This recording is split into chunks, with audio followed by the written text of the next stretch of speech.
From 2021 to 2025, I reviewed every single Tomb Raider game from the core design era, one leap of faith at a time. From the original 1996 classic to the stylish disaster that was the Angel of Darkness, I played through every tomb, every trap, every awkward sidestep, and every overly dramatic backflip into a spike pit. And now, in a move that's either admirable or deeply concerning, I've combined all those reviews into one giant nostalgia-fueled mega video. I even went back and fixed the aspect ratio, because while Lara may be made of about 12 triangles, she still deserves to look proportionally correct. And if that wasn't enough, I also included the Game Boy games, because like it or not, they are part of Lara's history. You don't get to pick your family. Now, just to be clear, I didn't change the videos. What you're about to see is exactly how I originally made them, focusing on the original console versions plus the PC add-ons. So before the comments roll in, let me say this up front.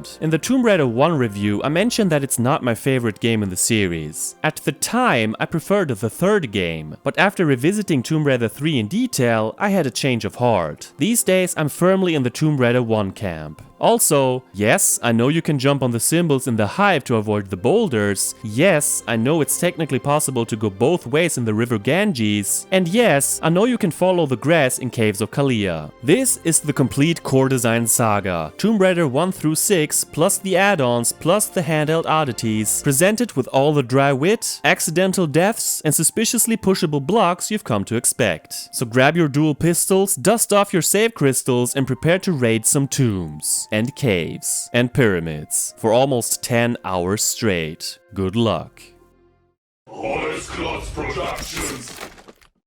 When I was a kid, my favorite console was the Sega Mega Drive/Genesis. Games like Sonic 1 and 2, Ghouls and Ghosts, and World of Illusion got me hooked on gaming, and it quickly became my favorite pastime. In the mid-90s, my mother and I moved from Sweden to Germany.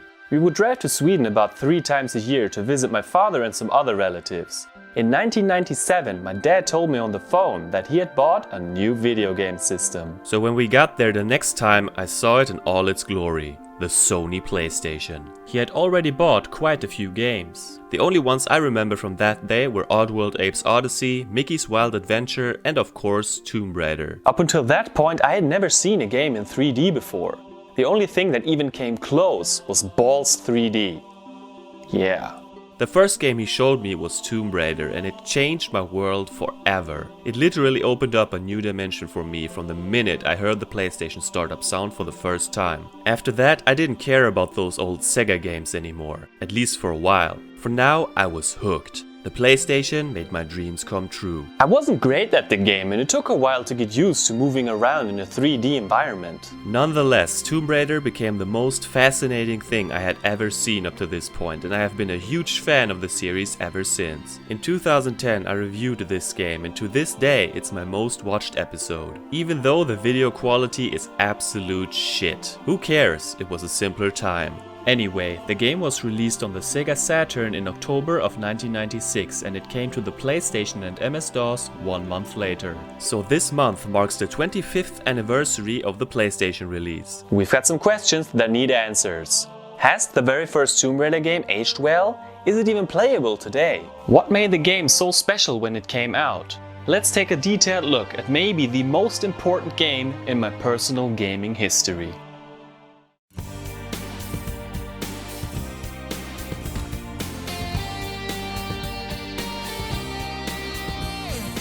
GFrom, the gamer, the legend, he's come to show you the way in this world of games. GFrom reviews. In this game we play as Lara Croft, a famous adventurer who has just returned from an expedition to capture Bigfoot. Lara is relaxing in a hotel in India when she's approached by a Texan named Larson. He introduces her to his employer Jacqueline Natla via video screen. That's so 2021. Natla asks her to acquire an ancient artifact called Skion in the mountains of Peru. How could she possibly say no? When this game came out, it was a big deal that the main character was a woman. That was far from the norm. As a 7-year-old kid, I didn't really think about it. I just thought she was a badass character. Before we start the main adventure, we have the option to visit Lara's home, also known as Lara's big-ass mansion. Here Lara, who is voiced by the wonderful Shelly Blonde, explains all of her moves to the player. Welcome to my home. I'll take you on a guided tour. The first thing you notice besides Lara's polygons is that this game has tank controls. Especially for modern players, that can take some getting used to. In the music room we learn how to move. I remember just jumping around and doing backflips endlessly. In the main hall we learn how to climb up these crates. The main attraction is the gym. Lara explains her moves from basic to complicated. Those are essential for the main game. Well, let's do some exercises. Holding R1 will make Lara walk very slow. This way she can't fall off edges. By holding X after a jump she will hold on to the edge. If you let go, she lets go. Press forward and I'll climb up. Tapping down will make her hop backwards. If you now push forward and hold the jump button, she will perform a long jump after a few steps. With the backwards hop, you will have the exact distance you need for this long jump.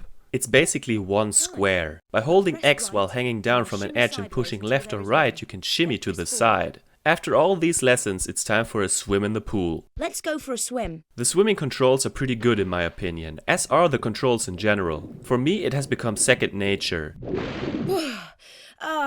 Air. Air. Newcomers will most likely have their problems. Modern games don't play like this at all. There isn't that much to do in Lara's home, but I always love to come back here. Now I'd better take off these wet clothes. Okay, I won't look.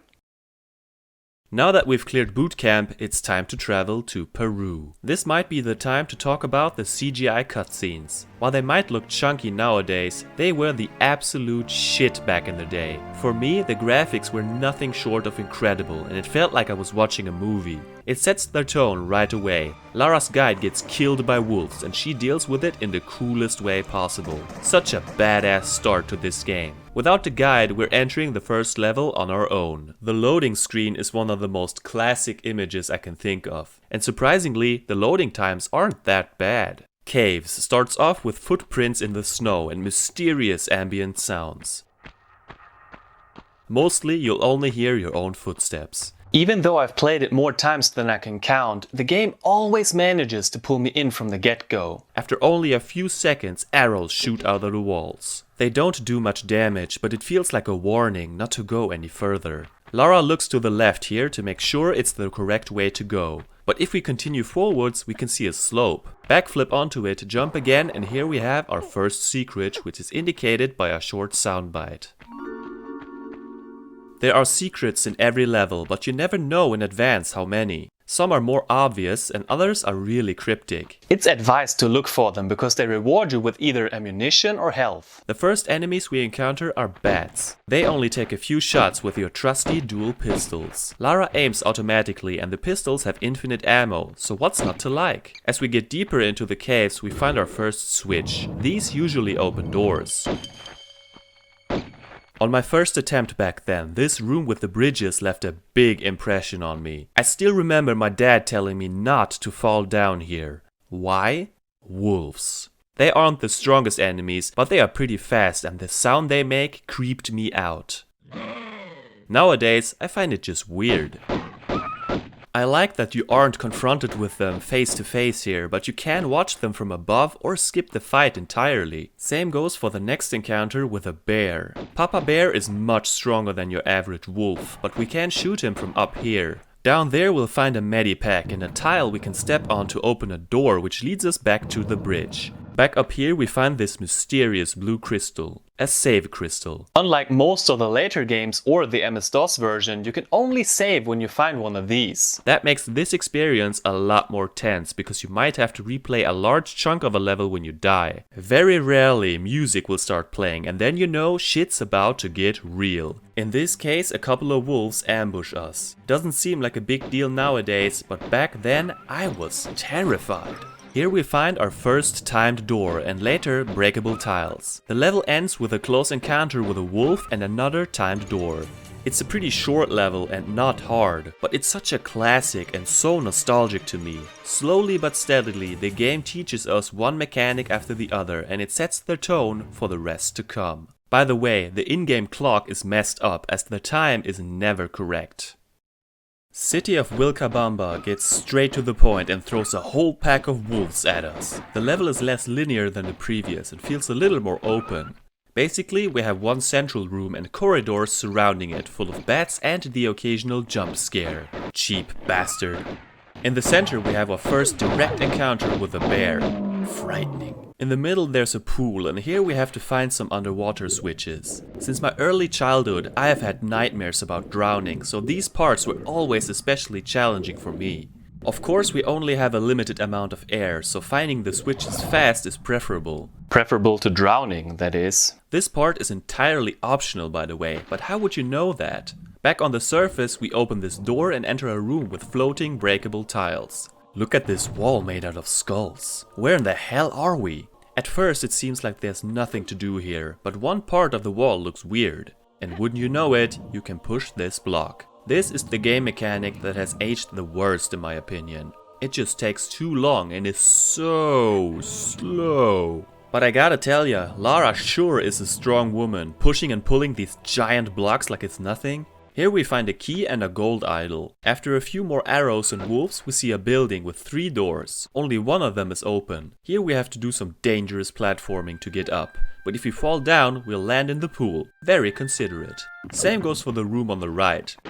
Enter the room in the middle very slowly or you'll definitely get chopped up by blades. How the fuck would you know that on your first try? That is some trial and error bullshit if I've ever seen it. When you know what to expect, it's a breeze to get past them. The next switch opens a trap door, but thankfully it's only water down there. We learn we have to be careful. Don't trust this game.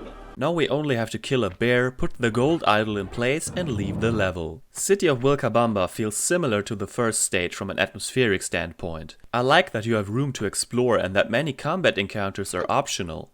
But bravery is often rewarded with goodies. This doesn't stick out as an exciting part of the game. It does a good job of teaching us more about the gameplay and how to approach a level. It's fine for what it is, but out of the Peru levels, this is the least memorable for me. Lost Valley is the level everyone remembers. But first things first. At the beginning you can jump into the water, which will make you fall down the waterfall. Awesome! Here we can watch some wolves in their natural habitat. Going down to the right is a trap, because all you will find are more hungry wolves. Instead we have to climb up, where we discover a skeleton and a medipack. Thanks, buddy! We enter a grassy area, which is a stark contrast to the grey and white dominated caves we've seen so far. And holy shit, what the hell? A red fucking velociraptor! Now we know this ain't no ordinary game. Fucking dinosaurs. As a kid, this blew me away, and as a huge fan of Jurassic Park, I still approve. They take a lot more hits than your average wolf. So we walk along and holy mother of baby Jesus twin brother, a goddamn giant ass T-Rex. Back then this thing scared the crap out of me and I always hid inside this cave. If you get too close to it, it will tear you to pieces. Today I'm always surprised how easy it goes down. This has to be the most memorable scene in any Tomb Raider game. It's so iconic and is one of my best gaming moments for sure. Now in this level we have to find 3 cogwheels. It's an open-ended feeling, especially because this is the only level in the entire game where we can see the sky. I think. Another scary moment for 7-year-old GFrom was this part where you have to get out of the water to shoot a raptor. Once we've found the cogwheels, it's back to the starting area where we have to insert them and pull the switch. This causes a gate to shut off the waterfall, revealing an opening that leads to the next level. As tempting as it is to go there, it's wise to explore the area a little further. It's easy to miss, but here we find our second weapon, the shotgun. Too bad I've already killed every enemy in this level. Lost Valley is amazing. Granted, the most exciting thing by far are the enemies. It's the dream of every 90s kid. But I also enjoy the exploration, as this level has the most secrets in the entire game. It might be the quintessential Tomb Raider stage. We now enter the Tomb of Qualopec. Right away we get the chance to test the shotgun on some raptors. Bam! Dead. Sweet. In an homage to Indiana Jones, we also get a rolling boulder to run away from. Touching it obviously means instant death and crushed dreams. 3 gates with different symbols block the entrance to the Scion. At this intersection, each way leads to a switch that opens a gate. You can explore them in any order. The most confusing is the path of the bird, so I usually start with this one and get it out of the way. It's the first real puzzle. Lara has to pull switches that move these enormous blocks. Honestly, it's not that much of a brain teaser, but it's given me trouble in the past, especially because it can be hard to see where you're supposed to jump. In the other PS1 Tomb Raider games I don't have this problem, but here it's hard to tell the distance sometimes. You gotta love these 2D sprites of static images, especially the skull. Now that's old school. After finishing this area we hear heavy steps and yes, it's a dinosaur. Kill it. Rest in peace, my bloodthirsty friend. The next area leads to a trap door and the last couple of wolves of the game. We pull a block and do some platforming. Area number 3 gives us even more block pushing. Yawn. Under the breakaway tiles are spikes, so watch out. Now all 3 gates are open. Next to the arrows are 2 secrets that I never would have found without a guide. This one is just nuts. You have to drop down to the spikes, but there's hardly any room. There it is, the Scion. Is that Qualopec on the throne? And 2 mummies next to him. Wait a minute. The mummy. It's watching me. It's alive! Oh, sorry bro. Now the moment of truth. Lara grabs the Scion and the ceiling starts to collapse. Amazing music starts playing and even more of the ceiling is coming down. We return to the Lost Valley and look who's here. Larson, that backstabbing prick, is trying to kill us with his golden gun. At least it looks like it from certain angles. Who does he think he is? A James Bond villain? This guy can take a lot of bullets. Eventually he goes down and a cutscene is triggered. It turns out this was just a piece of the Scion and Natla sent a guy named Pierre Dupont to find the rest. After giving Larson a final kick to the face, we're done with the Peru levels. Thank you. Tomb of Qualopec is another great stage that unfortunately isn't as great as I remember. The 3 gates concept is cool, but 2 of the 3 paths left me underwhelmed. Still, I like the beginning with the raptors and especially the parts with the Scion and Larson. Overall, the Peru levels are a great start to Lara's first adventure and I'm excited for what comes next. A CGI cutscene showcases once again what a badass Lara is. She breaks into one of Natla's buildings. In a book she finds out about the Tomb of Tehocan, one of 3 rulers of Atlantis. So Lara travels to Greece and finds an empty can of beans. Pierre, you litterbug. Pierre, you litterbug. I don't know why, but I've always liked that line. St. Francis Folly is the first Greece level and again the loading screen has such a classic image. Visually we have to get used to more brown and orange tones, which is fine by me. Right at the beginning we are attacked by both a female and a male lion. These are much stronger than wolves, but they're slowpokes. After a little block puzzle we enter a room full of gorillas. They are pretty fast and I love the sounds they make. Who do we have here? Pierre already? This guy keeps showing up throughout the next levels. Therefore he can't be killed here and it's pretty ridiculous how much damage he can take. Are you a man or a French god? After a while he just disappears around a corner. Personally, I love this and enjoy the kind of cat and mouse game they're playing. Plus, I find it amusing to yell Pierre every time he shows up. You could make a sweet drinking game around that concept. Okay, here's one of the most annoying secrets in the entire game. Sometimes I make it on the first try and other times I can spend 5 minutes here without success. I even had to use my first medipack here. These come in 2 different sizes by the way. A small medipack refills half your energy and a large all of it. Another bullshit secret is this one. It takes a lot of trial and error to figure out how to get over there. In the water we meet our first crocodile. They aren't terribly fast underwater, but on land they're not to be underestimated. As a kid I called them crocofans for some reason. Probably something my dad came up with. The next section is my favorite part of the entire game. We enter this tall room. How tall? Just ask Lara. I counted 6 floors. Thanks, Lara. At the bottom floor is a door that needs 4 keys to open it. We have to find 4 switches that each open one door named after a god. I usually go down floor by floor, pulling all switches first, and then I work my way up again. Not this time, however. Just watch out for the bats. Mostly you'll hear the suckers flapping their wings. The first room I went to was Thor. Since when is Thor a Greek god? An incredible piece of music starts playing and we see this funky disco ball shoot bolts of lightning. It can hurt you practically anywhere. I don't know any safe place to go.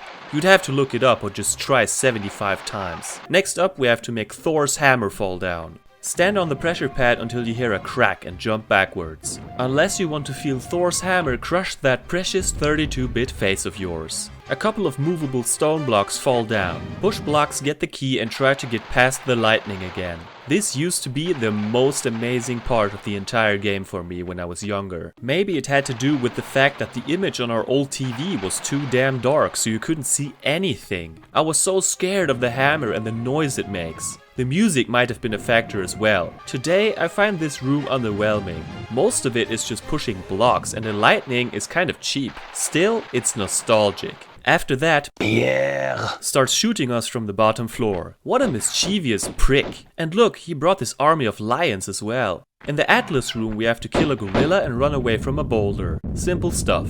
The Neptune room has a pool with a strong current. We have to find a switch. Again, my fear of deep water made this part uncomfortable for me as a kid, but in a strangely positive way. Overcoming your fears feels awesome. The Damocles room is kinda tricky. As you enter it, you see a bunch of swords hanging from the ceiling. After we pick up the key, the swords start falling down once we get close to them. It's not easy to predict where they will land, so proceed with caution. Even today I find this part unsettling. It's a personal highlight. With all 4 keys in our possession, we can move on to the next level.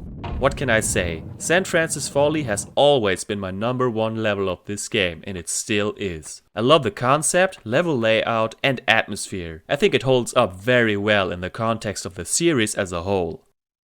Colosseum is another impressive level. After some platforming and killing lions and crocophants, we enter the Colosseum and it's fucking huge! So large in fact that the draw distance doesn't allow us to see the entire thing. The arena is full of animals that we can shoot from a safe distance. But of course, Pierre has to ruin the fun for us. With such a large area to explore, it seems easy to get lost at first, but it's quite simple to figure out where to go. In the 3 corners of the room there are closed doors, so all that's left is to jump down. There are a lot of lions in this stage and they just keep coming. Here we have another puzzle with pressure pads and timed doors. There's not much room for error here, so it can be a little frustrating at first. Damn, look at those bloody spikes. Every single one of them has blood on it. What happened here? On the balcony, a couple of gorillas wait for us. Here we open the first door we saw earlier. Another boulder wants to crush us. A switch opens the second door and Pierre, you litterbug. The next secret is a bitch. Touching one of the pillars makes a timed door open. You have to be perfect to make it. It took me plenty of stupid deaths and swear words to make it. It's worth it though, because here we find new weapons. Dual magnums. More on them later. The third room is another block-pushing snooze fest. Such a waste of time. Here we find a key that we have to use on the balcony. From here we can swim to the next level. This stage is very heavy on lion killing action. It takes place in a Colosseum after all. The setting is amazing and the sheer size of it really blew me away back then. Even today it's a part I always look forward to. If Colosseum is the lion level, then Palace Midas is the gorilla level. Nice pool by the way. There are tons of gorillas that want you dead. The goal is to find 3 lead bars. In the main room there's a bunch of doors again. Each door has 5 inscriptions on it, showing us which of these 5 switches have to be pulled. Behind the first door are fire pillars. Stepping over the line turns off the flames for about 10 seconds. You have to be speedy. Back then this felt impossible. The controls are fine when you take your time, but here you don't have time, and that's where the flaws in the controls become more apparent. There's always a slight delay in Lara's movement and turning feels kinda stiff. You really have to know your shit or you'll be burnt alive. Even standing next to the flames drains your energy. Oh, and there are rats in the water. Harmless, but disgusting. Grab the first lead bar and move on. The second room has a giant pillar in the center and no way up. So what do? Pull a block and the ceiling collapses. How fucking strong is this woman? I mean, Jesus Christ, look at this mess. At least we can progress now. The next part is quite long, with even more gorillas, crocodiles and bats. I always get slightly nervous fighting the gorillas so close to the edge. Here I'm never sure if I can make that jump. It looks so far away, but apparently it's no problem for the Hulk lady. Now we're back at the pool, but on an upper level. Man, this level is big. After finding the second lead bar and killing a bunch more animals, it's back to the room with the switches. The third room is filled with spikes. A switch raises some pillars and all we have to do is jump across them. Just watch out for this crazy gorilla. With the third and final lead bar in our possession, we go to the Garden of King Midas. Do you all know the legend of King Midas and his golden touch? I learned about it very early on because of an old Disney short from the 1930s. So here we have to use King Midas's hand to turn our lead bars into gold bars. I have a better idea. Use the save crystal and climb onto the hand. Lara turns into fucking gold. Wow! One of the best moments in video game history. With the 3 gold bars we can open a door and exit the stage. Palace Midas is an outstanding level with great puzzles, smart level design and elements of the supernatural. For me it is the second best after St. Francis Folly. After all, how can you go wrong with a golden Lara? In my 2010 review I stated that Cistern is one of my 2 least favorite levels in this game. Even in 2010, this is still a pain in the ass and my most hated level. Let's see if that still holds true. Look at that giant red-eyed rat. Is it possessed by the rat devil? Yeah, so I guess you can say this is the rat devil level. This stage also centers around a giant room containing locked doors. It comes with a twist, however. We have to raise and lower the water in order to get to certain places. And I gotta tell you, this gets pretty damn complicated. Even though I have played this game so many times, I never seem to remember what I have to do here. It's some Zelda water temple shit, but 2 years earlier. It doesn't help that Pierre, who was absent from the previous stage, shows up not once, not twice, but 3 times. Give my liver a break. You know, I've attempted several no meds, no saves runs over the years, and I have never made it past Pierre in this stage. Usually, I like it when he shows up, but here he overstays his welcome.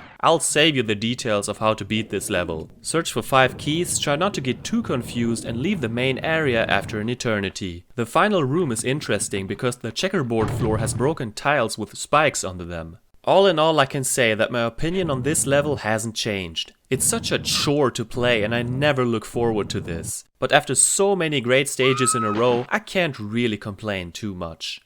After several open stages, Tomb of Teotihuacan takes a more linear approach. It starts in a long water tunnel. Here we also have to change the water level with a switch, but it's not as complicated as before. The current makes us swim very fast and it's a pretty cool moment. In the next area we have to jump past the swinging blade. Pierre! Can't you see I'm shooting a crocophant here? Watch out for the chomping blades. This next secret is another cryptic one. You have to walk over 3 specific squares to open a door. I know they look slightly different, but come on! I found this weird glitch where you can't climb up because the door is closed. I guess I have to commit suicide. Or not. We have another room with closed doors. This time we have to push a block onto certain squares. The developers really loved pushing blocks, didn't they? One room contains 2 rolling boulders and another has more chomping blades. With 2 keys we can open the final door and slide down to the next area. This part looks different. Here is the tomb we've been looking for. After swimming around and finding a switch, the door opens. Let's go inside. Holy shit, what the hell is this? Yeah, forget lions and crocodiles, this is the real deal. It looks fucking disgusting. The centaur shoots fireballs at us, so keep side flipping and shooting. Eventually it will explode into a million pieces. That was intense. Thankfully, the second one doesn't come to life. Inside the tomb we find that the Skion has already been taken by our arch nemesis. A little late for the prize giving, no? Still, it is the taking part which counts. I've really had it with you, Pierre. After shooting him with 6 billion bullets, he finally goes down. Au revoir, Pierre. The dual pistols have spoken. Let's rob that sucker. He has magnums, the Skion and a key for us. Lara finds Teotihuacan's crypt and reads some hieroglyphs. Tomb of Tehokan is probably the least memorable of the Greece levels, except for the ending. It feels like maybe it was one too many. It's a decent stage, but by this point I'm getting tired of this setting a bit. And that concludes the Greece levels. The first 3 stages are among the best you can find not only in the series, but on the PlayStation in general. Maybe it goes on for a bit too long. Now it's time for a change of scenery.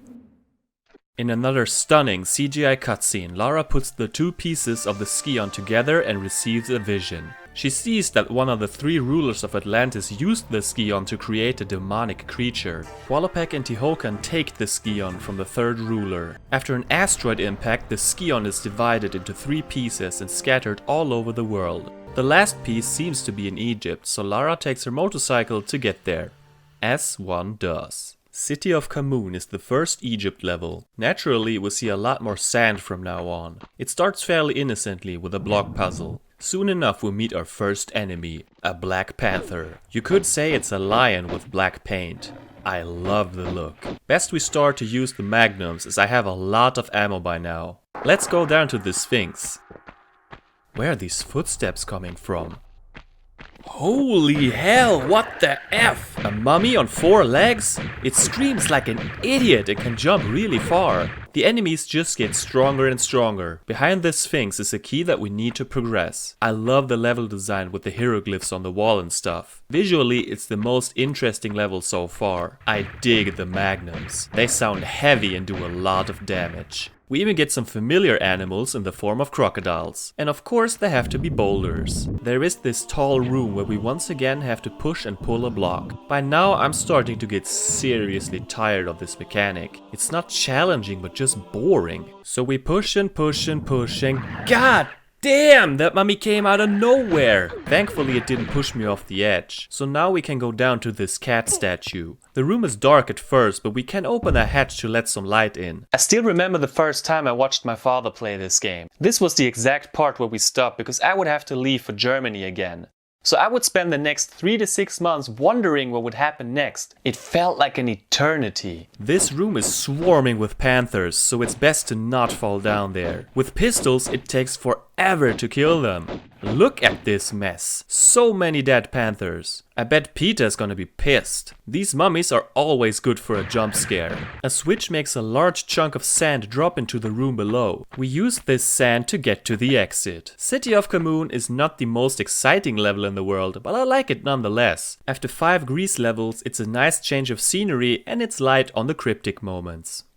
Obelisk of Khamun starts with 4 doors that are blocked by blocks. Whoa-ho. The main objective is to drop 4 bridges to the central column in another tall room. There are even more mummies guarding this place. Oh, and did I mention that they explode when they die? On one hand it's cool, on the other the explosions hurt you. Not cool. I forgot how complicated this level is. It's not linear, so you never know where you have to go next. To get one of the secrets, you have to perform this insane jump. One switch changes slides to steps and vice versa. Confusing stuff. The best part is this creepy dark room with 2 mummies. The music elevates this part so much. So most of my time I just wander around clueless. Climb here, swim there, pull switches and kill mummies and panthers. After running back and forth, climbing up and down and revisiting the same areas over and over again, eventually I lowered all 4 bridges and picked up the items on them. Now we return to the Sphinx from the previous level and place the artifacts where they belong. This opens the door to the next level. I gotta be honest, I don't like this stage anymore. The lack of direction frustrates me. In fact, I think I'd rather play Cistern. In Sanctuary of the Skion, the game takes a dark turn. The level starts with a long staircase and 2 disgusting mutants. Now we know what those mummies were. The shotgun is very effective here. Look at this creepy monster lurking around. This is one of my favorite areas in the entire game. Why? Giant Sphinx. It looks so mysterious in the darkness. We have to find 2 switches and those are found along the top of the walls. Watch out. After pulling a switch, a mutant with goddamn wings starts flying at you. This just gets scarier by the minute.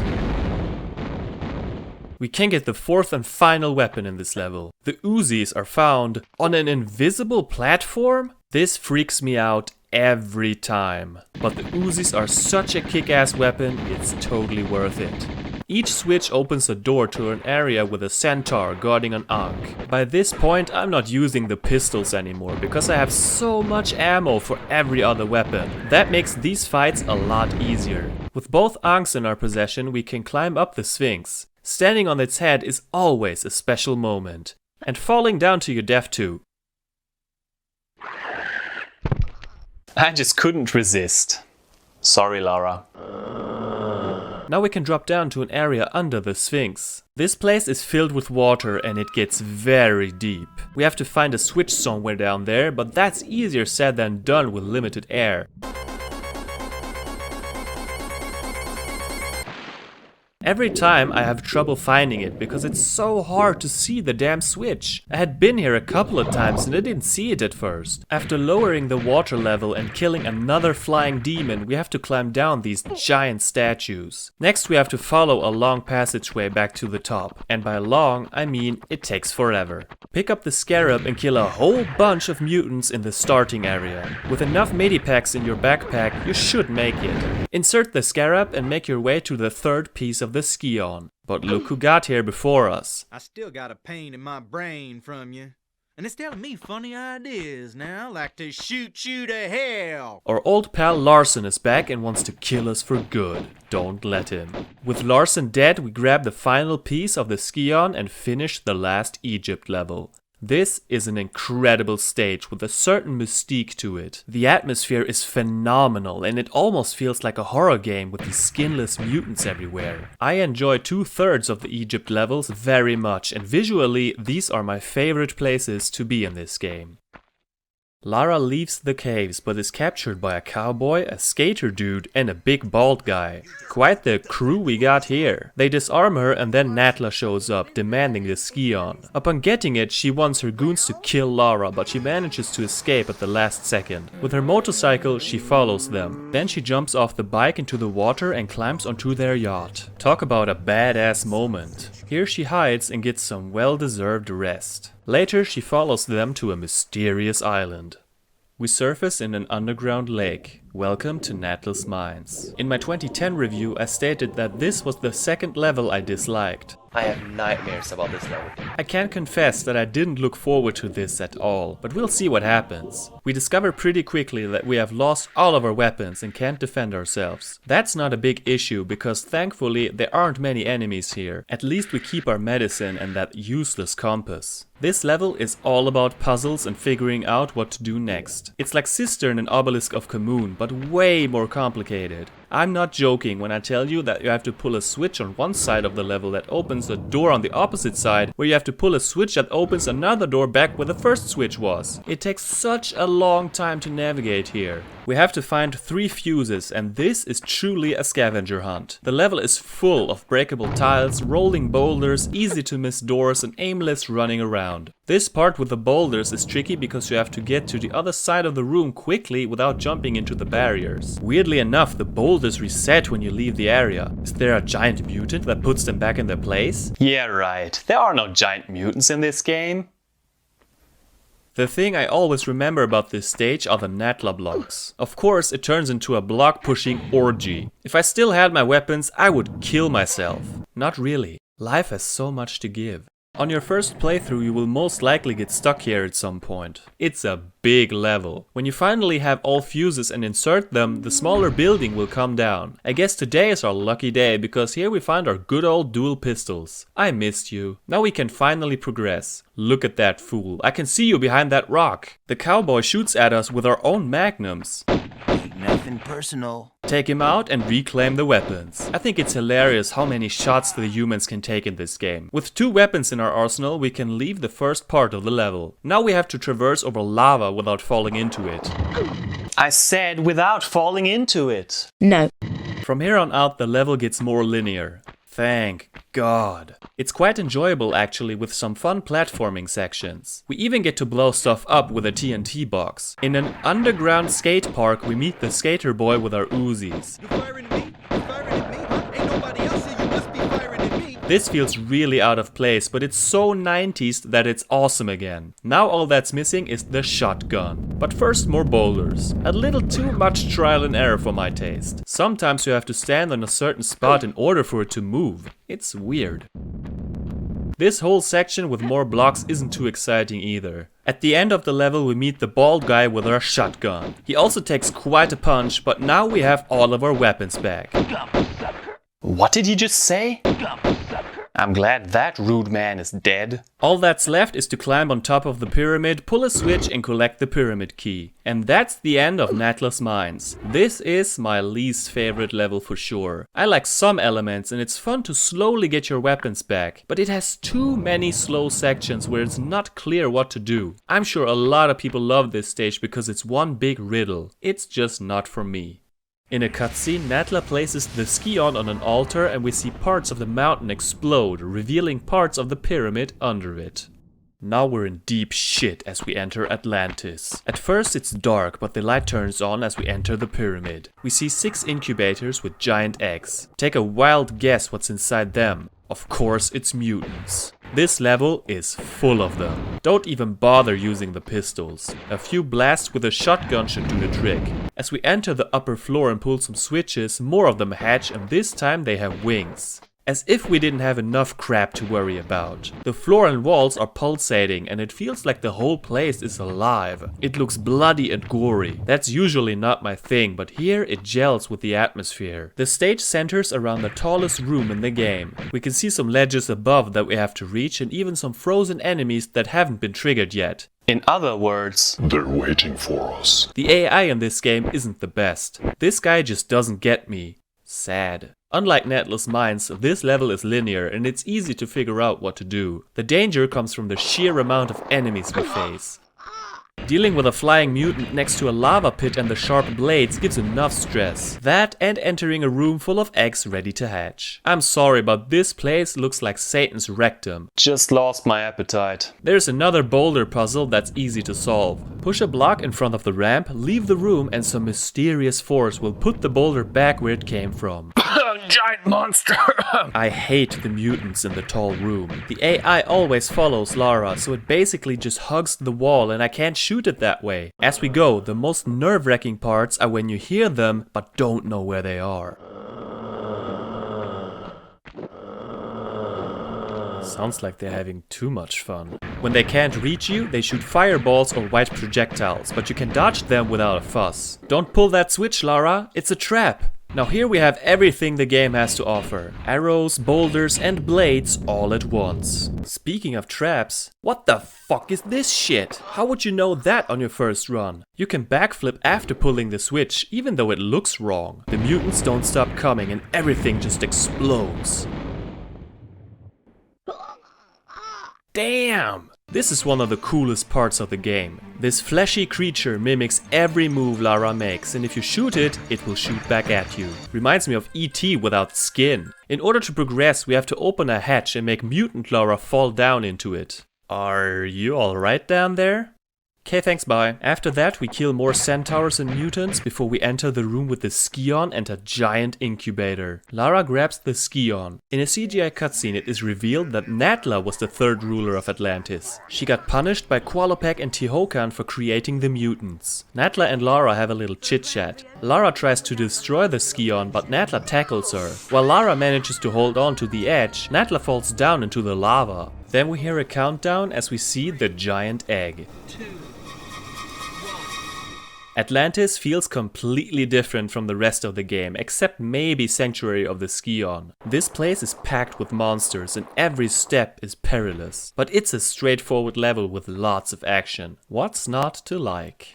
This is it, the final level. The Great Pyramid starts with a boss fight and I'm at loss for words here. To this day, this is one of the most sickening things I have ever seen. A giant legless mutant. We have to be careful not to fall off the edge or get too close to the monster. As a kid, I couldn't beat this beast, but to be honest, it's really easy. The mutant is sluggish, so keeping distance shouldn't be a problem. After over 600 Uzi bullets, it explodes and we're back on track towards the Skion. Of course we have to solve some block puzzles first.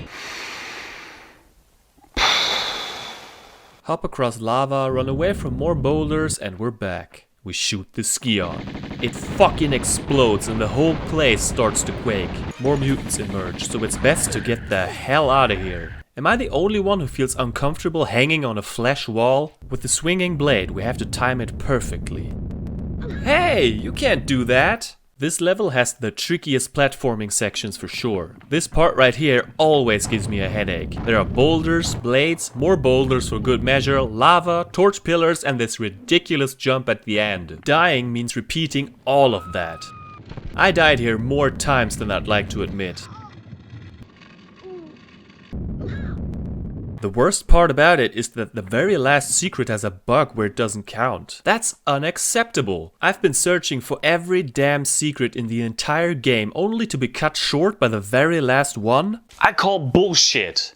Can I sue someone? Well, it's not like we get a reward or anything for finding every secret. But still, now we enter the very last room and the evil witch Natla has grown wings and shoots fireballs. She goes down very quickly, or so you think. She's back and she chases you through the tunnels. You can't bump off me and my brood so easy, Lara. Pump more bullets in her and now she's officially dead. Pretty disappointing final encounter, especially following the boss fight at the start. Now all we have to do is make our way to the top and slide down the slope. Ladies and gentlemen, we have beaten Tomb Raider. Look how much ammo and medicine I had left. It's kind of a waste. Maybe I was the litterbug all along. The Great Pyramid is a tough level. Not many enemies, but the platforming is tricky and it's best for expert Tomb Raiders. All in all, the Atlantis levels are a highlight in the grand scheme of things. For me personally, it's my least favorite chapter, but that only tells you how good the other sections are. In the final CGI cutscene, we see Lara escaping from the exploding pyramid and swimming back to the boat. For some reason, the brightness in my recording is all messed up. Those have to be the shortest credits I have seen in a while. It took me a little over 9 hours to beat the game. I want to take a few moments to talk specifically about the sound. It is probably my favorite aspect of the entire game. The voice acting, except for Lara, is kind of cheesy, but we've had worse on the PlayStation. I'll harness it right up your... Mostly you can hear exactly which type of enemy is approaching you, and the blades sound heavy and deadly. When it's silent and all I hear are my own footsteps, it makes me feel trapped and isolated. No one is here to help us, we're completely on our own. Sometimes we hear very short pieces of music that indicate some sort of danger. I love it. Even better are the echoes in the caves. That is Tomb Raider for me. Only on rare occasions we hear orchestrated classical music. It was so different from other game music I had heard up to this point in my life. Whether it's calm and beautiful, suspenseful or energetic, it always hits the nail on the head. As a kid, I was probably too bored one day, so I put the CD into my Discman. Yes, we used to use those things. And to my surprise, you could listen to the entire soundtrack, including the dialogue. That still kind of blows my mind. In honor of the great work by Nathan McCree, here are my top 5 songs from Tomb Raider. Number 5. The moment we enter the Colosseum, we hear a song that gives it a mysterious but also very beautiful touch.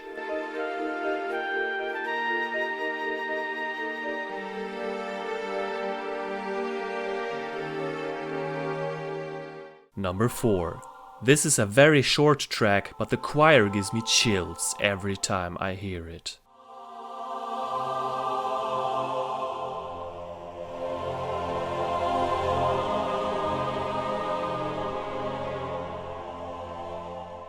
Number 3.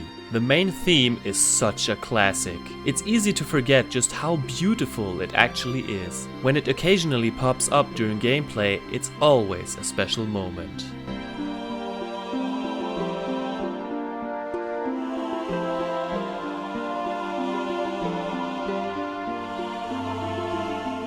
Number 2. Seeing the T-Rex for the first time while hearing this music is one of the best memories I have. Such an exciting track for a battle of this magnitude.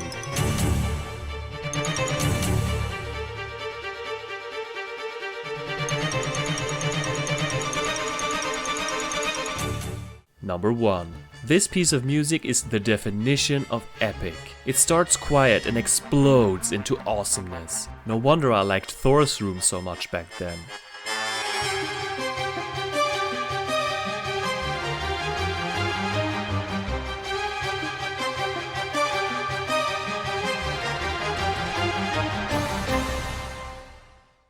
Let's wrap this up. Yes, obviously not everything is great. The camera can be a total bitch at times. It always follows Lara, but when she has her back against the wall, it's hard to see where to go sometimes. And yeah, the controls. I have played the game for most of my life and I come back to it regularly, so I'm accustomed to it. Newcomers will most likely get frustrated at first. The controls are stiff, but they work for slow and calm gameplay moments. When it gets hectic, it's harder to handle. The best example for this are the fire pillars in Palace Midas. Making running jumps and turning at the same time doesn't feel very responsive and it has a slight delay. I have mixed feelings about the save crystals. On one hand, it makes the experience more tense when you can't save everywhere. On the other hand, it's tedious to replay the same sections over and over again. On this playthrough, I only had one part that gave me serious trouble, so it's not a big deal for me anymore. Back then it was, thanks to many trial and error moments. Just like all the cryptic crap, I would never have found some of these secrets on my own. My least favorite aspect is pushing blocks, but we've covered that enough already. This game has lost none of its magic. There's a certain feeling I get when I play this game that I can't really put into words. I don't think it's the best game in the series, but only this game makes me feel so alone. There are only a handful of human enemies. Larson and Pierre are memorable characters that you love to hate. It's a long journey full of mystery, ancient tombs, dangerous creatures and supernatural elements. Lara is a cool character. There was no need for character development or anything like that. She was just a badass woman and that was enough for me. She can do anything and is incredibly strong.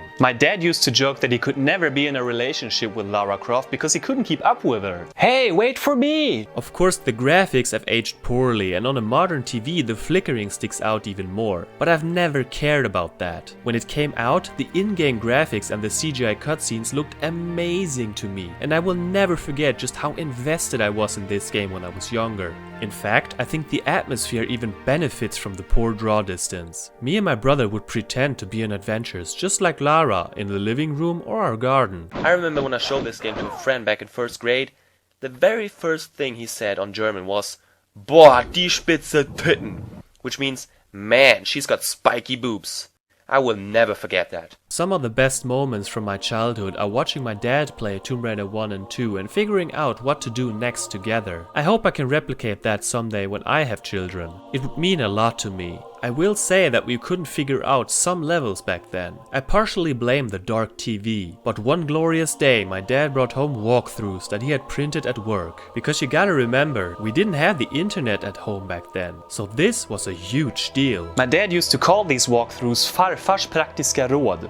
I still have them somewhere. By the way, I like the inventory wheel. We have one for options, one for weapons and medicine, and one for items. You know the game is old when you see how we exit the menu. Not circle like in modern games or triangle like in most PS1 and PS2 games, but square. We've almost come full circle. I expect PS6 games to use the X button to exit menus. There are 3 levels that I don't like that much, but the other 12 are good or even great. From Lost Valley to Palace Midas, we pretty much have 5 incredible stages in a row. So basically, the first half is really strong. Lara dies in many horrible ways here. It's quite brutal actually.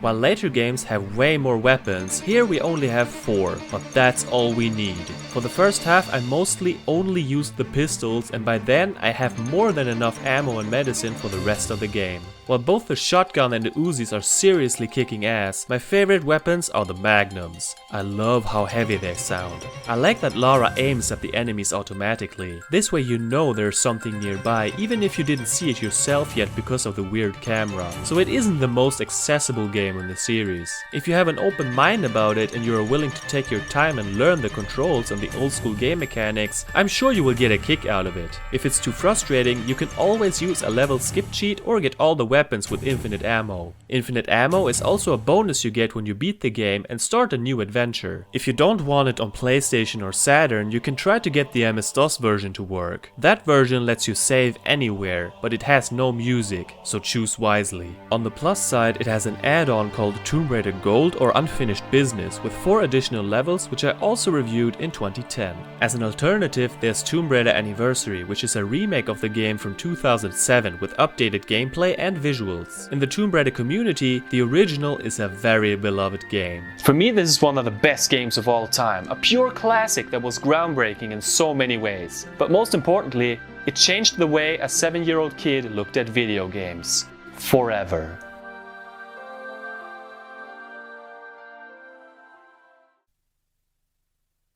Picture the scene in 1997. I was 7 years old when my father introduced me to the Sony PlayStation. The first game he showed me was the original Tomb Raider. If you couldn't tell from my nearly hour-long love letter that is my previous video, I freaking loved that game, and I still do. It's probably the most important game of my childhood. After all, it was such a huge step forward from the old 16-bit games on the Mega Drive I was used to. Like I said in the last video, me and my mother moved to Germany in the mid-90s, so I could only visit my father 3 times a year. Those were the only times I could play PlayStation because we didn't have one in Germany. When I got there, he had always bought new PlayStation games and it felt like Christmas every time. I remember getting a letter or a postcard in 1998. In it, my dad wrote that he had bought Tomb Raider 2. Tomb Raider 2? There's a sequel? Without the internet or access to gaming magazines, there was no way for me to know that. Indeed, Tomb Raider 2 was released in 1997 for the PlayStation and PC, just 1 year after the original. Whereas the first game simply stated featuring Lara Croft at the bottom of the cover, now it says starring Lara Croft right under the title. After all, Lara was a household name by this point. I was so thrilled and counted the days until I could play it. I had never been this excited for a new game before. In the summer of '98, I was finally able to play it, and it was better than I ever imagined. Like before, I wasn't very good at the game and would mostly watch my dad play. It was more thrilling than watching a movie. In 2011, I reviewed the game, and to this day, it's my second most watched episode. Next year is the 25th anniversary of Tomb Raider 2. So once again, I want to answer a few questions. Has this game aged well? Did it improve on the first game and is it still playable today? Let's see what Lara Croft's second game has in store for us.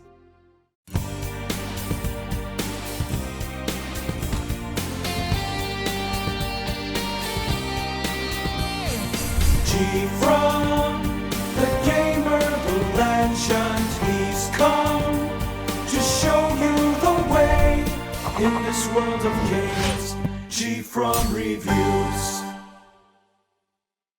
Just like in the first game, we have the option to visit Lara's home before we start the adventure. Welcome back. The first thing you'll notice, besides Lara's improved polygons, is that this time around it's not limited to the mansion itself. In fact, we start outside. I decided to build this assault course. This acts as a replacement for the gym. Like before, Lara explains some of her moves. That's especially useful for the new ones. And by new ones, I mean this single new one. Somewhere between the events of Tomb Raider 1 and 2, Lara learned how to climb ladders. It's a fairly slow mechanic, but it'll come in handy later. There's even a zip line we can ride on. Depending on how long you take to finish the course, Lara will say something different. Gosh, that was my best time yet. It's a nice touch. It teaches new players the game mechanics and veterans can show what they got. Just don't touch the floor. Back to the start, back to the start, back to the start. So what now? Feel free to explore the rest of the house and gardens. Alrighty then. If you haven't noticed, Winston, our trusty 500-year-old butler, follows us around wherever we go, and that seriously is the best part about the whole thing. The noises he makes are hilarious, and sometimes he even breaks wind. There's a lady in the room, mister.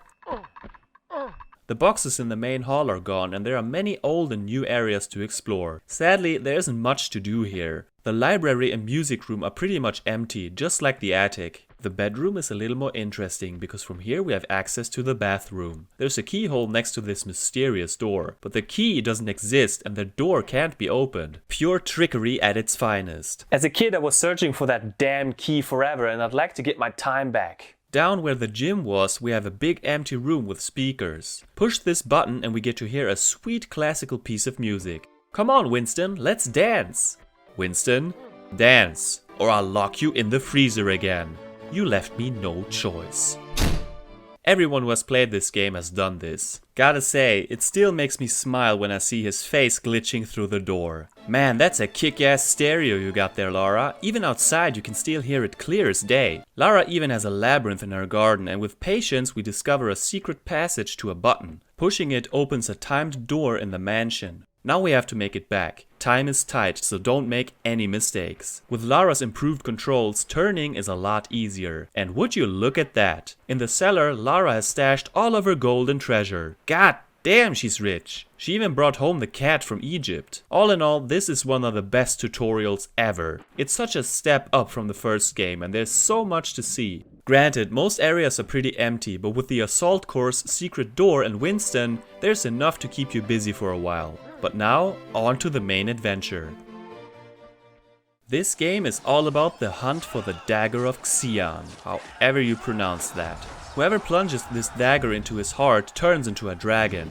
In ancient China, the emperor did just that. Tibetan monks were able to pull it out of his heart, killing him in the process. They brought the mighty weapon back to its resting place at a temple near the Great Wall of China, where it has rested for centuries. Naturally, our favorite adventurer Lara Croft needs to know if it really exists, so she makes her way to the Great Wall. That opening cutscene blew me away back then.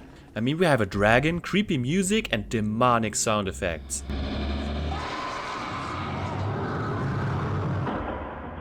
Even the title screen is mysterious. Who is this guy with the black hat and what's up with that symbol? It shows us right away that this game means business. The Great Wall is the first level and Lara drops down into a cave. Not only do we have dual pistols with infinite ammo, but also a shotgun. Sweet. We see the helicopter that brought us here flying away. In a matter of seconds we hear a tiger that we can shoot from up here if we don't want to face it directly. Nearby we find our very first secret.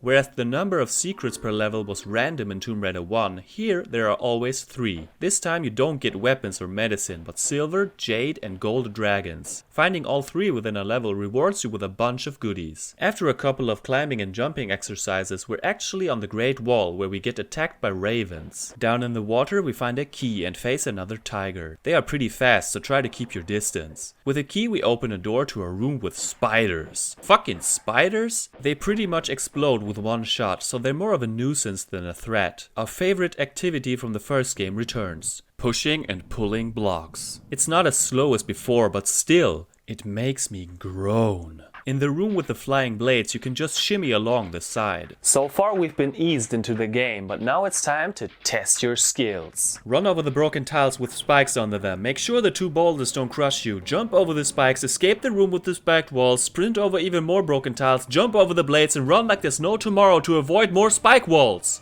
Damn, that was intense. It's like an endurance round with one hazard after the other and death around every corner. For beginners, this is a rough awakening and maybe too difficult, especially if you're going for the Jade Dragon. For me, it's seriously one of the most exciting parts of the entire game, and so early on, crazy stuff. After taking a couple of deep breaths, we make our way past 2 rolling blades. Our first instinct tells us that we have to use the zip line to cross the wide gap. Instead, make your way down to the bottom of the cave. The game wants us to climb down the ladder, but I prefer to tap the X button so that she lets go and holds onto it repeatedly. Saves a lot of time. On our way there we find flares. This game has some very dark areas, so collecting these is pretty much essential. We enter a dark green area with skeletons on the floor accompanied by unsettling music. We go deeper and holy mother of baby Jesus twin brother's cousin, a goddamn T-Rex in the first level! That thing sounds hungry. Hide in the passageway and pick up the 3rd secret to receive the grenade launcher. What a powerful reward so early in the game. I'm not using it yet. From here we can shoot the T-Rex. 2 T-Rexes? 2 big ass dinosaurs in the first level. Wow. The assumption that most players probably missed this part entirely makes it even more thrilling. Less thrilling is the fact that we have to climb up again. This takes ages and all we have for entertainment is Lara's constant moaning.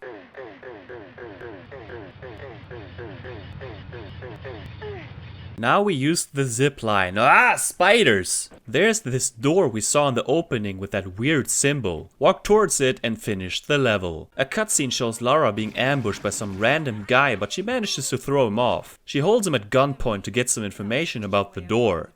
Waiting for the right one. The right time to arrive. The right time to arrive. God, that cutscene brings back so many memories. Please go on. So unless you pledge your loyalty as well to the sins and fortunes of Marco Bartoli.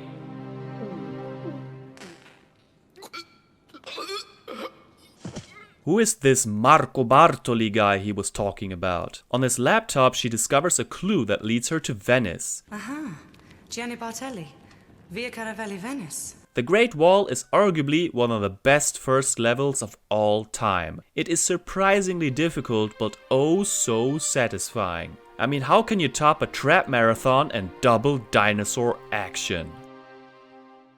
By the way, you can turn around when you do a backflip in this game. Nice! In Venice, we get attacked by a Doberman. Not only that, there's a sniper on the balcony, and around the corner is a club-wielding dude with his dog. So gone are the days where we only see a handful of human enemies throughout the adventure. In the boathouse we see a speedboat, but we need a key to actually drive away with it. Shooting windows is always a delight. I love the sound.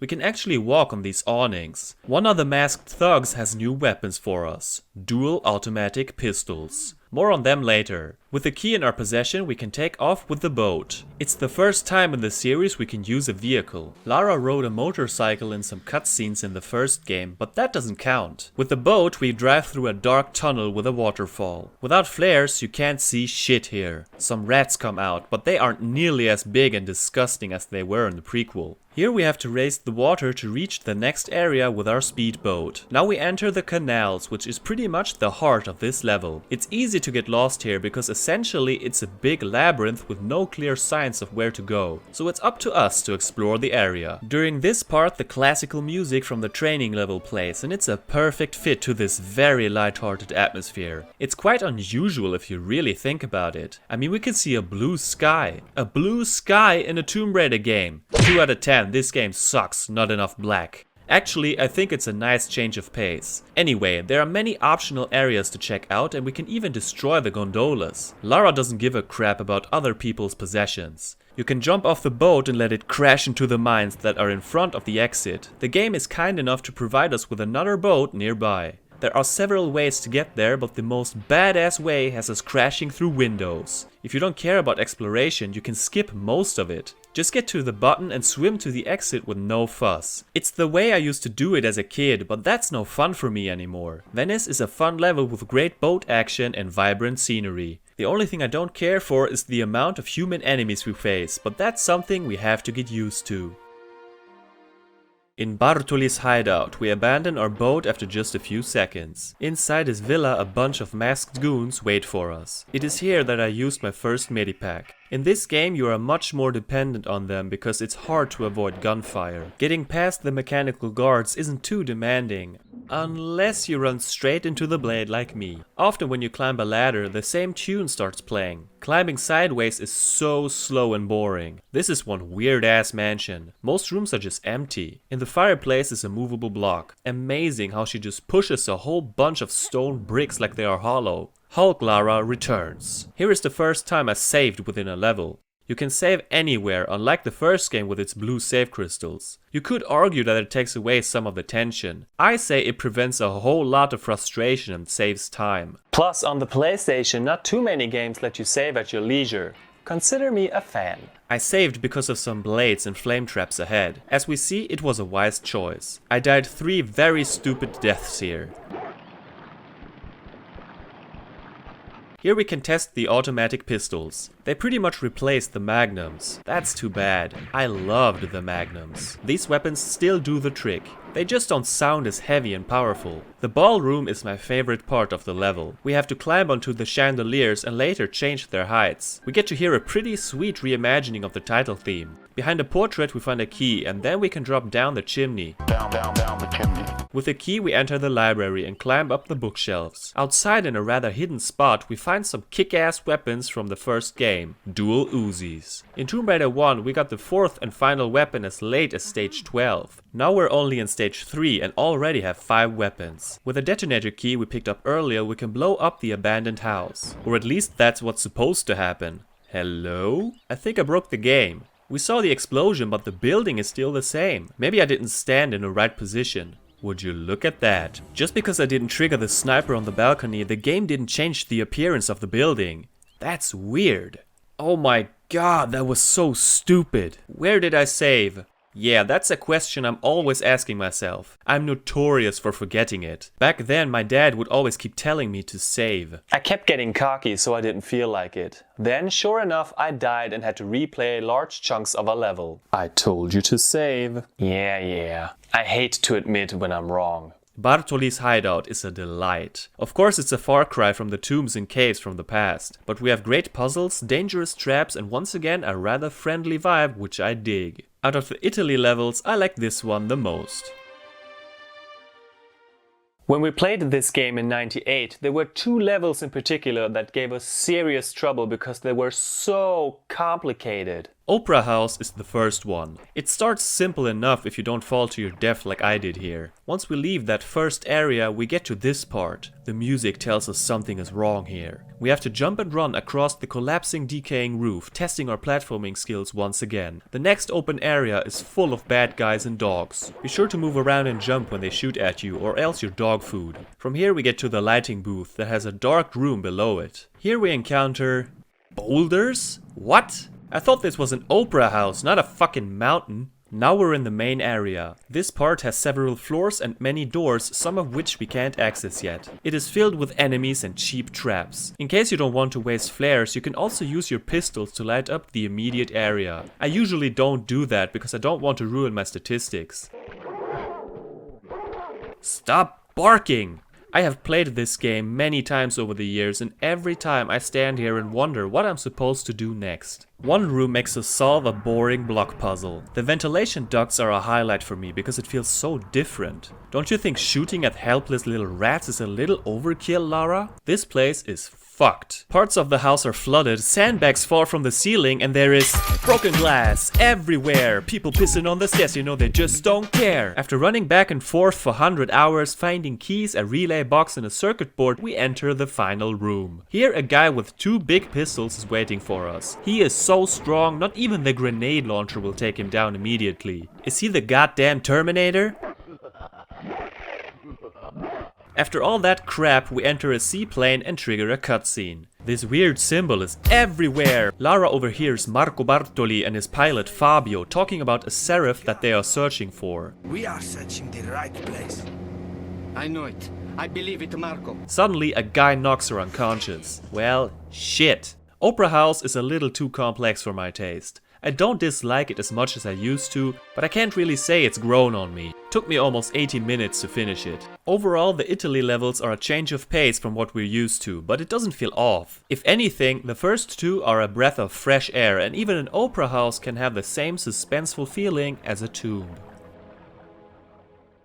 A cutscene shows the seaplane landing near an oil rig surrounded by ocean. In offshore rig, Lara wakes up on the floor and it seems we're imprisoned. Even worse is that all of our weapons are gone. Oh no, is this Natlas Mines 2.0? That was fairly late in the game, this is not. They were generous enough to let us keep everything else, including ammo. Even grenades, which we can't use without the grenade launcher. Damn it! It's an easy escape. Move a couple of blocks, pull a switch and run through their timed door. An alarm goes off and boy, that sound gives me ear cancer. And it doesn't stop. We have to open a hatch under the plane. Inside we turn the propeller off so that we can jump onto the wing. Try to avoid the 2 bad guys as we have no way of defending ourselves. In the plane we find our good old dual pistols. Time for vengeance. Do you hear that? Silence. No more alarm. I'm free! Most goons are nice enough to leave ammo or health. How chivalrous. On the bunks we find not 1 but 2 weapons. First the automatic pistols and then a harpoon gun. That's new. Oh come on, really? Good thing I just saved. At one point we reached the top of the tower. Nice weather. I was blinded by the sun, I swear. No! What have I done to deserve this cruel punishment?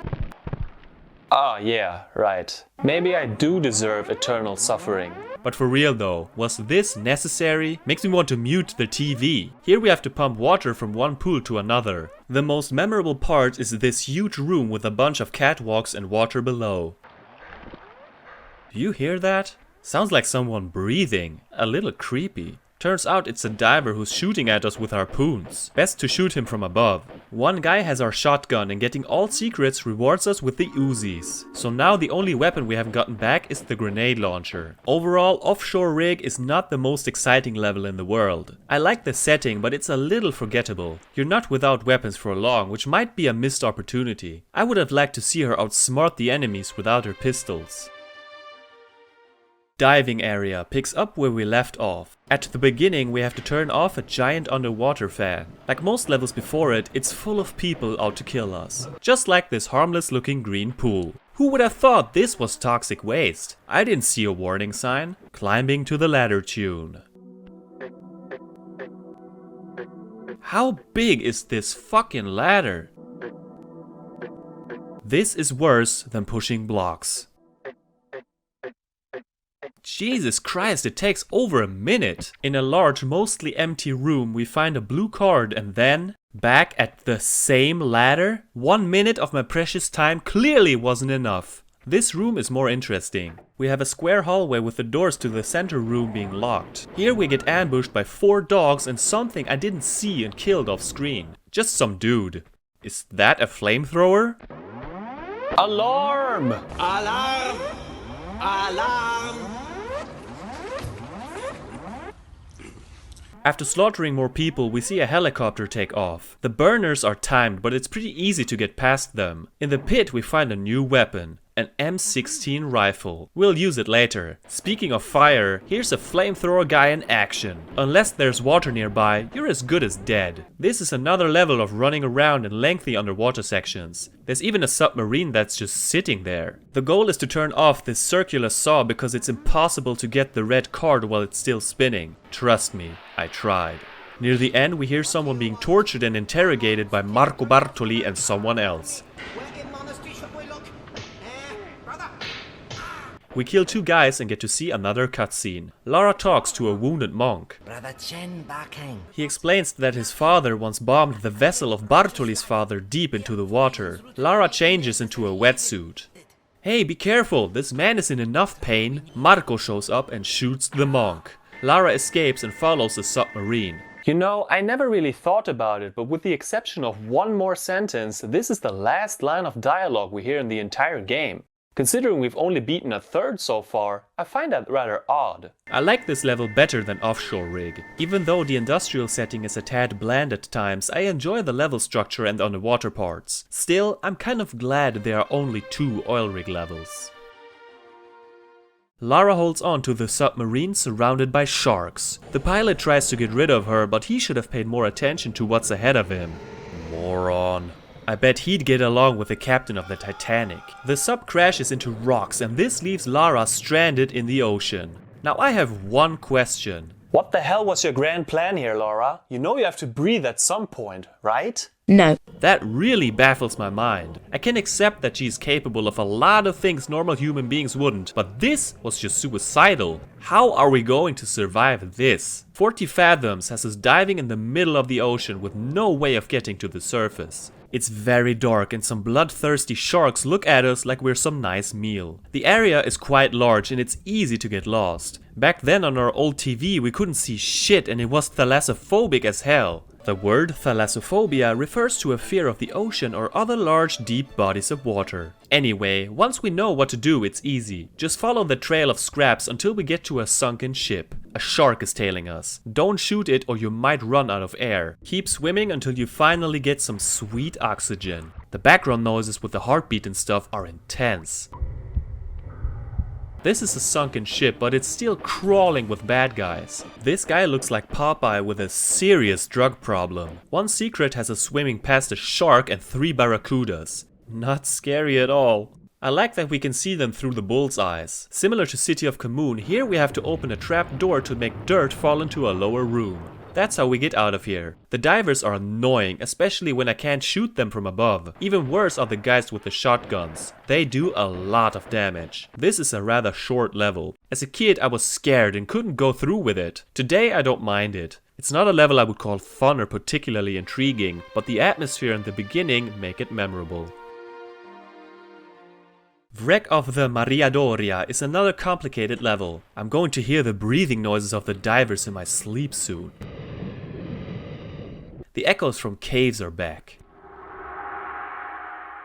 Nice. The set pieces here are incredible because the Mariadoria is upside down. That makes for some cool visuals. It's not always clear what you have to do. Even on this playthrough I didn't know where to go at some point because I had looked in every corner and was still missing one of the circuit breakers. Turns out it was there in plain sight all along. Can't really blame the game here. I'm too impatient or blind sometimes. But I can blame the game for its obsession with blocks. Come up with something different, please. Now this is more like it. Breakable tiles combined with rolling barrels. That was close. In the room with the little boat, we have to somehow lower the water. Watch out for this trap door. At first I thought I was stuck here, but if we keep jumping, the door closes after a while. I always liked this large room with the broken glass in the middle. The blue tones give it a distinct look. The best part of this level is at the ship's bridge. It's so dark here and that can make for some scary moments. I did not see this guy coming.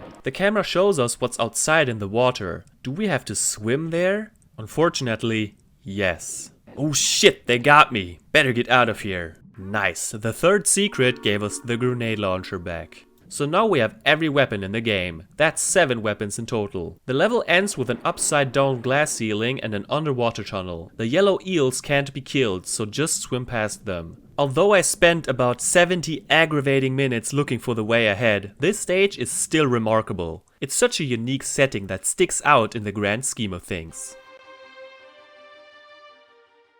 For me, living quarters was always the most forgettable stage in the entire game. Let's see if that's still the case. Again, it starts underwater and there's not much time. Find a switch to open a trap door. In the engine room we have to change the height of the pillars. Before we can do that, there are rolling barrels to avoid and ugly bastards to kill. Shimmy past the fire, jump across the pillars and push more blocks. This level goes a little overboard with the blocks again. With the burner room flooded we can progress. What the hell was that? That is one creepy eel. Like the yellow ones, this beast can't be killed. Shit, I didn't get enough air. Poor Lara has to suffer so much because of my incompetence. It's time to start using the harpoon gun. To be honest, I mostly ignore this weapon because it's weak. It takes quite a few harpoons to kill most foes, and after a few shots we have to reload. That takes time, and time is in short supply underwater. Plus ammunition is scarce. This stage feels a lot like 40 Fathoms. That changes when we get to the theater. We have to pull a switch to get past the curtain? Seriously? You can't just tug it open? It's the most memorable set piece of the stage, but that doesn't say much. Not that this level's terrible. Nothing really sticks out, and for me it's just more of the same. I'd like a change of pace at this point, but our journey's not over yet.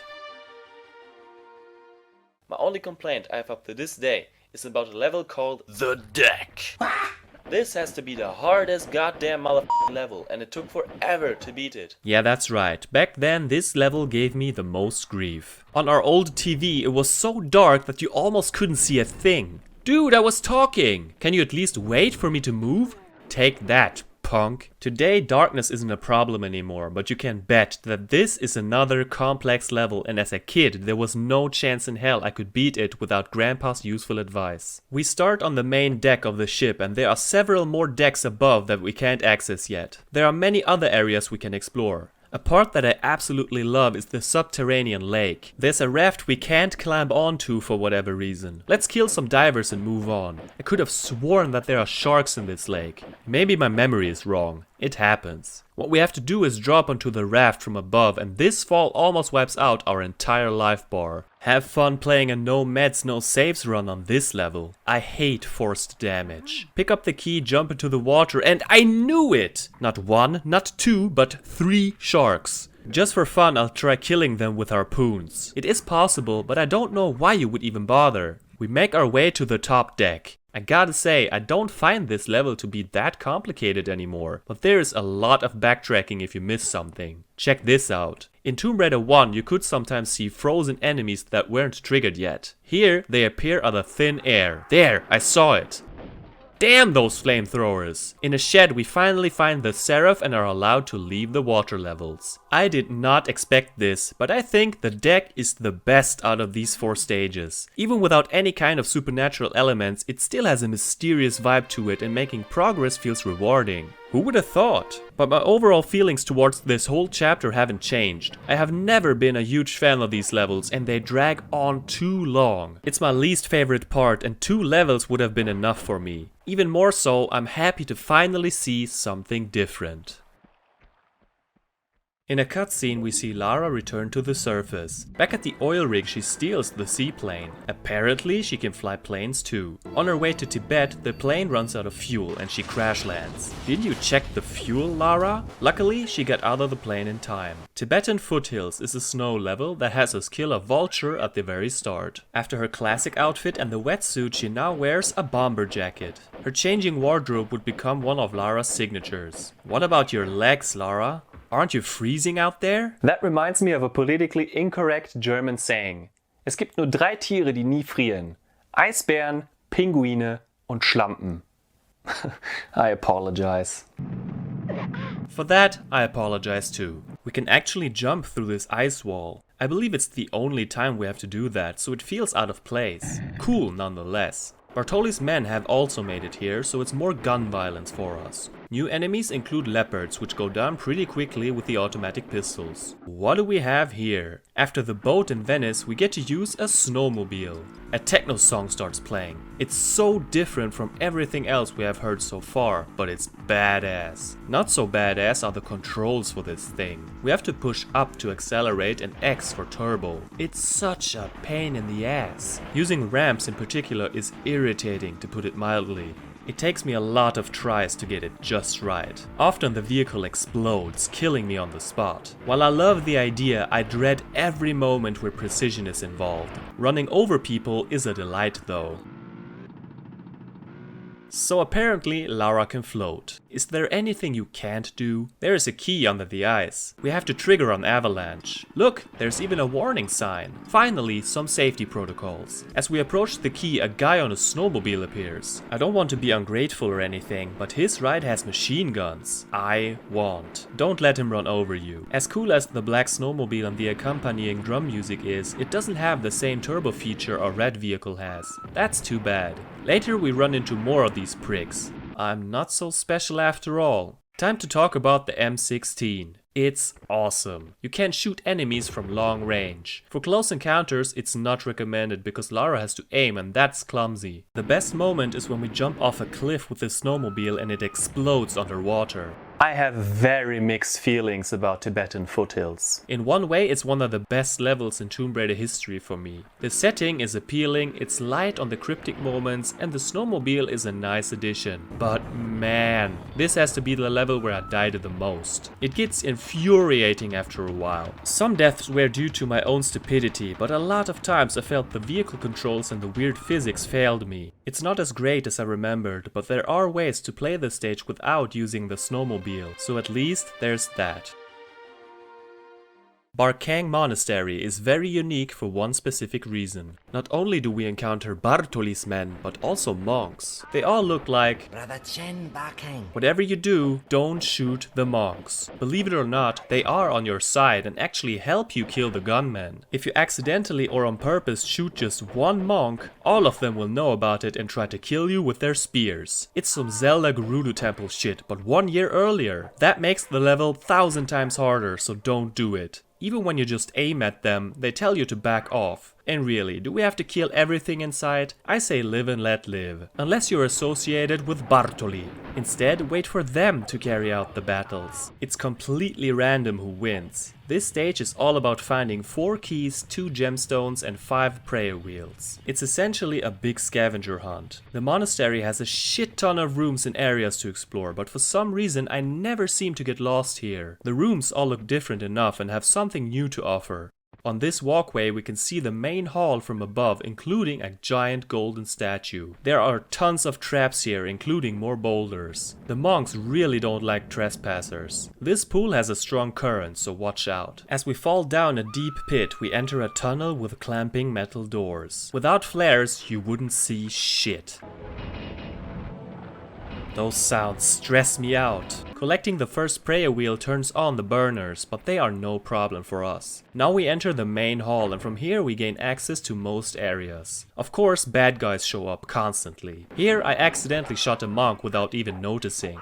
Now I know. Sometimes you can see some fools glitching through the wall. The classic Tomb Raider engine at its best. Getting past the swinging spiked balls is not as easy as it looks because your timing has to be perfect. They drain your energy fast. What else have we got? Rolling blades, swinging blades, and an outside area where the sound seems to be glitching. Listen to this.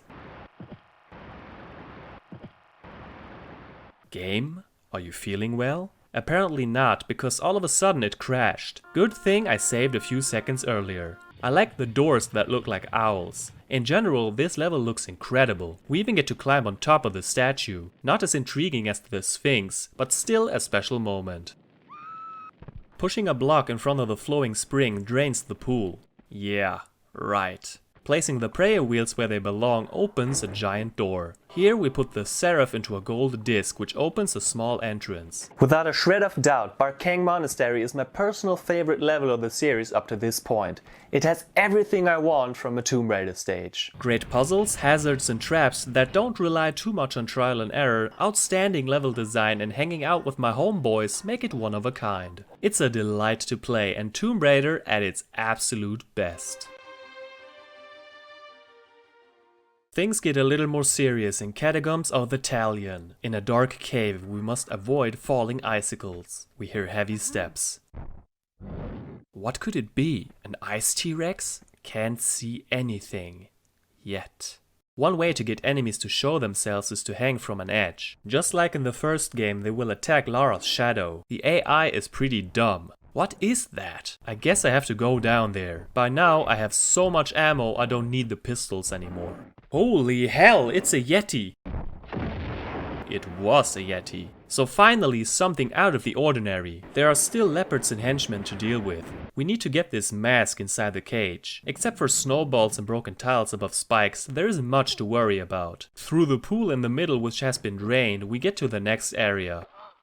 I should have seen that coming. Here more snowballs and leopards await us. There are actually a few spots, including the bridge, where we can't get to in this level, but there is no way of knowing that. That's a little confusing. With the second mask we can get inside the building. It is pitch black in here and we can hear Yetis scream like idiots. Sounds like there are quite a few of them, but I can't see them. By pulling the switch we open the cages and set them free. As a kid I had huge respect for those beasts. Hearing them and not knowing where they are still makes me nervous. They will kick your ass when you're close enough. I can hear a Yeti stomp, but where is he? Why doesn't he come up to me? She's aiming at something. What's up with that? Is he moonwalking on the spot? He can't really get to me. Might as well use the pistols.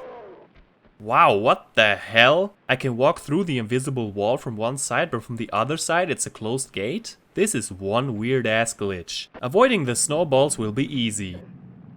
Ouch. Can I get over there? Nope. If this game had save crystals, I would never try things like that. This way, I got nothing to lose. I got so much ammo, I might as well just blast fish with my Uzis. Near the end is a puzzle with pressure pads and doors, which is fairly easy. Compared to the last couple of levels, this one feels rather short, which I don't mind at all. The Yetis are a highlight. I got lost at one part, but overall it's clear what to do, and that makes this level a satisfying experience. Ice Palace is the final Tibet level. Shooting the giant bell makes the door open. Creepy music starts playing and we see and hear Yetis in a cage. Their screams are intimidating. Look at that fool boxing the air. The beginning is a little bit of a pain in the ass. We have to use springboards to get to higher levels and shoot bells that we wouldn't reach otherwise. That is way more difficult than it looks. If you survive and do it right, it's a fun mechanic. Things get tedious though. Let's watch 3 Yetis punch at my shadow. I could hang here all day. Behind this block is the most cryptic secret of the entire game. How do we get to the dragon on the other side of the room? By walking across an invisible bridge. Nothing weird about that. In addition to Yetis, we're also up against white tigers. All this killing. In a dark room full of spikes, another Yeti is lurking around. Hey look, now we're on the bridge from the previous level. I like how they are connected, just like the first 2 Egypt levels in the original game. With the switch we couldn't access before, we can now tilt the fire pot and melt the ice. The tigers are quicker than the leopards. In the water we find a gong hammer. Best to use the harpoon gun while we still can. As soon as we get out of the water, 3 yetis swarm us. That was close. There's more? That's a lot of snowballs. Ready? Go. Run for your life, Lara! That's a huge gong, man. What's up with the bird creature on it? Good thing we have a gong hammer. This is what we're looking for, the Talion. Let's grab it and leave the level.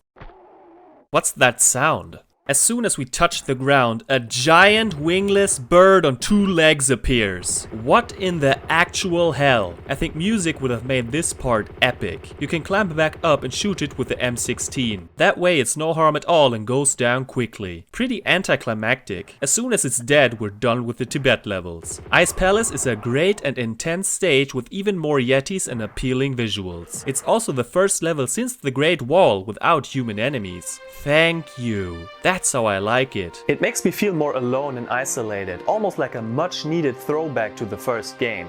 I just wish the boss fight had been more exciting. Overall, Tibet is my favorite chapter of the game and I never get tired of this setting. Barkang Monastery is the absolute best of the best, but the other 3 levels are also strong entries. Not even the snowmobiles can take away my enthusiasm for it. A cutscene shows Lara getting out of the caves. She steals a jeep from Bartoli's camp. They follow her and we hear Tomb Raider 1 music in the background. Even Bartoli himself is after us, but Lara manages to escape. This car chase was the most amazing cutscene of the game for me as a kid. Back at the Great Wall, she uses the Talion to open the gate we saw at the beginning of the game. I can't wait to see what's next. We're finally here again. Welcome to the Temple of Xi'an. When it comes to the atmosphere, it can't get any better than this. The chamber with the torches in combination with the music makes my skin crawl. There's the dagger. And what do you know? It's a trap. I was so close. We slide down a water slope and fall into a pool. Unless you grab the edge of the waterfall and scuttle to the left to get a secret. Because why wouldn't you do that? This is the last level with water enemies, so kill those carps with all the harpoons left in your inventory. 2 tigers are guarding the temple. We can't get in yet. Instead we have to use another springboard. Yay. Other enemies in this level include birds and spiders. Don't mess with the spiders, man. The background noises are eerie and almost out of this world. Creeps me out in the most positive way. We know this has to be near the end of the game because of the lava. Most games end with fire levels, right? This level must break some kind of record for the most traps. Inside the temple are mechanical warriors similar to those in Bartoli's hideout. Activating all of them is painful to the ears.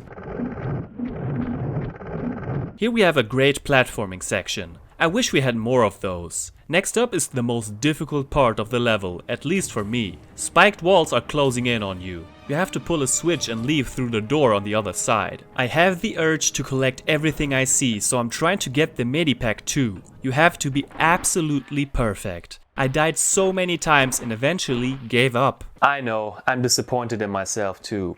I just got sick of seeing Miss Croft die, you know. After that we get more rolling boulders. Well, technically they are metal balls. In another pitch black room we can hear blades, but I can't see them. Yet. Pulling the switch makes a goddamn tiger come out of nowhere, so that's horrifying. The next part with the blades on the ladder is tricky. After that we have more rolling blades and now we're back in the temple but on an upper level. Another timed door has us race against the clock. Oh no, I hate spiked balls. Well, what if I hang down on the side and shimmy? I'm smarter than you, game. My idea does work after all, I just didn't do it right the first time. We run over breakable tiles and flee from a metal ball. This is awesome. This dragon statue is so cool. Just don't jump on its head. The game doesn't know how to handle it. Oh no, more springboards?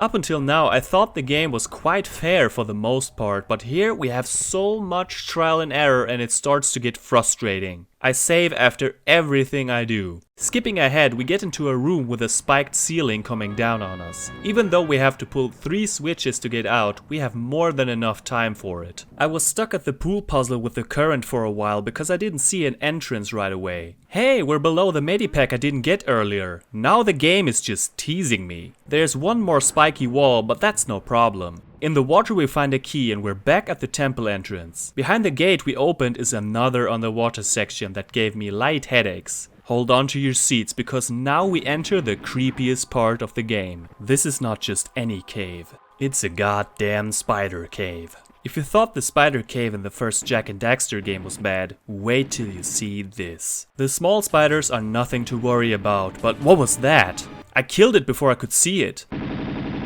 Sounds awful. Oh my god. This spider is gigantic. Let's check out this enormous egg sac. Whoa! Sweet holy arachnid! This makes me want to throw up. You know, I can deal with yetis, mummies, skinless mutants, but giant spiders? That's where I draw the line. Thankfully, we don't spend too much time here. With the silver key we collected, we gain access to the second temple. If I were to do a no meds no saves run, this next part would be the one I'd fear the most. You've got a series of springboards on the way to the top. Considering we can barely control our movement once we're in the air, that's not an easy task. In another big room we see 2 large dragon statues surrounded by lava. This part is quite fun and I only died because I messed up one jump that should be easy. The final part forces us to perform a mid-air somersault in order to grab a ladder. It's a tricky maneuver but so satisfying when done right. A cutscene shows us back at the dagger. Bartoli and some of his cult member buddies got here before us and they perform a ritual to some demonic music. It creeps into your soul. Bartoli plunges the dagger into his heart and his goons carry him out. Lara follows them into a green building. Nice shot by the way. Reminds me of the For Your Eyes Only movie poster. Temple of Xian might be the longest level. It took me about 90 minutes. I died so many times and some parts annoyed the hell out of me. Despite all of that, this is my second favorite level after Barkang Monastery. The dark mood really gets to me and there is danger around every corner. I could do with less trial and error, but other than that, it's exactly what I want from a Tomb Raider stage. Simply marvelous. Floating Islands is surreal. Like the name suggests, we are surrounded by green floating islands without any logical explanation. I just know that this is the M16 level for me. Why? You'll see. Pull up the weapon and wait. Do you see something glowing in the distance? With the M16 we can shoot at it. It's a statue that has come to life. A flying warrior with a big sword to be exact. Here we can see one that hasn't been activated yet. This is another one of those stages where even after all these years I can't seem to remember what I have to do. Don't get too close to the warriors with the 2 spears. They are faster than you'd think. Not even the grenade launcher kills them with one shot. Being pushed off the edge of course means eternally falling to your death. This place looks so abstract and out of this world. It's disorienting to be frank. 2 mystic plaques open the gate to the next area with a bridge and a burning rooftop. The roof is on fire. Good thing we can hear the flying warriors before we see them. This way I don't get a heart attack. In close encounters with the spear dudes, I either use the grenades or the shotgun. The boulders in this level are green. Of course they are. Ah, zip lines. We haven't seen those in a while. What's up with this room? Lava walls? What is this, hell? Well, hello Satan. This place looks incredible. There's one part that felt impossible. We have to get past 3 slashing blades. Because we're knee deep in water, we can't walk fast or jump. I just couldn't get the timing right and therefore I died and died and died some more. With luck I eventually made it. But it turns out I didn't have to do that. In fact, I got here too early. Normally you'd come from the other side and turn off the blades. Fuck me man, I wasted so much time on this. The roof. Be prepared for more action as we have to kill 4 knife-throwing cult pricks and 4 warriors. Don't fall into the lava like I did several times. A climbing section above a spike lava pit follows. For some reason I messed up the turning around mid-air several times. As we enter the next building, we finish the level. I don't know about this one. Once again, the atmosphere is fantastic and gives you an unsettling feeling. I'm afraid I have to admit that I don't enjoy it. The warriors have never been fun enemies for me. Most importantly, I find navigating through the level tiresome and boring. If I really think about it, it's actually my least favorite stage. I did not expect that. This is it, the moment of truth. The Dragon's Lair is the final level and our chance to take out Bartoli. Not immediately though. First we kill 4 warriors. Since I have like 80 grenades, this is all I'll use. Not even the cult douchebags die from 1 grenade. What did they have for breakfast? Morphine? One of them has a mystic plaque which opens the door to the final area. We see Bartoli's body lying in the middle of the room. As we approach him, Bartoli turns into a goddamn giant-ass fire-breathing dragon! Holy shit! The legend was true after all. That thing really impressed me as a kid. T-Rexes are for babies. This is the real deal. Even better than an ice T-Rex. We're talking fire. There are a few ways to deal with this magnificent beast. If he gets you, you're screwed unless you jump into one of the holes that lead to a pool. It's recommended to dive in there anyway because there's lots of ammo down there. Not that I need it, but whatever. My trusty strategy is to stand behind one of the pillars and shoot it from there. For some reason the dragon stays in this one position and just hits the pillar. Once it goes down, you have a short window to pull the dagger out of its heart. If you fail to do it in time, it will stand up again. Pulling it out will kill the dragon, leaving only a skeleton behind. Well, Marco, the dagger is mine now. Only I will not plunge it into my heart. I'm happy the way I am. Nice and intact. The exit opens, but the ceiling starts to collapse and it burns. Burn, motherfucker. Burn. I don't care. Let's take a look at how much ammunition and medicine I had left. Damn, that's a lot. Once a litterbuck, always a litterbuck, I guess. Well, I had to use one more medipack because flames burst out of nowhere. This is the shortest stage by far. It feels more like a continuation of floating islands and I ask myself if it really needed its own level. The fight against the dragon is epic, but I feel like it's missing something. That's right, there's no music. Remember how awesome the encounters with the T-Rex or the legless mutant were? The music made these fights so much better, giving the player a burst of adrenaline. It's a missed opportunity in my eyes. Still, it's a worthy finale to a very long adventure. Similar to the Atlantis levels, the China stages ramp up the difficulty significantly. The supernatural elements along with the darker tone make them a satisfying and worthy final stretch of the game. A cutscene shows Lara escaping from an explosion. She wakes up a little later next to the Great Wall. And that's it, folks. Wait, what's happening? Lara's home? That's right. Home Sweet Home is a bonus level that takes place in the mansion at night. Lara is sitting on her bed admiring the dagger when all of a sudden the alarm goes off.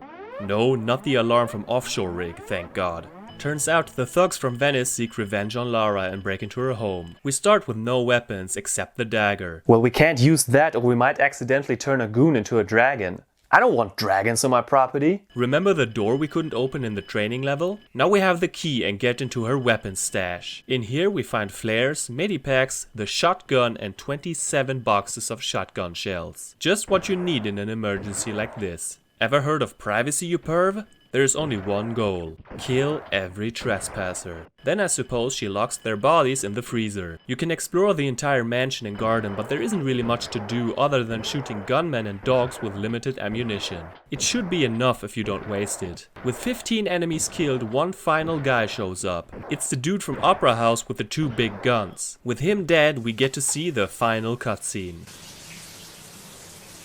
Well, hello. Don't you think you've seen enough?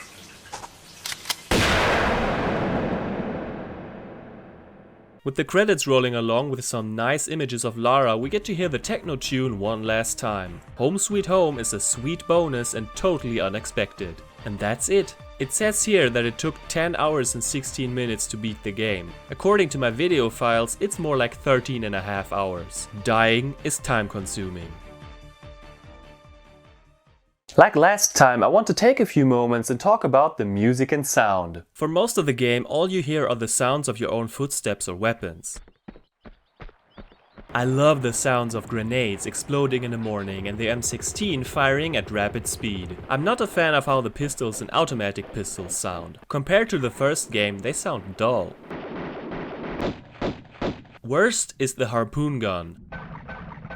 The voice acting in general is a lot better in my opinion. I specifically like the cutscene with the cult member, although I've got to say that I find Bartoli and Fabio a little hard to understand sometimes. It's just a gut feeling that maybe. Shelley Blonde wasn't available to provide the voice of Lara, but we still hear her grunts and screams. Judith Gibbons took over the role and gave her a more mature tone, which I think is a perfect match. That was gunfire.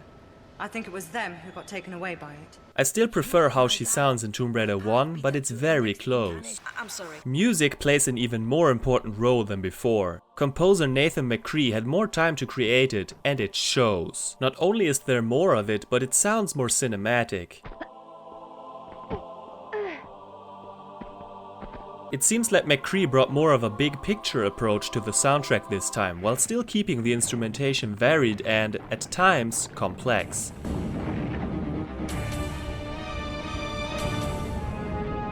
A lot of sound clips are very short but signal the importance of what's ahead, whether it makes us cautious or even run for our life.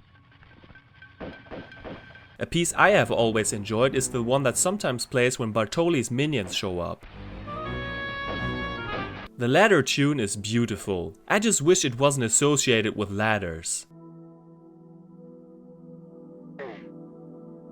The ambient sounds like the echoes, the heartbeats and whatever it is we hear in the Temple of Xi'an improve on the experience we loved so much in the original. While I enjoy some individual songs from the prequel more, the second game has a more well-rounded soundtrack in my opinion. It sounds like Tomb Raider, but still has its own identity. We should honor the best of the best. Here are my top 5 songs from Tomb Raider 2. Number 5. The main theme varies from its predecessor, but it still has that distinct Tomb Raider sound. Although I prefer the first theme song, this one is really beautiful as well.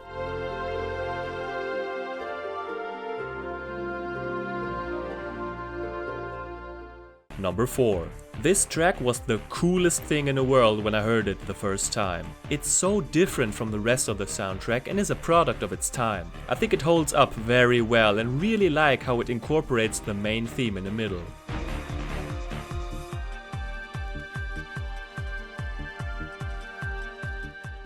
Number 3. This song only plays in case you get on a black snowmobile. All you hear is drums, but it's so awesome.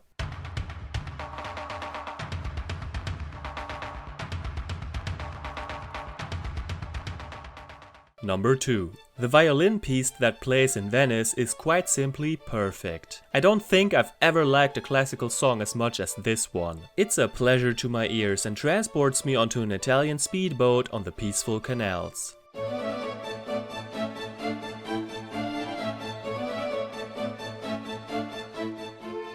Number 1. This is the track that comes to mind first when I think about Tomb Raider 2. I like how it builds up and gives me the feeling that we have made a great discovery. But wait, there still might be danger ahead.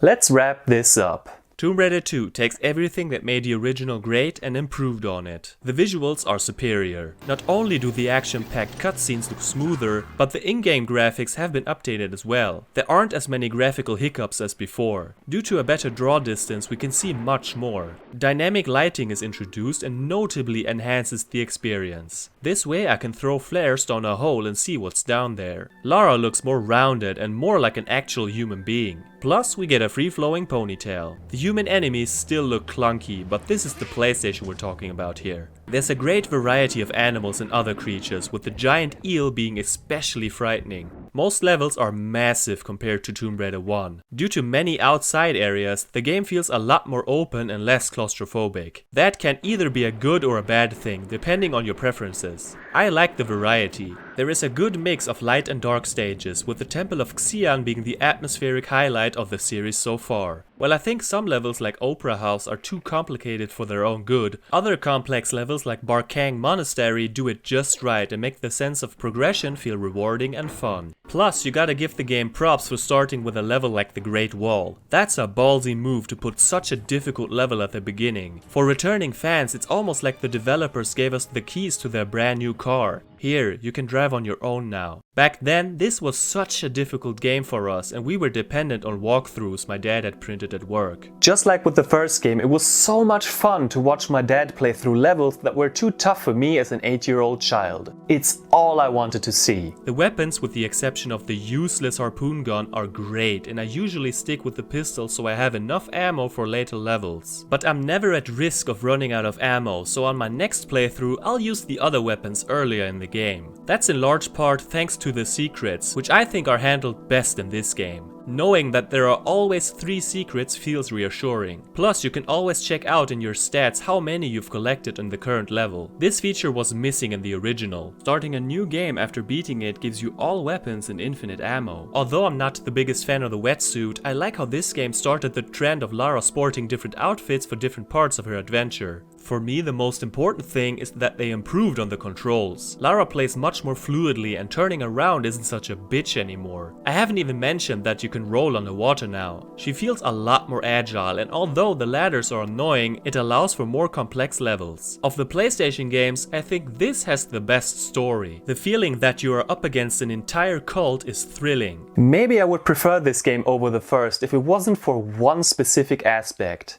There are way too many human enemies. The best stages don't have humans in them, the one big exception being Barkang Monastery. Here, the stage benefits from them because we can see the monks fight back. Other than that, it's so repetitive, especially when we get to the oil rig and water levels. It gets better near the end, but for most of the adventure, they show up all the time and it pulls me out of the game a bit. How can I feel trapped and isolated if there are 30 to 40 goons in a single stage? Even though PETA will hate me for this, I prefer enemies in the form of 32-bit animals. This game clearly has more of an emphasis on action and gunplay. I like that too, but if I had the choice, I prefer the way Tomb Raider 1 handled it. So while Tomb Raider 2 is a better game in many ways, I prefer the overall experience with the original Tomb Raider. That game had a really strong first half and the second half wasn't too shabby either. Here there are too many levels that are good but not great, particularly in the second quarter. It's a long and difficult game, so you have to be patient with it and make use of the save feature, which is a godsend by the way. Don't get me wrong, I love the game and I replay it every few years. Both my dad and my brother say that this is their favorite Tomb Raider game, and I can totally see why. If you liked the first one, you'll most likely get a kick out of this game too. Newcomers might have problems with the controls, but that's what the training area is for. On PC, the graphics are a bit better. Just like the first game, the PC version has an add-on called Golden Mask with 5 additional levels, which I also reviewed in 2011. I could just go on and on about this game. We haven't even talked about the cheats yet. In response to the Nude Raider patch, Core Design made sure to include a nude cheat in this game, which actually makes Lara explode. I'm at loss for words. This is one of the best sequels of its time and it deserves more recognition.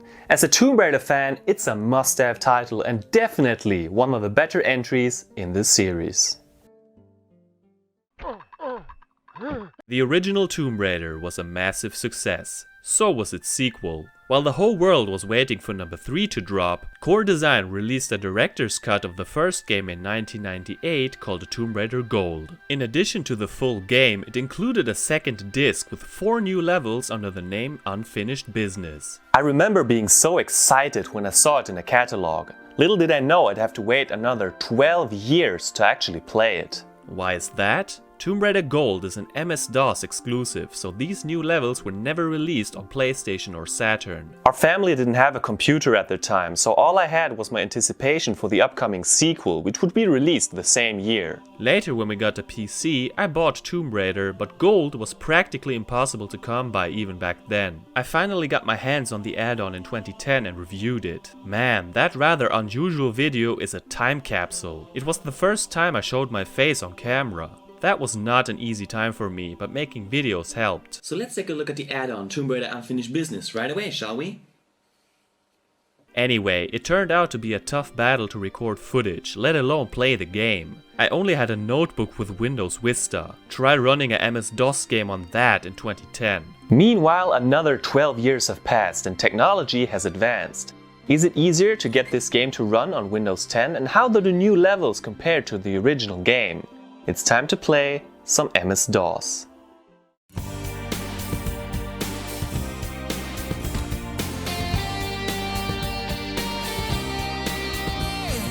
GFrom, the gamer, the legend, he's come to show you the way in this world of games.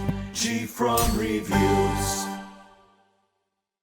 How do we get this game to run? I have several discs of Tomb Raider, but none with the add-on. Luckily, you can download Unfinished Business legally for free. Check out tombraiders.net for further information. I couldn't get the disc to run at all, so I said screw it and bought the Steam version. For this version there exists a patch that makes it playable on newer systems, so I downloaded the so-called Tomb Raider 1 automated fix, which includes improved graphics, resolution, added music and the add-on. And what can I say? It actually works. In 2010 I couldn't play the game with a controller because the menu would just spin to the right. Now I ran DS for Windows to use my DualShock 4 controller. That also works wonderfully. So now I can actually play the game without objects appearing behind me, the game crashing after loading 5 times, and use a controller with a big grin on my face. This is what dreams are made of.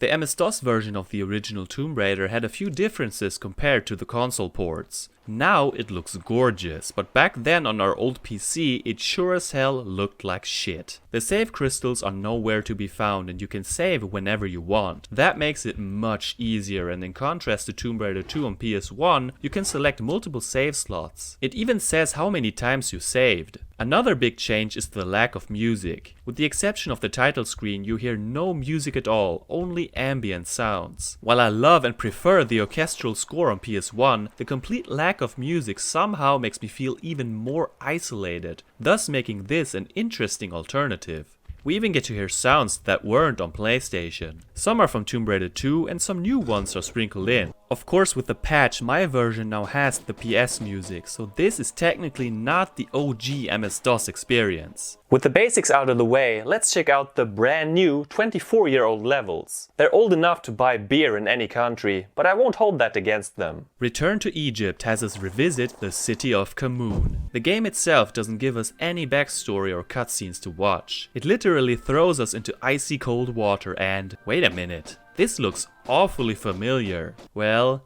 yeah, it's the Sphinx from the City of Khamun level, but the whole room is filled with water. What happened here? I love the concept of taking a well-known stage and adding a new spin to it. That makes it a whole new crocophant-infested experience. We start with only our trusty dual pistols. Does Lara throw all of her weapons away after each adventure? The massive amount of ammunition I had at the end of my last Tomb Raider playthrough would make the Panther encounters a hell of a lot easier. These predators are lurking in the weirdest places. Like, how did you get up there? I know you're cats, the climbing masters of the universe, but still. It doesn't take long before we find a shotgun. After revisiting some familiar rooms, we get to explore new areas. There sure are a lot of spikes around here. Good thing I can save anywhere. At first I wasn't used to it, so I kept forgetting it and had to replay more sections than necessary. The secrets are back, giving us all the more reasons to fully explore the levels. As we reached the top of this area, we emerge outside. In the main game we were only outdoors once in the Lost Valley. There the sky was pitch black. Here we see stars and it's beautiful. Gives me calm vibes. As calm as you can be in a trap-filled desert. Speaking of traps, don't get down into the crocodile pit.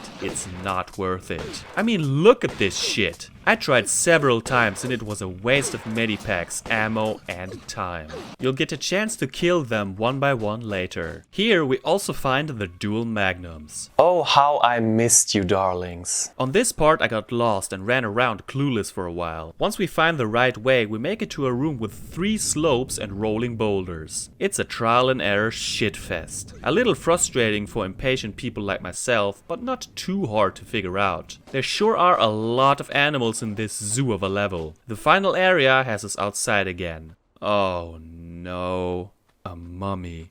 Okay, let's slowly walk towards it. What the fuck? What evil sorcery is this? Best to shoot them from up here. That was freaky. But what about the mummy over there? Will it wake up?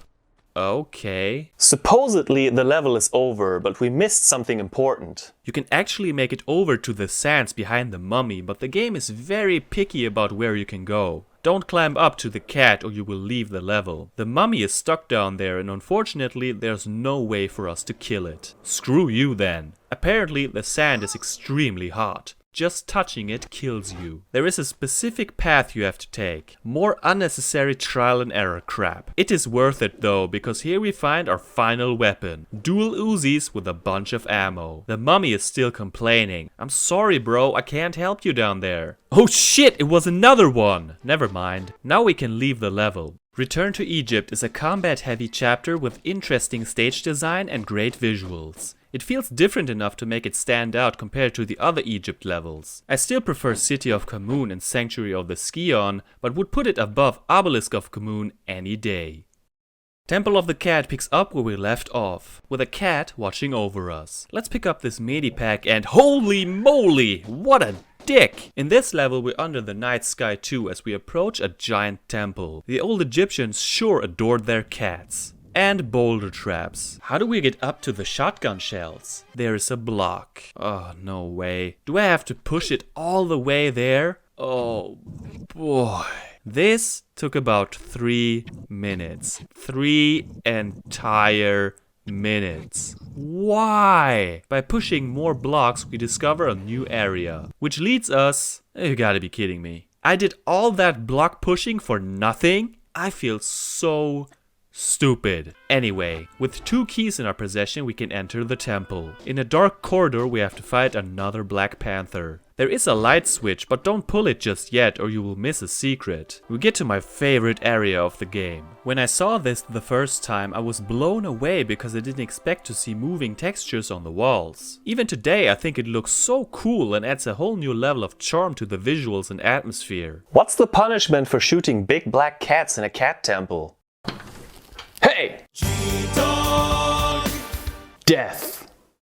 Here we have to find 5 keys to progress. A fun little scavenger hunt. The underwater section made me a bit nervous, especially when enemies can just swim through the closed gates. Cheater. Behind that door we can hear mummies. In the right angle we can even glitch the camera through the door to take a peek. Jump on the pharaoh platforms to open the door. These mummies are fucking psychopaths. Look at that crocodile staring at me like I'm next for lunch. And because we haven't dealt with enough mummies for today, here we have a room with 10 of them. Double digits.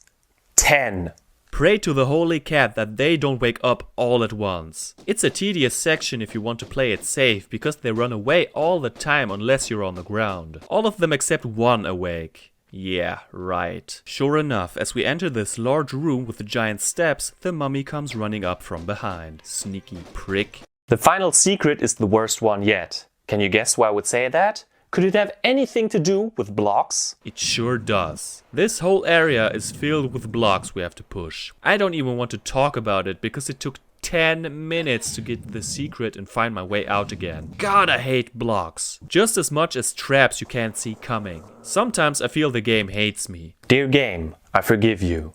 Every time I think you're a piece of shit, you throw something amazing my way. In this case, it's a giant cat statue we have to climb up. Only instead of fleas, this cat is plagued by batshit crazy mummies. Look at that, a cat with a cat in its mouth. Or in other words, the meow meow has a meow meow in its meow mouth. I love this climbing section because it feels very rewarding to get to the top. A switch rolls out the cat's tongue. Pull the switch in the meow mouth, approach the cat statue in the next room and finish the level. Man, this is a long stage. Took me about 90 minutes. Not only is it also combat heavy, but it has many different sections to explore. From a visual standpoint, it's the prettiest level in the Tomb Raider 1 saga and creates a sense of wonder and excitement. I could do with less shooting, but nonetheless, it's an outstanding chapter that would be among the best in the original. Except for these damn blocks. Like the name suggests, Atlantean Stronghold has us back in Atlantis. In fact, it continues exactly where Tomb Raider 1 ended. So the first adventure didn't end where we thought it did. This of course means we're traveling back in time, given that the previous 2 levels took place a few months after the Atlantis levels. Why are the levels in the wrong order? Take a fucking guess. Son of a bitch! Yep, here we go again. Mutants and incubators. Can't say I missed you. Good thing we keep the ammo and medicine from the future. That's video game logic for you. As I've only used the pistol so far, I have more than enough ammo for these beasts. And there are plenty of them, some with wings. At first I thought I was stuck here because I kept falling to my death no matter what I did. This room with the glass floor and incubators is pretty cool. Hey, get out of my face! Look at that fool sneaking around. Man, there are too many of these mutants. When you see them standing like that, you know there's trouble ahead. It truly feels like we're in hell with all these lava walls. Let's kill another one. Hello? Speaking of hell, how hot is it here?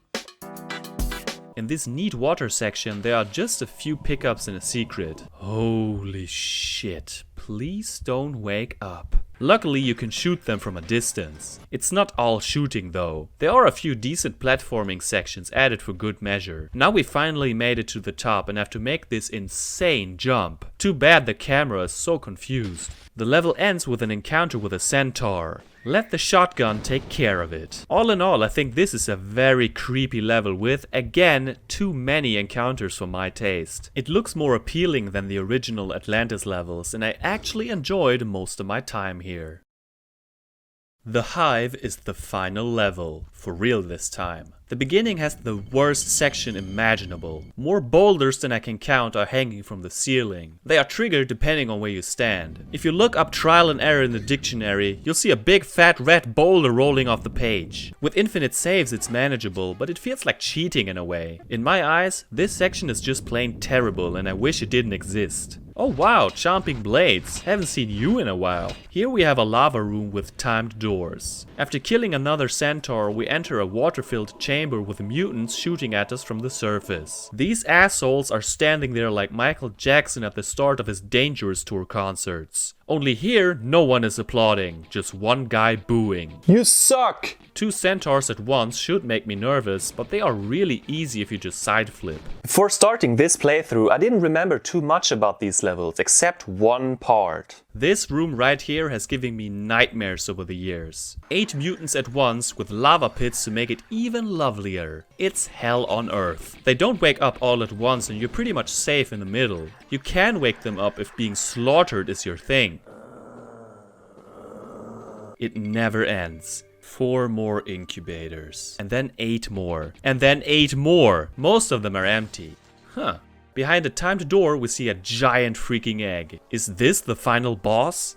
Nope. The level just ends. That was anticlimactic. No cutscene, no nothing. Just the credits. That's more than I got last time. Although the ending was kind of lame, because nothing happens, the screen turns black and you have to hit the Windows button. That sums it all up, doesn't it? The Hive is not that great, unfortunately. There are over 40 mutants in this level, and that's just overkill. The boulder section is complete bullshit. At least my nightmare room isn't as tough as I remembered. The abrupt ending left a bitter taste in my mouth, and personally, I'm glad I'm done with Atlantis. For real this time.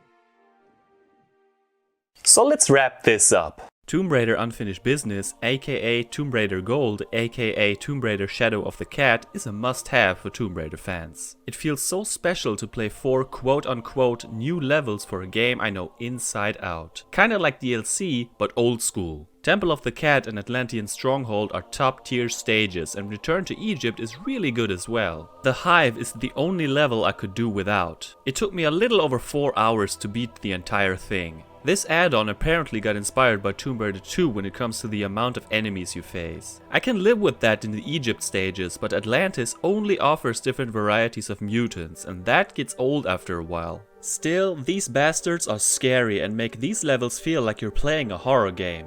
Thankfully, there's so much ammo and medicine everywhere that you'll most certainly never run out of bullets. I mean, look at how much stuff I had left again. Litterbug, unfinished business. Visually, it improves on the main game, with the cat temple being a prime example. I have mixed feelings about the sound. I love the new ambient pieces that aren't in the PlayStation port. Like I said, the original MS-DOS version had no orchestrated music, but this patched version does. While it's cool to hear these great tracks, I feel they play way too often. Like all the time. It gets to a point where it even pulls me out of the game a bit. Sometimes it doesn't even fit. This piece is more fitting when you find something mysterious, not while blasting magnum bullets at mutants. Worst of all is that the music repeats when you revisit an area. That happened sometimes in the original, but not this frequently. So I don't know. A little less music would have been perfect, I think, but that's just my 2 cents. In my ranking of the games I've reviewed so far, it's obviously at the bottom. Maybe it's not a fair comparison. It's so cool that they released new levels in the old engine with the old weapons and movesets, even though Tomb Raider 2 had already been released and improved on all these areas. And best of all, it's so much easier to play now than it was when I reviewed it in 2010. Just buy the original on Steam and download the patch. That's it. This was a great experience and I'll be happy to replay it every time I revisit the original.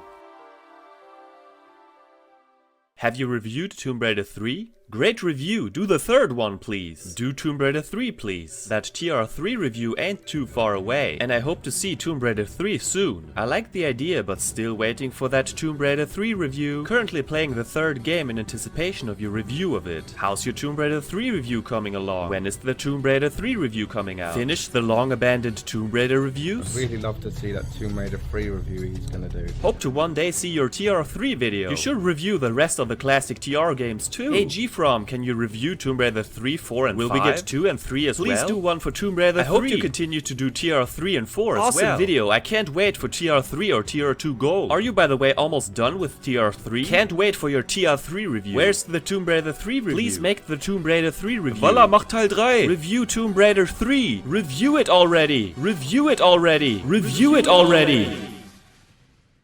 GFrom, the gamer, the legend, he's come to show you the way. But one thing I need to ask, where the fuck's the Tomb Raider 3 review? Alright. I've been getting this question for 11 years now. It's time to deliver. The wait is finally over. Let's go back to the late 90s. Tomb Raider 1 and 2 were the most amazing games I had ever played. Playing as a badass British lady on adventures across the globe with elements of the supernatural was unlike anything I had played so far. My dad had a PlayStation, but he lived in Sweden, whereas I had moved to Germany with my mom, so I only got to play it a few times a year. That would change in 1999. I knew I would get a PlayStation for Christmas, but that was still many months away. Tomb Raider 3 Adventures of Lara Croft was released in November of '98 and I really wanted that game, but it cost 100 Deutsche Mark, which is about 50 euros today. I got 2.5 Deutsche Mark for my allowance every week, so I had to save up for almost a year.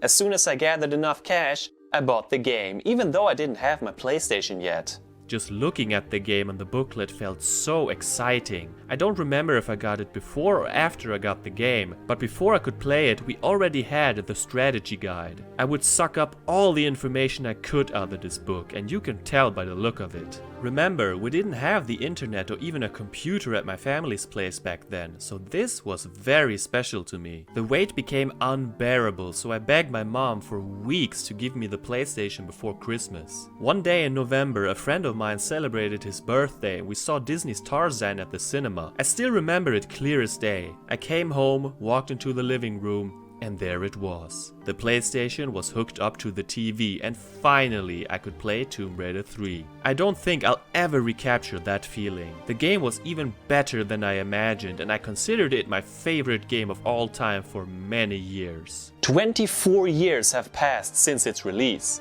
So, does it hold up as well as its two predecessors? Where does it stand in my personal Tomb Raider ranking? You'll get the answers. I'm so looking forward to playing this game again.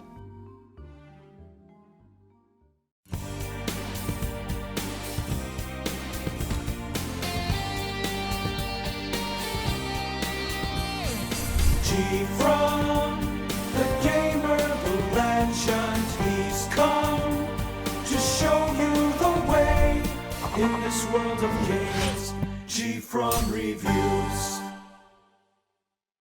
Once again, we have the option to visit Lara's home before we begin our adventure. Just like in the first game, we start in her bedroom. You know the first thing I did when I played this for the first time? I ran into the fire and my mom was shocked. I left.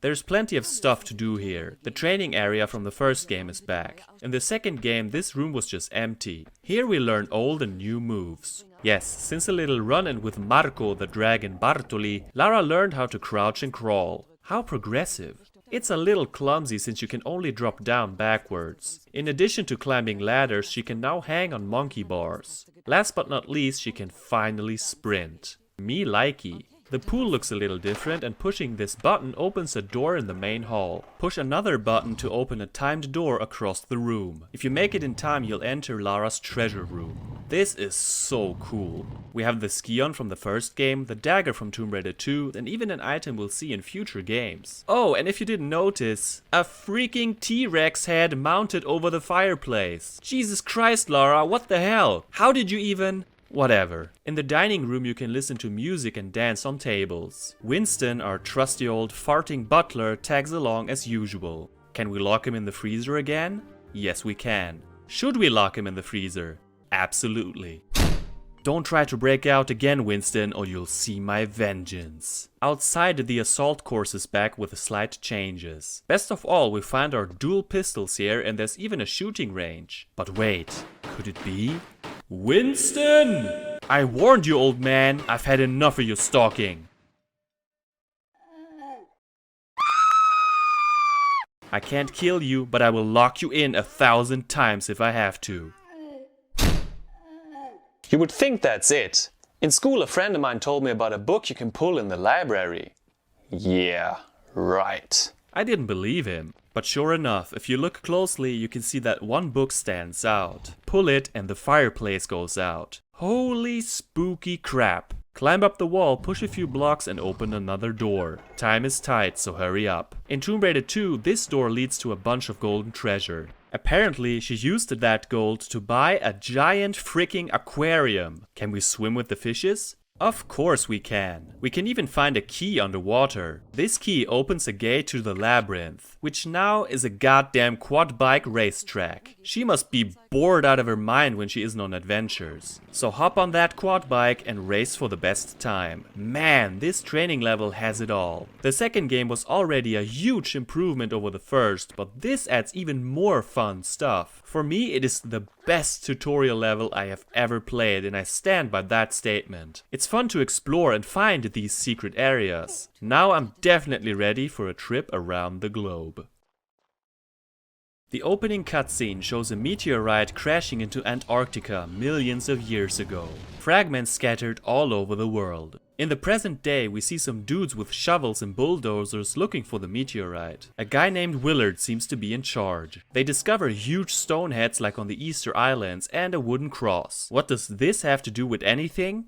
You'll see. One thing I'll have to say right off the bat is that I love the loading screens. They are the best in the entire series in my eyes. Jungle is the first level, which takes place in India. It starts rather unusually with a long slope, but don't slide down yet or you'll miss the first secret. Yes, the secrets are back. Unlike Tomb Raider 2 and its 3 dragons per level, this game has different amounts of secrets per stage, and they are regular items this time. This stage has 6 of them. You're not getting anything extra for finding every secret in a level, but finding all secrets in the entire game gives you a special reward at the end. So keep your eyes open. The first secret is the shotgun. Nice. It looks different than in the previous entries. The medipacks have green crosses instead of red. Did the red cross sue them or something? The first enemy in the game is actually a friend. The little monkeys don't hurt us unless we shoot first. So I'll just let you be, my hairy fellow. The first boulder is easy to avoid. Whereas you could save anywhere at any time in the second game, here the save crystals make a return. Unlike in the first game where you could only save at these crystals, here you collect them and can save later. So as long as you have save crystals in your inventory, you can save. You could say it's a hybrid between the first 2 games. I think this system is fine because I always have more crystals than I need, but this mechanic could be frustrating for many players. Not sure why they even changed it. This only counts for the PlayStation version. On the PC, the crystals are green instead of blue and replenish your health when you pick them up. Most players probably got impaled by the spikes on their first try here. The ending is very near, but we can't get there because of quicksand. There's a medipack. Hey, that's mine! Come back here, you little rascal! Oh, he led me to a switch. What a nice little chap. Remember how the first level in Tomb Raider 2 had a trap marathon? This stage has traps too, but they aren't nearly as stressful. After riding a zipline, we encounter our first tiger. The monkeys are so helpful. Some lead you to items and others show you where to go. Just crawling along with my monkey buddy. As we get deeper into the jungle, we walk past 2 boulder traps. Watch out for a third boulder behind the leaves. We have to flood this entire area by pulling a few switches in a room with lit torches. Now we can climb up the rocks. I have the German version, so the blood is purple, except when they die in water. I guess the sensors missed that. Here you have to be quick to pick up the key. If the monkey picks it up, it will never let go of it and you have to kill the poor guy. And you don't want to kill an innocent little monkey, do you? With this key we open a door and get a cutscene. Lara meets a guy named Tony and asks him about the artifact she's looking for. He doesn't say anything useful except that his companions Randy and Rory are inside a temple. I'm usually not a fan of German dubbing, but in German this guy is so over the top and it's infinitely better that way. Dass sie da drinnen sterben werden. Sterben! Hearing the English version feels so lame.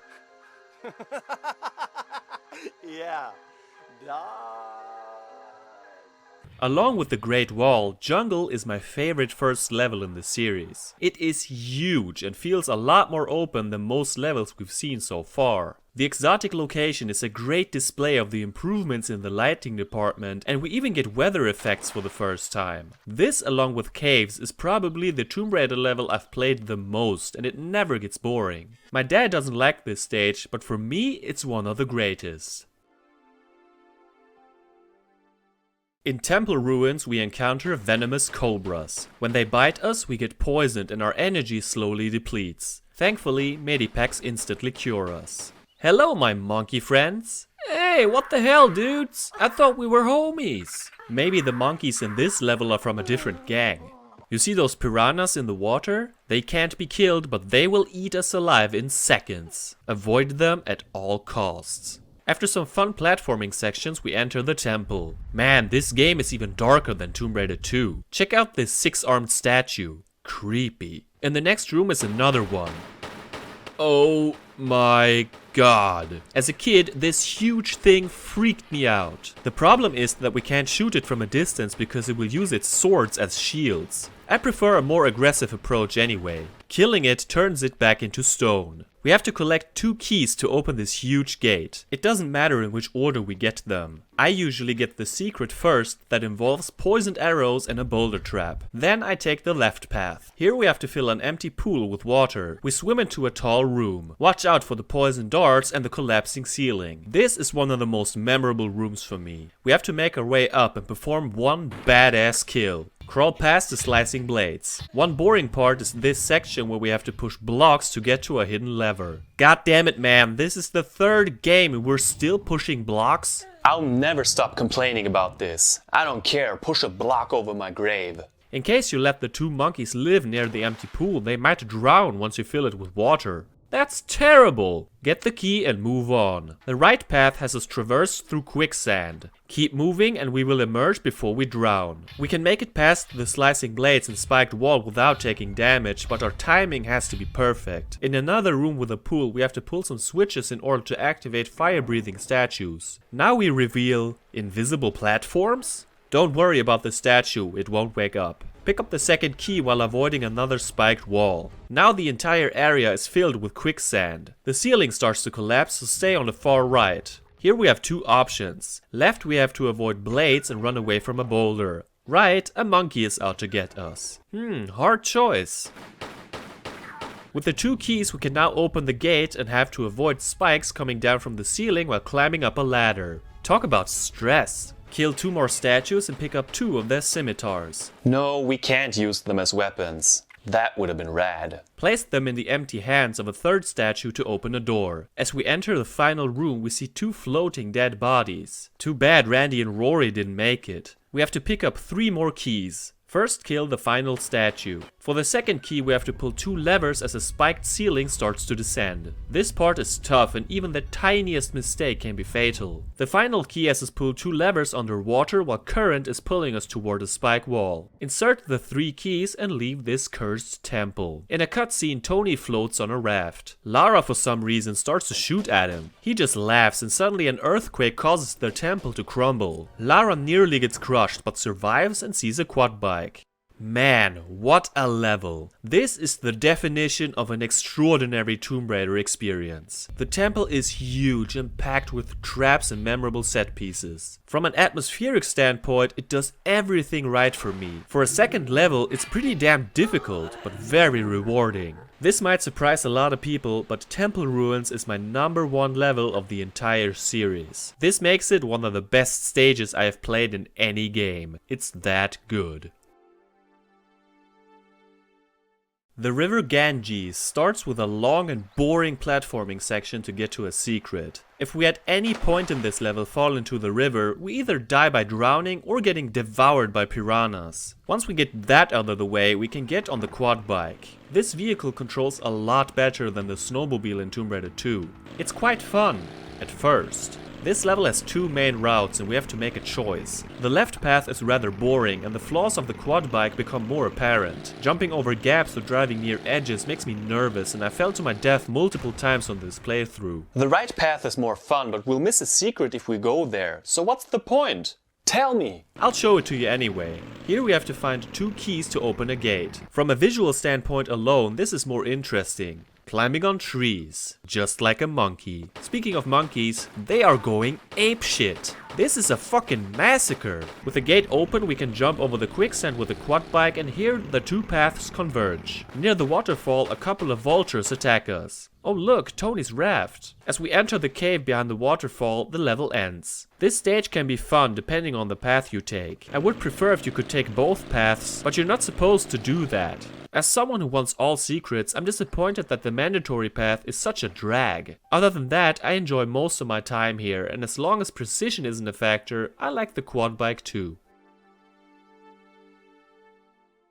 Caves of Kalia is a freaking labyrinth. I'm serious. It's a legit maze with multiple floors, boulder traps, movable blocks and cobras. It's a very short stage, but it's frustrating to get lost as most areas look the same. I used to know the shortest path by heart, but I don't remember anymore and I don't want to look it up. After about 6 minutes, I found the right way and dropped into a cobra pit. 10 fucking cobras are ready to fill our blood with poison as we run away from another boulder. Thankfully, the cobras don't move, so we're safe in the center. And here he is. Tony uses the artifact to throw fireballs at us. Don't jump into the water as it will turn into lava or whatever that's supposed to be. With the shotgun he dies quickly. Picking up the Enfada stone ends the level, but first we need to pick up some items including the grenade launcher. Hell yeah. This level is a mixed bag. I like the atmosphere and the Cobra room, but the maze part stretches too long. The boss fight is alright. So overall, I feel the first half of India is outstanding and the second half is above average. In a CGI cutscene, Lara meets Dr. Willard. He informs her that there are 3 more artifacts and gives her a little history lesson. 5 men from Charles Darwin's expedition to the HMS Beagle are looking for food on an island in 1834. They follow animal tracks into an ice cavern where they find 4 artifacts but get attacked by wolves. One of them dies and the ice bridge collapses. So now we know the story behind the wooden cross Willard found in the opening. The artifacts are now in different parts of the world and Lara agrees to find them for him. You would expect to get to the next level now, but here is where this game differs from its predecessors. We can actually choose which chapter we want to play next. South Pacific, London, or Nevada. That is so awesome and I remember taking a look at each level first before I decided which one I wanted to start with. From a strategic standpoint, it's smart to start with Nevada, but you wouldn't know that at first. I'll tell you why soon. Let's travel to the United States. Nevada Desert has us kill more vultures. By the way, I really love her new clothes. It's my favorite outfit of the entire series. But enough about fashion. Instead of cobras, we face poisonous rattlesnakes, which can be very hard to see behind bushes. Whoa, what was that? Jump into the hole and swim to the next area. Here we have a canyon. If you fall into the water, there's no way to get up again and you have to restart the level. At least that's what I thought as a kid. I just couldn't figure it out. It turns out you have to do a running jump without holding onto the edge. Why? This knowledge could have saved me a lot of trouble back then. More jets. What's going on here? Whoa, that was close. We have to find a detonator switch to blow this place up. Now we're in a cave above the waterfalls. Don't fall into the water or you'll have to climb up all over again. One of the secrets gives us dual Uzis. Now that's what I'm talking about. Near the water wheel, a dude wants to punch us to death. So it's just fair for me to put bullets in his head, right? Fun fact, this guy has a sprite from Doom on his back. As we walk along the sluiceway, we get to this area which I've always liked. The water looks so much better than in the older games. It's easy to miss this one switch. Now that we have activated the water wheel and raised the elevator, we can return.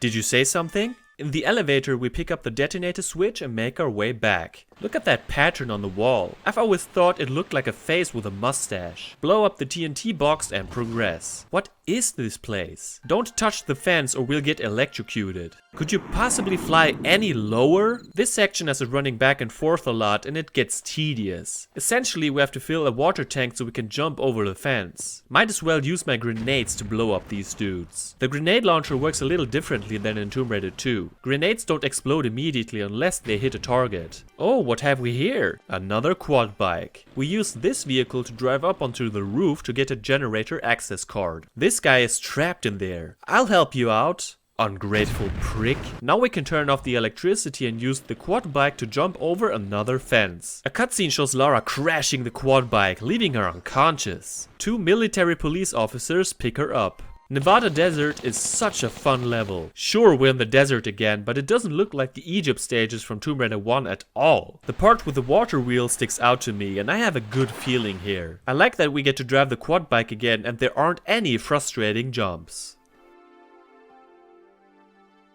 High security compound starts off in a cell. We only have one medipack and our save crystals. That's it. So this is the third game in a row with a weaponless level. Everything we've collected so far is gone forever. And that's why we picked Nevada first, kids. By walking through the green motion sensor, the door opens and a military policeman comes rushing in trying to beat us up. So what do? Open all the other cells so that a bunch of criminals can murder him.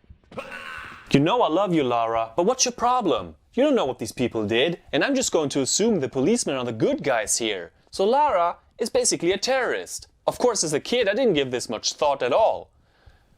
Whatever.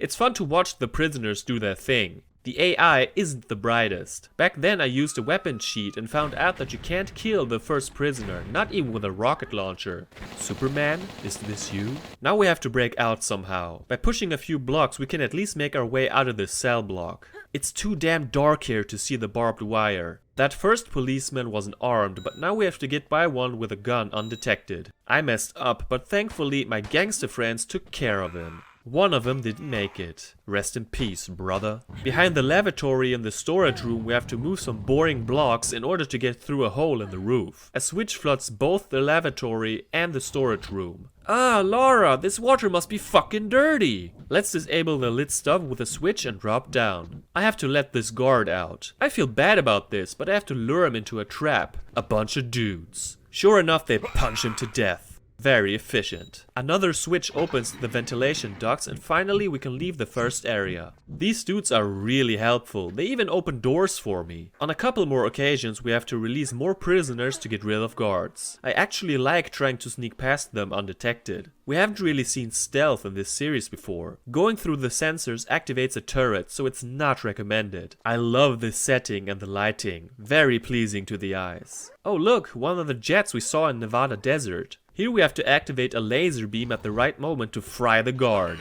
Brutal. This huge satellite can be moved by the push of a button. So cool. Under it is a pool with a strong current and deadly fans. The following part is quite complicated and involves a lot of running around. When we finally make it, we get access to a room with our dual pistols and a goddamn desert eagle. Of course we get a desert eagle in the desert, what did you expect? This is pretty much the best weapon in the game, but I'll save it for later. Oh, and one of the secrets gives us the grenade launcher back. Finally, we're not dependent on criminals. Now we get to be the criminals. Lara kills more and more policemen and even police dogs. Jesus. This is the first time we have to monkey swing. Kill more innocent people, walk into the back of a truck and watch a cutscene. Lara hides in the truck as some dudes close the doors. She drinks some coke or whatever and that's it. This is one long ass level, but it's another one of my favorites. As far as stages without weapons go, this is by far the most creative and rewarding. Sure, the action is questionable at best, but the setting is amazing and you don't get your weapons back within the first few minutes like an offshore rig. You actually have to use some strategy from time to time and it's not as cryptic and boring as Nettle's Mines. In that regard, we have a clear winner. It's the weakest of the Nevada levels in my eyes, but that just shows how good this chapter is. Believe it or not, we're actually in Area 51 now. I wonder what we'll discover here. Kill the guard before he gets to the handprint scanner. This is the only way we get into the room with the MP5 submachine gun. Now we're talking. This feels like a James Bond movie, avoiding laser traps and stuff. In this level we can set free more prisoners, but it's totally optional. Some more rooms and even a secret can only be reached if you kill the guards before they get to the scanners. We get to a room with missiles. Of course I ran into the sensor and activated the turret. Idiot. Another example of me being an idiot is dying by falling and finding out that I didn't save, so I had to repeat almost 20 minutes of gameplay. That's the worst, but it happens all the time. Skipping ahead, we get into a room with an electric train track. Needless to say, don't climb up there. In this room we get our shotgun back. This is some intense stuff. Monkey swing above the electricity while avoiding the laser trap. Just a normal day for a Croft. Check this out. Is that a saucer? We can't get there yet. After a part with timed doors, we get to a room with 5 switches. We get 0 clues about which ones to pull. You see the room with the saucer after pulling a correct switch. That happens with 3 of them. So by pulling those 3, you open the door. Not very intuitive. We can't really do anything with the UFO yet, but we have to get on its roof to collect a launch code pass. Who on earth put it there? Or someplace other than Earth? Now we have to make it all the way back to the huge missile. Put in the card, push the button and run for your life. Such an awesome moment. We can now climb up inside the missile silo. That is if you don't backflip to your own death for no reason. After getting past more laser traps, we're outside. Time to test the MP5. It's the weapon of choice for long distance kills, similar to the M16. With the code clearance disc, we return to the saucer. Insert the disc and... oh my god! You're seeing what I'm seeing, right? As a huge X-Files fan, I approve of this with all my heart. There's another alien, and... orcas? What are they doing here? For one of the secrets, we actually get into the orca tank and get to swim with these beautiful animals. I have a huge aquarium in my giant mansion. Wanna come? If she can transport a giant T-Rex head, she sure as hell can bring 2 killer whales home. Let's take a look inside the saucer. I must have stepped into some kind of portal. Look how tiny the UFO is and how large it is from inside. It hurts my sense of physics. Sadly, we don't get to fight aliens or a boss. Just kill more military people and pick up element 115. This ends the Nevada chapter. Area 51 is such an incredible level. It's very unique and hasn't really got anything to do with tombs, but this works just as well. I love that they actually show the aliens, and discovering the UFO blew my mind as a kid. Overall, I can say that Nevada is my favorite chapter of the original trilogy. It's only 3 levels, but they all have their unique moments. This stage and its setting make it a personal highlight of this chapter. South Pacific or London? Which one should I play next? It really doesn't matter that much. I usually play South Pacific next so that I'll have more ammo for a certain type of weapon for one specific London level. If you've played this game before, you know what I'm talking about. Coastal Village has the most breathtaking opening of them all. I mean, damn, this looks gorgeous. And I don't even mean Lara's new outfit. Starting in a tropical lagoon, we have to swim to the shore. Here we once again have 2 different routes we can take. mistake. In the water we find the smuggler's key, which opens a door nearby. I recommend taking this path. You'll miss one of the secrets if you skip it. It's definitely the more difficult way, filled with traps and crocodiles. What am I shooting at? In the water we find the harpoon gun. This was the most useless weapon in Tomb Raider 2, and it's just as shitty here. Man, it's dark here. Essentially, this cavern is one long platforming section with some shooting in between. As a kid, I thought it was too scary, so I never went here. Hey, someone or something is shooting poison darts at me. The strategy guide calls them cannibals. Wow, that's messed up. I really dig these effects. Let's enter the temple. Thanks for the warning. Don't go into the light or you'll raise spikes. With the press of a button we can cover the skylight. We can either progress here or make our way to that area we skipped in the beginning. As someone who wants all secrets, I picked the ladder. Here we kill more tribesmen and have to search for 3 serpent stones. They're quite easy to find except for one which has this messed up jump that freaks me out. By the way, to the best of my knowledge, there's no way to get down there alive. Believe me, I've tried. Placing the stones inside the snake heads opens the gate to the village. It's safe to say this is not a place where you want to stay longer than necessary, as it's crawling with the dudes who want to eat you. Here we can see the way to the next level, but we can't get there yet. I know that a guy will come up from behind when I turn this wheel, but I jump up out of my seat every time anyway. It's just so rude to sneak up on someone like that, man. Have some manners. I like this part where we traverse across the rooftops of the huts. Here's the part I usually mess up. Jump over the flames and get past the double blade trap. Who thinks it is stuff? I gotta say, the Crocofans look infinitely better than in the first game. They actually look like one and not like Haribo gummy crocs. As we jump into a treehouse, we get a cutscene. Lara talks to a guy missing a leg. His plane crashed and some of his men disappeared. He's not sure if a tribesman was responsible for his leg. At least he gives us a map. Wait a minute. 4 out of 3 secrets? I don't know if this is a mistake or I'm just that great at this game. Coastal Village is another fun level with maybe a little too much trial and error. I love the exotic location and cannibalism gives it a dark twist. In contrast to the river Ganges, this level handles the 2 paths much better as we have the option to see both.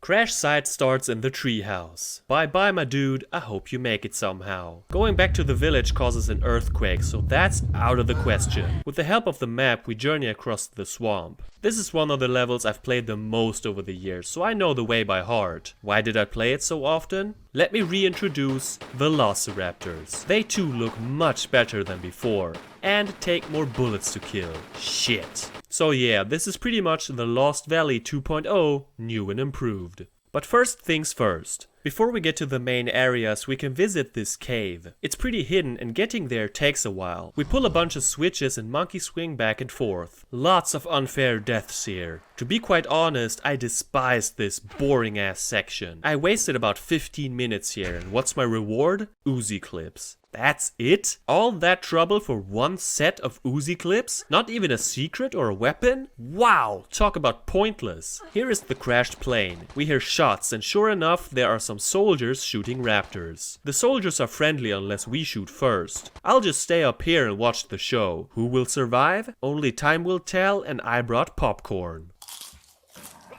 Thanks for your help, guys. There are 3 areas we can go to. Let's start with the shortest one. There's a dead raptor and a dead soldier on the floor. What happened here? Oh my god, it's those little bastards from the Lost World that bit the Swedish actor to death. As a Swede, it's my duty to avenge him.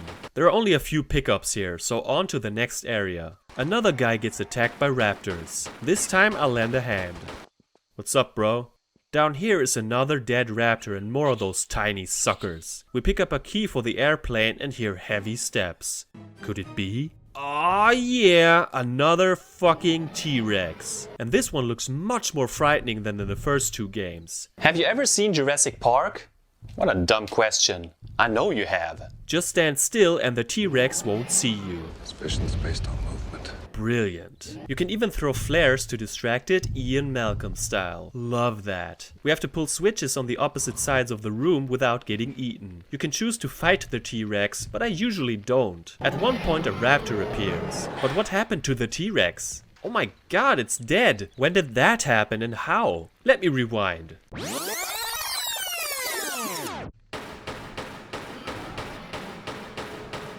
Okay, so we hear it die, but I didn't do it, I swear. This has never happened to me. I googled for 2 minutes and didn't find anything, so maybe this was a glitch. Or it died of old age. 65 million years of old age. In the third area, we have to find another key. Let's see who wins this fight.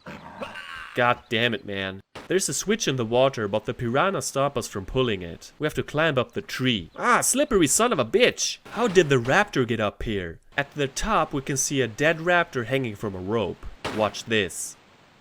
Pretty smart, eh? They don't give a shit about me. Surprisingly, the T-Rex fight isn't the scariest part of the level. Welcome to the Raptor House. Look at that bastard waiting for us. This room is pitch black and there are 3 switches to pull. The door closes behind us once we enter. Thankfully, there's a block we can stand on to keep safe. Pulling switches, of course, triggers more raptors. To be honest, this freaks me out even more than the mutants in TR1. Eventually, a trap door opens and we can climb up. There's the key. Do I even want to pick it up? Sure enough, another raptor comes running at us. Run away. With 2 keys, we can get into the plane where another dinosaur waits for us. Check out this mounted rocket launcher. Pull the switch and the ramp extends. Now for the grand finale. A seemingly endless amount of raptors appears and we can blow them all up with the rocket launcher. Kick ass. Shoot the walls to open the exit and leave the level. Another cutscene shows Lara meeting a tribesman who gives us a little backstory about an artifact. After Temple Ruins, this is my second favorite level of the game. Except for that one useless part, it's just highlight after highlight. The Lost Valley was great and might be the quintessential Tomb Raider level, but Crash Site gives us more dinosaurs, beautiful locations, and infinitely creepy moments. It's among the best this series has to offer, and for me, it's the ultimate Jurassic Park video game experience. Malibu Gorge has poison-breathing lizards. Splendid! This level is pretty damn complicated and offers multiple paths and shortcuts. Of course, if you're going for the secrets, you can't take the very first shortcut, which skips a huge chunk of the stage. Do not under any circumstances fall into the river, it's instant death. The first half is excellent, with cool set pieces like a cave behind a waterfall, fire traps, and challenging platforming. I just wish these lizards wouldn't show up in tight spaces. Being poisoned is a tad inconvenient. The crocodiles are back. Oh look, another vehicle. This time it's a kayak. And let me tell you, if you had problems with the quad bike or the snowmobile, you have no idea what you're up to. I have played this game for over 20 years and it's my honest opinion that this thing is utterly terrible to control. It feels like a constant struggle that's impossible to master. Maybe that was intentional, as I'm sure this would be a nightmare in real life. If so, it's a case of being too realistic. Turning is sluggish, and if you're stuck on a corner, be prepared for a massive headache. It doesn't help that you're surrounded by traps. I guess my biggest problem is that it's just so damn slow. We're moving at a snail's pace here. Going upriver? Seriously? Jesus Christ. Long live artificial intelligence. We leave the kayak behind for now and find a new weapon. This is the rocket launcher. Kick fucking ass. With this huge thing on our back, we monkey swing past fire-breathing stone faces. After more climbing and platforming, it's time to relive our favorite Indiana Jones moments. Boulders, boulders, and more boulders. Sometimes with fire. Let's pull the plug on this. I'm serious, we just pulled the plug, leaving behind a huge hole. Back in the kayak, we paddle back there and have to get into that hole. This is one of the worst parts in Tomb Raider history. Make sure to have full energy. This fall can take your entire life bar. I'm sure there's a trick to this, but I sure as hell haven't figured it out. Sometimes I barely survive, sometimes I die. After that crap, we have to pull a switch in a pool full of crocodiles. You can barely see them. Yeah, I don't know about this one. Malibu Gorge could have been one of the best levels, I think. It's a prime example of a gimmick ruining a great experience. It's visually stunning and provides a good challenge even for the experienced raiders. Unfortunately, the kayak sucks the fun out of it and leaves a bitter taste in my mouth. Temple of Puna has us murder more natives. I'm beginning to think Lara is a lunatic with selfish motives. Here we have a room with a bunch of rolling blades and 4 buttons. Just make sure to stand here and you'll be fine. Or else this happens. Next is another room with a spiked ceiling and switches. Just pull out this block. Very kind of the trap maker to put it there. Finally, some giant ass boulders. Why do I get Crash Bandicoot flashbacks all of a sudden? We slide down a slope. Look, there's the artifact in the throne. Hello, you must be Puna then. This boss fight can be a little frustrating because his lightning bolts are actually one-hit kills. We can only harm him when he's shooting them, so I either use the pistols and fire constantly or take out the Desert Eagle to deal with him quicker. Every once in a while he shoots green lightning bolts which summon a poison lizard. Thankfully he doesn't shoot us as long as this little sucker is alive. Watch out for the edges and don't fall into the pit. Kinda reminds me of the giant mutant fight in Tomb Raider 1 now that I think of it. Side flipping is key here and before you know it he fucking explodes. Pick up the Aura Dagger and finish the South Pacific chapter. Temple of Puna is a very short level, but I love it. It's a temple and that's what this series does best. I even enjoy the boss fight. With the exception of the kayak in Malibu Gorge, the South Pacific levels are just as fantastic as Nevada and the first 2 India stages. Can the rest of the game hold up to this standard? Let's find out as we travel to London. Thames Wharf. Holy crap, a catsuit? What was I saying? Thames Wharf is a level I'm not overly familiar with. How is that, you may ask? As a kid, I found a shortcut where you can beat the level in a minute. I'm not kidding. Of course it's well known today, but I was proud to have found it by myself. In general, I can say that I don't know the London levels as well as the stages we've already discussed. But here we go. It's fitting we have to shoot crows, rats and blokes. Man is it dark. Oh, I didn't even see that. Got to remember to use the flares more often. This entire first section annoys me. It's too much running back and forth, climbing up and down and falling to my death for my taste. I must have spent an hour here. It gets more interesting when we get to the second half. But first, kill some guards. It's what Lara does. Breaking, entering and murdering. There are 3 water tanks. Some are filled, others not. You can probably guess what we have to do here. Pump water from one tank to the next and then back again and so forth. It's kind of a brain teaser with deadly propellers and I like it. The most memorable part for me involves a block. Yes, you heard me correctly. I finally had something nice to say about a block. There's this yellow killer robot that can only turn left. With the block we have to lure it to an electrical panel. This opens a trap door. Bye bye you yellow devil, you served me well. Oh no, an alarm. Alarm! Alarm! Well, at least it's not as annoying as an offshore rig. I like the blue tones of this flooded area. Now all that's left is to get to the top of the cathedral roof and kill more mercenaries. Just watch out for the barbed wire. Oddly enough, one of the secrets is not ammunition or health, but a cathedral key. It disappears from our inventory after this level and we don't get to use it. Feels really out of place. A cutscene shows Lara holding a sniper at gunpoint. He tells her about his contractor, Miss Sophia Lee. His father and grandfather worked for her too, but she's only in her late 20s or early 30s. That can't be right, can it? It ends with him being stupid. One of the main reasons I used the shortcut most of the time is that Thames Wharf is a rather boring level that is too damn dark. I don't find it interesting, especially the beginning. I do enjoy the second half more, but this is a huge step down from what we've seen so far, in my opinion. Aldwych drops us into dirty water. Yuck. This can't be healthy. In case you didn't know, Aldwych is the name of an abandoned tube station in London, also known as an underground train station. So this should be a great setting for a level. I just hope that in real life there aren't as many green guys down there. I'm serious, look at this dude. He has green skin. What's up with that? And what about these dogs? Are they possessed or something? There are so many objectives in this level and it would take forever to discuss them all. Basically, 2 escalators lead to separate tube tracks. This is a huge level, and finding out where you have to go and what you have to do is a constant challenge that will frustrate most players. Cause let me tell you, you will be running back and forth like you've never done before. Every path has more branching paths and it never seems to stop. There's one room I had to revisit like 6 or 7 times because I always seem to be missing something. I got so sick of being here. At least we find the well-hidden Uzis. Now we finally have all the weapons. Let's walk down these tracks. What? Are you serious? I thought this place was abandoned. Okay, so we can't go that way. What about here? Whew, close call. When it comes to trial and error, look no further than the drill room. Escape from a giant drill, breakable tiles included. Not fun.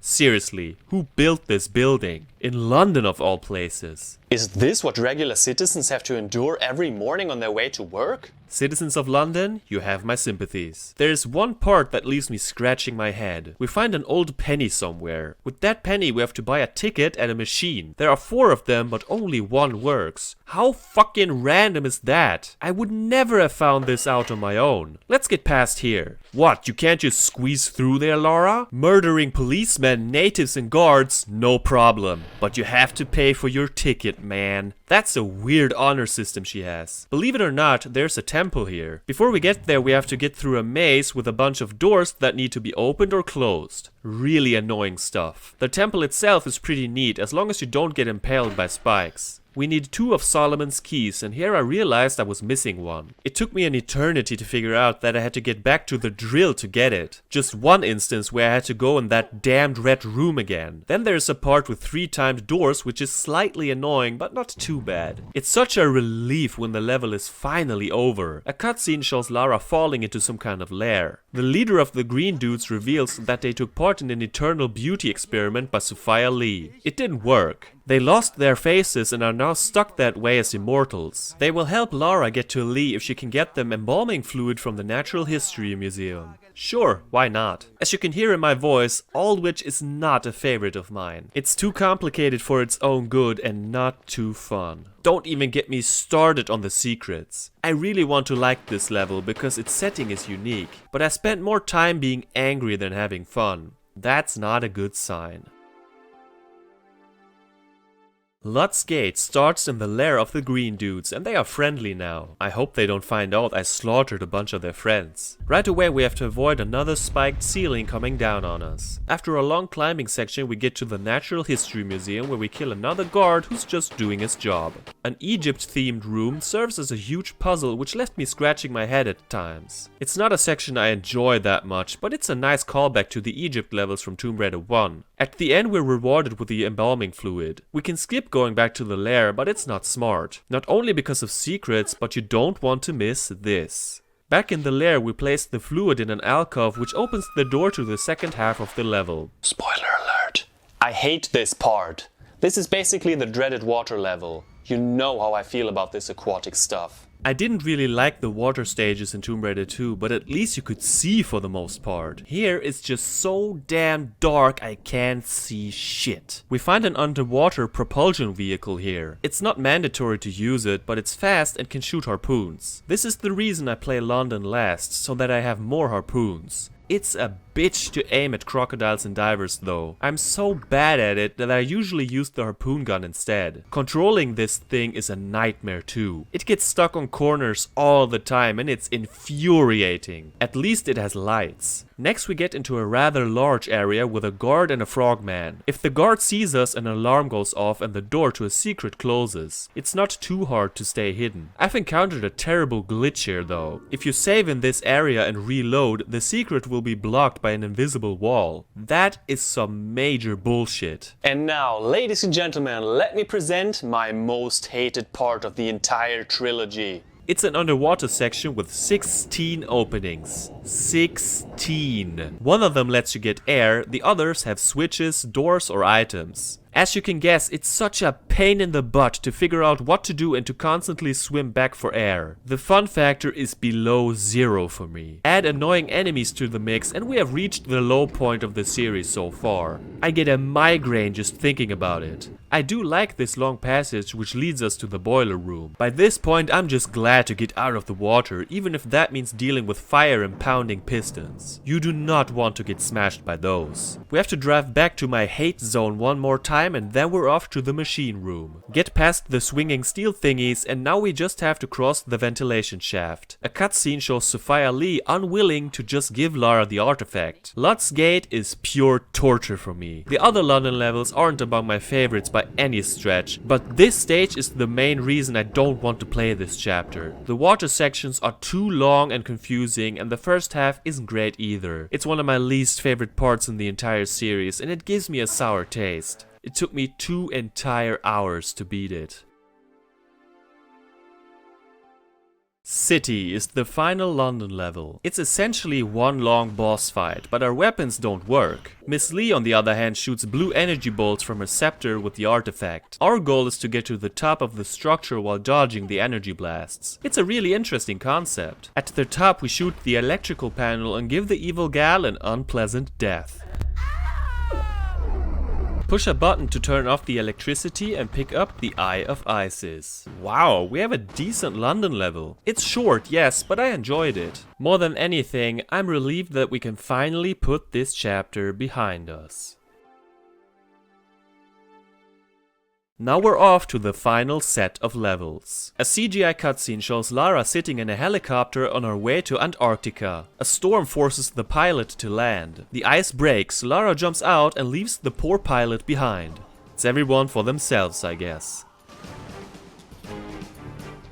Antarctica looks stunning, especially coming from the dark hellhole called London. No offense to my British friends. I prefer the overall look and feel over the Tibet levels in Tomb Raider 2, and it's even snowing. She learned from her mistakes in the previous game and actually brought long pants this time. We're introduced to a new hazard. The water is ice cold. That's not surprising at all, but there's actually a cold meter that drains quickly when we're in the water. Stay in there for too long and you'll freeze to death. Not ideal. Our first goal is to get inside of the ship. Inside, we kill the whole crew. By this point, I don't question her motives anymore. I'm numb to that whole topic. I'm just waiting for the next serial killer documentary involving a British adventurer in a big-ass mansion. We should have seen it coming. One of the buttons lowers an inflatable boat into the water. Yay, another vehicle. For a change, this one controls pretty well, and I'd say it's the most reliable of the bunch. Plus, it saves us from the cold. I forgot how confusing this stage is. It looks friendly, but it isn't. In addition to killer dogs, we have many branching paths that involve a lot of backtracking. We find 4 valves and the solution is posted on one of the walls nearby. At least that's better than the visions in Area 51. Oh look, a corpse. Maybe it has something for us. Oh my lord, what was that? Some kind of poison-spitting zombie mutant? Are there more of them? And why are the doors clamping? Is this place haunted? I guess we'll find out sooner than later. We reach a cabin and trigger a cutscene. Lara meets Dr. Willard. She confronts him about the mutant. Willard talks about experiments and accelerating evolution. With the help of the 4 artifacts, he can now access the power of the meteorite. Lara is not okay with that, but he manages to get the goods and escape. She follows him down into the mines. Antarctica is not one of the better stages because it's often not very clear what to do. With the exception of the layout, I have no real gripes with it though, and it feels like I can breathe again after the claustrophobic London levels. Plus, driving the boat is quite fun. Back then, RX Tech Mines was a level I genuinely feared. And that's not because of the stupid puzzle at the very start. It's a square hallway with a bunch of doors that open and close automatically. If we turn around at the right moment, a new passage will be open. It's just trial and error and not very good game design. We see 2 mutants crawling on the floor. Suddenly, a guy with a flamethrower takes care of them. He's friendly unless we shoot him. A wise man once said, "Don't mess with a guy holding a flamethrower."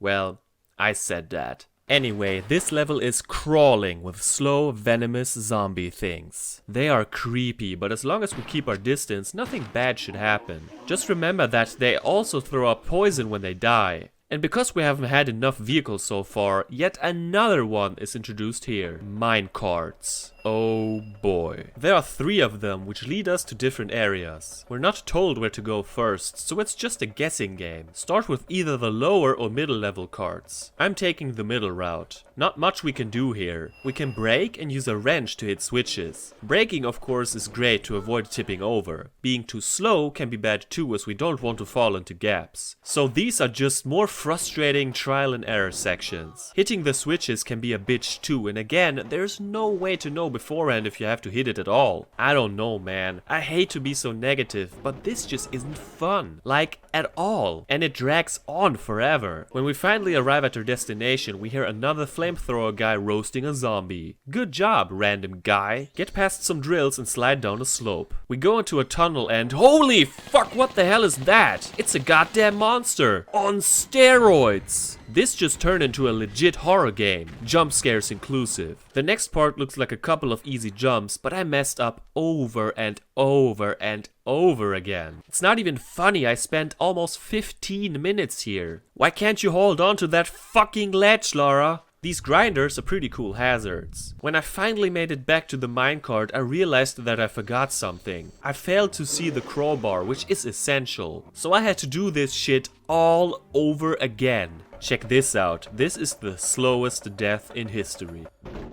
All because I missed the switch. With the crowbar we can open a door to a room with a lead acid battery in it. On to the lower level. Sometimes we have to duck so Lara doesn't smash her head. Well, I want to smash something over my head because these sections drive me nuts. This next bit is very memorable and I'd say it's the scariest part of the trilogy. First we have to go through some dark corridors. Steam rises from the floor as lights flicker. It's best to take things slow. Son of a bitch! Like I said, a horror game. While crawling below the room we just came from, we can hear another one. This is seriously creeping me out. Did you see that?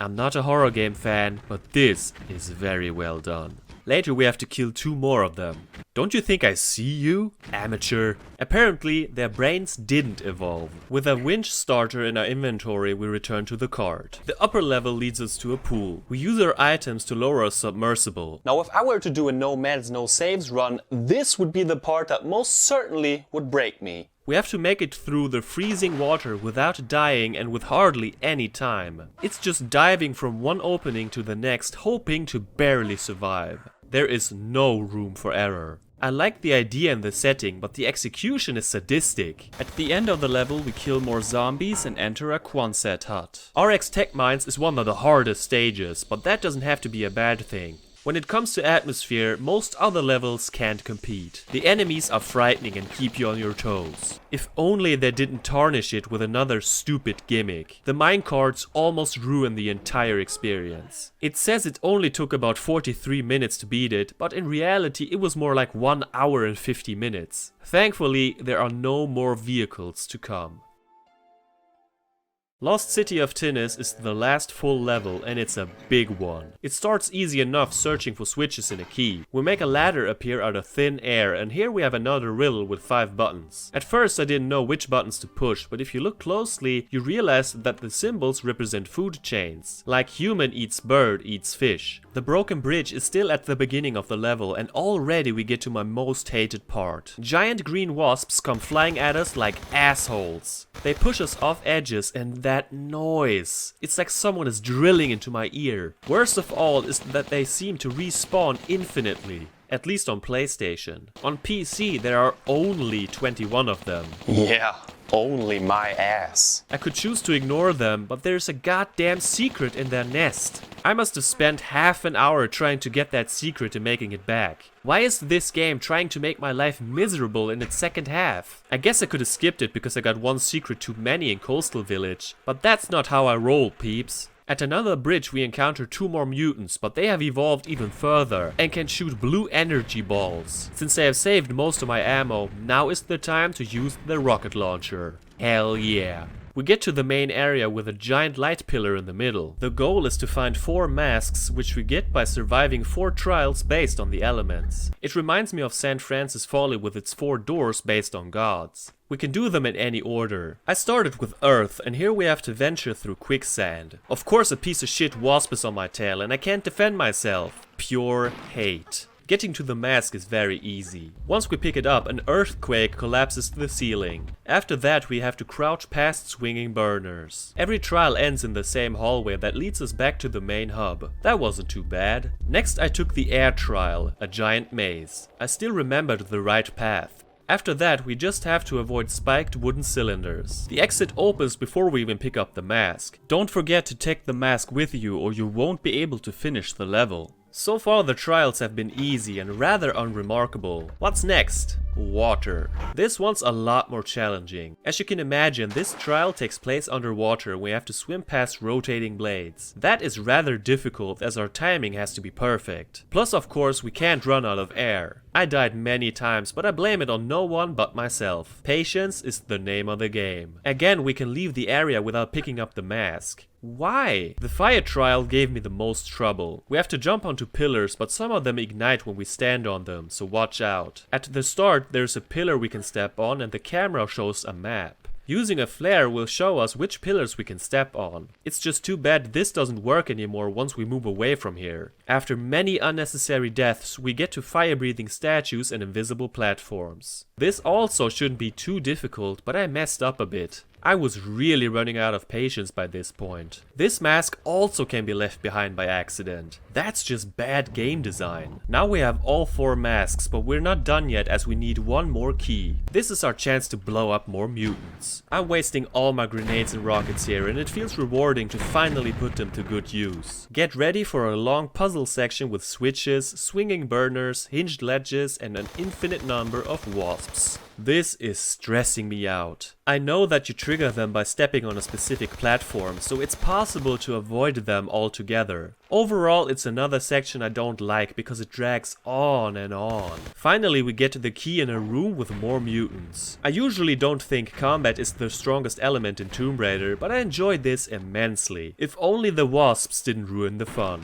Inserting 2 keys in 4 masks makes the light pillar vanish and we get a cutscene. With the power of the artifacts, Willard raises a meteor and then jumps into a pit. This turns him into this. That is both comic and terrifying. I don't know what to feel. That also counts for the entire level. Lost City of Tinnis has some great elements, specifically the water and fire trials. I also enjoy the mutants, but the rest is either boring or drives me nuts. I'm serious, the wasps are the worst enemies in the game, no questions asked. By this point I can't say I'm having much fun anymore, as there were way too many exhausting levels in a row. But now it's time for the final boss.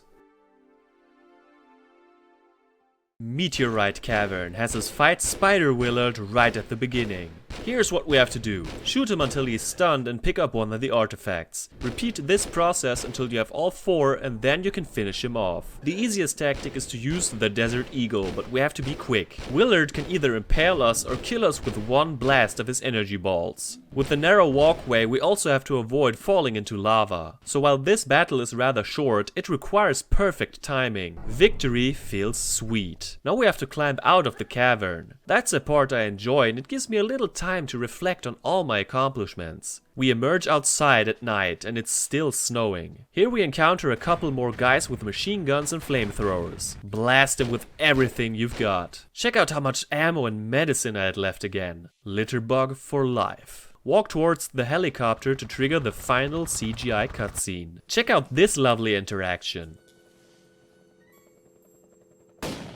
That pretty much sums up her entire behavior in this game. She escapes with the helicopter and we get the credits with some lovely images of Lara. Meteorite Cavern is a worthy final level in my opinion. The boss fight isn't as epic as the dragon in Tomb Raider 2, but that one was hard to top. I like the final stretch as well. It's another short level and I welcome that. Overall, Antarctica is a decent chapter which is tarnished a bit by minecarts and wasps. It's way more enjoyable than London, but can't compete with India, Nevada and South Pacific. The final statistics show that it took 11.5 hours to complete this game with 60 out of 59 secrets. In reality, it was more like 16.5 hours. In the previous games, getting all secrets didn't reward you with anything special. This time we get a bonus level. Let's check it out. All Hallows takes place in London again. All of our weapons are gone and we're left with pistols. On PC we get to keep our inventory. Why all these differences? It doesn't matter anyway, because this is a platform heavy level. The beginning involves a lot of climbing and we find the only other weapon of this level, the dual Uzis. At the top we drop down into a cathedral. Wait a minute, didn't we pick up the cathedral key in Thames Wharf? That key didn't seem to do anything. Well, from what I've heard, this was originally supposed to be a bonus level between Thames Wharf and Aldwych if you collected the key. It makes sense when you look at how the cutscene ends. For some reason the developers scratched that idea and put All Hallows at the end of the game as a reward for all secrets. That's pretty interesting and it explains why the key even exists. This is one confusing level, I can tell you that. It's not clear what to do, but you can figure it out. This zip line is mean because you die if you hold on to it for too long. Good thing I remembered that. In true London fashion, the cathedral is filled with spikes, fire traps and crushers. At this lock I realized that I was missing a key, so I had to backtrack and look for it. In the water we see a bunch of floating bodies. Disgusting. The only enemies in this level are a guard and his dog. Oh look, a bunch of weapons. Let's pick... Aww. Well, All Hallows is okay for what it is. It's nothing special and not really worth getting all the secrets for. At least it's better than most of the other London levels. Beating the game rewards you with all weapons and infinite ammo, but I think I've had enough for now. Let's breathe for a moment and talk about the music and sound. The audio is excellent on all fronts except the wasps. I like the pistol sounds better than in Tomb Raider 2. In general, the weapons sound very satisfying, especially the Desert Eagle and MP5. The German voice acting is surprisingly good and in some places even better than the original. Lara is cast perfectly. Vergiss, dass ich vielleicht selbst Appetit habe. Ja, regelrecht ausgehungert bin. This game feels a lot closer to life because we hear birds and other animals in India, for example, which enhances the atmosphere tremendously. The music is once again composed by Nathan McCree, and what can I say? He did it again. The soundtrack feels very different from previous games, but it still manages to feel like Tomb Raider. It does not sound as mysterious as TR1 or as menacing as TR2, but goes into a different direction. It sounds more adventurous and light-hearted for the most part. Sure, there are some darker ambient tracks which I love, like the echoes in the temples. Overall, I think the first two games have more songs that stand out and give you an adrenaline rush. Nonetheless, I feel 3's soundtrack is on the same level quality-wise, it's just different and maybe even more fleshed out. So let's honor my favorites. Here are my top 5 songs from Tomb Raider 3. Number 5. I like how this track builds up and crescendos, has a quiet moment in the middle and then builds back up again. Fits really well to a kayak adventure.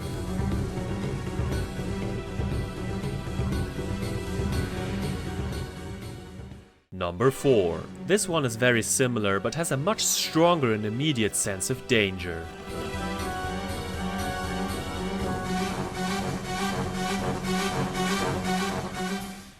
Number 3. Like we've come to expect, the theme song is very beautiful. It sounds familiar yet different. I like that it's varied and more complex than in previous entries. It might be my favorite Tomb Raider theme of them all.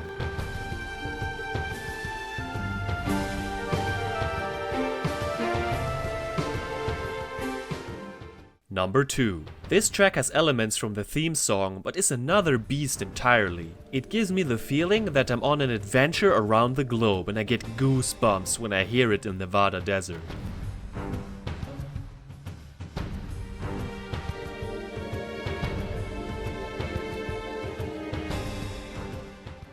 Number 1. As we get deeper into the jungle, this wonderful piece of music starts playing. It's mysterious and sounds unlike anything we've heard so far. It puts me back to the late 90s when I played this game for the first time and fell in love with it.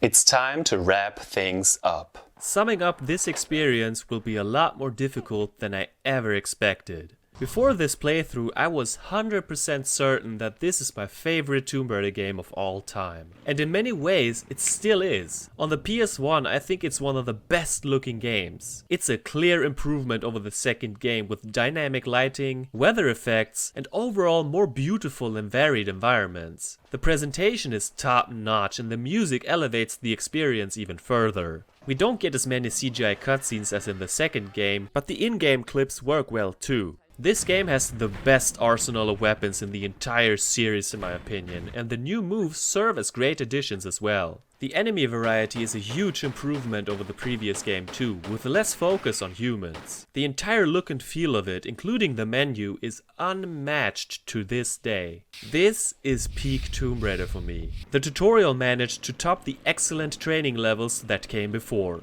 I can't emphasize enough how much I love that you can choose the order of the chapters you play. That's a sense of freedom I wasn't expecting at the time. I also like that we have more boss fights in this game. I just wish we had one in Area 51 too, like an alien or something. While I think Natla and Marco Bartoli are better villains than Willard, I love the quest that he sends us out to. With Lara traveling across the globe, I feel like we're playing a James Bond movie. And if there's anything I love more than video games, it's James Bond movies. Seriously, it's the best thing I know. Each chapter feels unique and most of them are excellent. I just can't wrap my head around how great the beginning is. If you play it in the order I did, I'd say we have the best stretch of levels of the franchise. If you take away the quad, kayak and labyrinth, they're all very strong and dare I say almost perfect. Temple Ruins and Crash Site are the absolute highlights for me. Back in the day, most of my time with this game was spent in India, Nevada and the South Pacific. I could just replay these levels endlessly, except Malibu Gorge. But then unfortunately comes London. It baffles my mind how much I dislike these levels. It's like I'm playing a completely different game. They're too dark and confusing. I honestly feel like shutting the game off when I get there, and that's what I usually did back then. Antarctica is much better, but has some infuriating moments too. By this point, I'm kind of over it and feel like I'm forcing myself to beat it, even though I like the creepy atmosphere of RX Tech Mines. My biggest problem with this game is the many vehicles. Let's count them. 2 quad bikes, kayak, underwater propulsion vehicle, inflatable boat, and minecart. That's 5 different types of vehicles and only one of them controls really great, the inflatable boat. The quad bike is okay too for the most part, but the rest are terrible, I'm sorry. They are guaranteed to give me a bad time thanks to awful controls and my lack of skill and patience. I don't like that you don't see an icon of the item you picked up anymore. Why did they remove it? The levels in general are a lot more open than in previous entries with many branching paths. That can make navigating and finding your goal a real nightmare. I can only speak for myself, but in most levels I don't see that as a problem and actually have fun exploring them. The exception is London and to a certain extent some Antarctica levels. The game is a lot more difficult than its predecessors and sometimes it relies too much on trial and error. For 23 years I've been holding this game in the highest regard possible, but I have to be honest with myself. It can't be my favorite Tomb Raider game when I despise an entire chapter. It feels like I'm kicking my childhood in the face with this statement, but it's true. If this game was just India, Nevada and South Pacific, it might even be my favorite game of all time. I love these levels that much. But with London sucking the fun out of the experience, I feel annoyed by the time I get to Antarctica. So how do I rank this game? This could change at any time, but for now I'm putting it between Tomb Raider 1 and 2. It has the highest highs and the lowest lows. So yeah, newcomers might want to start with the earlier titles first, because this is for more advanced raiders. I'd recommend the PC version over this one, because it's a little more user-friendly and it looks better too. 2 years after this game came out, Core Design released an add-on called The Lost Artefact as a PC exclusive. Don't get me wrong, I still love this game and consider it one of my favorite titles of all time. It has a very special place in my heart and I will never forget the excitement I felt when I could finally play the first game I bought with my own money. It makes me sad that I will probably never feel this way about a game ever again. But hey, this was the first time I didn't watch my dad play the game and it was the other way around. He watches me play games to this day day when I visit him, and this is where it all started. Nostalgia plays a huge part in my love for this entry, but that doesn't change the fact that when this game is at its best, it's as perfect as it can get. After the release of Tomb Raider 2, fans were eagerly waiting for the next game in the series. While PlayStation owners like my family had to wait a full year, MS-DOS players were a little more lucky. They got Tomb Raider Unfinished Business, an expansion pack for the first game with 4 brand new levels. I looked with envy at those Tomb Raider gold boxes at the store because we didn't have a MS-DOS or a PC at home. Between the release of Tomb Raider 3 and the upcoming The Last Revelation, they gave the same treatment to the second game in 1999. The Tomb Raider 2 Director's Cut included the new add-on The Golden Mask with 4 extra levels. Again, us PlayStation kids got left empty-handed.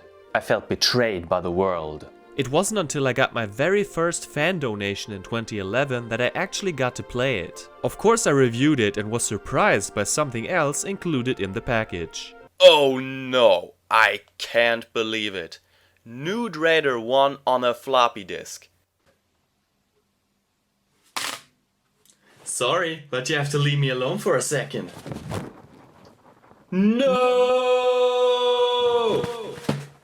Nothing in our house supports floppy disks. Oh man. You got to be kidding me. Another floppy disk? It can't possibly be. Nude Raider 2. Oh man! Let's just check out the game, shall we? Hey Pat, you're goddamn right. I still don't know if the nude patches are really on there, but I'll keep them anyway, for perfectly normal reasons. Don't look at me like that.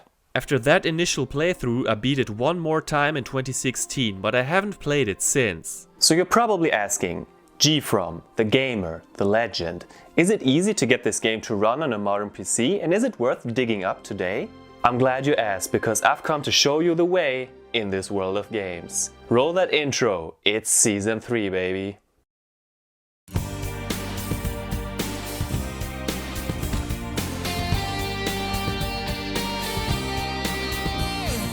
GFrom, the gamer, the legend, he's come to show you the way in this world of games. GFrom reviews.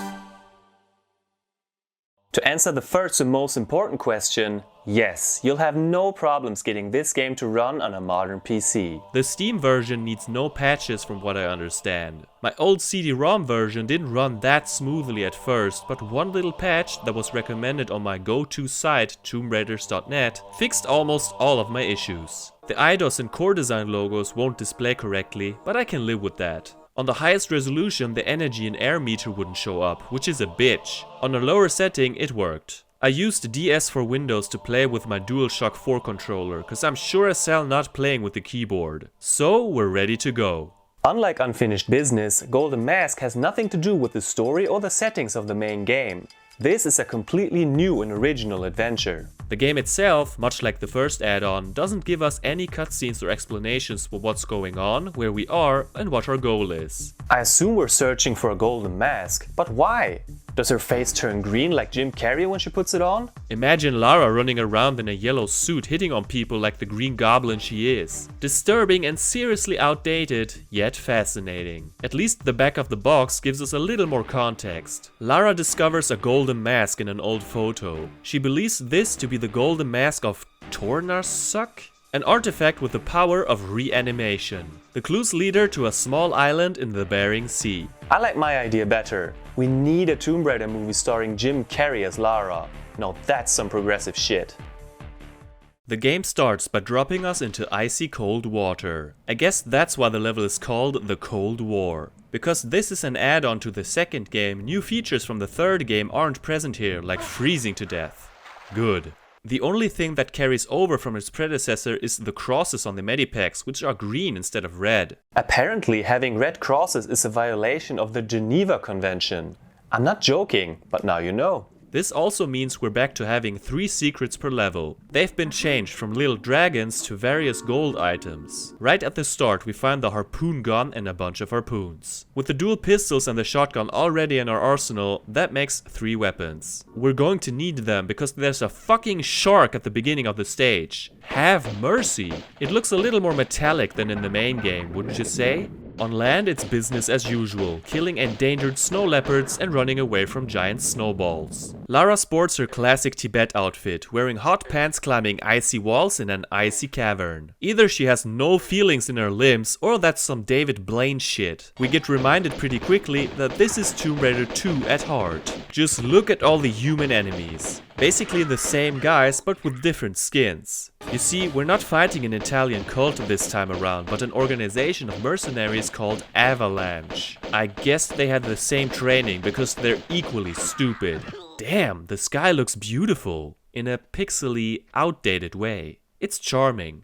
The birds, on the other hand, aren't. The weapons are very well hidden. Here we have to trigger a boulder and then follow it to find the M16. The automatic pistols are also found in an obscure part of the level where we have to jump across a large gap into the darkness. After a lot of running back and forth, we find a snow scooter that looks like a zebra. Oh man, that thing controls like ass, at least when precision is involved. Except for that very first jump, this level complements the driving mechanics a little better than Tibetan Foothills.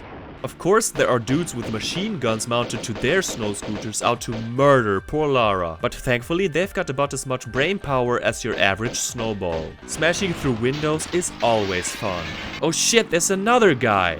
People make me feel uncomfortable.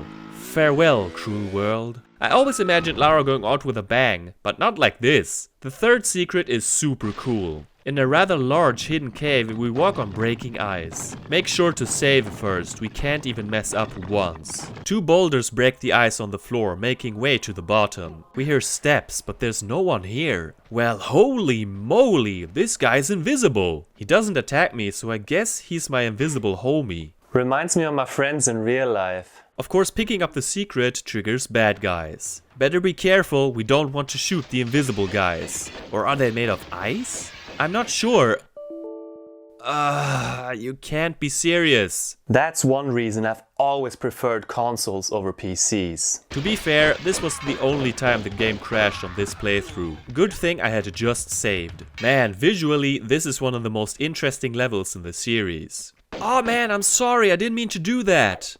Might as well let him kill me. Getting the Uzis is cryptic as hell. We can see them way down there, but there seems to be no way down. But why are there items if we can't get to them? Turns out we can, it's just very difficult. The weirdest thing happens when we climb up again. Did you see that? This wall wasn't visible from the other side. Makes me wonder if it was ever intended for the player to go there. But then why can we climb on this wall? I can't wrap my head around that. The best thing about the snow scooter is that we can drive over people. Morbid, but satisfying. This is a rather long level with many hidden areas. I like some parts of it a lot, but my most common complaints about Tomb Raider 2 are still valid here. Too many human enemies. They drag down the experience for me because it's repetitive. Parts with the vehicles were better than I expected, but I still can't say I'm a fan. The level layout is a little confusing at times, but all things considered, I'd call it above average. Fool's Gold picks up where we left off. After getting out of the water, we're ambushed by dogs, guys with shotguns, guys with clubs, and a dude with a fucking flamethrower. Damn, take it easy there, pal. I can't believe they still make us push blocks all the time. It's the most boring game mechanic I can think of. Well, this is intimidating. Stalin is watching you. I complained about the amount of enemies in the first level, but this is even worse. They show up constantly, everywhere. Even birds and rats. Another snow scooter. Leave me alone. Without flares, you can't see shit. This game in general is really dark and has us use flares a lot. I never ran the risk of using up all of my flares, but imagine playing this part without them. You might as well play blindfolded. Challenging? Yes. Recommended? Absolutely fucking not. Good thing the flamethrower guys have bright yellow suits that make them easy to spot. What the hell is he doing up there? This part is a little weird. Picking up grenades opens a door on the other side of the room, but the game doesn't tell us. Do this a few times and we get the grenade launcher. Now we're fully equipped. I'm still mostly using pistols in this level. This part I had to replay like 10 times because I constantly forgot to save. It's a problem I had as a kid with the PS1 game, so why would I ever change? The most frustrating part for me was dealing with 3 flamethrowers. They can even kill us underwater. Cheap bastards. They don't follow the rules of science or common courtesy. Even with grenades I managed to miss them. Poor Lara. I'm sure she wished someone more competent was controlling her. Well, you're stuck with me, so deal with it.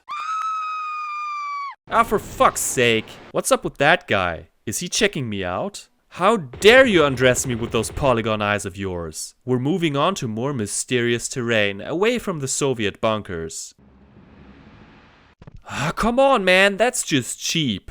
Overall, this stage is way too combat heavy for my taste. I like the setting for the most part, but found the objectives to be rather dull. The game says it took me 36 minutes, but in reality it was 66. That's how long I was struggling with this one part. Embarrassing, I know. I should set an alarm every 5 minutes to remind me to save. Alarm! Alarm! Thanks, random firefighter! It's my least favorite level of the game and I'm looking forward to seeing something else. Furnace of the Gods is nothing like the previous 2 levels. Is that a good thing? We'll see. The haunting ambient sound along with skeletons on the floor gives it this creepy atmosphere we all know and love from this series. Again, it's dark as shit, so lighting flares are essential. I tried to shoot the rat but ended up getting trapped and burned alive. Yikes. I'm all crispy now. Now I know about the spike trap. Go in here, wait for the second set of spikes. Simple stuff. What the fuck was that? Classic Tomb Raider bullshit. I love you, game, but sometimes you're a backstabbing bitch. We enter a blue cave with tall pillars. I love how this place looks. Oh wow, wolves from Tomb Raider 1. How unexpected. In the middle is the golden mask of Tornarsuk, surrounded by invisible warriors. By picking up the artifact, they come alive, but strangely don't harm us. They're totally cool with me stealing their most sacred item. Now we have to make our way out of here somehow. In a short underwater section, we can either shoot the carp with harpoons or simply ignore it. Another pitch black room is swarming with dirty rats. A slope with a skeleton at the end? Geez, I wonder what'll happen if I go that way. Later we meet more bad guys and wait a minute. They look exactly like the cult members from the main game. I thought these were different people. They probably just were too lazy to switch skins. Well, I don't care because I'm too busy staring at golden waterfalls. Halfway through the level you find this yellow lava everywhere and even some waterfalls, which would be lava falls. But maybe it's gold. They're gold falls. Who cares? Thanks, me from 12 years ago. Man, this is so epic. Scrooge McDuck would shit his pants. If he'd owned pants, that is. After running past some rolling blades, we get into a room with a pool. What was that? A goddamn polar bear?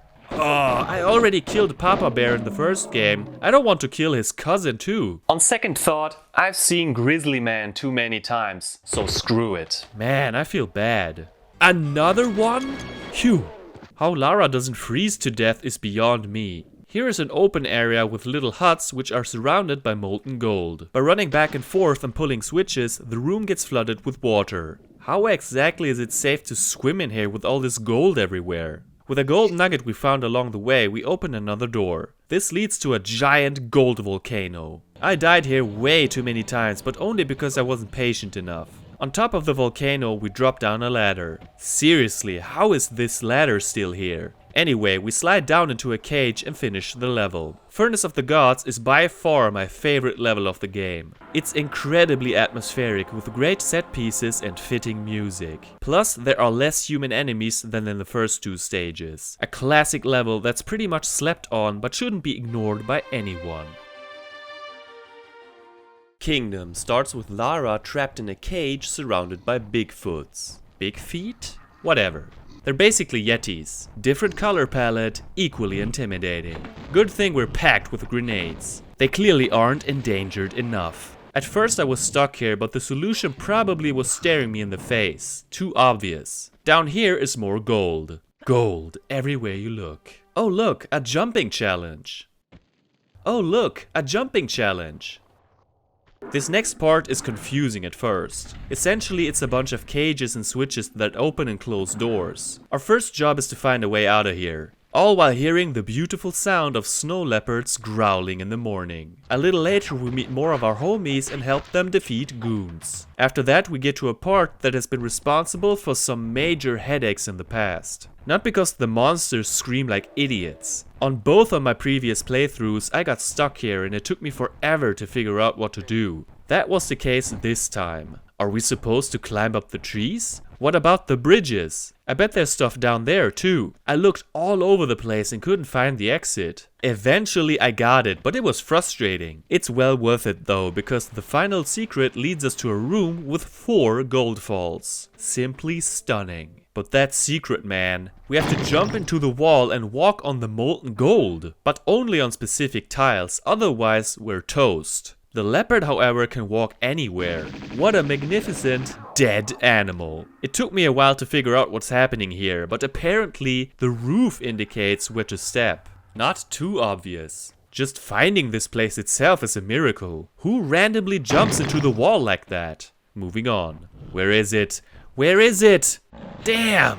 Spooky shit. We're approaching the end of the game. We climb up the ladder, insert the golden mask in its place, and holy crap, it's the bird creature from Ice Palace. He's a powerful son of a bitch, but slow and doesn't take that many bullets to kill. Once it's dead, the credits roll. Pretty abrupt ending, I gotta say. In true litterbug fashion, I had way too many bullets and medipacks left again. I'll never learn. In their usual fashion, the credits show some lovely pictures of Lara. According to the game, it took me 3 hours to beat the game. In reality, it was more like 4 hours and 15 minutes. You'd think that's it. What the game doesn't tell you is that there's a secret level that is unlocked by picking up every single secret, just like in Tomb Raider 3. Unlike that game, however, it doesn't come up after the last level. Instead, you have to go to the menu and select New Game. Now there's a level select screen which includes the secret stage. Let's check it out. Nightmare in Vegas has Lara sporting her classic outfit again. We don't get to keep her items from Kingdom, which means we're back to only having pistols. The shotgun is near, however. So, I guess we're in a hotel room in Las Vegas. A freaking gigantic room. Only the best of the best for Miss Croft. We can even access a camera in the bathroom of another suite. Look, there's Winston, our trusty old farting butler, stuck in the sink. That man has no privacy. And Lara, like usual, shows no respect for the hotel and shoots out the windows. Like a rock star in the 70s. Well, they threw out TVs out the window, but you get the idea. Worst guest ever. Instead of using doors, she climbs around the outer walls, like any sane person would. The cult members from Venice are back. Hey Winston! There's a key in the shower, which I only saw because I was messing with my slave, butler. We enter the upper level of the main hub, which has a very weird sculpture in the middle. Whoa, it's the bird thing again, but it's locked in a cage. Good. It's fucking pissed. Not my problem. I never thought I'd see Winston and Mr. Birdman in the same picture, but here we are. There is a secret in this cage, so I guess we'll have to face it eventually. Let's jump down the sculpture. The level design is all over the place. There's a key inside of the pool. The next area is called Cell Block Rock. Man, what the hell is this place? Looks like someone took too much acid and spat out a can of paint. This place looks really strange, almost like the movie Cube. That sound makes me think of Opera House. So we found a secret here, but what was the point of this exactly? There was no other important item or switch. But this makes me pay attention. 2 T-Rex heads on the wall. Does it mean what I think it means? The ground is shaking. Aw yeah, a motherfucking goddamn T-Rex. In a cage. It's the 4th time we encounter the king of the dinosaurs in a Tomb Raider game, but it's still exciting. I could stand here all day. There's nothing important here either. So, what now? This level's hella confusing. Lara, can't you read? It clearly says no climbing on sculpture. You wanna know how we get the Uzis? Watch. batshit insane. After a lot of clueless backtracking, I figured out that we're supposed to call the elevator. For some reason I thought that wasn't possible yet. It is here that we find the door circuit, which lets us continue to the dark streets of Vegas. Uh-oh. Well, someone was a fan of the Lost World, Jurassic Park. Amazing stuff. We pick up the elevator junction and another one? Did not expect that. In a dark alley we find the final weapon, the automatic pistols. Too bad there's no grenade launcher in this level. Now we need to scramble up the sculpture again. Tedious as all hell. We take the elevator to the top and just like expected, the Birdman is out to get us yet again. After picking up the last secret, we run to the roof for the final showdown. Which is just as simple as before. And that's it. For real this time. It says 40 minutes, but it was 50. So in total, it was just over 5 hours. Nightmare in Vegas is such a random stage. Nothing makes any sense and navigating is a major pain in the ass. It's obviously a nightmare scene for Lara, which allowed them to do all kinds of crazy stuff. But I think they could have done more. This just isn't much fun other than the novelty of having to fight 2 T-Rexes and the bird thing again. It's cool that they tried something different and unexpected, but ultimately it falls flat. It's time for the conclusion. Tomb Raider 2 Golden Mask, or Tomb Raider The Golden Mask, whatever you want to call it, is a must-have for fans of the classic games. It offers 5 unique levels that are mostly a great addition to the main game. It sure feels like Tomb Raider 2 when it comes to combat and atmosphere, yet it feels different with unique settings and some different looking enemies. Sure, they're essentially the same from the first and second game, but at least they tried. While Unfinished Business was good, it didn't really offer anything new. Golden Mask feels like its own little adventure and offers a nice challenge even for seasoned players. You're probably getting tired of me complaining about the human enemies, but I can't help but dislike that aspect of the Tomb Raider 2 saga. The first 2 levels have way too many of them. That's a shame because otherwise I think they are pretty solid. Stage 3 is much better in my opinion as it excels at what makes this series stand out. Intriguing level design, creepy surroundings and a sense of awe that makes exploring such a memorable experience. Stage 4 is great too, with the exception of the trees. I could have done without the bonus stage, but it feels pointless to complain about it since it's, you know, a bonus stage. The music is the same as in the main game, which means it's awesome. Some tracks are overused, however. This one comes up way too often.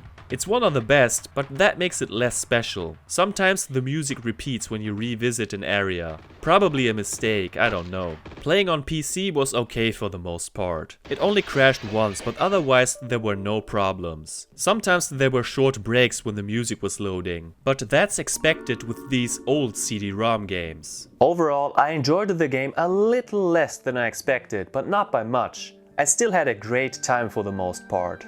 In my ranking of the Tomb Raider games I've reviewed so far, I'd probably rank it at the very bottom. Keep in mind though that these are all great games and being last isn't as bad as it looks on paper. I rank Unfinished Business higher because I prefer the atmosphere in that game. Sure, it's just more Tomb Raider 1, but come on, it's more Tomb Raider 1. You don't want to miss out on gold falls, invisible ice dudes and double dinosaur action.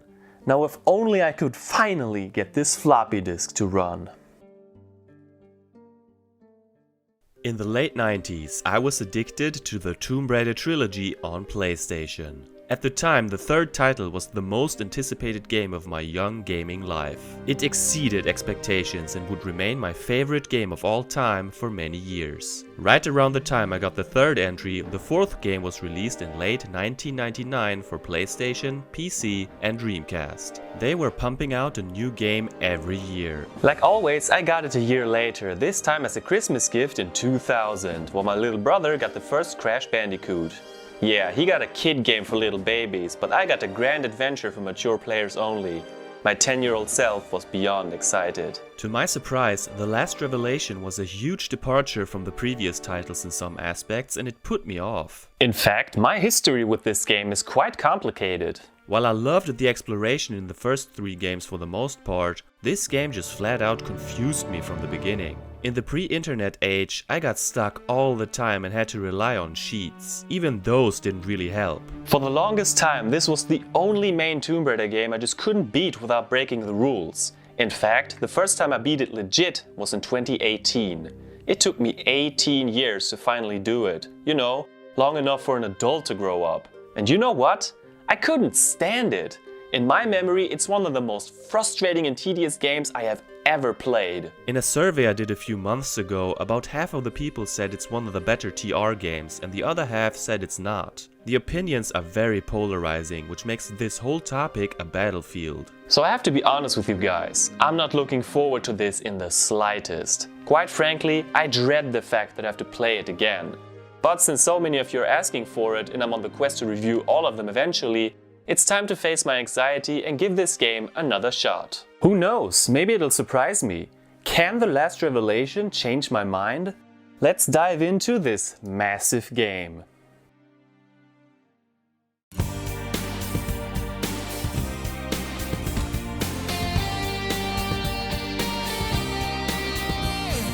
GFrom, the gamer, the legend, he's come to show you the way in this world of games.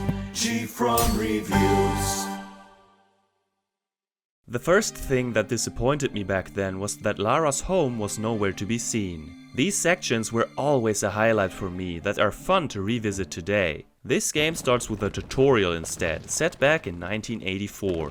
Therefore we play as young 16-year-old Lara, which is a nice surprise. It takes place in in Cambodia. She and her mentor, Werner von Croy, are searching for an artifact called the Iris. I could go on and review this level like usual, but I've already made a video about it in 2018. Since pretty much no one has ever seen it, I'll show it to you now. Keep in mind that this is a walkthrough that's played for laughs, but I think it perfectly captures how I feel about it. If you don't want to see it, just skip to the next chapter, I won't judge you. Alright, enjoy. Hey everyone, this is GFrom and welcome to my walkthrough of Tomb Raider: The Last Revelation on the PlayStation.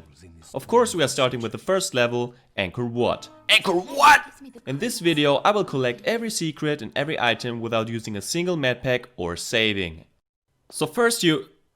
Oh Jesus, I can't even walk 2 steps without being interrupted? So what's so important, Werner? Must stay close and follow my instruction. Yeah, I'm staying close alright. So, the first secret is right behind Werner. Pick up the golden skull. If you collect every secret in this level, the next level will be a little bit more challenging. And you will not deviate from my instruction. Oh yes I will. Follow the path, but wait right in front of the holes in the ground. Good old Werner has to activate the spikes first.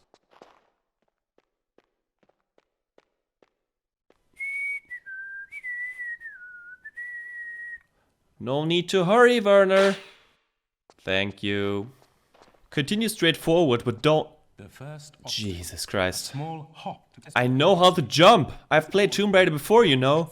Now, as I was trying to say, don't jump. Come, child. What?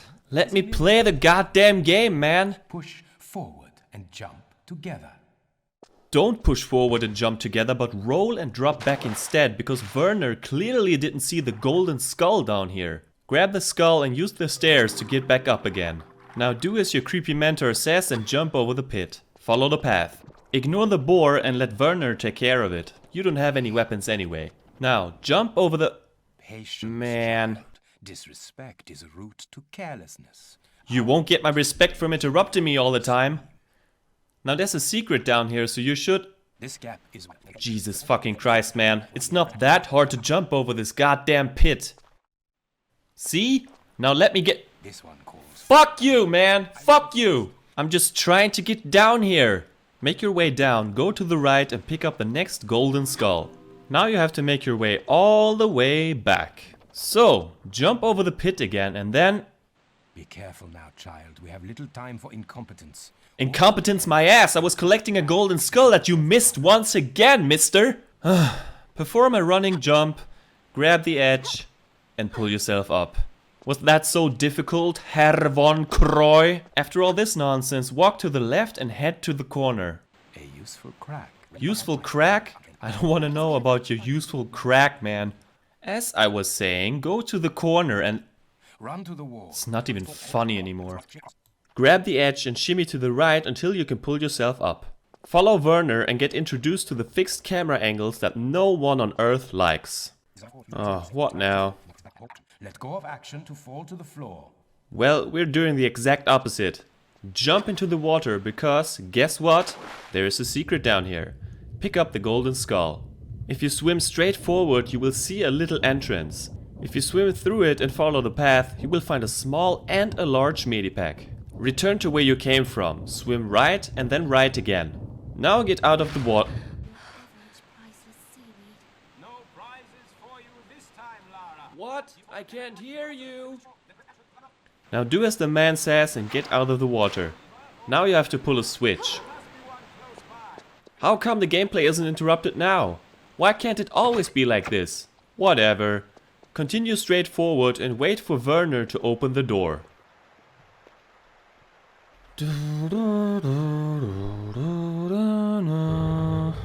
Thank you very much. So, how many steps can we take without being interrupted again? You will catch your death in those clothes, my dear. Why do you speak so quiet all of a sudden? Now we have to climb a ladder for the first time. Just go towards the ladder, push X and forward. I was already climbing, Werner! At least speak up when you're interrupting me, I can't hear a damn word you're saying. Turn around and hold X and forward to climb up the ladder. Up here you will find a switch. Pull the switch and climb down the ladder again. Release and push X repeatedly to get down faster. Go to the left and follow Werner up the steps. Swing across the monkey bars by jumping, then holding X and pushing forward. How is Werner so fast? Man, I wanna be just like him. Drop down and follow the path to the courtyard. Ignore the two boars and turn right 3 times. In this corner we will find the next golden skull. Go into the building. Walk down the steps towards an entrance with 2 lion statues. Avoid the spikes in the middle and turn right instead. Here is the next golden skull. Next you have to leave the building to the right side of the spikes. In this area... Why is he speaking so quietly all of a sudden? I can barely hear what he's saying. Now we have to crawl for the first time. Push L2 and then... I was just about to crawl! Do you think I'm fucking stupid, man? Now we can get away from Werner for a little while. Push L2 to crawl. Instead of crawling straight forward, crawl to the left. Here you will find the next golden skull. Man, I'm going insane here. Turn around and continue straight forward. In the following cutscene we get to see how Lara gets her signature backpack by stealing it from a dead guy. Classy. Pull the lever that is right next to you to open the giant door. Crawl back to our good friend Werner. Backpack.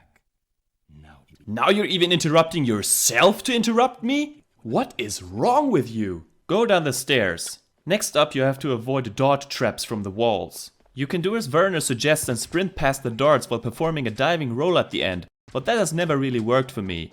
If you want to beat this level without taking damage, I suggest crawling under the darts instead. Once you're up here, turn around to the right and pick up the last golden skull in the corner. Head towards the entrance on the opposite side. Werner will actually tell you something useful now. We have now reached the Garden of the 5 Towers. If you didn't get all the golden skulls, Werner will open the path to the right. If you did, he will open the left one. Lara's answer will depend on the amount of skulls you collected as well. Of course we have all the skulls, so we have to take the route of the virtuous. Go down the steps and enter a room with a rope in the middle. Go to the left and... Now it becomes interesting, yeah? It's not interesting, yeah? Go to the left and pull yourself up into the little crawl space. In this game you have to push forward. I was just about to say that. Turn around, go to the wall, push X and forward, and now you have to hold L2 to get into the crawl space. You didn't have to push L2 in the third game, so that's new. Follow the path, turn right and continue towards the rope in the middle. Now this is a little bit tricky. Swing across to the alcove. Jump from the ledge, then hold down action to grab the vine. To release, let go of action. So hold on a second. Werner interrupts us like 5 million times, and when we actually have to learn a completely new mechanic, he doesn't explain it properly? How do I swing, Werner von Croy? Yeah, I know, by pushing R2, but for God's sakes, this is such an epic fail on so many levels. Pull the lever to open the final door. Now all you have to do is to drop down safely and leave this goddamn rage-inducing piece of shit tutorial level. So, we beat this level in 14 minutes and 31 seconds and found all 8 secrets and 2 items without using a single medpack or saving. So, what do I think of this level? It's fucking horrible. I can say from the bottom of my heart that this is one of my most hated levels in any video game. Why is it mandatory to play the tutorial? You didn't have to do it in the first 3 games. Meanwhile, I know that you can skip Werner's nonsense by pressing L1 of all buttons, but even then, I got interrupted 21 fucking times. And I know at least 2 instances that I missed by diving into the water. That's just too much, especially if you have already played this game before, which I'm sure most of you have. This is easily the worst first level in Tomb Raider history and definitely my most hated of them all, at least on the PS1. I hate it with a passion. And no, I don't use level codes anymore, but I used to do it all the time as a kid. One positive aspect that I can think of is that the ending is different depending on the amount of secrets you find.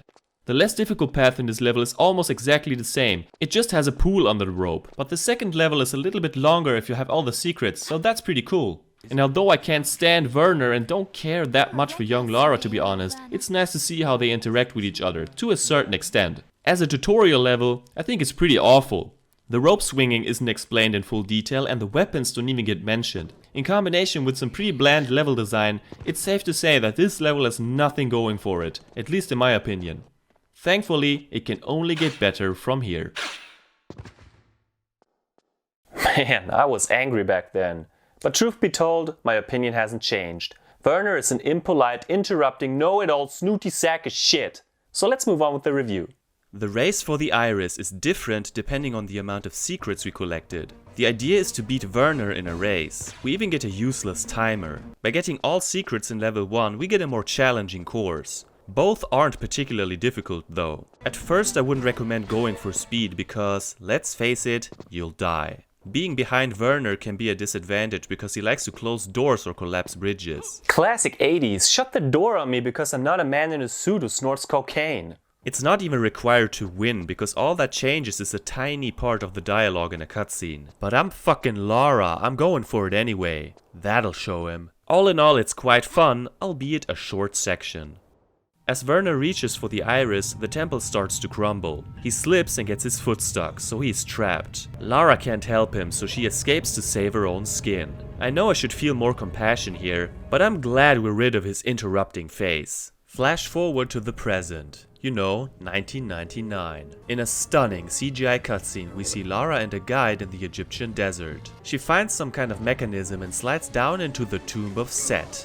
Ah, there it is, the classic outfit. Feeling like a 16-year-old girl was nice for a while, but now we're grown up and badass.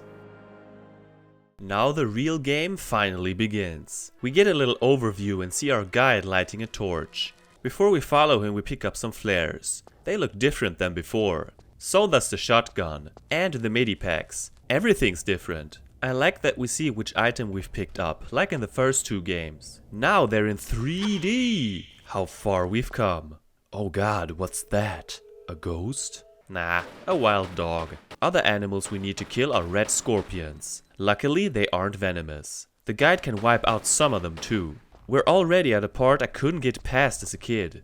It must have taken me an eternity to figure out that you can reach into these niches. That's something Werner never taught me. I'll never forgive him for it. Sometimes niches contain items, other times switches. By picking up an eyepiece, we open a door and find this circular room with blades rolling around the edge. Let's just say, don't touch them. Whoa, is this dog possessed? Ah, look at that, the Uzis. We're starting to gear up. To get past this trap, the guide has to disarm it. There's the second eyepiece. This might be a good opportunity to talk about the menu. Gone is the menu structure from the classic games that I loved so much. This new version looks cheaper. One cool addition is that we can combine items. In this case, we combine the eyepieces to form the Eye of Horus. We insert it in the artifact receptacle to gain access to a cavern with a sphinx. The guide sets the pool of oil aflame to open a door. By pulling a chain, the guide again lights the oils. This way some of the symbols on the floor light up. I think it's obvious what we have to do. Just walk on those symbols to open the next door. We pick up the Timeless Sands. For a secret, we climb up the Sphinx. Pretty cool, but not as epic as in Sanctuary of the Scion. Again, we need the guide to open another door for us. How come Lara can't do all of this stuff herself? Huh, what's up with him? Something scared him off. Wuss. Lara doesn't care and neither do we. As we place the timeless sands in the hand of the statue, the room fills with sand and reveals a crawl space in the Sphinx's mouth. By crawling through it, we enter the next stage. The Tomb of Set is a very atmospheric and intriguing level. The details are amazing and we're back to feeling trapped and isolated. The guide moves like a snail, but at least he's a helpful snail. It's a shame that we don't see the level stats at the end like before. That used to give me closure upon finishing a stage. Now it's just on to the next. Sure, there is a statistics screen, but that just shows the total playtime and secrets. Unlike the previous games, this one doesn't tell us how many secrets a level has. Going for all secrets is a total shitfest. You could end up with 69 secrets and never know you missed one. I hate that. Another thing I despise is that it doesn't even ask us to save. Speaking of saving, what the fuck happened here? Remember the beautiful level select screens of the past? Gone. Instead, we have save files. So far so good, but each file takes up 2 blocks on a memory card. Nowadays, I can just create as many virtual memory cards as I'd like on my PS3. But back then, we only had like 2 or 3 of them and they were full of games. So I usually could only cram in 1 or 2 save files. Considering how long this game is and the fact that you can't go back if you missed anything, I think it was a horrible idea. It's a major reason I have a sour taste in my mouth when it comes to this game. Why am I mentioning all of this now? Because right at the beginning of Burial Chambers, you slide down a slope and have 1 chance to get a secret. There is no way to get it if you miss it. So better save every 5 minutes if you don't want to replay large chunks of a level. Here we pick up the Hand of Orion, but don't stand there too long. In this game we can shoot jars, some of which contain items. By inserting our new item, these blades start to rotate. They can be tricky to avoid with tank controls. Lara climbs onto a sarcophagus and rips off the Amulet of Horus. This causes blood to flow from it. Damn, that's quite a fountain. Uh-oh, the sarcophagi are open. There are mummies inside, but they're completely still. We can aim at them. And we need to get past this dude, so we all know what that means. Oh shit, it's alive! Apparently it can't be killed with pistols. Let's just get away from here. Ugh, that noise. Instead of wild dogs attacking us, we have to deal with jackals with gold jewels. Holy crap, this game is dark. More mummies on the floor. Sounds like they're barfing. They are so slow, especially compared to the mummies in Tomb Raider 1. More annoying than scary. After picking up a golden serpent, we move on to a room where the sand is rising. Think fast! Phew, the jackals look cool. I miss the times when dead enemies didn't disappear after a few seconds. There's no proof of Lara's killing spree. How are we supposed to feel guilty now? I remember this octagonal room all too well. Levers caused the room to rotate. Brilliant concept. We pick up the Hand of Sirius. The rotating room is a bit disorienting, but I enjoyed it immensely. By placing the Hand of Sirius in the receptacle, we lower a rope to get to a scarab talisman. In a small room with a mummy on the floor, we place the golden serpent and scarab talisman in receptacles. The room fills with sand and the mummy awakes. This part is just really boring because it's enough to run around in circles to avoid the mummy. After that dizzying encounter, the level is over. Burial Chambers is amazing. Like the previous level, it excels at creating this creepy atmosphere and the surroundings are stunning. The only part I don't get a kick out of are the slowpoke mummies.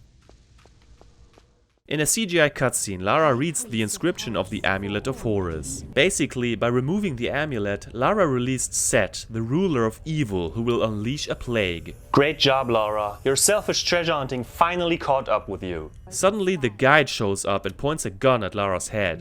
Backstabbing snail prick. She manages to gain the upper hand as a lightning bolt strikes the entrance of the tomb. But he has backup. Valley of the Kings starts with our first encounter with human enemies. These guys come with Uzis and blades. One of them drops an ignition key. The guide escapes in a Land Rover. Well, he doesn't drive off until we start the Jeep. How considerate. So yeah, this is the first vehicle section. If you've seen my previous videos, you know that I've had a troubled relationship with the snow scooters, minecarts and kayaks of the past. But this Jeep actually controls pretty well. Not amazing or anything, but I kinda dig it. It's so much fun to run over people to a bumping tune. The douche throws grenades at us, but I took my sweet time and didn't really chase him at all. Less stressful. Plus, there's plenty of goodies to pick up along the way. I beat the stage in under 10 minutes, but it's a memorable chapter that offers a rare moment of pure fun in an otherwise atmosphere-heavy game. The next level, called KV5, continues the chase scene. This is so cool. Here's a dead end, so we have to figure out a way to open the gate. With these switches, we have to jump up to pull them down with our weight. Holy fuck, what the hell? And grenades too? What an evil bastard. We could just chase after him, but we don't want to miss secrets. God damn it. Where did I save? Ugh, no.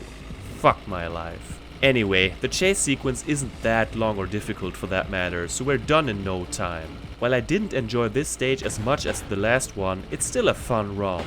Who saw it coming that I would enjoy a vehicle section that much? I sure as hell didn't. A cutscene shows Lara on a suicide mission trying to break through a blockade of bad guys with guns and rocket launchers. In a rather unexpected plot twist, it turns out Werner is still alive. So these were his men? And I thought I couldn't detest him more. Lara meets with her friend Jean-Yves. She gives him the amulet and he reads from an ancient manuscript. So there was this guy Semerchet who was a human ally to Set. He predicted that Lara would release Set at the turn of the millennium and left instructions for summoning Horus, the sun god. They conclude that Werner is after Horus's armor, which is needed to complete the ceremony. Lara then takes off to Karnak.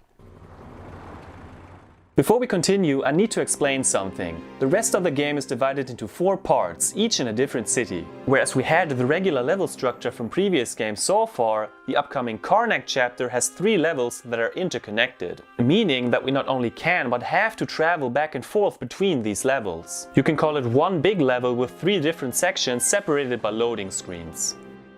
We start in Temple of Karnak and leave our Jeep behind.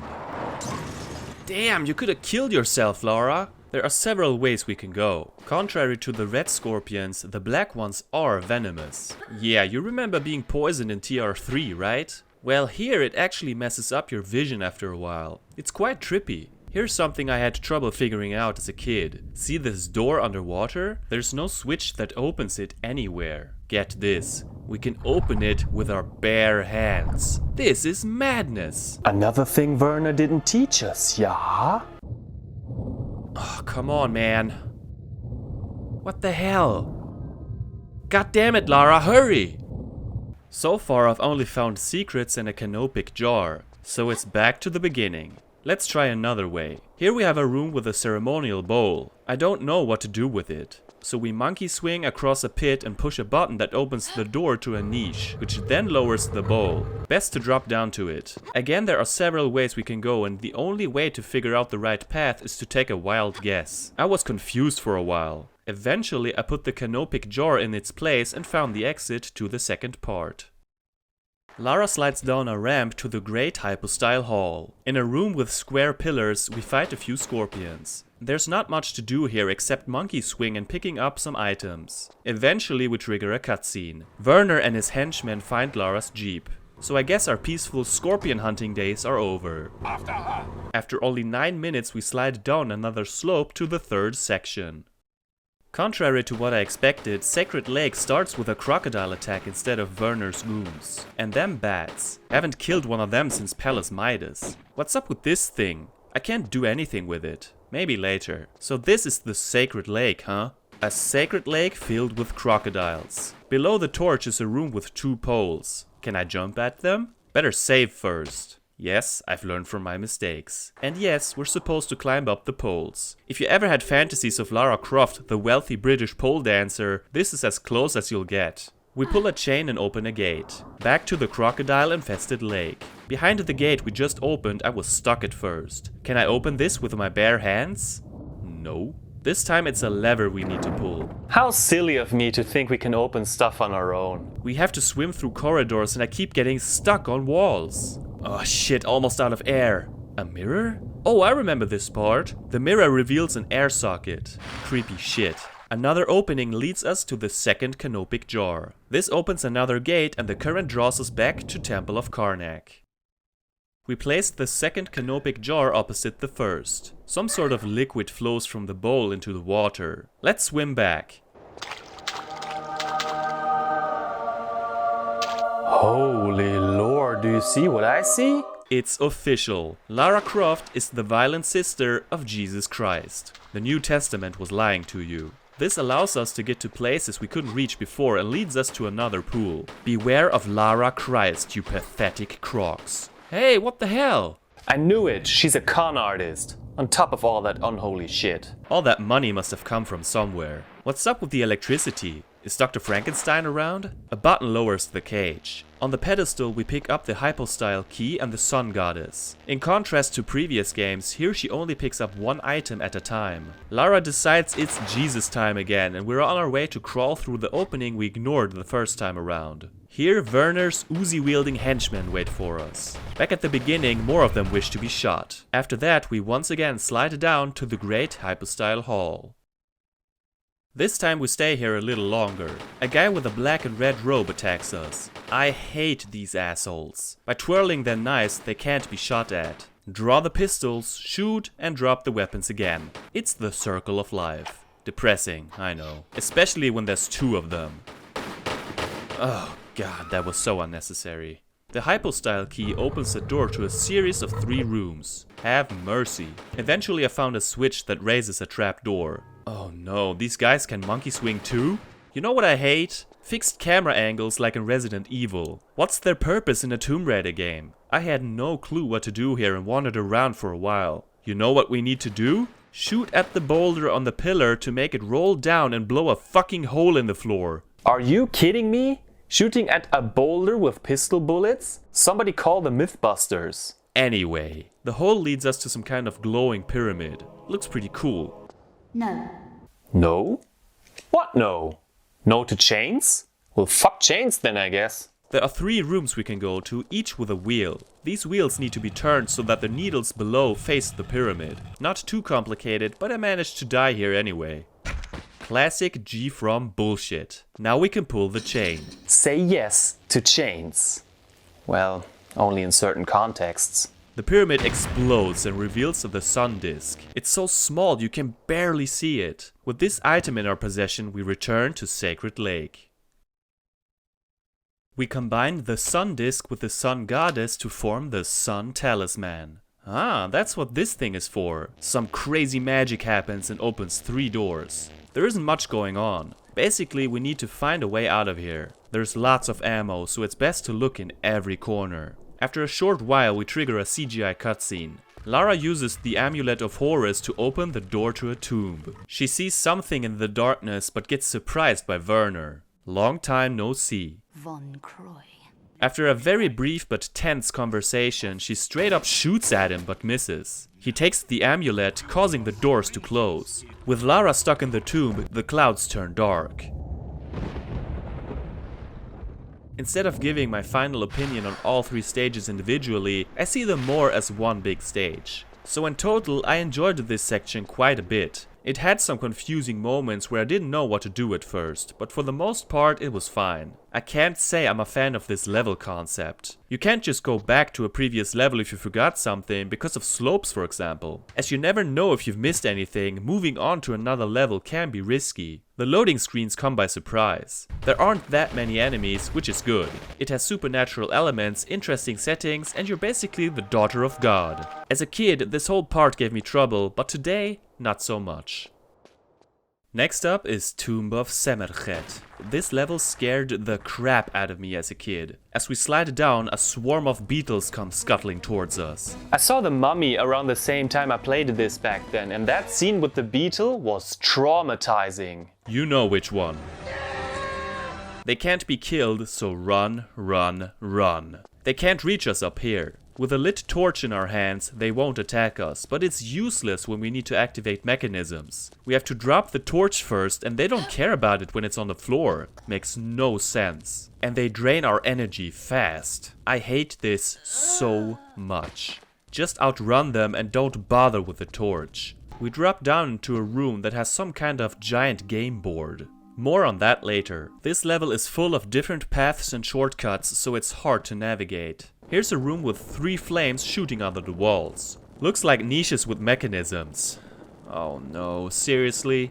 Yeah, as you probably guessed, we have to grab into the niches when the fire is out. It's like something you would see in Saw, only less graphic. Being burned alive can't be so bad, right? Lara just looks tired, that's all. Next we get 6 niches with flames. The mechanisms need to be activated in the right order. It's not as bad as it sounds. We pick up the rules of Senet, so back to the game board. The giant freaking head of Semerchet comes out of the wall. Now it's time to play Senet against it. Senet is a game that was played by the ancient Egyptians. It's quite easy to understand. We spin these tiles. For every white tile we advance one of our 3 pieces by 1 step.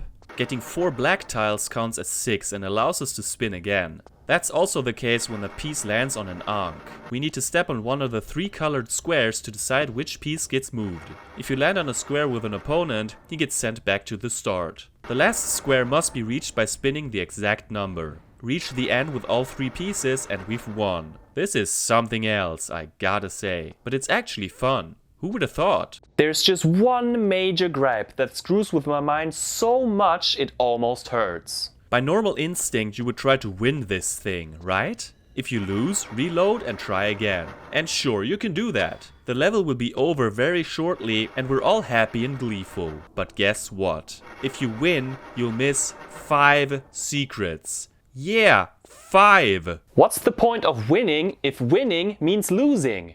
You mean I have to lose on purpose to get all secrets in this game? If you lose, 4 trapdoors open and this way is much longer and more dangerous than the winning path. I get that. It's punishment. But why punish my hot Senet skills by taking away 5 secrets from me that I can't get any other way?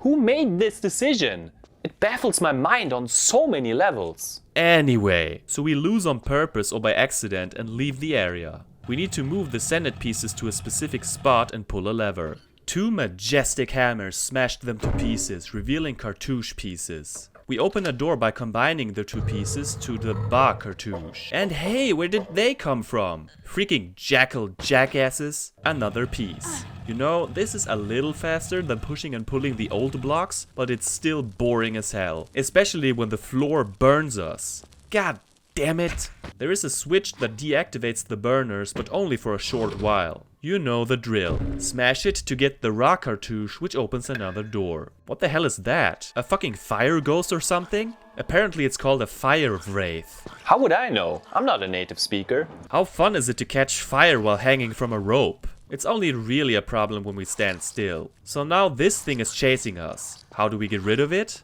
Motherfucker!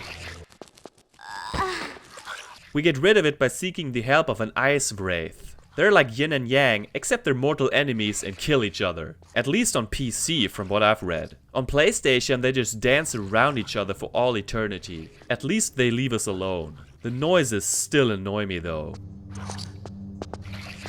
This next part also has a swing from rope to rope. That shit always makes me nervous because the controls are so stiff. Eventually we get another torch and use it to light 2 more torches. This opens a trap door to a secret that has these weird circular blade traps. Well, this looks easy. Just roll through it, right? Oh, I had the right idea. And of course we have more beetles on our ass. Beautiful. The beetles can crawl up some areas, but not ladders. So it's back to rope swinging again, but the end is near. The fucking wraiths are still going at it. Bye-bye. Lara reads some inscriptions. The ruler of darkness, Set, is free. The person who removed the amulet of Horus shall summon the sun god Horus to imprison Set again. I think you fucked up, Miss Croft. This should be a meme.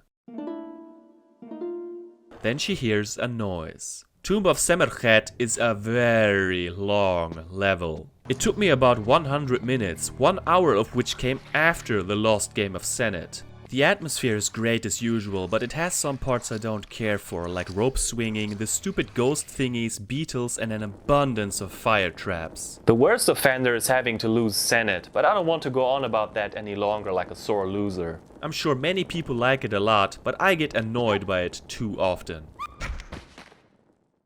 Guardian of Semerchet is the final Karnak level with more of those disco blade traps. There's some kind of map on the floor. This looks interesting. Let's spin the wheel and see what it does. How many times do I have to spin it? I have no idea. Whoa, damn blades! Let's try the upper ledge. Holy crap, this place wants to kill me. Just keep running and grab the golden Vreas. Uraeus? I don't know. Son of a bitch! Got lucky there. We used this item back where the map was. This activates whatever that thing is. A laser? Is Goldfinger or Dr. Evil nearby? Do you expect me to talk? How about no? Anyway, that wimpy laser doesn't hurt us. So we pick up the Guardian key and insert it here. After sliding down a ramp, we get into a hallway. Something is slamming against the door. Let's just ignore it and run away from our problems like anyone would. Instead, we deal with more flame niches. It's a bit confusing and easy to miss that we have to reach into them twice sometimes. Once for an item and the second time to activate a mechanism. One of them even releases a bunch of beetles and nothing else just to mess with us. Back in the hallway, what is that? Hot damn, a fucking pissed off bull with armor? This bad boy can't be killed. So all we can do is run for our lives. Damn bats, I don't have time for you. Too many animals for one day. What we need to do here is grab a torch, light it, and then light 2 sconces on the walls to get to a secret. We're safe here. Save my ass. What's up with that spiky ball? Pointless. So what about that bull? Not only is it frightening and unreasonably angry, it's strangely useful too. We can lure it to smash open doors and ram into buttons. You're my favorite dumb animal. It doesn't always work the first time, but I can see the humor in it. Run away once again and we get a cutscene. Lara surprises our old friend, the guide, with a pistol to the head and learns that Werner is headed to Alexandria. She knocks him out, steals his clothes, leaves him in the tomb and gets on board a train. Yeah, sure, Lara, nobody will notice anything. The guide usually walks around with 2 colossal balloons under his robe, so business as usual. Meanwhile, the guide has a little run-in with Set. He's fucked. Guardian of Semerchet is much shorter than the previous stage, which is a huge relief. The bull gives it an interesting twist and the setting is great as usual. It's nothing spectacular, but it gets the job done. Overall, the Karnak chapter is a milder experience now that I'm older, wiser, and just a tad more patient. I still prefer most of the chapters in previous entries, but I see it in a more positive light now. I wonder if the rest of the game can surprise me as much. Desert Railroad is like a transition level between 2 chapters. The entire thing takes place on a moving train. That blew my mind as a kid. Sure, nowadays we're spoiled by the likes of Uncharted 2's train level, but back then I had never seen anything like it. Therefore, it was pretty much the only level that I not only liked, but loved. I remember showing it to a friend who's sadly no longer with us, and he was equally impressed. That's a little memory I will cherish as long as I live. Does it hold up today? It's obviously a linear stage that sadly has too many fixed camera angles. It's just awkward. And it brings back the blade-wielding, Uzi-blasting sons of bitches. There are some cinematic moments thrown in for added drama. I really hate these guys. What's our goal here exactly? Basically, we jump from wagon to wagon, get inside occasionally, and kill people. This right here gives me anxiety. A helicopter swoops in. I guess that means we have to deal with more nameless dudes. Oh well. It took longer than necessary to finish this level because I spent too much time running around like an idiot looking for the crowbar. We can use it as a lever. Dude's got moves. The second secret gives us the grenade gun. Now we're talking. Nathan Drake's got nothing on these guys. Finally, we used the crowbar one more time, open a door and finish the stage with just a few wagons left. I gotta be honest, while the stage is impressive on a technical level, its gameplay is dull. These are among the most tedious enemies to fight and there are too many of them. Desert Railroad breaks up the pace though, and I appreciate it for that. This marks the start of the Alexandria chapter. The first part is quick. There are some gunmen and scorpions to kill, but other than that, the only purpose of this level is to visit our good friend Jean-Yves. There is still time to prepare for Set. Jean, I'm tired. Give a girl a break. We don't take breaks! He has some leads about the armor of Horus. Before we leave, we steal some of his stuff like a laser sight. Can't use it yet. That's it. We can return to Jean-E from time to time to get more information, but I didn't do that. It's not even a real level, so let's continue. Coastal Ruins is the main hub of Alexandria, but first things first. We enter some kind of closed-off attraction called Egyptian Adventure. A mummy! Oh, I see. Got me there. Great, we need to shoot the targets, but we have nothing to aim with. There's no way to escape. What a gruesome place. So I got here too early. Trial and error bullshit. We're headed into a seemingly empty room. What the fuck? Where did the spikes come from? Upon closer inspection, you'll notice a mirror that reveals where it's safe to stand. I still managed to die a bunch of times because I wasn't paying attention. The reward is a crossbow. We've been collecting ammo for this thing like crazy, so it's great to finally be able to use it. Damn it! Combine the crossbow with the laser sight. Aiming is a bit choppy, so precision isn't its strong suit. Oh man, there's so little time. Will we be able to shoot them all? Did I forget to tell you about explosive arrows? Now you know. The reward is a token which we can use to activate a snake charmer that breaks down. We climb up the magical rope and pick up the broken handle. Then we need to use the crowbar, which thankfully is still in our inventory, to break the hook out of the wall. But not this one, no! It has to be the one on the left. The first time I did this, I just assumed it was decoration. Very misleading. By combining the broken handle with the hook, we get a hook and pole. We use it to get the gate key behind these bars. But pay attention, the key is not in our hands yet. The game still makes us pick up the item first. It's so easy to miss. Here we arrive at the hub area I mentioned earlier. Remember how Karnak had 3 interconnecting levels? Of course you do. They weren't too bad because essentially we were just running in circles, revisiting them in the same order. Alexandria is a totally different beast. This area has several entry and exit points to different levels, and without a guide, it's not very clear where to start or what our goal is. Too bad we pretty much left our guide for dead. Before we enter one of the other levels, there's stuff to do here first. Game? Are you feeling okay? What's up with that skeleton back there? Let's zoom in on it. Yeah, so the skeletons are super pesky because they can't be killed with pistols. We can either shoot their heads off with the crossbow, knock them down edges with the shotgun, or simply blow them up. You know what I like to do. This cutscene scared me as a kid. Back then I didn't know you could blow them up, so I couldn't get rid of them. Today, however, all you bony creatures shall tremble before my explosives. The gate key opens this door and we enter the next level called Catacombs. But only for a few seconds. The only thing we do here is push a tile, which makes a block rise somewhere else. Back in Coastal Ruins, we find a torch that conveniently lays next to a brazier. We set the rope on fire and the boulder drops, revealing a crawl space. Again we enter Catacombs. Due to the raised block, we can pull the pillar onto it. Then it's back to Coastal Ruins and on to the first entrance of Catacombs. I don't like hopping between levels like that. The loading screens break up the pace and I'm never sure if I'm really supposed to leave the level. Did I miss anything? You'll never know. Catacombs is the level I gave up on as a kid. I hated it so much and I couldn't figure it out, so I cheated my way forward. We didn't have the internet back then at home, but I had a cheat book. Take that, game. Let's see if it still drives me nuts. Of course it starts with us having to pull and push a pillar. I want to smash this pillar to pieces. Behold the ultimate time waster.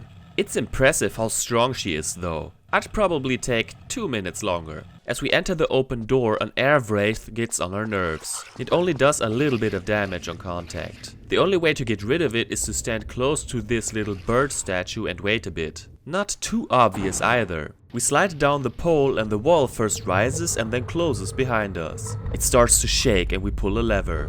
That's pretty cool, I got to say. This room is huge. For the first secret we need to swing from rope to rope. Easier said than done. It took me 10 fucking minutes to get this one jump right. One fucking jump. I'm sure many people don't have problems with this part, but in all these years I never figured it out. I've read some tips, but still failed. When I think of this level, the first thing that comes to mind are skeletons. And boy are there lots. Mostly they're at safe distance, so it's not as terrifying as my childhood memories made me believe. I still try to save ammo by shooting an explosive arrow when they're close to each other, killing several with one shot. In this flooded room we have to make ledges appear by pulling levers. Another air wraith chases us, but there's a bird statue underwater. One thing I haven't mentioned yet is that Lara can shimmy around corners in this game. Yeah? That's actually a great addition to her moveset, something I wish earlier games had. In this rather imposing room we deal with a ton of skeletons and pick up the first of 4 tridents. The second one isn't too far away. As if this level didn't have enough large rooms, here's another one with 3 floors. Here we find the 3rd trident. Let's see if I can jump into the opening. Of course not.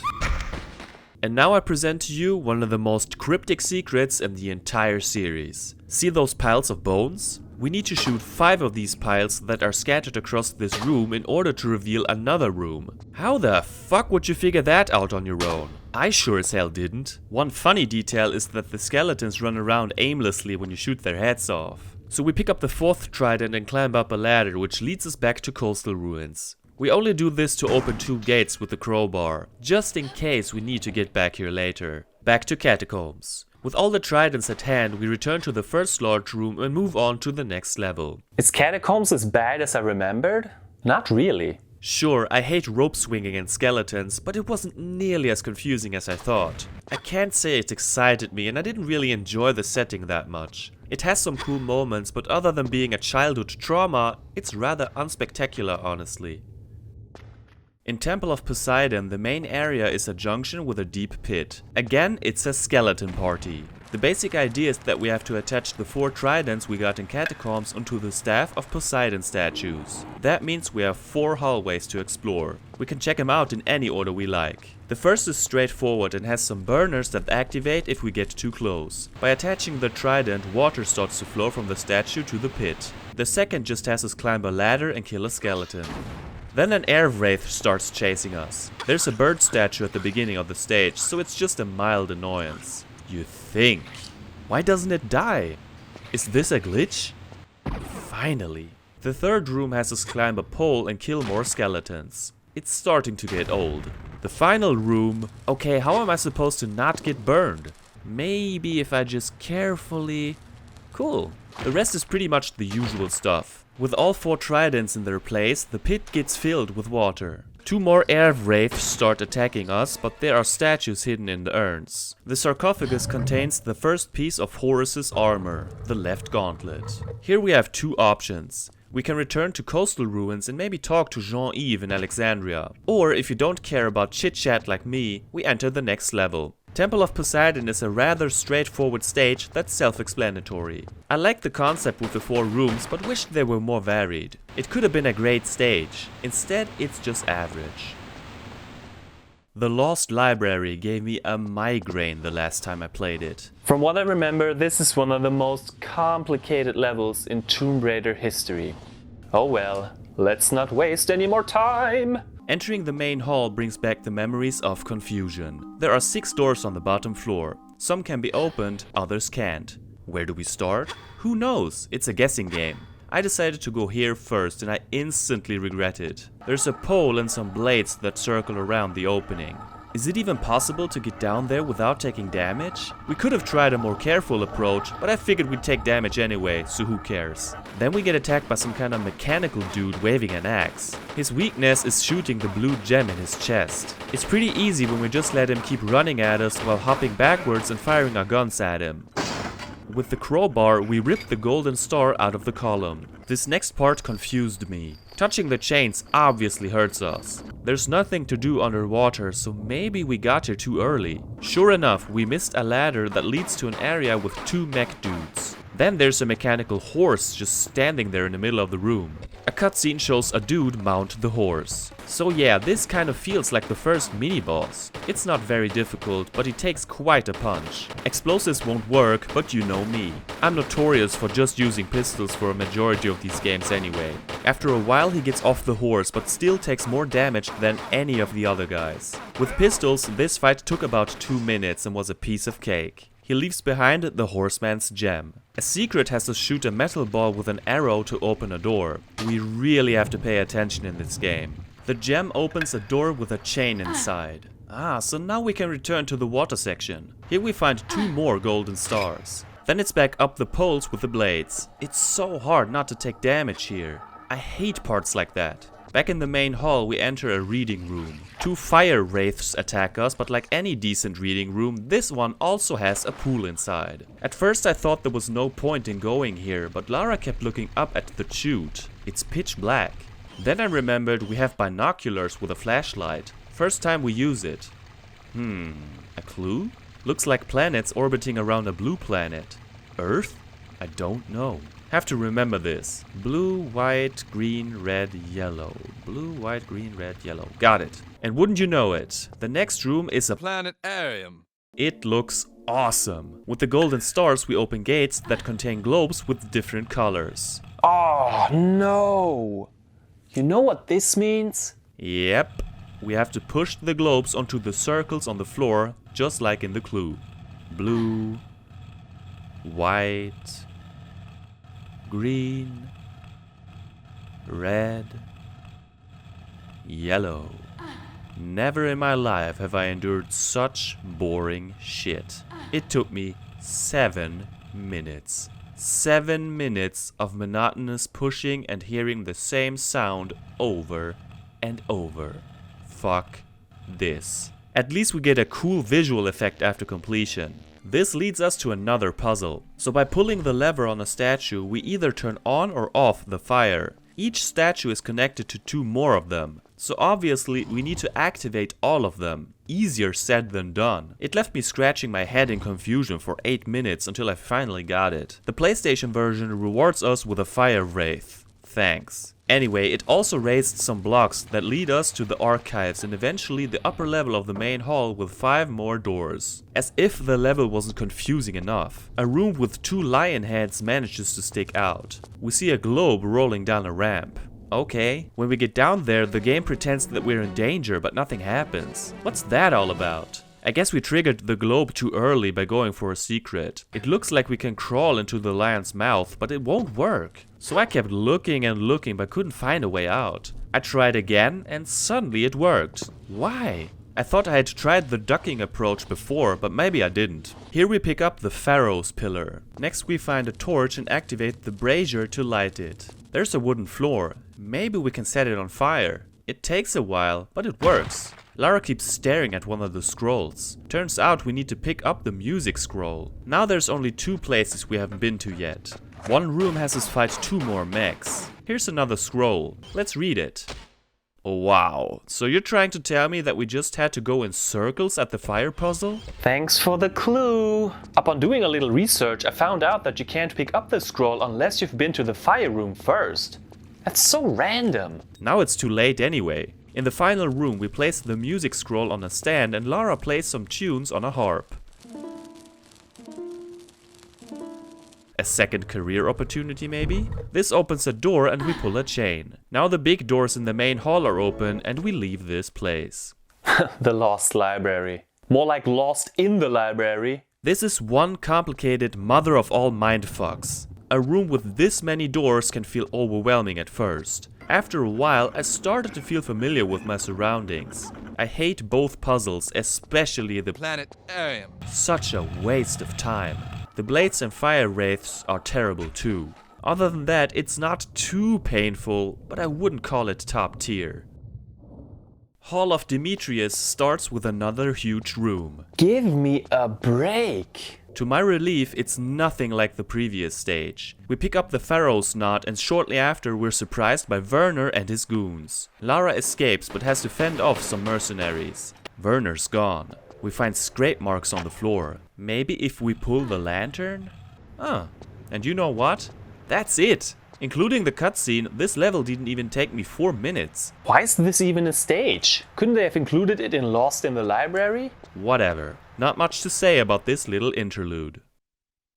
So we're back in coastal ruins. There are Werner's broken glasses. From what I know, there's no point in picking them up. Again, we can either go back to Jean-Yves for a little chit-chat or simply go on with our adventure. It's unclear where our next destination is, but I managed to find an underwater passage that leads to a stage we haven't been to yet. And that's the last we see of this hub level. It's not as confusing as I remembered it to be. While the Egyptian adventure part is quite unique, it's also a bit irritating. So before anyone asks, I prefer Coastal Village over Coastal Ruins. Thank you very much.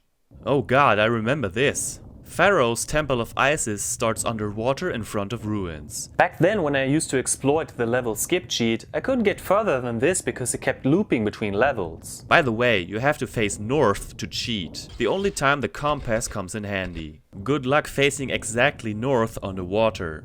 Anyway, I would always end up here with no clue what to do. Now of course we have the Pharaoh's Pillar and the Pharaoh's Knot and use them to get into the temple. But there's a goddamn hammerhead shark that wants us for dinner. Where's the useless harpoon gun when you need it? This level marks the return of the skeletons. Just when I got used to their absence. We open a door and... what's happening? Why can't I swim through? Is there a current?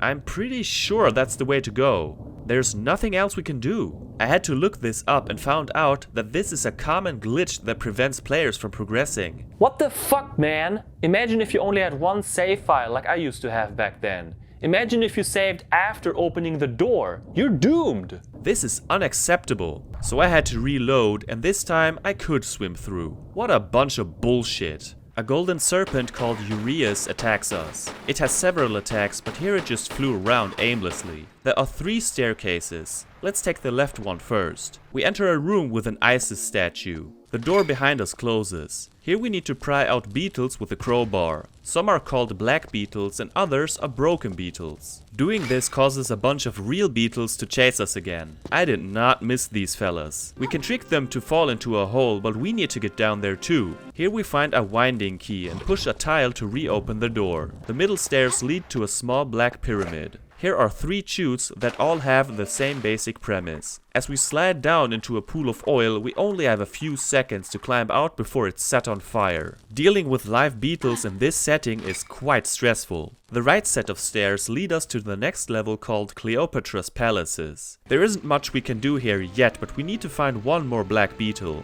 Same thing here, don't get burned. Back in Pharaoh's Temple of Isis, we fight another golden Urias and insert the black beetles into the pyramid. This reveals the mechanical scarab, which will be useful in the next stage. And that's where we're headed. With the exception of that dumb glitch in the beginning, this is a fine level. Again, I wish there was a little more variety instead of having us jump into so many oil pools, but I can't complain too much. Let's wash that mess away with a new level. The first thing I did in Cleopatra's Palaces was to get stuck here. Sometimes this game just pisses me off. Why doesn't she just swim through the freaking opening? We need to combine the mechanical scarab with the winding key to form the elegantly called mechanical scarab with key. You see, we can't continue here because we'd get killed by spikes. Our little friend can help us out. If we place it here, it will walk over the little holes in the floor, thus activating the spikes and making it safe for us to traverse. We have to do this several times. It can only be used thrice and we need it to get to a secret. More trial and error. The goal is to collect the remaining pieces of Horus's armor. Here's the right gauntlet, but we have to watch out for blade traps. Some of the sarcophaguses contain medipacks or shotgun shells. I find that very hard to believe. Walking skeletons and flying golden Uriases? No problem. But modern shotgun ammo in an old Egyptian coffin? That's unrealistic. This part had me running around aimlessly for a while. It wasn't until I remembered that we can shimmy around corners that progress was made. By now we've also collected the right greave and another Pharaoh's knot. With the latter we open a door. In this room we pick up a medipack and suddenly a golden Lara statue appears out of thin air. We can aim at it, but shooting it only hurts us. Reminds me a bit of Mutant Lara in Atlantis. This room has several floors and we have to make it to the top. The only problem is that more golden uriases appear and they attack our precious gold Lara, shooting energy blasts and whatnot. This drains our health, so we have to protect her like a little shiny baby. What I hate most about this is that Lara often aims at the statue instead of the bird. Are you fucking stupid? Just aim for the feathered piece of shit, goddammit. It'd probably be easier if we just made our way down, but I don't want to climb up again. Thankfully, we're packed with medicine. Apparently you can tap L1 to switch targets, but I didn't know that until the very moment I wrote this into the script. That damn L1 button reminds me of when I discovered that you can skip Werner's bullshit in 2018. So I was just about to re-record some footage for the Tomb Raider 4 part of this video, since I was missing something. And then I found out by a complete freak accident that you actually can skip the tutorials. How? Not by pushing a button, no, by holding L1. Yeah, holding it. How was I supposed to know that? That doesn't work on any other cutscene in the game. So you're telling me that after almost 20 years, this is how I found out about it? By just randomly holding L1 and being able to skip this part? How much time have I wasted listening to Werner's bullshit all the time? Man, I hate the game and I hate myself for it. God damn it! After doing this several times, we pick up the ornate handle and the Heather effigy. That's not something you say every day. They're combined to form the Portal Guardian, which is placed right here. We enter a room with what I suppose is Cleopatra's throne. Yeah, I'd probably sit there too for a while. But uh-oh, two Guardians have a problem with that. They shoot blue bolts of energy. Well, only one of them. The other one's just standing there dumbstruck. With pistols it takes quite a while to take them out, but I'd do anything to save ammo. Especially when all we have to do is side flip to avoid taking damage. Once they're dead, we pick up the left greave and the breastplate. Now the armor is complete. In a CGI cutscene, Lara returns to Jean-Yves' place, but he's missing. She finds a letter written to her by Werner. He wants the armor in exchange for Jean-Yves' life. What an asshole. We see him drive across the desert as a swarm of locusts show up. Turns out he's possessed by Set. That doesn't make things simple. Lara follows him to Cairo with a motorcycle. While Cleopatra's Palaces is one of the more beautiful levels with water fountains and greens everywhere, I didn't have a great time here. Protecting the statue dragged out the playtime, and the beginning section with the mechanical beetle is too sluggish for my taste. Overall, Alexandria isn't nearly as bad or impossible to figure out as I had in my mind. I'd advise you to check out a guide to at least read about in which order the levels need to be visited if you run out of patience. At first it can be very overwhelming. Most of the levels are a single visit, which is a plus in my book. I still prefer the previous two chapters, but now it's on to Cairo. Oh boy. In my memory, Cairo haunts me as the most confusing chapter in all of PS1 Tomb Raider. Why? It contains 6 levels, 5 of which are interconnected. Unlike Alexandria, we have to scurry back and forth between these levels constantly, and it's never clear where we're supposed to go. I mean, look at this map I found on tombraiders.net. It's completely insane. For that reason, I won't give a conclusion to each level, because to me it's one giant ass level with a bunch of loading screens between sections. Kinda like Angel of Darkness would do a few years later, but less atrocious. City of the Dead is a level that scared me as a kid. I mean, look at the green sky. It's so dark and creepy. You just know some creature will sneak up on us at some point. Surprisingly, our first encounters are with snipers. One of them drops the revolver. Now we have all weapons. We can combine it with a laser sight. Headshot! It's annoying that you have to remove it from the crossbow first. Some of the soldiers can be run over with our motorcycle. It controls quite well unless we get stuck in a corner. So the guys aren't the problem. There are 2 machine guns on the roof and they deal massive damage and aim automatically at us. What we have to do is make them aim to the right, sneak past them and shoot at the little red triangle on the back. Easier said than done when the fucking scope is red. I wasted too much ammo, so I reloaded a couple of times until I got it right. There's a dead guy on the trapdoor. Oh, we can actually pull him away. That's a first. Why do we have to do that? Just because the crawl space is too low and she can't climb into it. I have no words. At first I was pretty disoriented, but then I figured out that we have to jump onto the ledge with the motorcycle and break through the floor. After killing a few bats, 2 ice wraiths chase us. Ice wraith. Wraith? Such a hard word. By luring them into the water, it freezes. Or at least, it's supposed to freeze. Hello? Ah, finally. That was quite a trek just to get to this switch. Good thing I saved because I missed it first. Some of the soldiers shoot grenades. A little overkill maybe? I wouldn't do that. Later we shoot a barrel next to a helicopter. Why? What are you asking me for? Well, the explosion would have destroyed the machine guns, but we already did that. Take that, game. A lever opens a gate which leads us to the next part. Chambers of Tulun revolves around the Chambers of Tulun. There are giant beetles flying around. Don't even bother using the pistols, it takes forever. The shotgun is your friend here. To get to the next part, we have to spin a wheel to open a door. There's only one problem. It's protected by a goddamn minotaur. This dude can't be killed and his impressive hammer makes the ground shake. The shockwave hurts Lara, so all we can do is run. We lure him into the chambers and pull a switch that closes the doors for a limited time. Now we have to use the rope to swing out of here. Great, rope swinging with a time limit. What more could you ask for? And then a fucking bug is craving attention. With barely enough time left, we make it past the door, but it's impossible to get up the ladder with that asshole slamming his hammer on the ground. I don't know if this is on purpose, but climbing the ladder on the side rather than the middle makes him stop. Very considerate. That leads us to Citadel Gate. The fixed camera is weird. Lara meets a wounded soldier called Sergeant Aziza who reports to her about a creature. He asks her to get to the northern cemetery to get some items for him so he can get rid of it. Well, he wasn't joking. The creature is a fire-breathing dragon. It also can't be harmed. Just run, run, run and don't get hit by fireballs.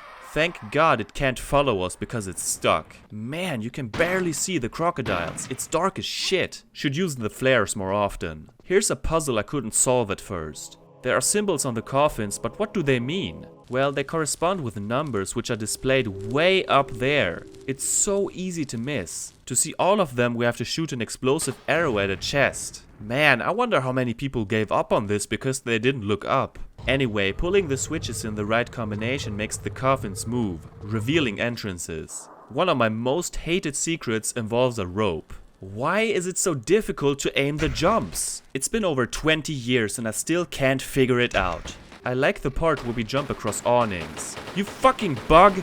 Next to a truck we find a nitrous oxide canister. Then we make it all the way back past the dragon. and talk to Sergeant Aziza.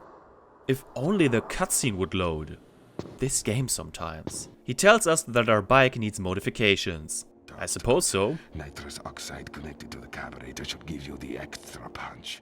Back in Chambers of Tulun, we run past the Minotaur, get on the bike and move on to trenches. Why are these guys shooting at Lara anyways? She's not the enemy. Another machine gun can be destroyed before it sees us if we're really careful. The first time around you'd never see it coming. This is incredibly atmospheric. With the green fog and stuff. Great. I just wish we could aim with the laser sight while crouching. Now we gotta crawl past the steam pipes while a soldier rains bullets on us. Not cool. From here we can destroy a flamethrower. Oh, what the hell? We can't get out of here because the crawl space isn't high enough again? I can't believe this. We pick up the weapon key code. With this item the machine guns won't fire at us anymore. It's like we're a member of the club. While shimmying along here, be patient. Unlike me. Now this is some Jeep shit. We have to use the crowbar on the Jeep to pry out the valve pipe. You can barely see it, let alone know that you can interact with it. Then it's all the way back to the bike as we return to Chambers of Tulun once again. We combine the valve pipe with the nitrous oxide canister to get the nitrous oxide feeder and... No. It's supposed to go on the motorcycle, but nothing happens. I tried for over a minute until the game finally allowed me to attach it. Our bike now has nitro. Aw yeah. This way we can jump over pits and obstacles to reach new areas. We're in a building with many doors that's guarded by soldiers. Where there's a torch, there's fire. What do we do with it? We use it to set off sprinklers. Is this something the average gamer figures out on his own? Because I sure as hell didn't back then. This of course opens all fire exits and allows us to explore more areas. A lever causes a conveyor belt to start, dropping a crate we can climb onto. In a storage room we shoot the lock with a revolver and pick up the roof key. That's all we need to do, so then it's back to the bike. We make an optional trip back to the City of the Dead. With that title it should be a tourist hotspot. With our nitro bike we jump over a pit, kill a few soldiers and perform a few tricky jumps to get to a secret.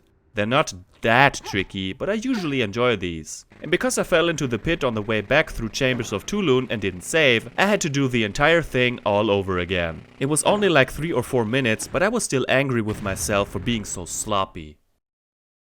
As we visit trenches again, I was running around aimlessly until I found a trap door in an alcove. There's something in the way. Wait, now we can aim while crouching? Why didn't it work last time? Huh. Damn, he launched a grenade at her. Is this Lara Croft or the female Terminator? Here we use the roof key. There's a button. Let's shoot a normal arrow at it. That also works. All that's left to do is to make another jump with the motorcycle. It's harder than it looks. At the end we climb up a ladder and get to the 5th level in this never-ending maze of a chapter. Street Bazaar starts with another conversation with a dying soldier. He gives Lara the mine detonator body but explains that one of the other soldiers had the codes inside his head, which was taken by something he had never encountered before. So it bit his head off? Gross! What's that noise? In the garage we pick up the car jack body and the handle. These are combined into a car jack which we use to get through an opening. Oh, so lightning is making all that noise. Word of advice, don't get too close to it. Instead we push the box with the wooden top onto the metal plate. This causes it to sink and the lightning destroys half of the bridge. It just happens, man. There's a dead body without a head. Oh well, at least the mine position data is still there. Picking it up triggers an armored bull to come running at us. We certainly have encountered that before. It can smash crates, so we need to get it to shove the wooden boxes away to reach the exit. The AI is terrible and it's a tedious endeavor. But it managed to kill me once, so maybe I'm just as terrible. The exit leads us back to trenches. The only thing we do here is get back to the entry point of Street Bazaar. Why couldn't they just find a way to let us stay there instead of having us going in circles? By leaving the garage through another door, we get to a courtyard that leads us straight back to trenches. Jesus Christ. Here we combine the mine detonator body and the mine position data to create the mine detonator. I wonder what that does. This allows us to push a button that opens a door next to where we left the bike. Nice. From here we drive straight to Citadel Gate. With the bike we run over crocodiles like a psychopath and speed past the dragon. Lara manages to drive Sergeant Aziza to a munitions truck. Watch out, Lara, it's right behind you! Sure, keep chit-chatting. Aziza sacrifices himself by crashing into the dragon. Oh my god, its fucking head got torn off. That's brutal. Lara walks into the Citadel and that's the end of our 5-stage marathon. You know, I actually enjoyed this way more than I would have ever expected. The green levels create an atmosphere that haunts you from beginning to end. You'd expect zombies or mummies to be lurking around here, but with the exception of the Minotaur, the dragon and the bull, which all can't be killed, we mostly fight soldiers. That's a bit disappointing. I'm still not a fan of running back and forth between levels. If you don't know the stage order, you're gonna run back and forth a lot, only to get to a dead end sooner or later. Or you might miss something like the symbols on the coffins or the valve pipe. It's like a never-ending scavenger hunt, always looking for that one item that lets us progress. The levels themselves aren't that exciting to begin with, and it all looks very samey after a while. So believe me when I say that I'm so glad we finally get to play a self-contained level again after all this time. Citadel is the final Cairo level. Jean-Yves is tied to a pillar. Lara unties him and is informed that a possessed Werner is nearby. He takes an ancient ceremonial tablet, uses the amulet of Horus to open a door and brings 2 dead creepy knights back to life. First we need to burn a rope to open a door. There is this tall room with stairs and water. At first I wasn't sure what to do because I missed the crawl space. It's been a while, but it's time to get rid of Werner's goons again. By this point I haven't used the pistols in a while because I have so much ammo for the other weapons. This lever turns off a fire trap. The next room has a compass on the floor and 4 pedestals with the letters N-E-W-S. Yep. You know where this is going. More pushing and pulling. Boring as hell, but not as drawn out as the planetarium. That's a pretty weird bone disease. With all pedestals in place, 3 doors open. So we jump into the pool and... what's happening? I'm stuck. Why does she stand on the water? Wait, what? I'm outside the game. I've broken the game. What the fuck? There is nothing I can do. This is one messed up glitch. Thankfully I saved right before this. Let's try again. What? I can't believe this! I tried this 5 times and every time the same thing happened. I can't continue. Imagine if this happened back then. Like I said, I usually had only 1 save file, maybe 2. You'd either have to cheat or start the whole fucking game from the beginning. That's unacceptable. Luckily, I have a save file for every level, and in this instance even 1 more right before the compass puzzle. This way I didn't have to replay too much. I guess something went wrong here, so I'll try a different order this time. Before we jump in the pool, let's see what happens when we throw a flare into it. It sinks. Are you ready? Because I'm not. Geronimo! Phew, thank fucking God. The goal here is to lower the water to gain access to levers and chains. A bit of a maze, but not that hard to figure out. Just die already! Finally. We're approached by the 2 undead knights. They're slowpokes and not very frightening, but they serve a purpose. Thanks! A little later we meet 2 more of them and then we get a cutscene. Lara meets Werner, who really wants the armor. Come in, Lara. I've been expecting you. Come to me, child. Do not fear your old colleague. She escapes and takes the amulet, leaving Werner trapped. She jumps out of a window and we leave Cairo for good. With the exception of the compass room and that game-breaking glitch, the level was pretty cool. After so much green, it was nice to see something else. It provided a nice challenge without relying on too many enemies. Definitely one of the stronger entries. So Cairo as a whole is much better than I ever gave it credit for. Getting lost is a bitch and it gets monotonous after a while, but the atmosphere got me hooked. The game has gotten really dark and I imagine things will only get more sinister.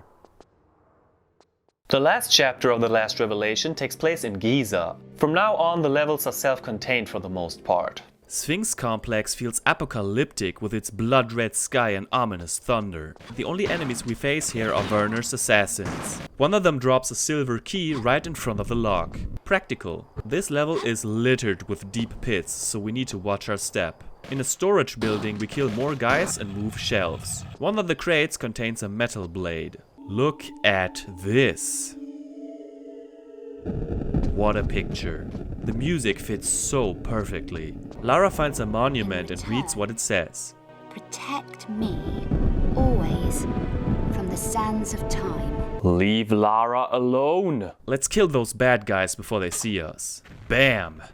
Bam!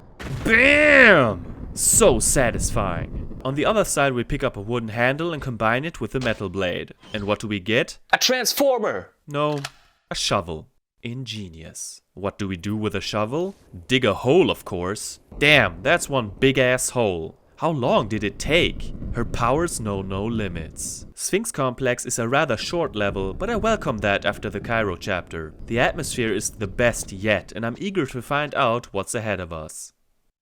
Oh god, I remember this level. Underneath the Sphinx starts with 2 bulls chasing us. We have to trap them in cages. You already know how I feel about the AI. It's a tedious endeavor, but necessary. There are 3 tiles with hieroglyphs in the center. No clue what to do with them. Nearby is a scrap of paper, so each symbol represents a letter. We have to push the tiles in alphabetical order. Yeah, that's easy to figure out.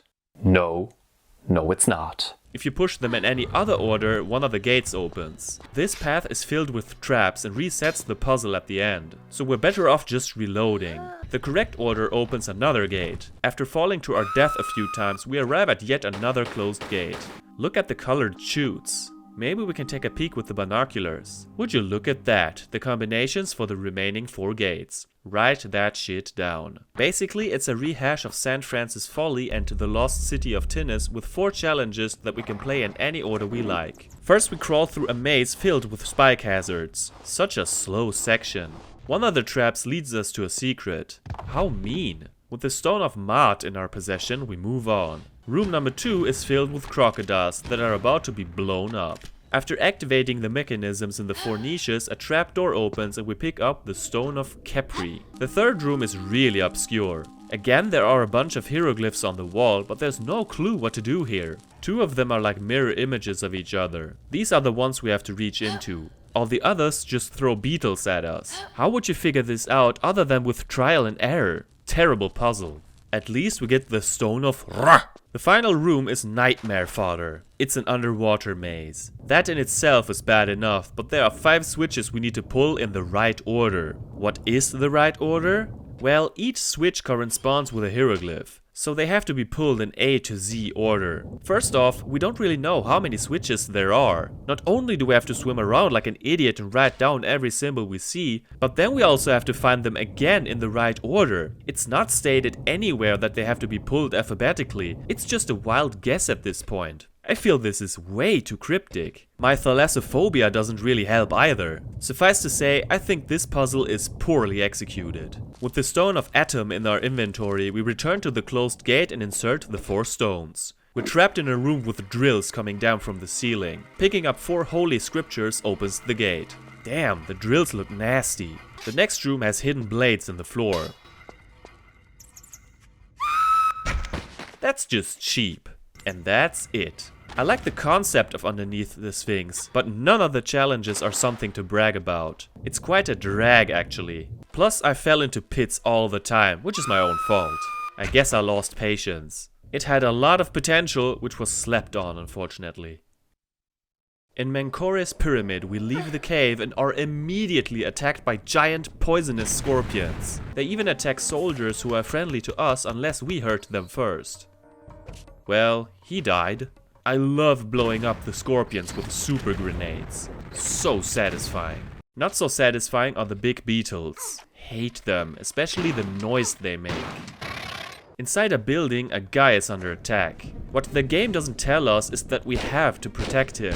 If he dies, we only get the guard's key. Saving him triggers a cutscene where he also gives us the armory key, which we need for a secret in a later level. The things this game expects us to know. Next we climb a pyramid. This is deceptively tricky because we can only step on certain ledges. More trial and error. Of course beetles torment us while we're at it.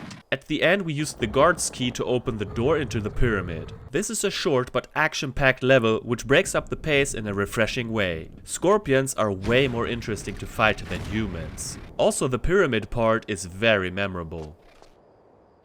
Inside Menkore's pyramid has us run past swinging blades. It also marks the return of mummies. You know, the slow and unintimidating kind. What I dislike most about this level is the need to force more rope swinging on us. Here it's not that bad because we just have to jump forwards, but it's still a chore. After doing this a bunch of times, we fight a guardian. Just flip sideways and shoot explosive arrows at it. We pry the western shaft key from the wall and then swing, swing, swing back. The dark tunnel leads us. Say, what the fuck, man? Where the hell did that come from? If you don't save every 2 minutes, you're screwed. Back outside, we exterminate more giant scorpions. Or set ourselves on fire. Your choice. Lara's tripping. On top of a small pyramid, we climb down into it. Sure enough, more traps wait for us. Timing is key. Pulling a chain opens a gate leading to the beginning of Underneath the Sphinx without a loading screen in the way. Can't get back there anyway. Therefore, we return to Sphinx Complex. Here we just open a gate with the Guardian's key and progress to the next stage. Sadly, this level was rather boring because of the ropes. The second half was a little more exciting though. The confusion continues in the Master Boss. Outside we first kill a couple of wild dogs with red eyes. At a gas station we pick up a jerry can. Then we enter the first of many Master Boss. They are connected via tunnels and our goal is to find various items. If we miss anything, it'll be hell looking for it. The dark tunnels have lots of dogs inside and it's intense. One shotgun blast is enough to get rid of them though. Often we enter rooms with 3 lion heads on the walls. By shooting the gems in their mouths, a door opens where usually 2 mummies protect an item. In this case we pick up the small water skin. This place is completely fucked with all these pits everywhere. But yeah, essentially we do the same thing repeatedly. The next item is a bag of sand. That's always good to have in the desert. What a rare treat. Eventually we reach a room with 3 scales, each with a different symbol on it. Even I figured this out immediately. We fill the small water skin with water and fill the left scale. In the middle we used the jerry can to fill the scale with oil. With the torch we just found we set it on fire. For the right scale our bag of sand comes in handy. Damn, now we're all out of sand. How will we survive? In the new room we pick up the northern shaft key. The rest is just more of the same. Tunnels, pits and gems.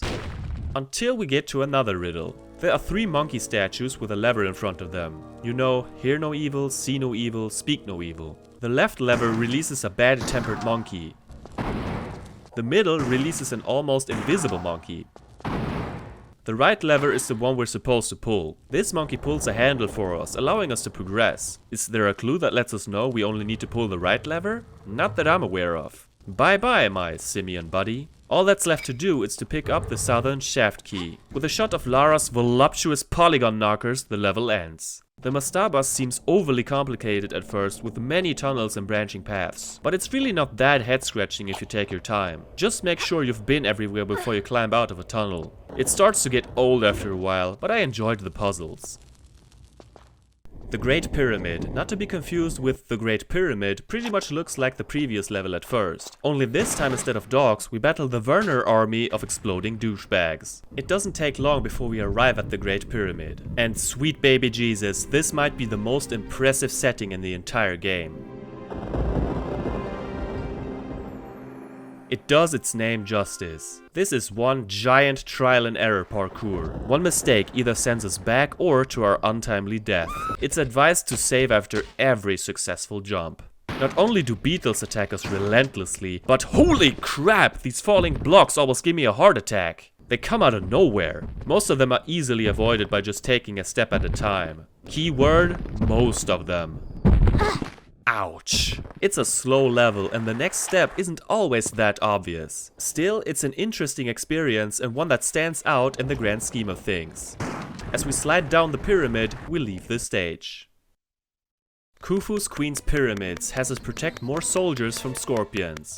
Well, at least we tried. There are 2 bunkers filled with goodies. One of them requires the armory key we got from the soldier in Menkor's pyramid. Look at this gold mine. We get every single weapon in the game. We already had everything, but still. And look at the secrets counter. 69 secrets. No, I'm not trying to make a lame and overused sexual reference. I just wonder why this couldn't have been the final secret, number 70. It would have been perfect. No other secret gives us this much stuff. A missed opportunity. There are more pyramids to climb and we could already move on to the next stage. But we're missing one essential item. How do we get it? By pushing this random rock to open a door. I mean, sure, the rock does stand out a bit, but are you serious? The door leads us to a maze in the pyramid. How do I explain this? Pressure pads raise and lower stone blocks. We can only walk in one direction. It's up to us to find the right path. Along the way we kill normal-sized scorpions and walk past several niches. Some contain items, others swarms of beetles. As far as I know, there is no indication of what you'll get, so it's just another shitty gamble. At the end, another guardian waits for us. After picking up the eastern shaft key, we have to find our way out of the maze. Then we're off to the Great Pyramid again. Same thing as last time. We use our favorite key to open the doors to the pyramid. Atmospherically, the level is top notch, but there is one major problem I have with mazes in general. They're boring. Add beetles and it's a part I think doesn't need to exist. Scaling the pyramid also starts to get repetitive. Now we're inside the Great Pyramid. Here's a tunnel with rails on the side. For tourists, I guess. Werner's guys got here before us. What's up with these block traps? How does this even work? Seriously, I need to know. We have to light all the torches to open a door in true Zelda fashion. The switch opens a door above us. This is where we finally place the 4 shaft keys which activate some sort of blue light beam that blows a hole in the floor. That's way too deep. Ooh, yikes! Ladies and gentlemen, may I present to you the final secret of the game. How underwhelming. That's what I meant. They should have left out this secret entirely. As we climb down this wall, we exit the level. It's short, but alright. Nothing that stands out really except for the shaft of blue light. Folks, we've almost made it. Temple of Horus is the final level. There's some weird monster in the cage. Creepy.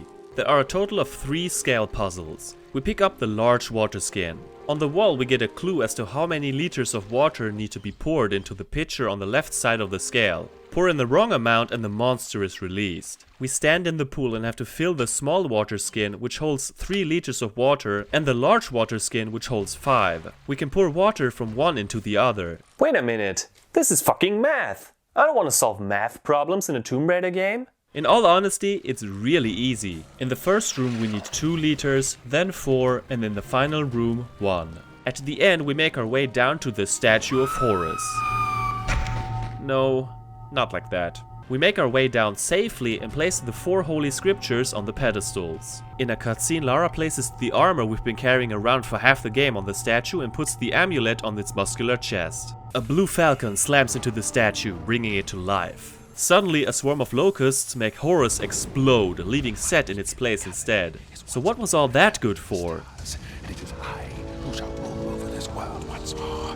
Come forth, and you may bow before your God. I can barely understand what he's saying. This is the final stretch of the game. We pick the amulet of Horus out of the water. Somehow we have to make it up again. This means we have to pull a few switches first. Meanwhile, Set shoots blue energy bolts at us. This reminds me an awful lot of the quote-unquote fight against Sophia Lee. He also can't be killed by our weapons. For the most part, I think the path forward is quite obvious. The challenging part is avoiding damage. Once we're surrounded by blue light, we're safe. I think. We climb up and insert the amulet to seal Set inside the cave for good. But we still need to get out. Wow. Imagine if Lara really died this close to the end. Giant stone blocks smash down from the ceiling. Skulls indicate where we're allowed to step. Before we leave this place, let's take a quick look at our litterbug inventory. Even though I barely used the pistols for half the game, I still had so much stuff left. Maybe I should stop using them altogether. At least until I find the first weapon. Temple of Horus is kind of a weak final level. The scale puzzle feels a bit out of place, and the final encounter with Set is nothing we haven't seen before really. Anyway, in the final cutscene, Lara seems to be weakened by her long journey. Assuming this all took place in one day, I can only imagine how she feels. A non-possessed Werner suddenly appears and tries to rescue her. I couldn't leave you! Lara doesn't make it in time. The tomb collapses and buries her inside. So Lara is dead?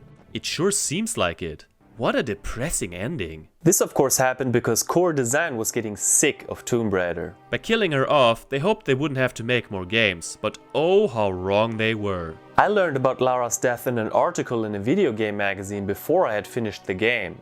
It might have been the first time I got really pissed off at a spoiler. I got worried we wouldn't get another Tomb Raider game after this, but oh how wrong I was. The credit sequence is odd. We just witnessed Lara die and they give us this upbeat music.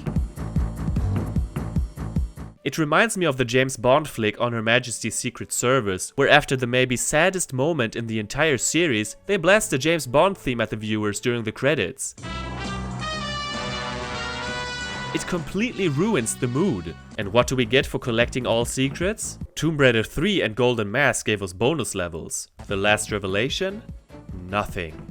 Absolutely fucking nothing. That's frustrating because it's such a chore to get them in this game. Sure, they reward us with items, but they don't need to be classified as secrets. Heck, I would have been fine with having secret number 69 be the reward for collecting every secret. It's better than nothing. We can at least pretend there is a bonus for all secrets. Did you know there's an exclusive level for PC? As most of you know, the first 3 games each had PC exclusive add-ons with additional levels. The Last Revelation didn't get such an add-on. Instead it got one level that was exclusive to the Times of London newspaper in late 1999. Why did this happen? They were honoring the discovery of the pharaoh Tutankhamun's tomb. This was financed partially by the Times in the early 1920s. So what better way to celebrate than with a Tomb Raider level? On tombraiders.net you can download the level for free without owning the main game. That's great because I only own the first 3 games on PC. This is the only classic Tomb Raider stage I've never played yet, so I'm quite excited. Let's check it out. The Times exclusive Tomb Raider level is such a great title for a level. It starts with a cutscene. Lara talks with editor-in-chief of the Times, Peter Stoddard. Basically, new tunnels to a tomb near the one of Tutankhamun have been discovered. He persuades her to check it out. Well, this is why we've called you. After doing some reading in their archives, she's ready to go. We start with only our pistols. I suppose the menu isn't supposed to look like that. I gotta say, the game looks beautiful on PC. It's obviously more enhanced than on PlayStation, but I feel like this is a huge improvement over the previous PC versions as well. The attention to detail is stunning. Personally, I'm so used to the gritty and dirty look of the PlayStation originals that the clean PC visuals almost put me off. To my surprise, this level even has secrets. Now we already have the shotgun. The first enemies are scorpions. Oh no, a spiked ball. Is this foreshadowing something? I bet these jackals come to life later. Look, they even bleed when we shoot them. Hey, this looks familiar. I always wondered where that loading screen in the main game comes from. By shooting the lion heads, a trapdoor opens which leads us to the second and final secret and the crossbow. Then I ran around clueless for a minute until I saw this golden urn. Sure enough, it can be moved. This of course awakens the jackals. How is that fair? They can move, but we're stuck in cutscene mode. Take a bite of my shotgun, assholes. Mummies on the floor. Yep. They come alive. As we have no explosives, all we can do is run away from them. In a room with a pool and a boat, we get attacked by crocodiles. What's the point of this boat exactly? One of the vases contains the revolver. That's all the weapons we get. This next room gave me trouble, but only because I'm an impatient prick. Some of the vases contain beetles. That's not necessarily a problem, but I kept jumping into the flames like 4 times. Lara Christ. Here we find the laser sight, which we get to use shortly after. By shooting 2 more lion heads, a pit gets filled with sand so that we can traverse to the other side. Disgusting mummies wait for us, but here comes a spike ball. Take that! Oh man. In this impressive looking room we take the gold mask, not to be confused with the golden mask. Then we get chased by beetles and we have to lure them over the grates. As we walk up the steps past some statues, the level ends and we get the credits. This stage is quite short, but I like it a lot. This is classic Tomb Raider by the books, without being cryptic at any point. You can see it as a demo, it's a great introduction for new players. If you haven't played it, go check it out. It's free, so there's no excuse to give it a pass. Man, what a marathon. Let's talk about the music and sound so we can calm down a bit. The sound effects in general have improved in my opinion, creating an overall more immersive experience. Echoing steps, enemies in the distance, it just sounds right. The weapons sound just as satisfying as in the third game. What I can't stand are the menu effects, especially when you scroll through items. It's awful. Lara isn't voiced by Judith Gibbons anymore. Though not anymore. So after you. Jonelle Elliott takes her place and her performance is highly regarded in the community. Personally, I'm conflicted about her performance. Now don't get me wrong, she does a great job and I don't want to criticize her amazing work. Her voice fits perfectly for Lara. It's just that I feel her delivery is a little more sassy and arrogant than the previous 2 voice actresses. It's hard to describe. This attitude problem. You people need to learn some manners. I like it better when Lara isn't like that. Maybe it's the writing, I don't know. In this game it's okay though, I feel stronger about that in the next couple of games. But I'm getting ahead of myself. Werner has a voice I love to hate. I'm scarred by my experience as a child, having to replay that first level a million times. But I have to give credit where credit is due. It's a standout performance and so memorable. Enough of this tedious banter, Miss Croft. It is time for you to realize... Miss Croft? Some of the cutscenes are a little hard to understand, but maybe that's just me. What this game does better than its elders are the ambient sounds. Sure, I like individual sounds from the past better, like the classic echoes in the caves, but there's a lot more variety here. Whether it's wind, echoes, thunder, or the haunting sounds of Cairo, this game nails ambience like no TR game before it. That means it's almost never completely quiet. I really like the stillness of the first game, so I'm conflicted about it. It's probably good that every game has its own unique style. The music was composed by Peter Connolly, who previously helped out on the third entry and would go on to compose for the next 2 installments also. I think most of us can agree that Nathan McCree was the king of Tomb Raider soundtracks. He created the signature sound we all know and love. That's a tough act to follow. I've never been a huge fan of Connolly's style because it's so different. Today I appreciate it more. I feel the music comes up more frequently and there's many themes for different moods. A lot of the pieces are short, either setting up the mood for a spooky scene, scaring us, or giving us a sense of wonder as we explore the depths of a tomb. Even the classic Tomb Raider theme manages to sneak in here and there. Speaking of theme songs, sadly I don't really care for this one. It's objectively a good song and kind of melancholy actually. It would have been a great fit for the credits, but as the main theme of the game, it never vibed with me.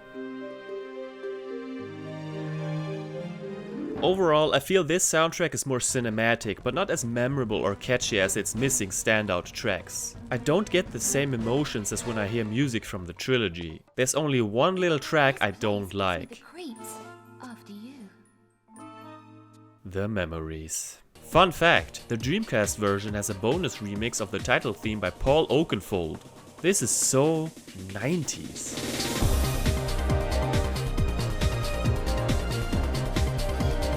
Even though I'm not the biggest fan of this score, it's still a great listening experience that fits really well to the Egyptian setting. So let's honor the best of the best. Here are my top 5 songs from Tomb Raider: The Last Revelation. Number 5. This is a minimalistic track, but it works so well. It makes us wonder what the solution to that complicated puzzle is.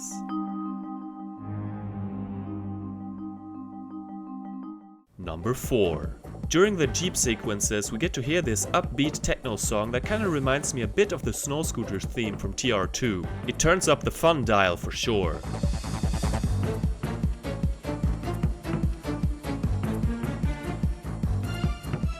Number 3. Like many other tracks, this one is very short but leaves a strong impact. Even as it fades out, it keeps us on our toes.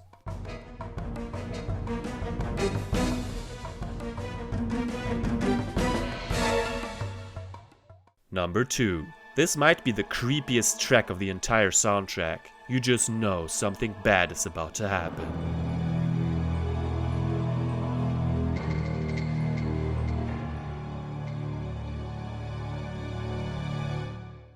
Number 1. The bonus level theme builds up slowly and then explodes into auditory awesomeness. Damn, this slams so hard and I genuinely love it.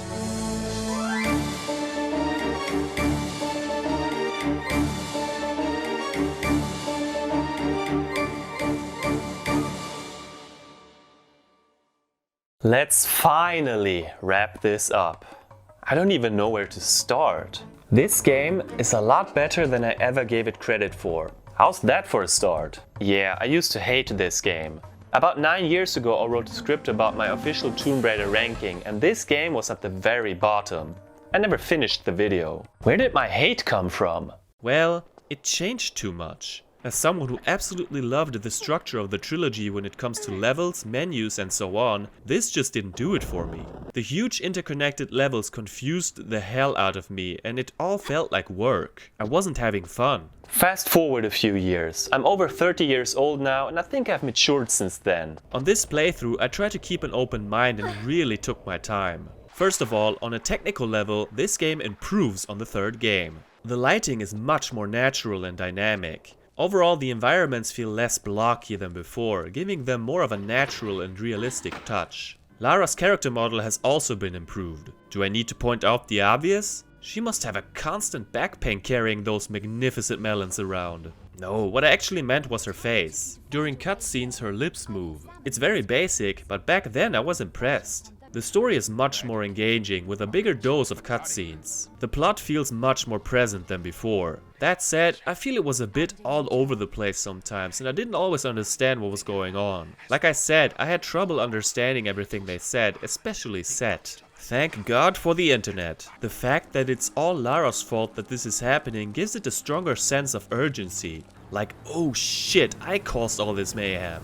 The sky gradually changing color over the course of the game is a strike of genius. I'm still on the fence concerning the level structure. If you really take your time, it's not impossible to figure out what to do, but I don't believe anyone who claims they managed to beat this game without a walkthrough on their first try without at least getting stuck once or twice, especially with all the secrets. I may be completely wrong about this and I was probably too young for this game when it came out. I'll always prefer the linear level structure with self-contained stages over stuff like Alexandria or Cairo. Today I'm more fond of Cairo's dark and creepy setting, but it's too confusing and boring at times. Alexandria turned out to be my least favorite part of the game. It wasn't as confusing as I remembered, but some of those levels really dragged. The less said about Cambodia, the better. This is not how you do tutorials. End of story. The Valley of the Kings and Karnak are probably my favorite chapters. The tomb settings are really awesome and do what this series does best. Giza also has its moments, but by that point I'm completely worn out by the game.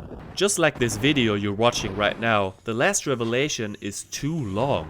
It just feels never ending. Thanks for watching, by the way. Too many moments or solutions to puzzles are frustratingly cryptic, and I'm not ashamed to admit that I had to look up stuff from time to time. Getting stuck is not fun. What I distaste the most is how they handled the secrets. I think we've discussed that enough already. We don't even get a statistics screen at the end. Not at the end of levels, not at the end of the game. Instead we have to look it up in the pause menu. Why remove something that was useful and interesting? The menu itself is a downgrade. In the other games we had different rows for different purposes. Here everything is in the same row and it takes forever to find something. What irritates me the most is that the Armor of Horus is in here for like half of the game. It's just in the way. Why do I have to scroll past all of these items which we don't use until the final level? While we're at it, I still can't stand the save system. I know it would have been difficult to have a level select screen like before with all these interconnecting levels. But like I said, I only had room for like 2 save files on my memory card back then. Considering how many game-breaking bugs you can encounter, that's a major problem. I only encountered 2 on this playthrough, and I consider myself lucky. Play it on PC if possible. On PS3, I had to create like 6 or 7 digital PS1 memory cards to get a save file of every level. The weapon selection has been toned down a bit, but we get different forms of ammo instead. The explosive arrows are by far the best addition. I never really used the poison arrows and the flash grenades, but that's just me. You don't really run at risk of running out of ammo as items are scattered everywhere. It's also cool that the items you pick up appear in the bottom corner like they did in the first 2 games. As someone who didn't like most of the vehicles in TR3, I'm glad we only get 2 here. Both control quite well, the Jeep being my favorite. This was Lara's biggest adventure yet and it sure feels like it. Most of it takes place in Egypt, the quintessential Tomb Raider setting. But the chapters vary a lot from each other and sometimes have unique enemies. I like that we have to outsmart some of them as they can't be killed by conventional means. I do get annoyed by the beetles, big and small, and my least favorite enemies are the black-robed dudes. The AI is a bit smarter than in previous games. You can't just run in circles because the enemies track your movement and keep aiming at you while they're stationary. The Last Revelation is an ambitious title that might have been ahead of its time in terms of level design. It tried new things like a train level, but ultimately the Tomb Raider formula started to get a bit stale. I understand why the developers were getting tired of it. If you thought the third game was hard, this one might drive you nuts. I'm glad I replayed it and got to see it with a fresh perspective. I consider it a good game that has many things going for it, but it's not great. That's why I have to rank it at the bottom of my list of games I've reviewed so far. Ultimately, everyone feels different about this game, and this is just my humble opinion. If you liked it back then, chances are you'll still like it. If you're like me and have bad memories of it, then you still might feel the same way. There is a possibility, however, that it'll grow on you if you really give it a chance. It has grown on me quite a bit, but I'm still very critical of it and won't replay it as often as the prequels. It's just too annoying for its own good. In 1999, Tomb Raider fans around the world were shocked to learn that she supposedly got killed off in her newest game, The Last Revelation. Was this the end for the franchise? Most certainly not. The year 2000 saw the release of 3 new games, with Tomb Raider Chronicles being the final outing for the original PlayStation, and Tomb Raider being the first title for a handheld console. As early as March that year, PC gamers were treated with yet another exclusive expansion pack, The Lost Artefact. Oh, and about that spelling, Artefact was spelled with an E in the international release. Look it up, I'm not lying to you just to cover my ass. Unlike the first 2 add-ons, this game was not part of a re-release but was sold separately. I don't recall seeing The Lost Artefact anywhere at the time. Its name was pretty accurate. We didn't have a PC at our home at the time, so I wouldn't have been able to play it anyway. Even later, when I had my YouTube channel, it was a struggle tracking the game down for a reasonable price. I even complained about it in a video in 2012. Problem is that I can't get my hands on the add-on. I'm not able to find it and I don't want to spend that much money on it either. If any one of you guys can tell me where to get that game, that would be awesome. Shortly after, a Dutch fan named Timo offered me to send me his copy as a donation. That was so awesome! I finally was able to play the game 12 years after its original debut. But then, tragedy struck. I think I had only played the first level and then unrelated to that, my laptop broke down. I sent it back to Amazon or whatever, and then it turned out that I accidentally left the game in the disk drive. I felt like the biggest and dumbest asshole on the whole planet and apologized to Timo. I've lost the CD that you sent me, so I'm really sorry for that. And I feel like such a fucking idiot. Years later, I finally got around to buying this copy right here, and I beat it for the first time in 2017. So far I've run through it twice and really enjoyed it. The question is, what do I think of it today? Join me as I replay the third and final expansion pack. Timo, this is for you. 11 years too late, but hey.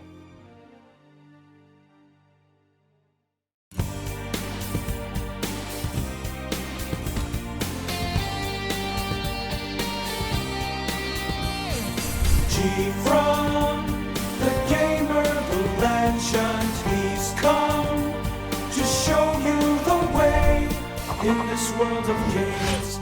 GFrom reviews. Before we start, I made a rookie mistake while recording the gameplay footage. I didn't realize that you can see the cursor on screen the whole time. That sucks, but I don't want to play the entire game again, so I guess we all have to live with it. Whereas The Golden Mask was a standalone adventure and had nothing to do with the second game, The Lost Artefact continues the story of the main entry. But I wouldn't know because the game itself doesn't tell us anything and my game doesn't include a manual. A manual does exist, however, and it gives the gist of what's going on. Remember Willard? That lovely mutant spider fellow who stole our 4 meteoroid artifacts? Turns out he knew about a 5th artifact. A lost artifact. Ooh. Being the obsessive collector that she is, Lara Croft decides to go after it and heads to Willard's Loch Ness estate in Scotland. Highland Fling starts off with a helicopter dropping off Lara at a ruined castle. Willard sure likes to see his name. The castle is protected by guards and dogs with red demon eyes. I mean, damn, what are they feeding these things? I remember being baffled on my first 2 playthroughs and this time was no different. The level structure is all over the place and I have no clue where I'm supposed to go. Gotta love that view though. Wait a minute. Did you see that? It's fucking Nessie. An amazingly cheap looking 2D sprite of Nessie, but whatever. It's so easy to miss, but a really cool touch. Getting the Uzis is quite tricky. We have to land on this exact spot to avoid dying or getting into the water. I failed way too often for my taste. Thankfully, in contrast to the PlayStation version, there are no save crystals in sight, so we can save as often as we want. Come to think of it, there aren't even green crystals that refill our health. Weird. A little later we find the harpoon gun. God damn it. Anyway, let's get back up here. So back up here it took me a while to realize I really need to focus more. I guess you can climb on the red vines. Stupid bird! Yeah, I'm blaming the bird for all my life's sorrows. Underwater we find a crowbar which is needed for a secret. Yes, the secrets are back with a special twist. Not all of them, but many. You'll see. The first secret gives us the shotgun. Behind a timed door is a guard we're supposed to let live, if only for a little while longer. Only after he opens the door for us can we end his meaningless life. Behind that door is another one we need to pry open with the crowbar. This rewards us with secret number 2, the MP5 submachine gun. Man, we're getting geared up early. The misty graveyard looks kinda spooky. But don't be like me and run around aimlessly, or else you'll fall into the mud pool. Nasty. Oh my god, scary music. Will Nessie attack? No, just a crow. Incredible. At this point we have to jump into the mud to get to another area where dog statues come to life. Already we're getting into supernatural shit. We find the first of 2 thistle stones which we need to finish the stage. Another dog statue.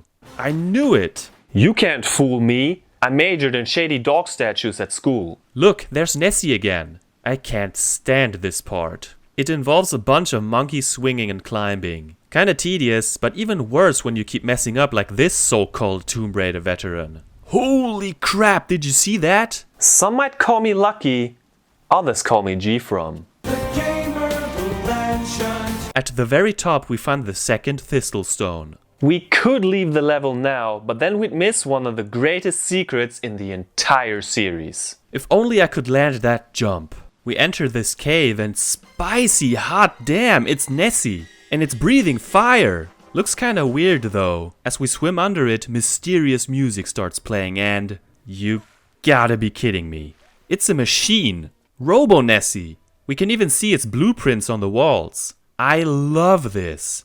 Did not expect that the first time around. With that mystery solved, we insert the Thistle Stones in the snake receptacles, kind of like in Coastal Village, and leave the stage. Now in all honesty, I'm not too fond of this level and find it rather mediocre. That might come as a surprise, but it's a tad too confusing and irritating. The secrets are top notch and I like the overall look and feel. In my honest opinion, it's my least favorite stage of the game, which isn't as damning as it sounds. On the bright side, that just means it only gets better from here. We enter Willard's lair and die instantly. And then again. Willard's not messing around. Again, straight out of Coastal Village. After picking up another crowbar, cause keeping the old one would be insane, we enter a cave with a bunch of boulders. Oh no, not this shit again. It's basically the same touch and go shenanigans as in the Hive. Not as bad, but still annoying. And because this level is a trapathon, more spike walls. There is no time to mess up. This game really has a thing for dramatic music when crows appear. Oh come on! Should have seen it coming. What's better, getting crushed by the ceiling or falling into toxic goo? All these choices. Abandon all hope, ye who enter here. Kinda like when I go to a fast food chain expecting a decent meal. Yeah, so this time the spikes come from above with little time to screw up. After a few tries, I made it. Oh my god, I'm so stupid. Sometimes I wonder how I managed to function as a human being for so long. Honestly, it's not that hard as long as you're laser focused. With all those death traps behind us, we enter Willard's library, kill a few guards and steal the cairn key. One of the secrets has us push and pull blocks again. Sorry folks, according to Chicken Wing 6172, I have to like every aspect of the game, so no more Tomb Raider for me. Oh, I'm sorry, I meant Tomb Raider. I still get to eat chicken wings though, right? So Willard's been playing TR2, huh? Then we get a bookshelf maze with the secret doors. Pretty simple to figure out. Radiation? Should I continue? The library closes behind us as we walk up, so make sure to get that cairn key before you leave. Man, this cave is creepy. No wonder the dogs have glowing eyes. In this outdoor area, we fit the key into this not too obvious niche, which leads us to one of the most insane secrets. A bunch of fucking ginger Highlanders show up, ready to whoop some Lara ass. This is hilarious. I mean, we saw one in the very beginning, but by this point I already forgot. There are so many of them and they all look the same. What is this? Some kind of cult? How do I join? As we walk towards the helicopter, the level ends. This is one of the most trial and error heavy stages, but I freaking love it. Minus the boulder room. The atmosphere reminds me of Temple Ruins, my favorite TR level of all time. Even though it's not a long stage, I consider it the best and most intense of the Lost Artefact. With no explanation whatsoever, we're at Shakespeare Cliff, rocking the Nevada outfit. The helicopter plops us down once again and right away we're attacked by a gunman. Inside the building, a tunnel worker whose name is probably not Ratchet wants to smack us with his wrench. The drill shaft got the better of me a couple of times. First I fell to my death and then I got grilled, all while the drill is descending. In the ventilation ducts, Lara gets rid of rats, just like a dutiful exterminator should, with pistols. Further into the tunnels we reach tracks. Oh boy, I'm getting Aldwych flashbacks. Whoa, that was close. There's an opening to the left. Shit. Must be something awesome in there. I died like 4 times, but eventually managed to pick up the rocket launcher. Hell yeah. Again, a little overdramatic here with the music, don't you think? It's just 2 puny guys. And then we find the first and only vehicle of this add-on. A quad bike. You can guess my reaction. It controls fine, but precision jumps can be aggravating. Trust me, I didn't choose to drive into this burning barrel. Mistakes happen. Only one jump gave me trouble, and that was because I couldn't see where to land. So overall I enjoyed this more than the left path of the river Ganges. Sometimes it just feels weird though.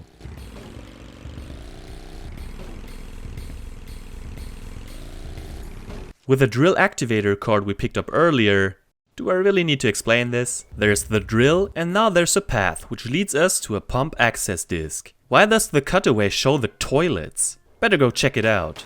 Okay, so who in their right mind would put a computer in a portable toilet? Let alone a computer that activates pumps and fills the pit with water. What if there's an emergency and someone locked the door because they're playing Pokemon on the Game Boy while doing their business? Oh, a Jigglypuff.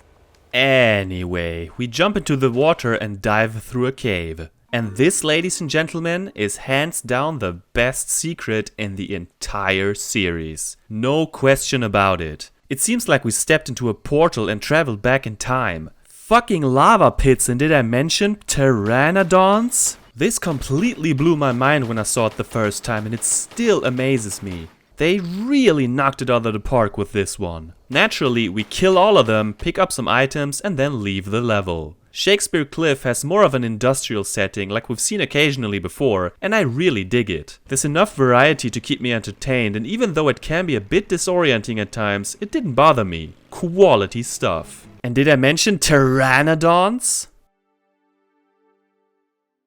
Sleeping with the fishes is this game's dreaded water level. I can assure you, it's not Lud's Gate, so I think we're good. Lara had time to change her clothes, because the cat suit is back. I'm not complaining. This level takes place in an underwater laboratory. I'm getting the Spy Who Loved Me flashbacks. Wouldn't be surprised if Jaws showed up. No, we get more gunmen. A large chunk of this chapter has us diving and looking for switches and items. Every once in a while these shiny scuba divers get on our ass, but thankfully we're loaded with harpoons and there are plenty more lying around. Now that I think of it, I haven't used any weapons except the pistols up until this stage. Might as well get started. Alarm! Alarm!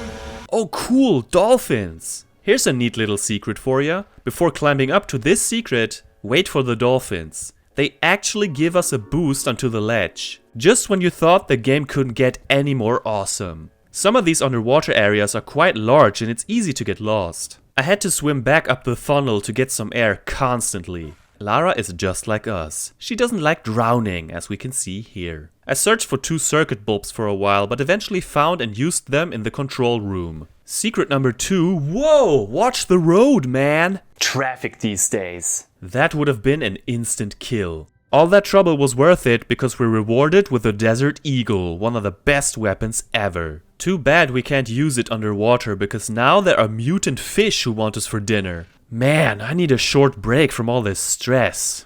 Just a short break. Breathe in, breathe out. Secret number 3 gives us the final weapon, the grenade launcher. Nothing can stop us now. Need another break though.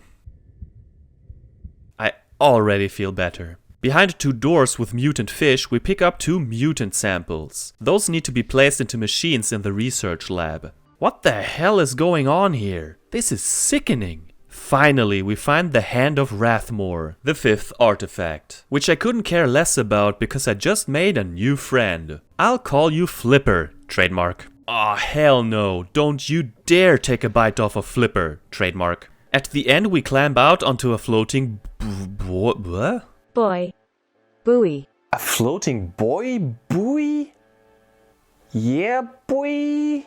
Usually I don't mind the flat backgrounds, but here it's so close that it looks like the walls of a child's room. I could swear that I've seen a dolphin out here before, but not this time. Not entirely sure. I hope Flipper, trademark, gets out there somehow. For a water level, I think this is surprisingly fun. Sure, it's a bit dark at times, but at least we can see our surroundings as opposed to Lud's stupid gate on PlayStation. I dig the supernatural elements and overall setting. Underwater combat is still clunky though, especially with the mutants, and Lara needs some scuba gear next time, seriously. It's a madhouse! Exclamation point. Has Lara emerged at the French coast where we pick up the Hand of Rathmore. Again? Okay. This place looks nice. It seems to be an abandoned zoo. Should be interesting. Picking up these shotgun shells triggers a cutscene where a red car speeds off. Why? Oh, I see. So we're killing endangered species again. Isn't Lara the best? We pick up a zoo key and progress towards the monkey house. Just like their Indian cousins, they are friendly, but they steal stuff. Isn't that what Lara does too? Maybe we aren't so different after all. Before we get in there, we need to scurry through a hedge maze. Because we all love mazes. Does it lead us to a lever that opens a door to a vault full of gold? If it doesn't, I'll be sorely disappointed. It does in fact lead us to the first secret. Nice view. I wish I had a sniper rifle so I could shoot at the moon and make it bigger. What are those creatures down there? Remind me of the poison-breathing lizards from Madubu Gorge. Back in the maze, we make our way to the monkey house, where we die and have to replay half the level because my tired ass forgot to save. Jesus Christ, have mercy. Back in the monkey house, Lara goes on a killing spree and picks up the first aviary key. Next up is an area that kind of got on my nerves. The spiked walkways slow us down and it involves a lot of climbing. I'm making it sound worse than it is, but I just wish this part didn't exist. Don't you dare pick up that medipack. I warned you. Oh nice, a zipline. We use it to drop down into the pool where the second aviary key is located. Oh what the fuck, no one told me there were piranhas down here. Close one. One of the keys opens the door to the aviary. The water is full of piranhas and up here we're greeted by vultures. Much more importantly, something spooky in that jungle is playing. This might be a good time to point something out I didn't mention in my TR3 video. This track is a remix of the TR1 track A Friend Since Gone.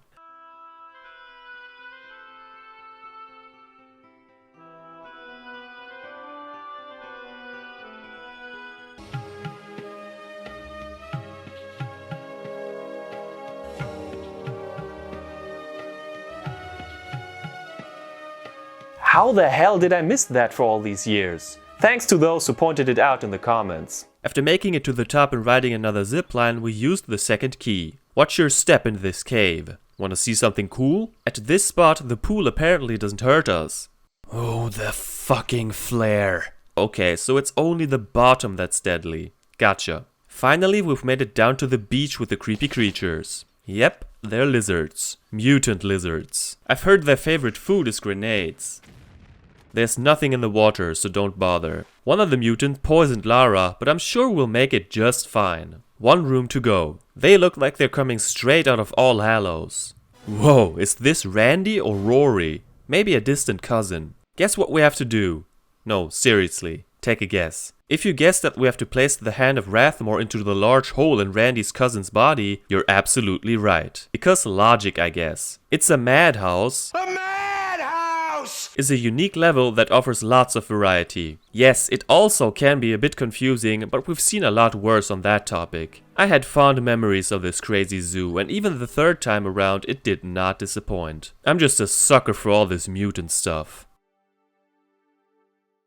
Reunion? Sophia Lee? I thought I killed your sorry ass. I saw it with my own eyes, you being outsmarted and electrocuted. The 6th and final level doesn't mess around as it throws a rolling meteorite at us right away. Where the hell are we? I know it's France, but I didn't know about their portal to another dimension with translucent walkways. Gotta love the sound. So creepy. Seems like we're not alone. What's wrong with this guy?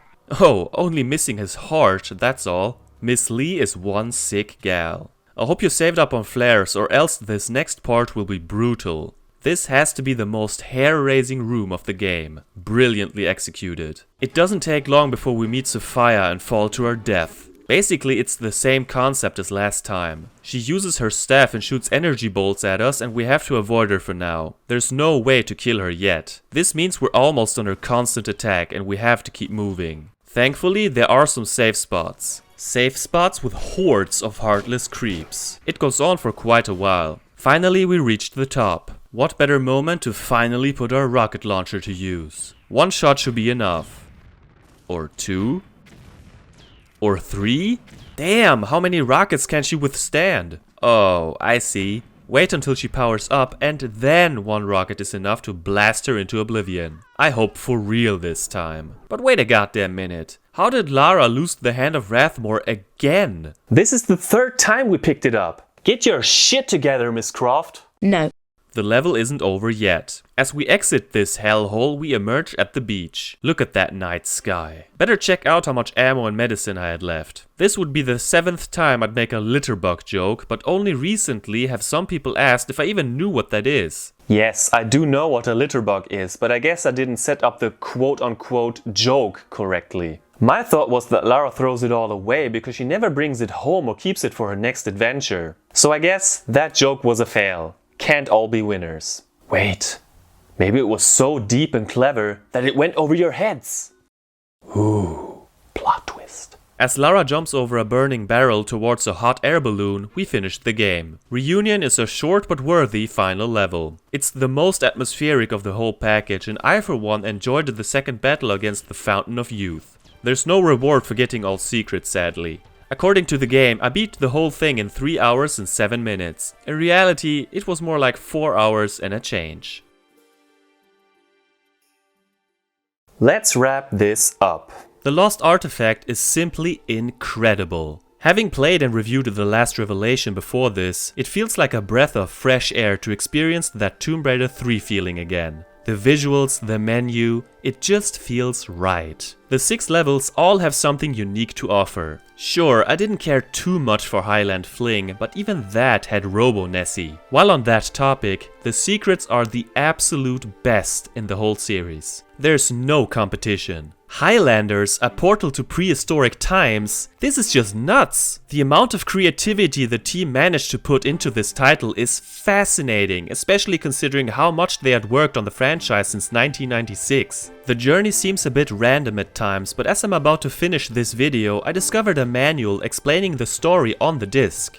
Among other things. What the hell is this? This is real, folks. Some might argue that this is Tomb Raider at its absolute peak, and I find it hard to find valid points against it. As opposed to unfinished business, all settings are unique and new, which makes it all the more fresh. In contrast to Golden Mask, it focuses less on combat and human enemies. Instead, it gives us more room to explore and take in the atmosphere. Compared to the other 2 expansion packs, this one wins hands down. I felt like a little kid again when I played these levels for the first time about 18 years after I first played TR3, which was the best game I had ever played when it came out. TR3 has the best look and feel and the most amazing selection of weapons of all Tomb Raider titles in my opinion, and The Lost Artefact surely benefits from it. Except for the fact that we still don't see which item we just picked up.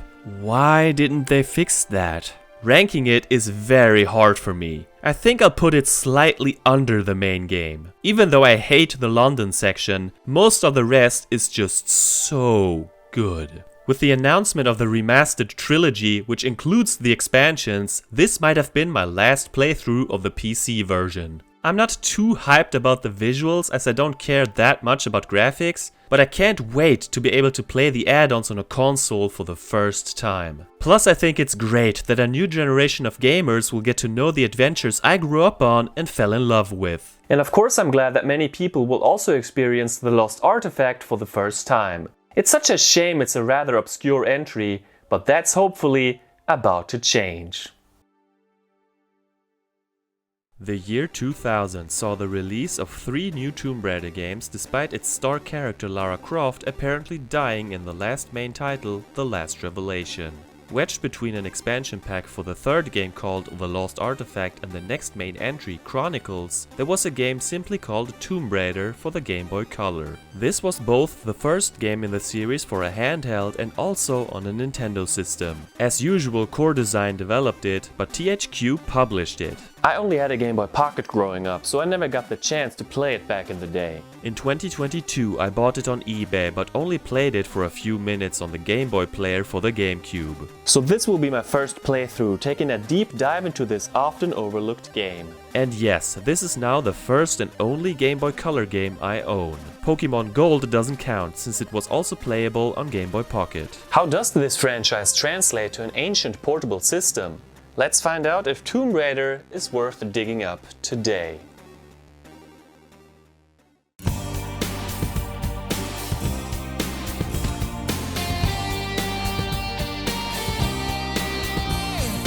GFrom, the gamer, the legend, he's come to show you the way in this world of games. GFrom reviews. The most obvious change is the perspective shift from 3D to 2D. Yes, this is a side-scroller, and yes, this pixely thing shaped like a woman is 8-bit Lara. Good day, milady. We all know and some even love the rather complex moveset and controls from the PS1 games. Complex for that time anyway. The Game Boy Color only has 2 buttons, so how's this supposed to work? Believe it or not, Lara's moveset is quite impressive. She can step, walk, run, jump straight up, jump forwards, run and jump, crouch, roll, side roll, grab ledges, climb ladders and monkey bars, pick up items, use items and switches, go through doors, fire weapons and freaking swim. All this on the Game Boy? How? By making things complicated. Controls are the real puzzle, not the ancient ruins and whatnot. Most moves are done with A or B in combination with the D-pad. To draw your weapons you need to press select, and then holding start lets you look around. It sure takes some getting used to, and you'll probably mix up moves in the beginning or even later, as you'll see soon. It's undoubtedly inspired by Prince of Persia and its smooth animations. The only games in this style that I've played before are the Oddworld games, which I love. My dad had Flashback when I was young, but I have no memory of it. Yes, I somehow forgot about it, even though it's called Flashback. I swear I wasn't trying to make a pun when I wrote this review. Now before we start, there's almost no music in this game, but we do get a strange remix of the title theme. Check this out.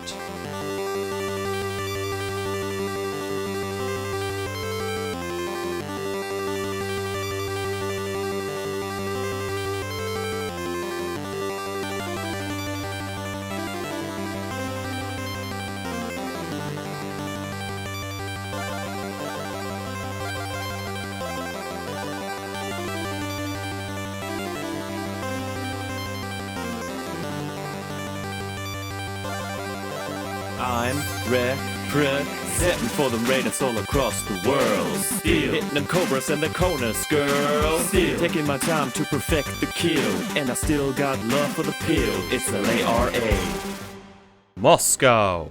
Pixels. It took me a minute to realize you need to skip the text yourself, but the images automatically go away after a while. Yeah, so Lara gets summoned to Russia. No, that's not Werner. Just some nameless, soulless professor. He tells her about an ancient artifact, a crystal stone that holds an evil spirit within. The professor's friend Iliad is supposed to meet up with Lara near the temple. But surprise, he's a no-show. What happened? Lara enters the temple in search of Iliad. The first of 5 levels is appropriately called Temple. Check out those details. The tiny bats in the background. So this is where I had to figure out the controls, and I died in a matter of seconds. Dying sends you back to the title screen every time. And unless you've saved, you need to skip past the entire opening cutscene again. Problem is, you can't save anytime you want. More on that in a bit. So in the beginning you pick up small and large medipacks and some dynamite. Okay, so a standing forward jump is the solution. I gotta say, the animation is impressive. This is much harder to get into than Oddworld though. Lara is equipped with her trusty dual pistols, infinite ammo included. That wimpy scorpion is history in no time.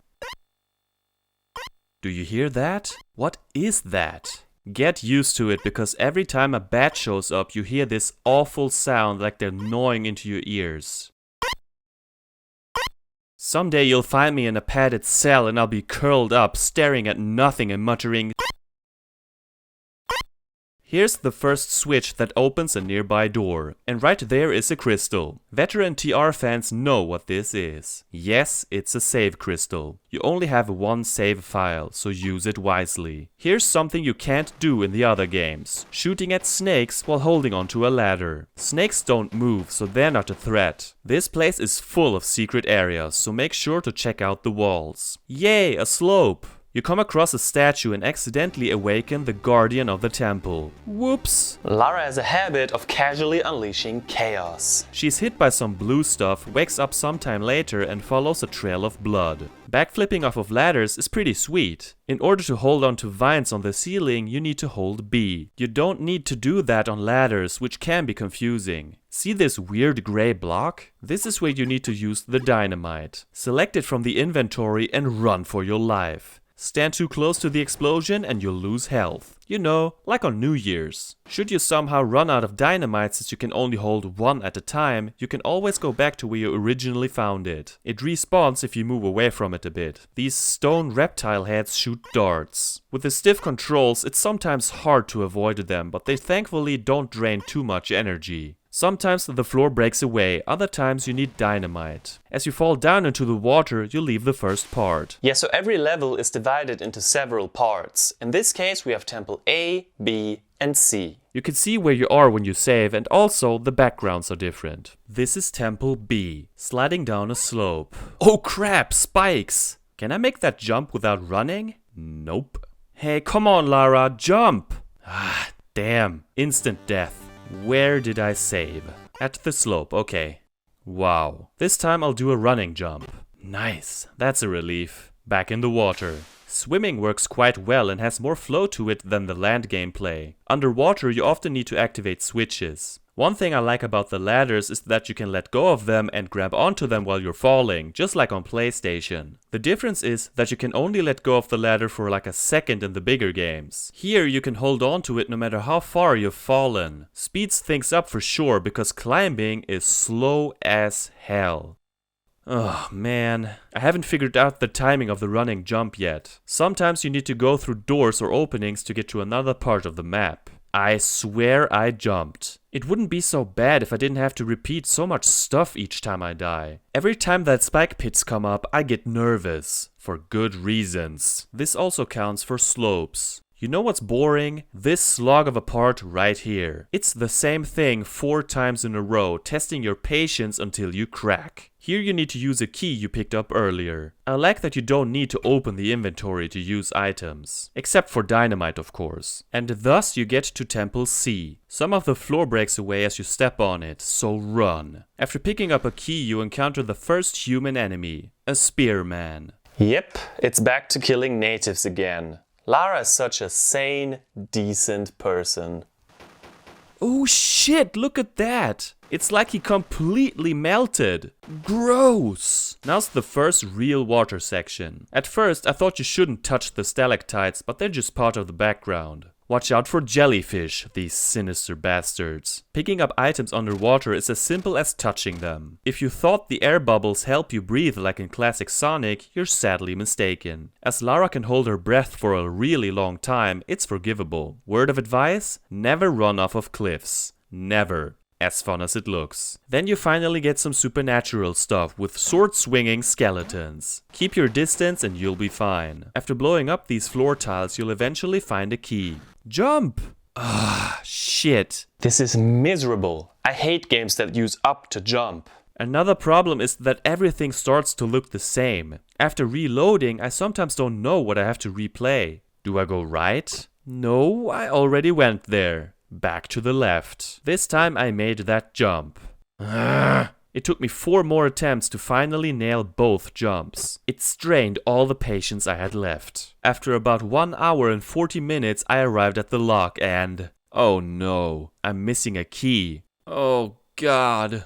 No! But I clearly remember picking it up. I'll spare you the details, but I had to run back and forth for practically 20 minutes until I finally realized what happened. After dying, I forgot to blow up these tiles and get that key again. This is an immense level, and with navigation this slow and awkward, it wasn't a bunch of giggles getting here. In this final room, you insert 3 colored handles you picked up along the way into slots, which triggers another slideshow. It looks like a PowerPoint file, chewed up and spit into a floppy disk. Boulders fall from the ceiling and break a glass dome. What's up with this blue glowing thing? As you press A in front of the panel piece, you clear the first level. Oh great! A save crystal right at the beginning. Let's save. No, why? I can't get up. Oh my god, deliver me from this torment. Alright, let's continue. You gotta be kidding me. Well, I thankfully don't have to repeat too much, but that was definitely pointless. So now that I've saved, let me say a few words about tempo.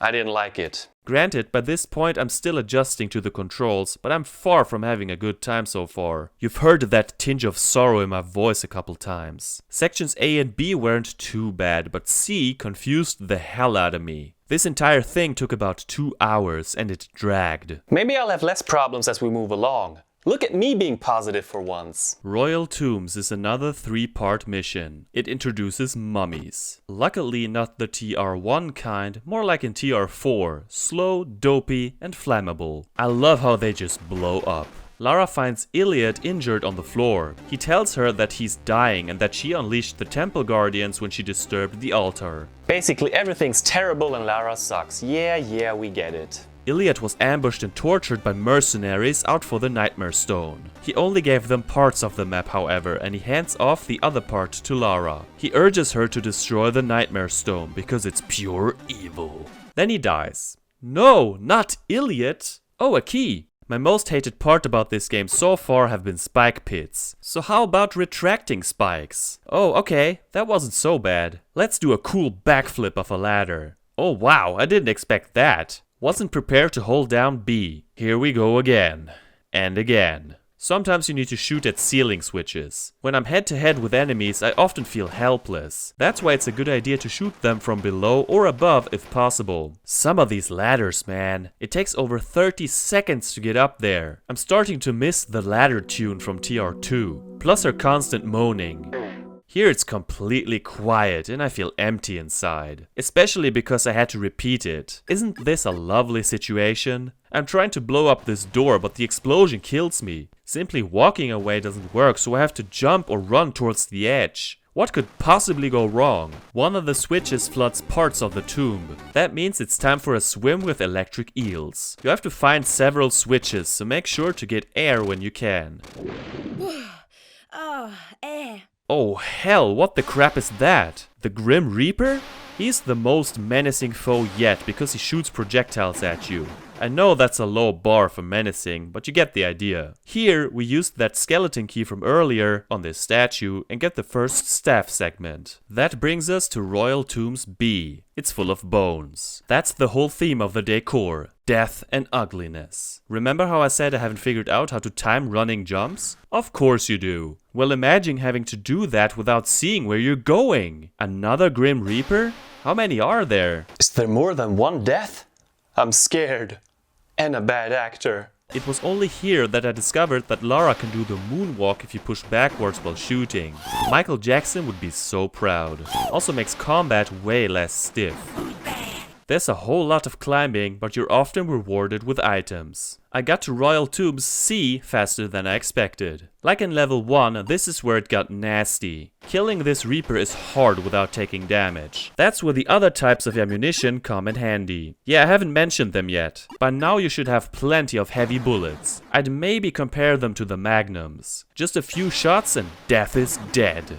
Or put to rest. So now I keep going to the inventory screen to change ammunition because I sure as hell don't want to waste heavy bullets on bats. One thing I can't stand in any Tomb Raider is forced fall damage. Like here, I don't think there's any way to avoid it. Make sure to have enough health at all times, even if you creep along inch by inch. Oh man, this is just great. I swear I jumped. This happens so much that I need to stick a camera next to my hands and record it like they do for track or football. I don't know if it's my controller or what, but the controls are so freaking delayed. The next part almost made me rage quit. You're supposed to slide, jump to the next slide, jump onto monkey bars, shoot a few bats, continue swinging, grab a few items and then return back on the slide and leap over a spike pit. Sounds simple enough. But no, you have no idea. I know you're supposed to jump a little earlier than your instincts tell you. After a few tries, I got that first part down. The problem is that every time I get back on the slide, she refuses to jump. She just won't do it. Stubborn Lara. I tried over and over and over again and nothing worked. Can I just drop down here? Nope. Remember, every time you die you get sent back to the title screen and have to repeat the entire process. I died 13 times. 13, the unlucky number. Such a waste of time. For some reason she eventually did jump, but only when I dropped down here as opposed to the far right. Why? Because logic has no place in this tomb. I spent like 20 minutes on this part alone. A bit later you get the third and final staff segment from this big statue. Oh great, blades in the ceiling.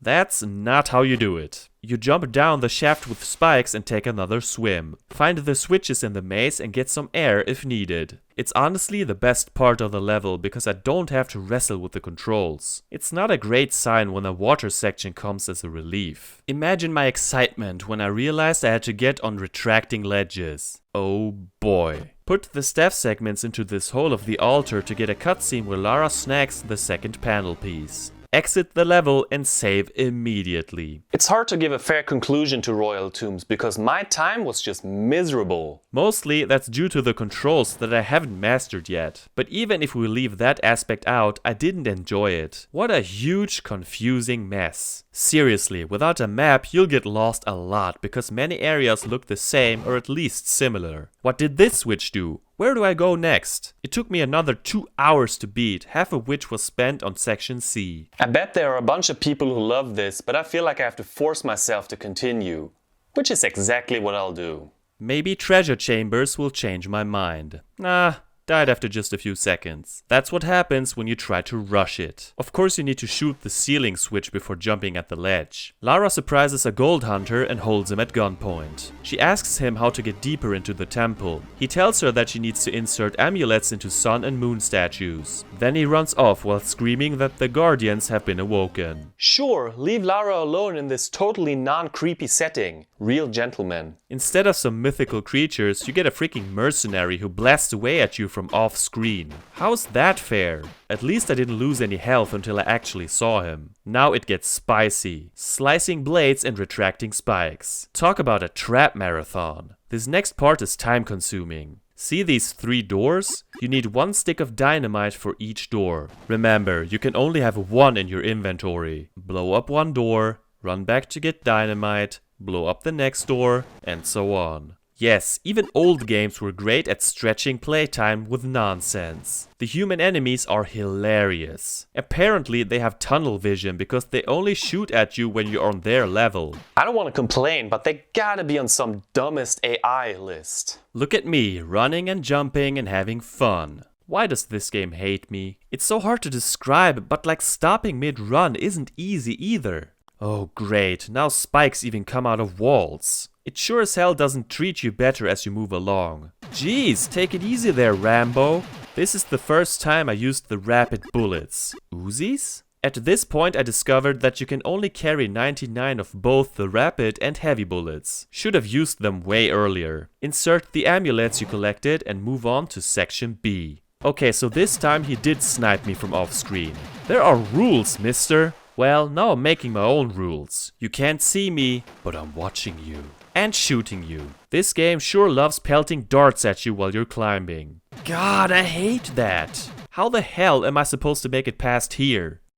Oh, can't get enough of this shit though. Ever wanted a snake eye in your collection? You're welcome. It opens a door later on. This section has been quite long so far, but I haven't died once. Just when I thought I was getting the hang of it, I got to another slide. Yeah, I know, never slide backwards. Still died 5 times in a row. At the end I ran around clueless for a while. I thought I had done everything. Turns out I hadn't opened the blue trap door yet to trigger a cutscene. Some kind of light shatters the blue gem on the altar. Pick up the 3rd panel piece. Treasure Chamber C seems like the natural habitat of Scrooge McDuck. There's another get 3 sticks of dynamite to blow up 3 doors snooze fest. Other than that, I sadly don't have anything substantial to say other than that you need to collect 3 gold bars. Same old, same old. Due to there being far less spike pits, I only died once, and that was because I forgot to heal up with a medipack before combat. As you use your last key to open a door, the level ends. This entire level took me about 1 hour and 45 minutes, and I enjoyed it a lot more than the first 2. Maybe it's because I feel more comfortable with the controls, but I also think that it's simpler. Sure, there are a bunch of traps and enemies, but far less one-hit kills according to my count. I also thought it was less confusing than Royal Tombs, even though it's still a sprawler. I can't deny that it's pretty repetitive so far. I hope the remaining 2 levels shake things up. Caverns finally gives us something different visually. As much as I like temples, tombs and chambers in my Tomb Raider games, it started to get tiresome. Watch out for the purple goo, obviously.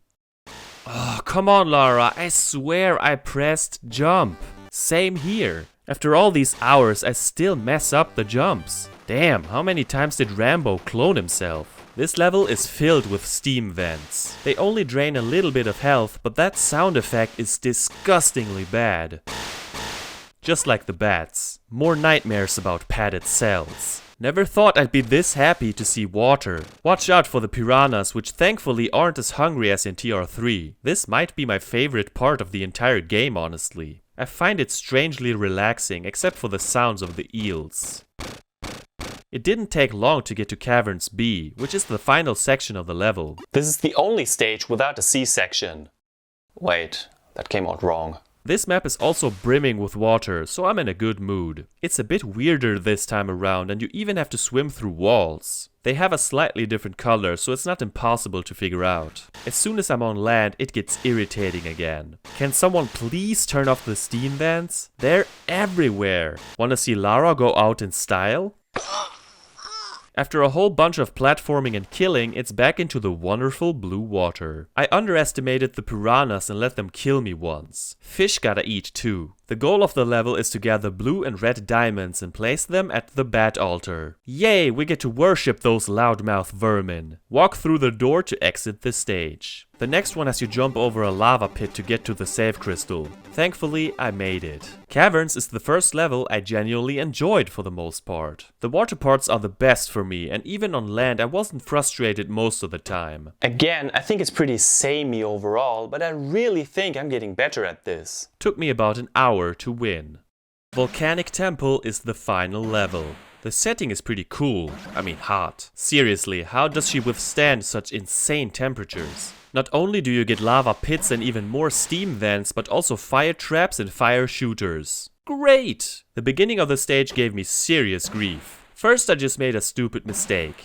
And yet another. And another one. It's like I forgot how to play the game. 7 replays and eventually I backtracked to the first save crystal just so I didn't have to repeat so much. When I finally made it, I accidentally rolled off the platform. Getting a little pissed here. How did I do so great in Caverns and now I fail every 2 seconds? By this point I gotta say that I'm getting tired of being shot at while on a ladder. As fun as it was at first. This happens way too much and it's just slow ass boredom. My arch nemesis remains the mighty spike pit. Or just pits in general. 700 tries later, I made some progress and managed to pull off this slide jump on the first try. I'm so proud of myself. Hey, we need to cherish the little moments sometimes. Finally, another save crystal. No! No, no, please, no! Another slide, no, no, no! I bought you guns, I gave you power. I read the guide and ran for hours. Every day so many deaths to fall from towers. So tell me, what have I done to deserve this? What have I done to deserve this? What have I? The title of this video should be Death Montage, and the title of this level, Slide to Hell. After a lifetime of suffering and agony, you find a red orb. Could be a clown's nose for all I care. Except for whimsy bats and snakes, there have been no enemies so far. Eventually mercenaries start to show up. But if we've established anything, it's that those dudes don't pose a real threat. Stick the orb in the statue's mouth to open a door. By picking up the 4th panel piece, you get to Volcanic Temple B. What a cruel way to start a level. Section A was by far the hardest part of the game up to this point. Will things get rougher? Well, no. Sure, I added some more clips for the death montage, but it wasn't nearly as brutal. You entered this creepy snakehead doorway and whoa! Sweet baby Jesus, I didn't expect that. This is some Jafar shit right here, a whole new world of terror. So this is the final boss. Well, the only boss, but whatever. It's actually quite a joke. Keep firing at it, take some medicine when needed, and it goes down quickly. A cutscene shows Lara taking a crystal from the snake. Then she returns upstairs and uses the crystal to get the Nightmare Stone. She throws it into lava, but then the temple starts to collapse. Oh boy, do I smell a stressful escape scene with Game Boy controls? No, not really, despite that toasty smell. Volcanic Temple C has Lara escaping, yes, but the lava doesn't rise or anything. That means I can fail at my own pace. C bothers me a bit more than B, but it's nothing compared to A. After a lot of climbing and jumping, I finally managed to get to the end. Lara storms out of the temple as it explodes. Man, what a disaster. At least she didn't leave empty-handed. Even though I liked the setting, I didn't enjoy this level at all. The first part went on for way too long. In total, the level took me about 1 hour and 15 minutes to complete.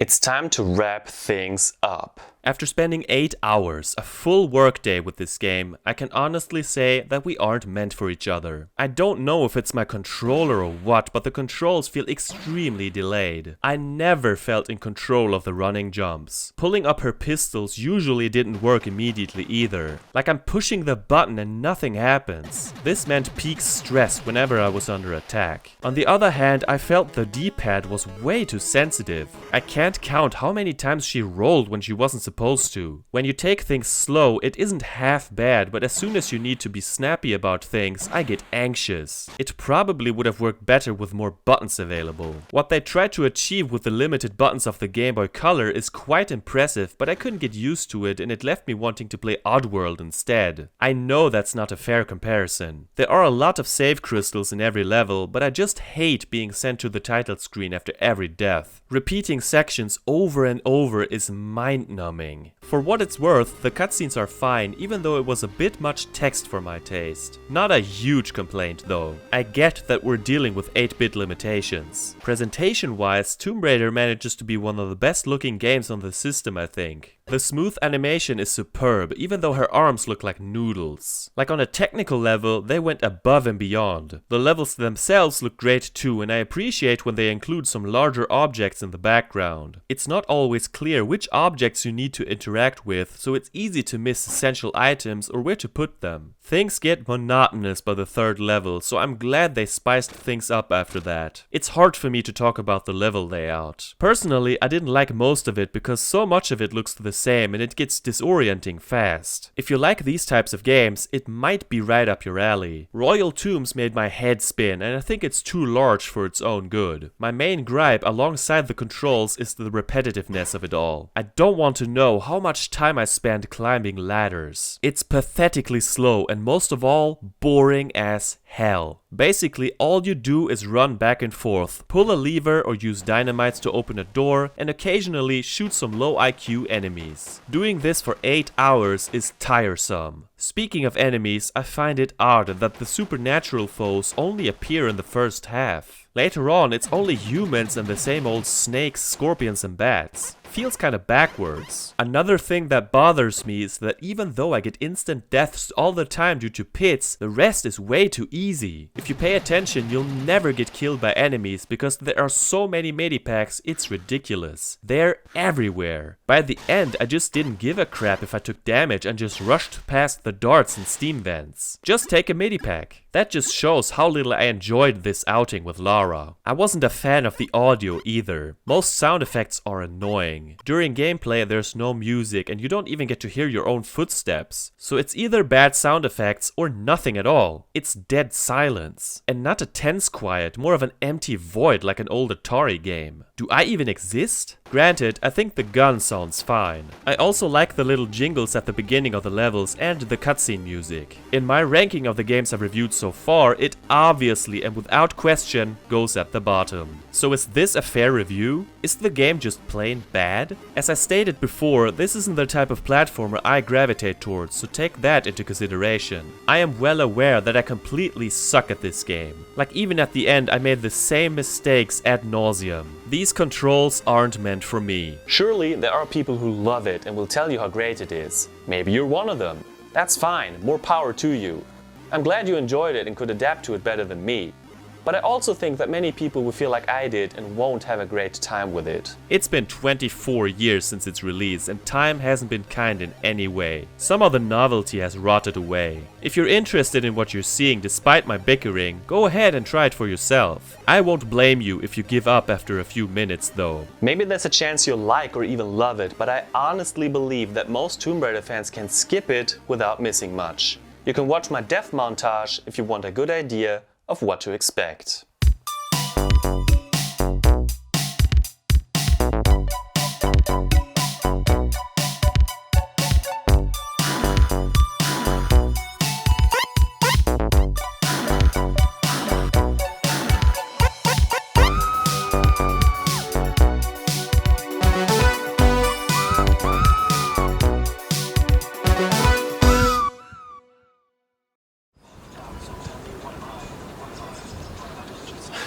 Nicht tanzen dabei. Boah. Habe es im Blut.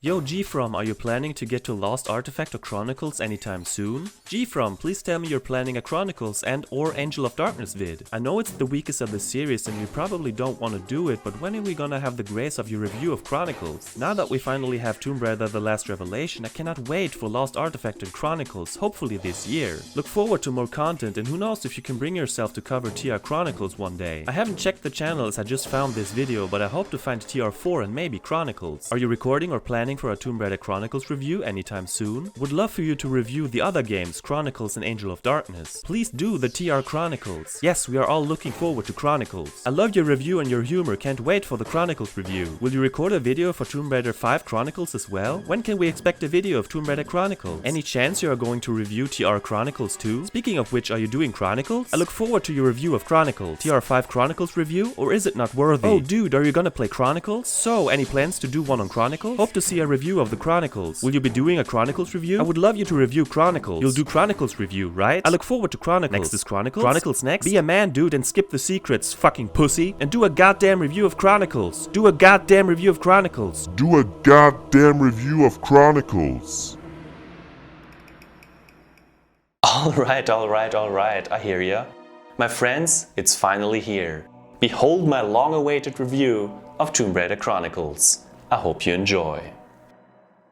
In 1999, Tomb Raider The Last Revelation killed off Lara Croft. Or did it? At the time it seemed that way and it made me sad. After all, this was my favorite video game series at the time, despite not liking the latest game as much as the others. Well, the sorrow didn't last long. Just 1 year later, in November of 2000, we got yet another main entry on the PlayStation, the 5th of its kind. It also came out on PC and Dreamcast. Damn, Core Design pumped out a new game every single year, plus the expansion packs, and a Game Boy game. With the release of the PS2 the same year, this was sure to be the last game for the system that made Tomb Raider a household name. I got Chronicles in the summer of 2001. A friend of mine was about to move away and one of the last things he did before leaving was to sell Tomb Raider Die Chronik to me for a few Deutsche Mark. Yeah, this is the German version. Back then I enjoyed it less than the trilogy, but thought it was a step up from the overly confusing Last Revelation. I couldn't beat it as a 10-year-old, but I won eventually after years of trying. My opinion on it is about the same today, so I'm excited to find out if my next playthrough will change my perspective. Join me as I conclude Lara's run on the good old PlayStation.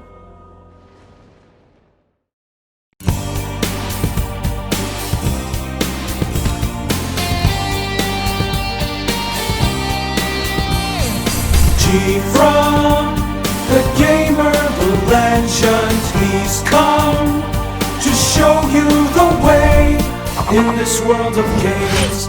GFrom reviews. So what's the deal here? Is Lara dead or what? Well, this game starts off with her memorial service at Croft Manor. It's mentioned that Mr. Explains-A-Lot Werner von Croy is still searching for her in Egypt, but hopes are slim. 3 of her closest allies meet up afterwards. Winston, her trusty old gassy butler, Charles Kane, Lara's former history teacher, and Father Bram Patrick Dunstan, a priest. Being sad about Lara's apparent death, they start telling stories of her adventures. This means that we don't get one large adventure as as usual, but an anthology of 4 smaller stories. I gotta say, that's an interesting concept. The first story involves the Philosopher's Stone in Rome. Philosopher's Stone on PS1? Nah, maybe some other time. Flashback to 1989, 7 years before the events of the first game. Lara's at an opera in Rome when she's approached by Larson. Remember him? He wants to pawn the Mercury Stone for cash. As she's about to hand over the money, Pierre holds her at gunpoint and they take off. Or so they think. Lara does what she does best, naps the stone and pulls down the curtain while she's at it. The audience goes wild. This scene is straight off The Living Daylights. A chase sequence ensues. Oh, I hope I don't have to drive that thing myself. Never mind. Pretty cool intro sequence, and I love the return of the PS1 antagonists. It's nice to see them in FMV mode. The game starts in an urban setting. Remember how the last Revelation opened with the worst tutorial level of all time? Of course you do, yeah? Streets of Rome also includes a training area, but get this, it's completely optional. They learned from their mistakes. Let's try and forgive them. Like in the first 3 games, Lara explains her old and new moves without interrupting gameplay. Versuchen wir mal einen weiteren Sprung. That's how it should be. Lara gets a trio of new moves and only one of them is explained here. Okay, so they didn't learn from their mistakes.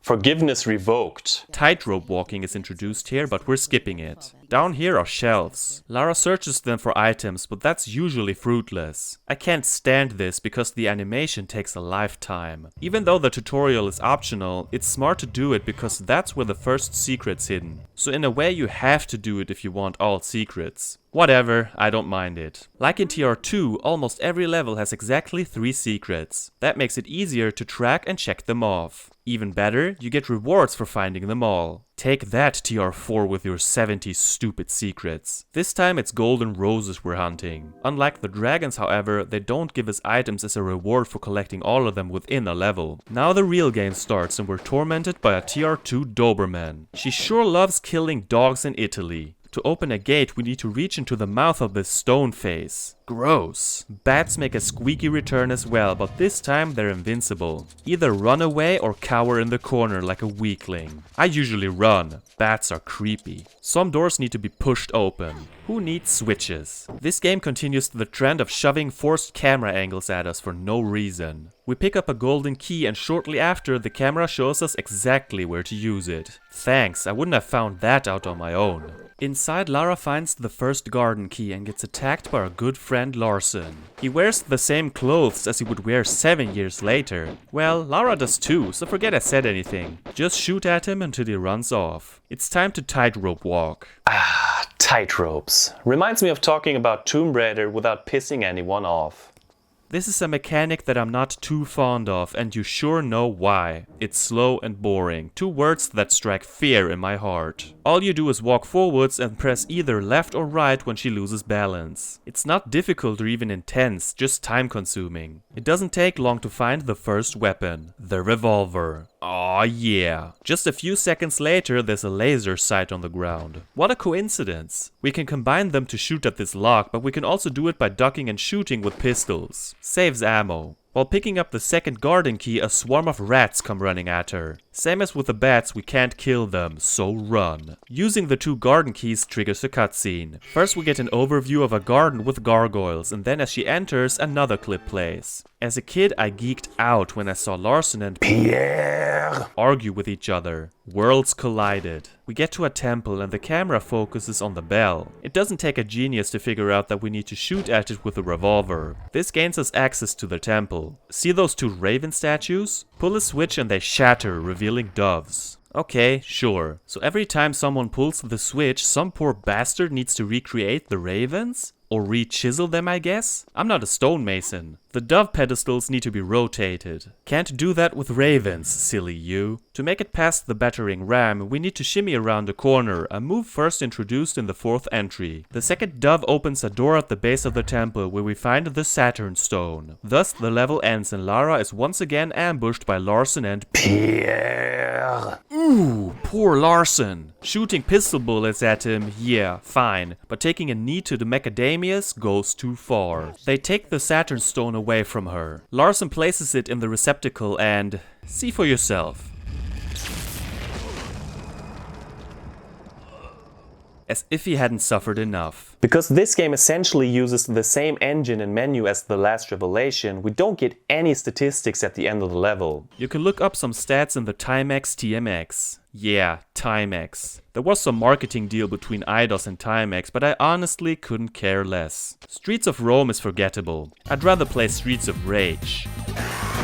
The level design is bland and nothing exciting happens other than the novelty of firing bullets at Larson. It's miles better than Anchor, but it's hard to forget how great the opening levels of the first 3 games are. This one is just kind of there. Although I applauded them for how they handled the tutorial situation. Zum Schwimmen ins Wasser.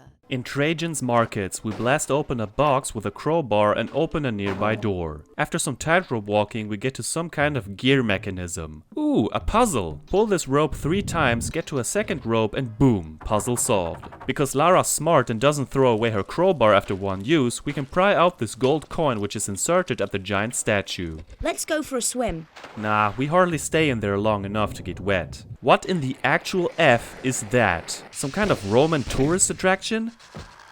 I want my money back. The trick is to shoot the eyes. Just like that, the Mars stone is ours. Through this trap door we get to the sewers. Radical. The goal is to find a valve wheel, but what's up with these rats? What a weird ass glitch. Is there an exorcist around? Anyway, get the valve wheel, put it back where the floating head was destroyed and turn it. Back to the sewers. Better hold your breath because it's time for an underwater maze. Don't worry, it's nothing like underneath the Sphinx. Fans blow you the wrong way, so find a wheel to turn them off. Just when we think we can finally catch our breath, this huge statue wakes up.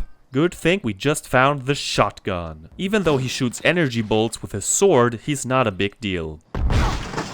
Through this underwater path, we get to the garden with the gargoyles from the first level. Of course, low-life cowboy Larson spoils the fun. That means punishment. After getting filled with lead, he's surprised by the gargoyles. Lara did warn him, but honestly, I wouldn't have believed what she said either. Time for a boss fight. Keep distance, side flip, and shoot, shoot, shoot. Oh, and don't catch fire. There's a pool nearby, but gangrene can't be cured. With the gargoyles out of the way, we slot in the Venus and Mars stones to open the door. Whoa, what's going on? Ooh, the golden sun. Of course. Like Streets of Rome, Trajan's Markets is rather bland and doesn't offer much excitement. The floating head looks cool, but that's about it. Same for the gargoyles. Boring and repetitive fight. I did like the underwater sections, I'll give it that.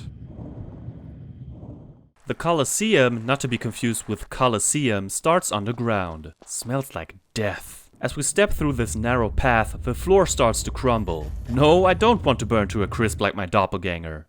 Phew. Time to introduce a new move. She can now somersault out of tight spaces. Honestly, this is brilliant and I wish we'd have gotten it way earlier. So cool they added it in the remastered trilogy. Saves so much time and also looks cool. Behind this door a hungry lion lies in wait. Man, this magnificent animal looks so much better than in TR1. How far we've come graphically. There are more of them. Who's feeding them? Pick up a gemstone piece and move on.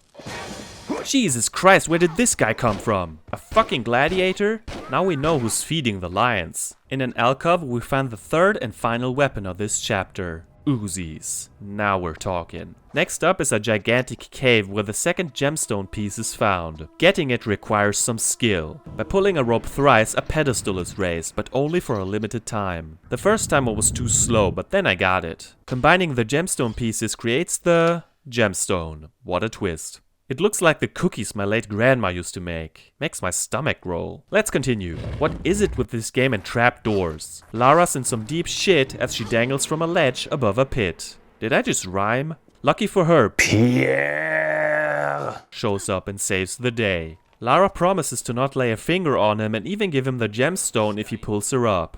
But then... Boo? And then she doesn't even help him because she won't lay a finger on him like promised. Then the poor guy falls to his apparent death. Well done, Lara. You made the impossible happen. I'm feeling sorry for the French guy. I don't know if I'm alone with this opinion, but I think she's so unlikable here. There's a difference between being a confident badass and just being an arrogant asshole. Well, Lara got what she deserved because I messed up a jump and died. Problem is that I had to re-watch the cutscene again and it's unskippable. Why? All to get a secret. Check this out, we get a sneak peek into the Colosseum. Sweet. By inserting the gemstone, the freaking floor starts to collapse again. Ah, what do I do? Not that. Fighting lions and gladiators in this setting is kinda neat. This guy had the first Colosseum key on him, which we use right here. This, however, brings yet another statue to life. This guy has a mighty hammer and he's not afraid to swing it. Pump every bullet you have into him. Now we gain access to the second Colosseum key, which brings us to the secret Philosopher's Stone in the depths of Gringotts, the Wizard Bank. Okay, but seriously, that ends this chapter. This stage was more interesting than the first two, no question. The caves are atmospheric and I like the enemy lineup. It's not a great level by any means, but it gets the job done just fine. This entire chapter is a tad underwhelming though. It's not atrocious, just pretty vanilla and really short.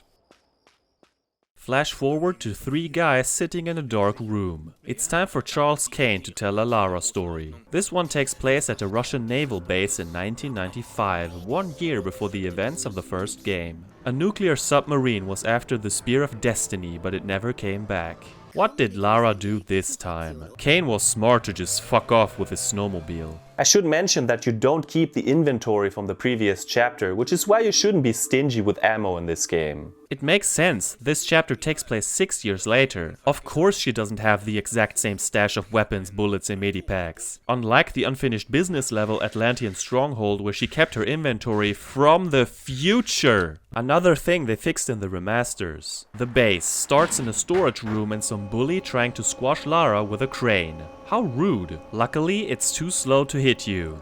In theory.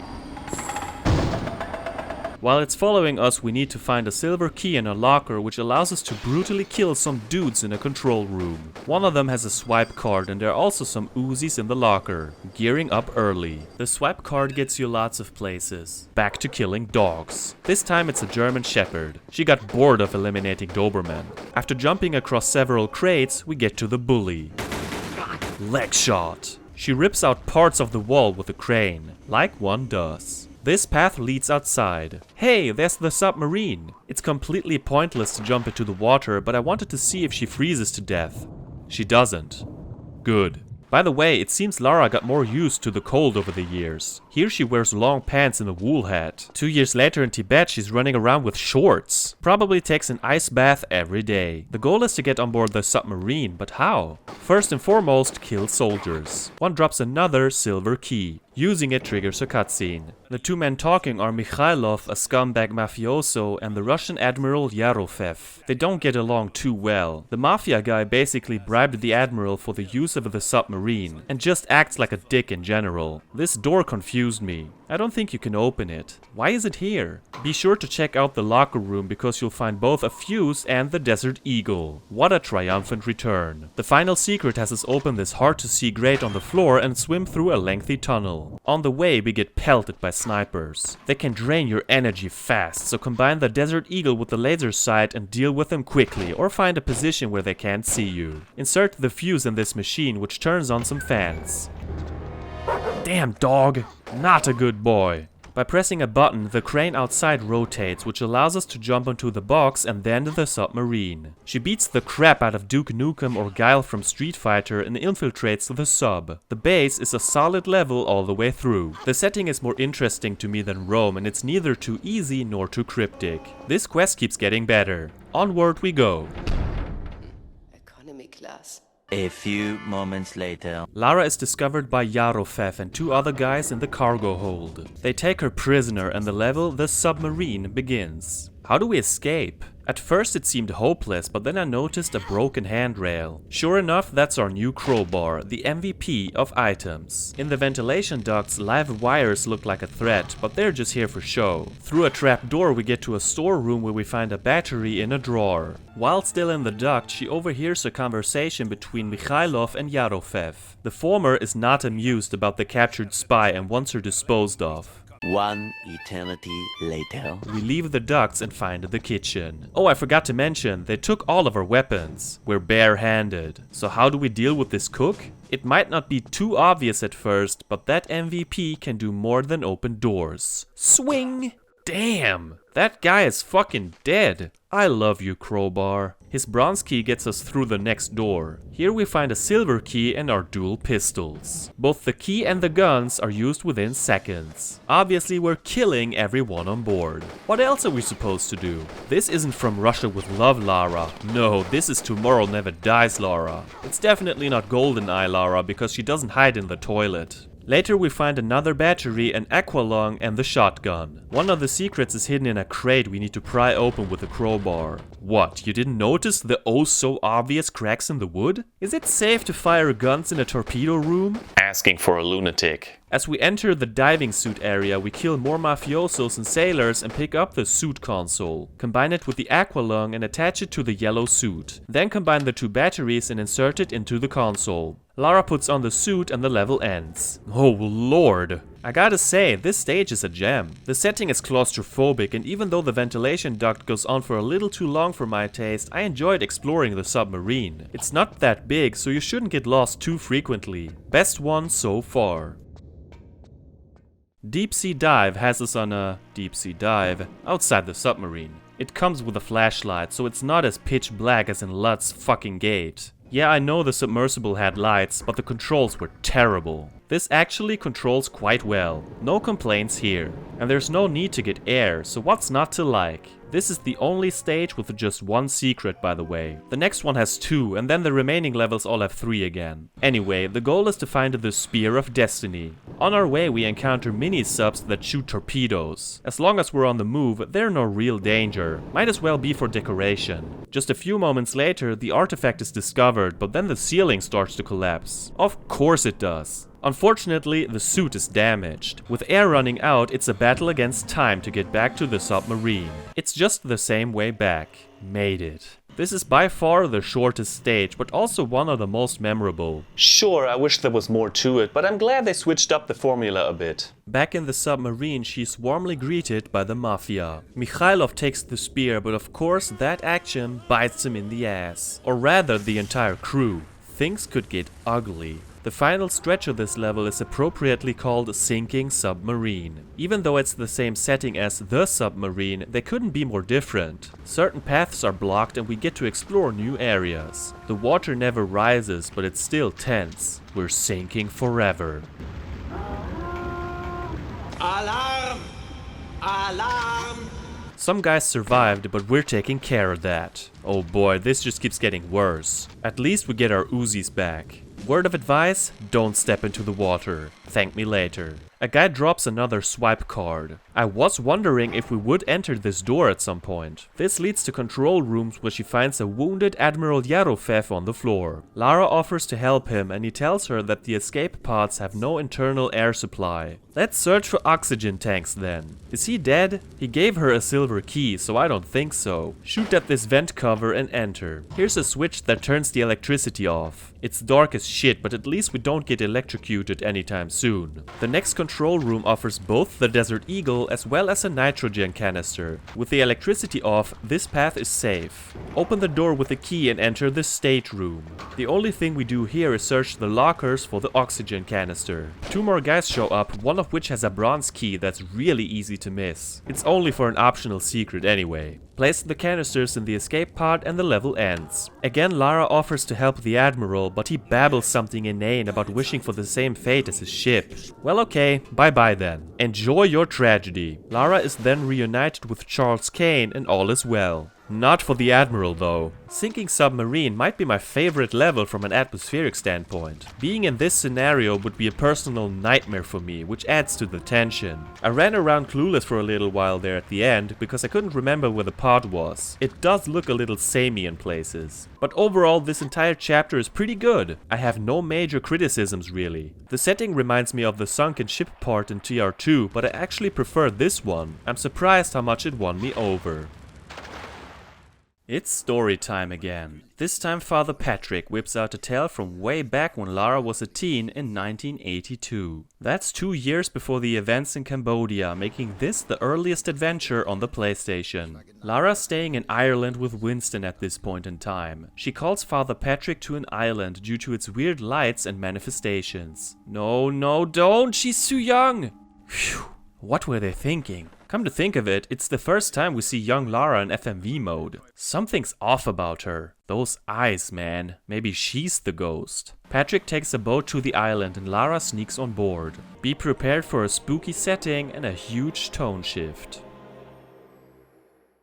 As a kid, I completely hated this entire chapter, so let's see how it goes today. Gallows Tree, like the rest of the Ireland levels, doesn't have any gunplay whatsoever. Understandable given her age. I got irritated at the very start. No, not because of the flock of bats near the first secret. At first I didn't really know where to go, and I gotta say, this is so ugly. Visually, it's the most hideous part of the series thus far. And with these old games, that's saying something. Eventually I found my way out and arrived at a camp. She's approached by a hanging corpse. What a creep. He asks her to find his heart in the tree. Then he's gone. That was weird. Whoa, what the fuck is that? Is it cute or grotesque? Cutesque? Hello, little friend. Ah, don't get too close. That thing follows us around in this little area, and with no weapons at hand, there's no way to kill it. Couldn't they have given us a stick or a rock or something? Thankfully, the abomination can't climb. I had to look it up, and apparently it's called a changeling. I guess my research ends right there. Pick up the pitchfork and leave. Jump into the well from up here and swim through the passage. Here we're greeted by a pack of rats who even follow us into the water. As if the level wasn't disgusting enough. Crawl into the shack and get the rubber tube from the drawer. It needs to be combined with the pitchfork to make a catapult. That's a small catapult, man. The goddamn rats won't leave me alone. One of them got really attached to me. The mini-pult is used to shoot this block, causing the bell to fall onto the ground. Wreaking chaos at a young age, I see. The reward is a clapper. I got stuck at this part with the many crypts, running back and forth a few times until I found a wooden torch in the very first one. Whatever. Light the torch and throw it into the tunnel. Just don't forget to pick it up.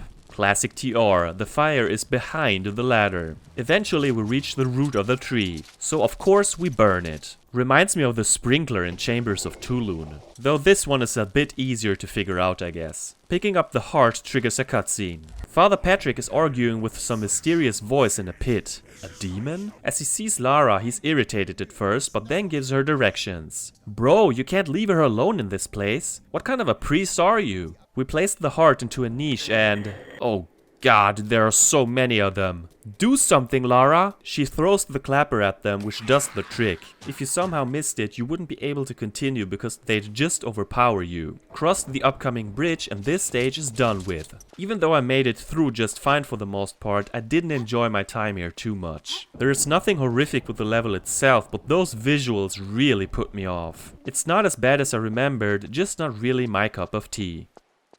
Labyrinth is the level I got stuck on as a kid. I couldn't figure it out back then. Has my brain evolved over the past 23 years? The chapel begins with two scary elements. A skeleton in dark robes and even worse, fixed camera angles. It's so unnecessary. The skeleton doesn't really do anything except turn a jeweled newel. There are 3 blocks that need to be pushed in the right order. How do we figure out the right order? I have no fucking clue except with trial and error. This opens a gate. Oh Jesus Christ, where did the floating skeletons with the swords come from? Better keep distance, they deal a lot of damage. Lara gathers some bone dust from within the newel, which is needed at the font. This takes care of the bony fucks. Then we get to the confusing part. It starts with a cutscene of the rope skeleton essentially showing us the right way. I never paid attention to his exit and entry points and didn't consider this to be a clue. So how do I explain this? There are 3 rooms with different themes on top of each other. Lava, gas, and spikes. In the middle of each room are rotating bridges that lead to 4 towers. Once you realize you need to pay attention to the carvings around the doorways, this puzzle makes sense. Basically all we need to do is find switches that rotate the bridges and seek our way out. It took some futzing around, but I made it faster than I anticipated. Eventually we find the bestiary.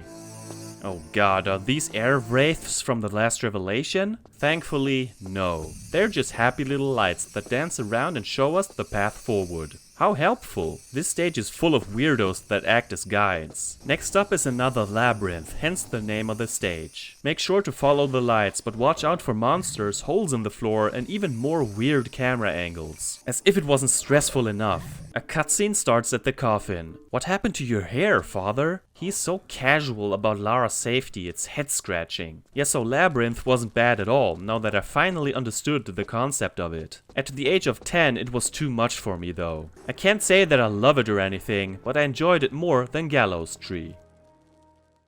Outside again, Father Patrick tells Lara to stay out of trouble. As if that ever helped. The final Ireland level is called Old Mill. She just moves a few steps forward and some weird demon horseman shows up. Hell of a throwing arm. So that way is out of the question. Instead we make our way to a chasm with more of the creepy changelings. This time they're throwing rocks. Back to kindergarten. What bothers me more is rope swinging. I still haven't recovered from the catacombs trauma.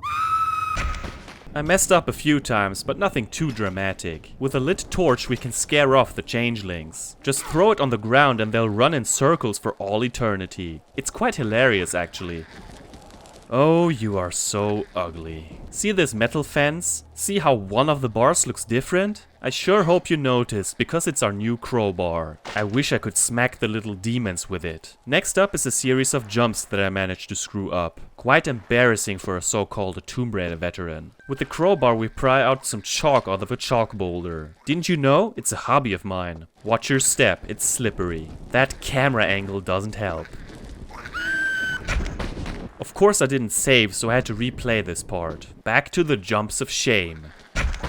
At the first path, Lara draws some stuff on the tile with the chalk, mystic runes or whatever. This supposedly stops the horseman. He still tried to kill Lara, but my brother, Father Patrick, saves the day. Unfortunately, he gets knocked out and the horseman takes off with him. Thank God there's a teenager on the island, or there would be no hope. Continue forwards and get yet another cutscene. Turns out the demon can't cross streams of water. Don't cross the streams. He wants Lara to find a way to shore up the stream or else the priest dies. Alrighty then. I spent the next 10 minutes learning what to do. The goal is to pick up a silver coin underwater. However, a freaking sea hag has a problem with that. Several things can happen here. Swim too close to the opening and the current draws you away. Get too close to the sea hag and it grabs you, hurting you in the process. Get off me, you creep! I got the coin. Oh no, I was so close. I tried 3 more times after that with their different approaches, but old Handsy Pants here always got me. Turns out I'm an idiot. That attempt where I thought I almost got it?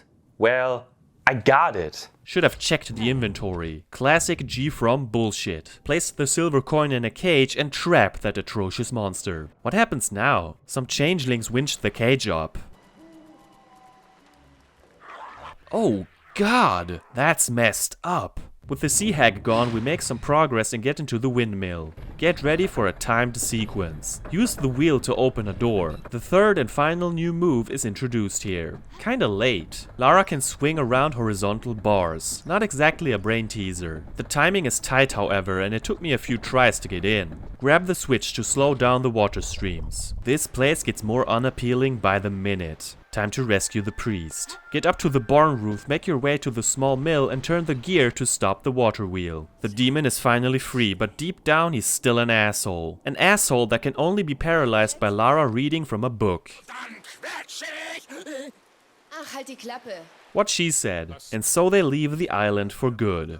I don't know about this one. Did I enjoy my stay? No, not really. That first part with the rope and the jumps was no fun, and I felt the same about the sea hag and the timed door. Without question, it's my least favorite level so far.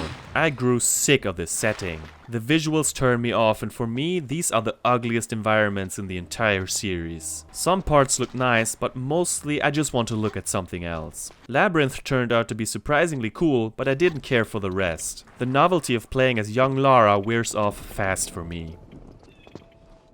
Time for some chit-chat again. Charles worries about Werner going insane searching for Lara. Had he been a better and more polite teacher, Maybe I'd give a shit. The three men go into Lara's trophy room and look at the artifact that led to the animosity between her and her mentor, the Iris. We first saw it in Lara's home TR3 edition and then in the flashback chapter The Race for the Iris, but we never found out how she got it. This is what the fourth and final story is about, which takes place in 1999 between TR3 and 4 at Von Croy Industries in New York. It's a prequel and sequel-y thing. But wait, in 1998 she already had it in her home. Makes as much sense as the Frenchman surviving the fall. Lara's communicating with a guy in a van called Zip via headset. She's on the rooftops with a hang glider wearing a black catsuit. Yes, ma'am. Of course she doesn't go anywhere without her Timex TMX. In stores now. Maybe not, I don't know, I don't care. Check this out, she glides to another building, rappels down, shoots out a vent cover and swings inside. Damn, that's some secret agent shit. Now before we begin, these next set of levels are infamous for their game-breaking bugs. I too have encountered some of them in the past, soft-locking me in the process. Let's see how we're doing this time. I'm kinda scared actually. The 13th floor has Lara constantly talking with Zip. Sometimes in a cutscene, other times mid-gameplay. This chapter is unique in the sense that we don't have our trusty dual pistols. Instead, it's a Heckler & Koch assault rifle with 3 different types of ammo and a laser sight. The 3 modes are sniper, burst and rapid. That means for the first time we actually need to conserve ammo. That could be taxing. Therefore, I'm in sniper mode for the most part. Plus, there's a headset, but more on that later. At the beginning, she sees an armored man from a distance. Apparently, that weapon of his is an almighty laser. The dread is real. By the time we get to the first secret, he's gone. In a storeroom nearby, we pick up a hammer. On our way there and back, we need to get past laser traps Area 51 style. Timing and patience is of the essence, which I both lacked a few times. Let's jump over this vent with lasers. Okay, I thought I jumped. Let's try that again. I don't understand. She doesn't jump. If I take one step back, then she decides that jumping is okay. That's quite random and I'm sure that's not supposed to happen. I'm relieved when this part is over. Ah, so there's the Iris. The sound mixing is awful. I can barely hear what they're saying in this scratchy mess. Lara asks Zip to turn off the force field. He's working on it. Another suit guy. Here we have 2 options. Either shoot the padlock, which causes the duct to collapse, making you face him, or use the hammer, which leaves it intact. I'm in stealth mode, baby. More lasers. They're starting to annoy me. Seems like a dead end, but no. Just shoot at the wall. We finally make it to the 13th floor. Time for some combat. The first guy can be taken out from a distance without him noticing her, unless we're too slow. If with really bad luck, he manages to activate a machine gun turret, but thankfully that didn't happen to me.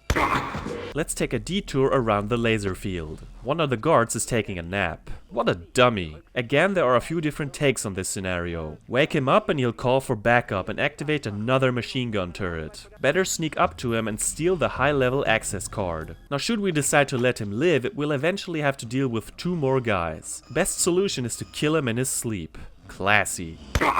Then we take the elevator to the 16th floor. The 2 guys will call a 3rd one if we just run out. Again, take it slow and pick them off from a distance. The card gets us into the computer room with guys in orange suits. They don't hurt us, but don't aim at them. This will activate another turret. All we do here is press a button that activates a hologram of the Iris and opens a door elsewhere. Here we press another button that opens a locker with a suit and an access code disc falls out. Back to the 13th floor where we put the disc to use. Whoa, what's going on?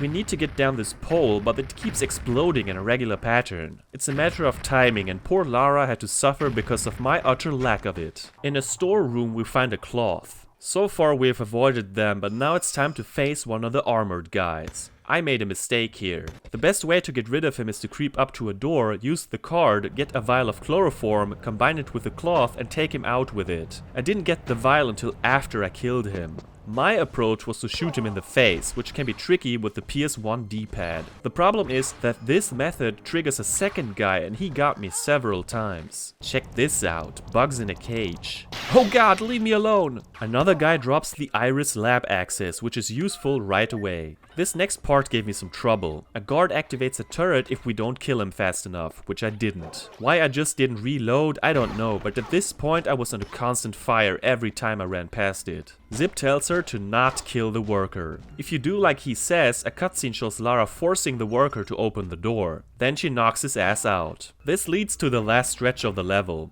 But, and there's a huge but, if you do this, you'll miss a secret. What kind of bullshit is that? So the right choice for completionists is just to kill this poor unarmed dude? Lara Croft, the most likable character in video game history. She takes some shit from Zip for her actions, rightfully so. Now it's impossible to get through that door. Another path opens as guards come at us. Pick up the third golden rose and get into the Iris room. Don't go near the artifact. Back in the early 2000s, I lent this game to my dad over a summer. When I visited him the next time, he told me that he couldn't beat the game. He was stuck on this upcoming part.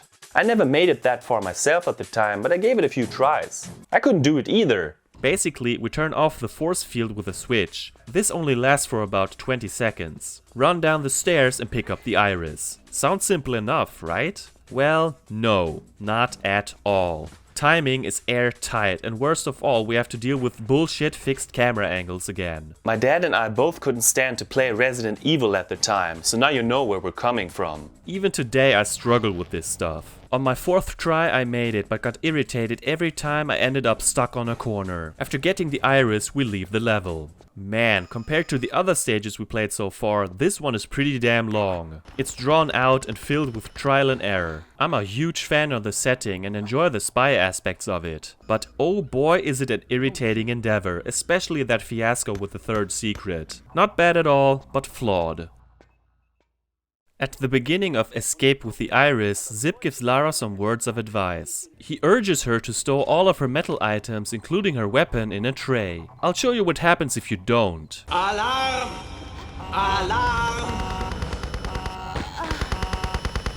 There's no other way. Yet again, we're defenseless. Almost. At least we get past the scanner now. Whatever you do, don't go right. Invisible lasers. A warning would have been nice. More advice follows. Avoid stairs and elevators, head for the roof. Gotcha. How do we get rid of this guy? The chloroform from the previous level has magically disappeared from our inventory. No worries, there's both a cloth and some chloroform nearby. Sadly, we can't pick up the golden skull, but nice Easter egg. Combine them and take out the guard. She goes berserk and uses the whole bottle on him. Good thing there's some more bottles lying around. What kind of office is this? Anyway, we get the restroom access card and make our way there after enjoying the view of the World Trade Center, which exists multiple times. Huh. The number for the restrooms is on the card. Someone forgot their medipack on the crapper. What's hard to see because of the camera angle is that we need to open a trap door in the ceiling. Is James Bond gonna drop down this time? We make our way to the elevator shaft and die. Man, I wish the camera was behind her. That's more like it. Curses, foiled again. Now we make our way up and swing on bars for the second time. On top of the elevator we open a hatch to get in. Don't rush out of the elevator like an idiot. If we sneak by, the guard won't notice. For some reason he is chloroform resistant. Just go to the other elevator. But, uh-oh, this is dicey. Push the button immediately to close the doors. Or waste 4 minutes trying to get to the 2 medipacks behind the guards. I decided it's not worth it. By closing the doors, the cables of the elevator snap. Press the button again or else she dies. This activates the emergency brake. Damn, that must have hurt. So now we're at the very bottom of the shaft. Quite the opposite from our goal. That means more bar swinging, climbing and crawling through vents to get back up. All that playground shit. Nobody said it would be easy though. I could watch her do this all day. So it's the bar we need to grab. Oh, come on, man. Have mercy. More tightrope walking. Who put that bottle there? As we make our way back to the ground floor, we actually need a guard to shoot at us. Standing in front of the aquarium makes him shatter the glass, allowing us to pick up a secret. Then it's run, run, run for cover. I don't feel too safe with a freaking sniper firing at me. We're controlling Lara from his perspective, which is a total bitch to maneuver. There are several safe spots though. We need to make the sniper shoot at the fire extinguisher, which then blows a hole in the wall, revealing yet another secret.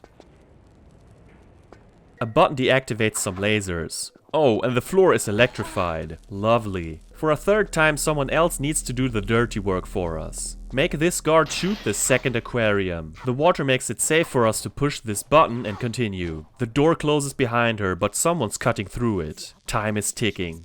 Zip tells her that the room is full of motion sensors that activate turrets. Tiptoe and push 2 buttons to escape. Don't get too comfortable because an armored guy is hunting us. There's a room with a bunch of suitcases, one of which contains a teleporter disc. Use it on a computer, place the iris in the middle, and boom, we're teleported to another room. Wait, what? I'm supposed to believe that teleportation works? Living gladiator statues, demons in robes, freaking changelings, all fine. But teleportation? That's unrealistic. This next part is tricky. Watch closely as the guide enters the combination and follow him. We need to be quick without making him hear us. Easier said than done, especially if you pick up the chloroform, which I didn't really need because I had plenty left. This is my chance.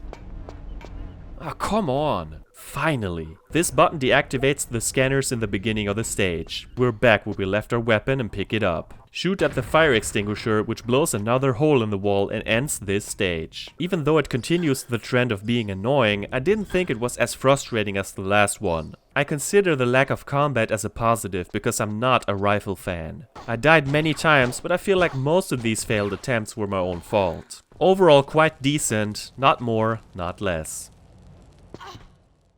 A guard informs Werner and some random old guy about the intruder. Werner is able to identify her, much to his rage. By the way, he looks 100 years older than in the FMVs. Back outside, a helicopter shoots rockets at the building. A little overkill? Red alert! Exclamation point is the final level of the game. Right at the beginning, we shoot an armored suit dude in the face. As he falls down, a section of the staircase crumbles. We need to make our way up, but every card is played against us. Shit's falling apart and there's no way to see it coming. You just die and have to try again, hoping that you saved not too long ago. Even with that knowledge, I plummeted to my death a few more times. Eventually, I got lucky. Just Lara stuff. Have I mentioned how much I loathe the fixed camera angles? Where's the opening? Ah, at least I can defend myself against the soldiers, but I'm still trying to conserve as much ammo as possible, which is why I'm still in sniper mode. Here we pick up grappling gun ammo. Zip advises her to use the headset. Okay, will do. Oh, I see. How do we get past the invisible lasers? Just shoot at the valve. Now all you need is good timing, which again I've got in short supply. Finally. Get rid of 2 more soldiers, ride the elevator and get to the shooting range. Oh god, I remember this. Shoot the 5 targets before they cross the line in the middle. If we succeed, a second shooting range opens. Failed, reload and try again. Made it on my second run. Before entering the second range, save. Once you enter, you can't leave, and if you fail, poison gas will kill you. Thankfully, this part is completely optional as it only rewards us with a secret. But I want all secrets. One problem. It's so hard. We have to move at blinding speed but make no mistakes. Never in my life have I made it. Aiming with the PS1 D-pad is sluggish, especially when under stress. As you can imagine, I failed and failed and failed some more. I was just about to give up as it felt impossible. But after 14 minutes and on my 18th attempt, I succeeded for the very first time. They still have the nerves to leave the poison gas on. Boy, I earned this secret so hard.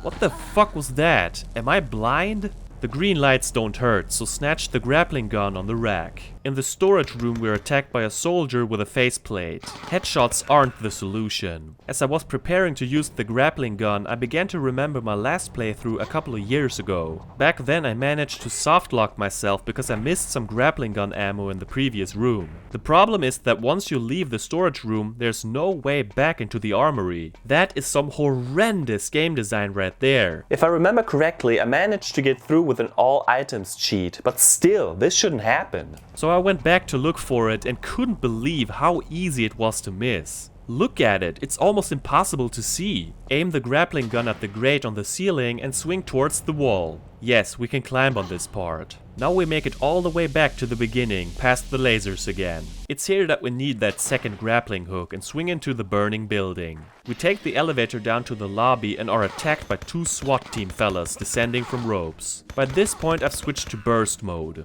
Can we swing on their ropes? Yes we can, Tarzan. Another room I can't stand coming up. There's an unbeatable cyborg. We need to do 2 things. Step 1. Shoot at the valve to flood the room. Step 2. Keep shooting at the cyborg until he shorts out. This is where I ran out of bullets and thought I was screwed. In a rare instance of mercy, the ammo pickup on this crate keeps reappearing when we run out of it. Thank you, sweet, tender game. The water obviously kills us, so we need to turn off the electricity. With another grappling hook that's found in this room, we make our way to the switch. Or so I thought. What's happening? Why doesn't she grab the rope? Okay, take 2 steps back and it works. How picky. Pull the switch and make it back.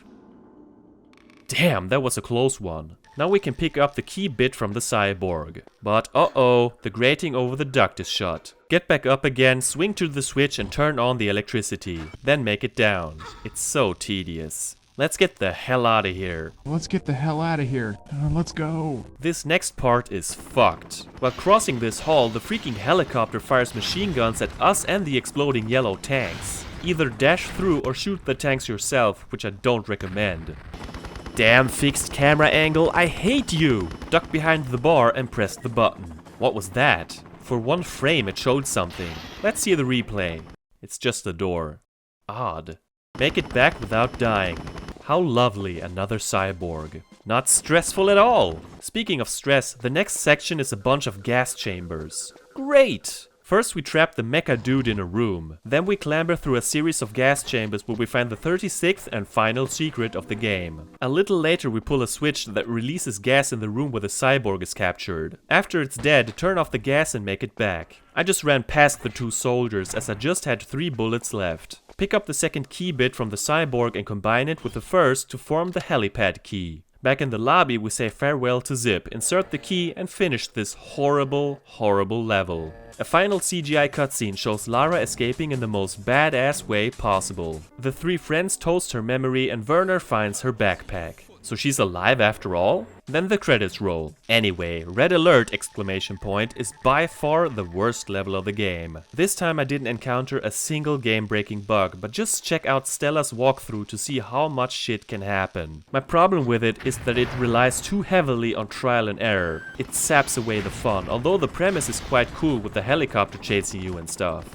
This entire chapter feels subpar, even though I love the setting. Armor shortages can become a problem later on. On your first playthrough, you don't know how much ammo you need to stockpile, and even now I had nothing left at the end. The shooting range is too difficult for me, and soft-locking yourself is unforgivable. I'd still rather play this than the Ireland chapter, but not by much. As I said in the beginning, you're rewarded for finding every secret. Unlike TR3 and Golden Mask, it's not a new level, however. Instead, it's storyboards, concept art, and most importantly, a preview of the next generation. At the time, this was a hell of a teaser, and I couldn't wait to finally play a new Tomb Raider game on the brand new PlayStation 2. Ah, when we still had hope. The PC version of Chronicles included the Tomb Raider level editor, which is just what it sounds like. I never owned this game on PC, but I got the editor from a German video game magazine called Bravo Screen Fun. That same disc included a bunch of levels, but I can't find it at the moment. I never really cared for creating my own stages, so I barely dabbled with this mode. I'm still not interested, so I won't cover it here. But it included one new level from the developers, simply called Playable Tutorial Level, which I might have played back then, not sure. For the sake of having reviewed every single stage from this era, I'll take a look at it now. Because when the hell will I get another chance to jabber away about it? Somewhere in Egypt. Yeah, so this could be seen as a continuation of The Last Revelation. It begins with a series of rooms packed with items. Eventually one of Werner's goons shows up. I'm glad it's not the black-robed type. Let's move on. Whoa! I don't think we've seen these before. Up there's an eyepiece, but how do we reach it? By climbing and monkey swinging. Took me a minute to realize you can climb the wall next to the ladder. Why have a ladder in the first place if you intend to make it cryptic? Picking it up opens a door in the pool. On the other side we're swarmed by red scorpions. A lever opens a door, but I think I saw something in the corner. Slide down the pole and oh nice, a secret! Of course we walked right into the scorpion's den, but they're no problem. This rewards us with a revolver. Oh no, a slowpoke mummy. They're more noisy than dangerous. Next up is a room with a burning oil and a sarcophagus in the middle. Without a flare it's hard to see, but there's a crawl space leading to a long hallway. Down the stairs we find the shotgun, which is secret number 2. This large statue can be pulled in order to get to the ladder. On top is another pair of mummies, but more importantly, the second eyepiece. Combine both to get the Eye of Horus, which goes right here. Watch out for the spike pit. In this corridor we handle another douche and then Lara finally gets some fresh air. 2 out of 70 secrets, my ass. Honestly, this would have worked great as the ending for Chronicles. They would have had to spice up the difficulty for that. Imagine if the game really ended with Lara making it out of the Temple of Horus in a playable level. Anyway, playable tutorial level is really short and simple, but it serves its purpose. The atmosphere is better than anything we saw in Chronicles and reminds me of Burial Chambers. Fun little obscure entry, but nothing you absolutely have to play. I'd close this segment right here, but there are a bunch more levels included from TR4 and after the tutorial level it moves on to the Tomb of Set. We even carry our weapons over. Kinda strange. In the menu you can pick any stage you like and they're scrambled out of order. Imagine playing this thing all the way through with Anchor in the middle. Baffling. I took a short look at every level and while some feel unchanged at first glance, others are clearly different. Cleopatra's Palace, for instance, drops you off in a room that has no exit. At least I couldn't find it. Catacombs has a path that doesn't exist in the PlayStation version. City of the Dead is here twice, but one of them is called New City. Yeah, Clone City. I couldn't spot the difference on my brief playthroughs, so who knows. The weirdest part is Anchor. What? At first, Werner is nowhere to be seen. Then he appears out of thin air, but the dialogue is completely missing. I was ready to throw a party, but quickly realized that this causes some problems. He does follow Lara, but only when he feels like it. Hello? Werner? I'm not feeling heard or even valid in this relationship. Well, then I'll move on without you. Oh, now you decide to continue? Asshole. It worked okay until I got here. Werner, now you care? Can you please get off me? He doesn't move. No matter what I do, he just hangs there. I admire his strong arms. But that's where I had to quit because I needed him to open this door. So overall, I feel it's kind of pointless to play these levels here. By just picking a random stage, you only have pistols, which doesn't make things easier. I'll uninstall it, but am glad I gave it a look. Before we get to the conclusion, let's talk about the music and sound. Sound-wise, not much has changed since main entry number 4. Ich steck ihn rein. Lara is still voiced by Jonelle Elliott. As I've stated before, I think she's a great fit for the character. In this game, however, I can't stand how Lara talks, neither in English nor German. Almost every single word she utters comes across as either arrogant or sassy, with the exception of the Ireland levels. She just isn't likable to me, which makes it hard to enjoy the dialogue. I don't blame the voice actress, but more the poorly written script. More on the script later. The German dub is fine in most places, but I found the Demon Horseman cringe at best. Ich werde ihr Leben wie eine Kerze auspusten. Zip is played for comic relief, and I welcome hearing his voice throughout the last chapter. The music is difficult to talk about. Again, it's composed by Peter Connolly, and before writing the next line, I had to re-listen to the soundtrack because I couldn't remember any of it except the title song. Whereas the first 3 games had many outstanding and memorable tracks, the 4th was already lacking, and this one doesn't really have anything that sticks. It feels more cinematic in places and matches the settings quite well. Every chapter has its distinct sound, even though they don't leave a lasting impression. Ireland has some tunes that make you feel uneasy. New York sounds more futuristic and electronic, which is fitting. I didn't actively hate any other music, but you won't find me jamming to the Chronicles soundtrack anytime soon. Still, I want to keep up the tradition and present to you my top 5 songs from Tomb Raider Chronicles. Number 5. The punishment for shooting this armored suit guy is another one showing up. This is accompanied by military drums, a menacing piece fitting to the occasion.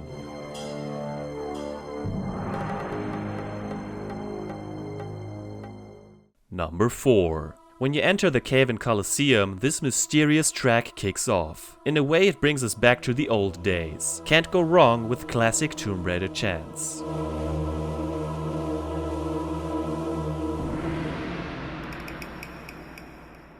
Number 3. Another addition to the long line of mysterious tracks. It signals that we just picked up something important. What's its purpose? Just enjoy the music and that sense of anticipation before we find out. Number 2. This track plays when we unveil the giant statue in Trajan's markets. It blesses us with more chanting goodness and a sense of wonder.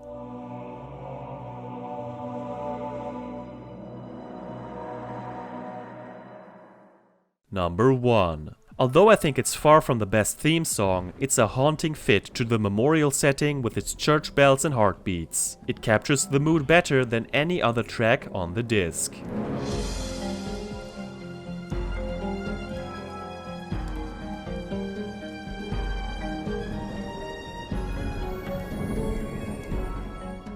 We've made it, folks. Let's wrap this thing up.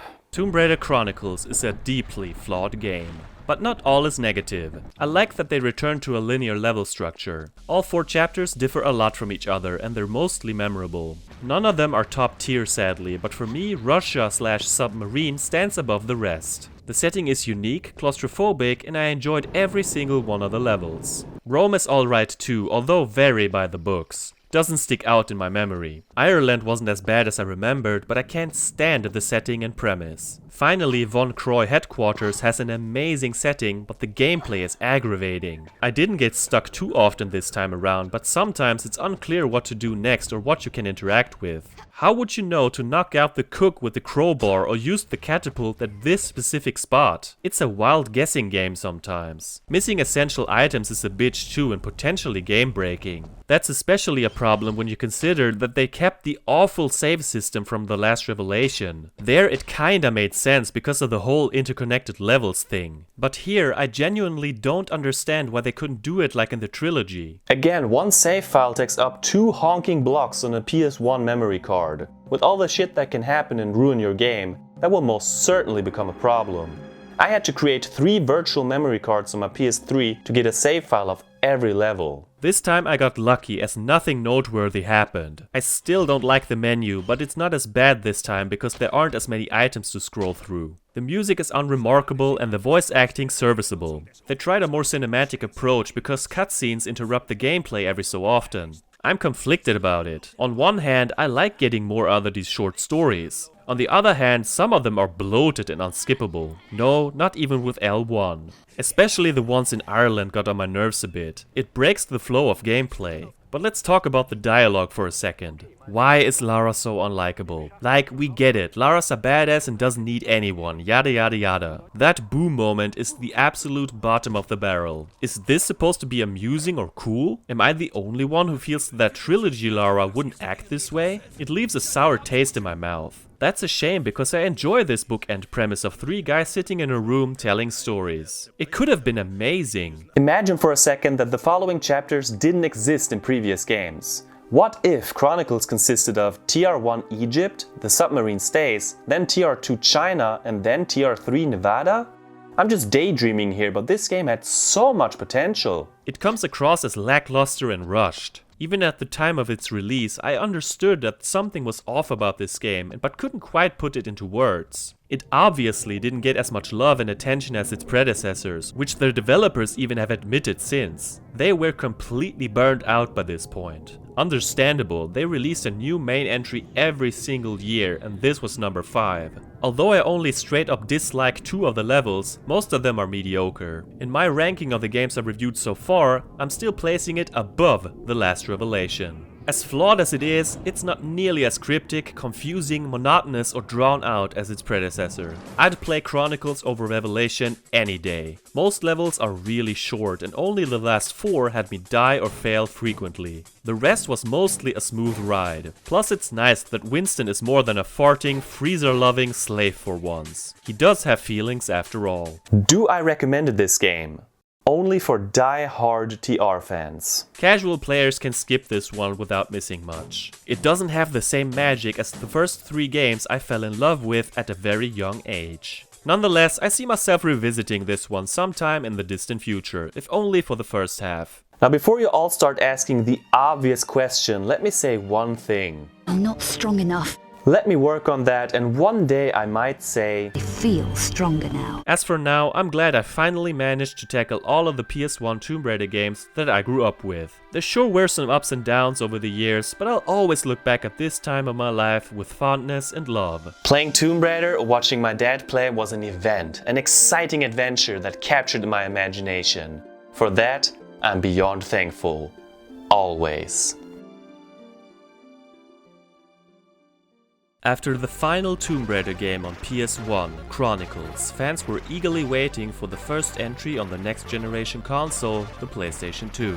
We would have to wait for 3 years until Angel of Darkness came out in 2003. To hold us over, we got a little side content in the form of a movie starring Angelina Jolie as Lara Croft and 2 handheld games. The first one, called Curse of the Sword, served as a direct sequel to Tomb Raider on Game Boy Color. It came out around the time the movie was released in the summer of 2001.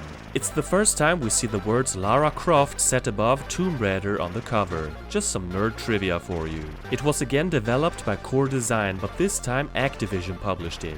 Now if you remember my review of the first Game Boy game, you know I wasn't blown away. Laggy controls and confusing levels made it a chore to play. I can't say I'm thrilled to play the sequel for the first time, but I'm curious to see if it shows some improvement. And can't a guy hope?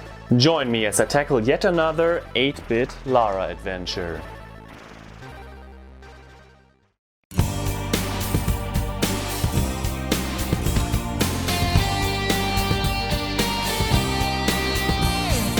GFrom, the gamer, the legend, he's come to show you the way in this world of games. GFrom reviews.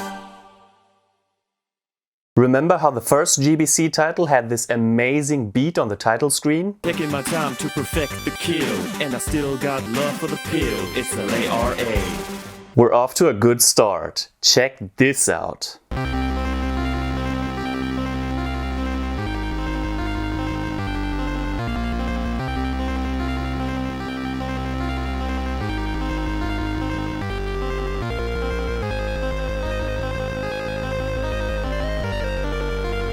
The beat's about to drop. I'm sure it's gonna drop soon.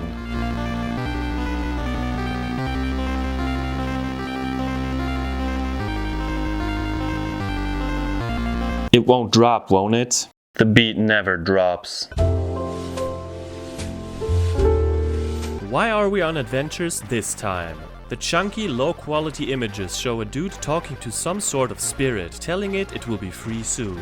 Then we switch to Lara in New York. She and her friend Jane, whoever the hell that is, are staring vacantly at a golden sword in a museum. Jane says she found it in a shipwreck in Florida. Out of nowhere, boom, an explosion, and a bunch of guys come crashing down and steal the sword. Thieves! Instead of calling the cops, Lara makes it her personal mission to get the sword back. That belongs in a museum! Yeah, so the first level is appropriately called Museum, and it takes that whole past thing to heart, because this looks like a replica of the last game. In fact, I don't think they changed much at all, gameplay-wise. The controls are identical and her moveset has stayed the same. I don't want to repeat myself, so if you missed my first review, you can go back and watch it if you want to bone up on the basics. Pun intended. The menu looks identical too. Lara doesn't have her guns, by the way. Oh boy, we're defenseless. It didn't take long for me to discover the first improvement. After we pull a switch, we actually get to see what it does. Like here, the monkey bars appear. That's such a relief. One constant cause for confusion was that we never really knew what the switches were doing before. Goodbye to that guessing game. Plus it shows us where we're able to push A nifty feature. Already I'm liking the setting more than virtually anything from TR1 GBC. The different rooms look more distinct. In the basement we activate a generator to restore power to an elevator.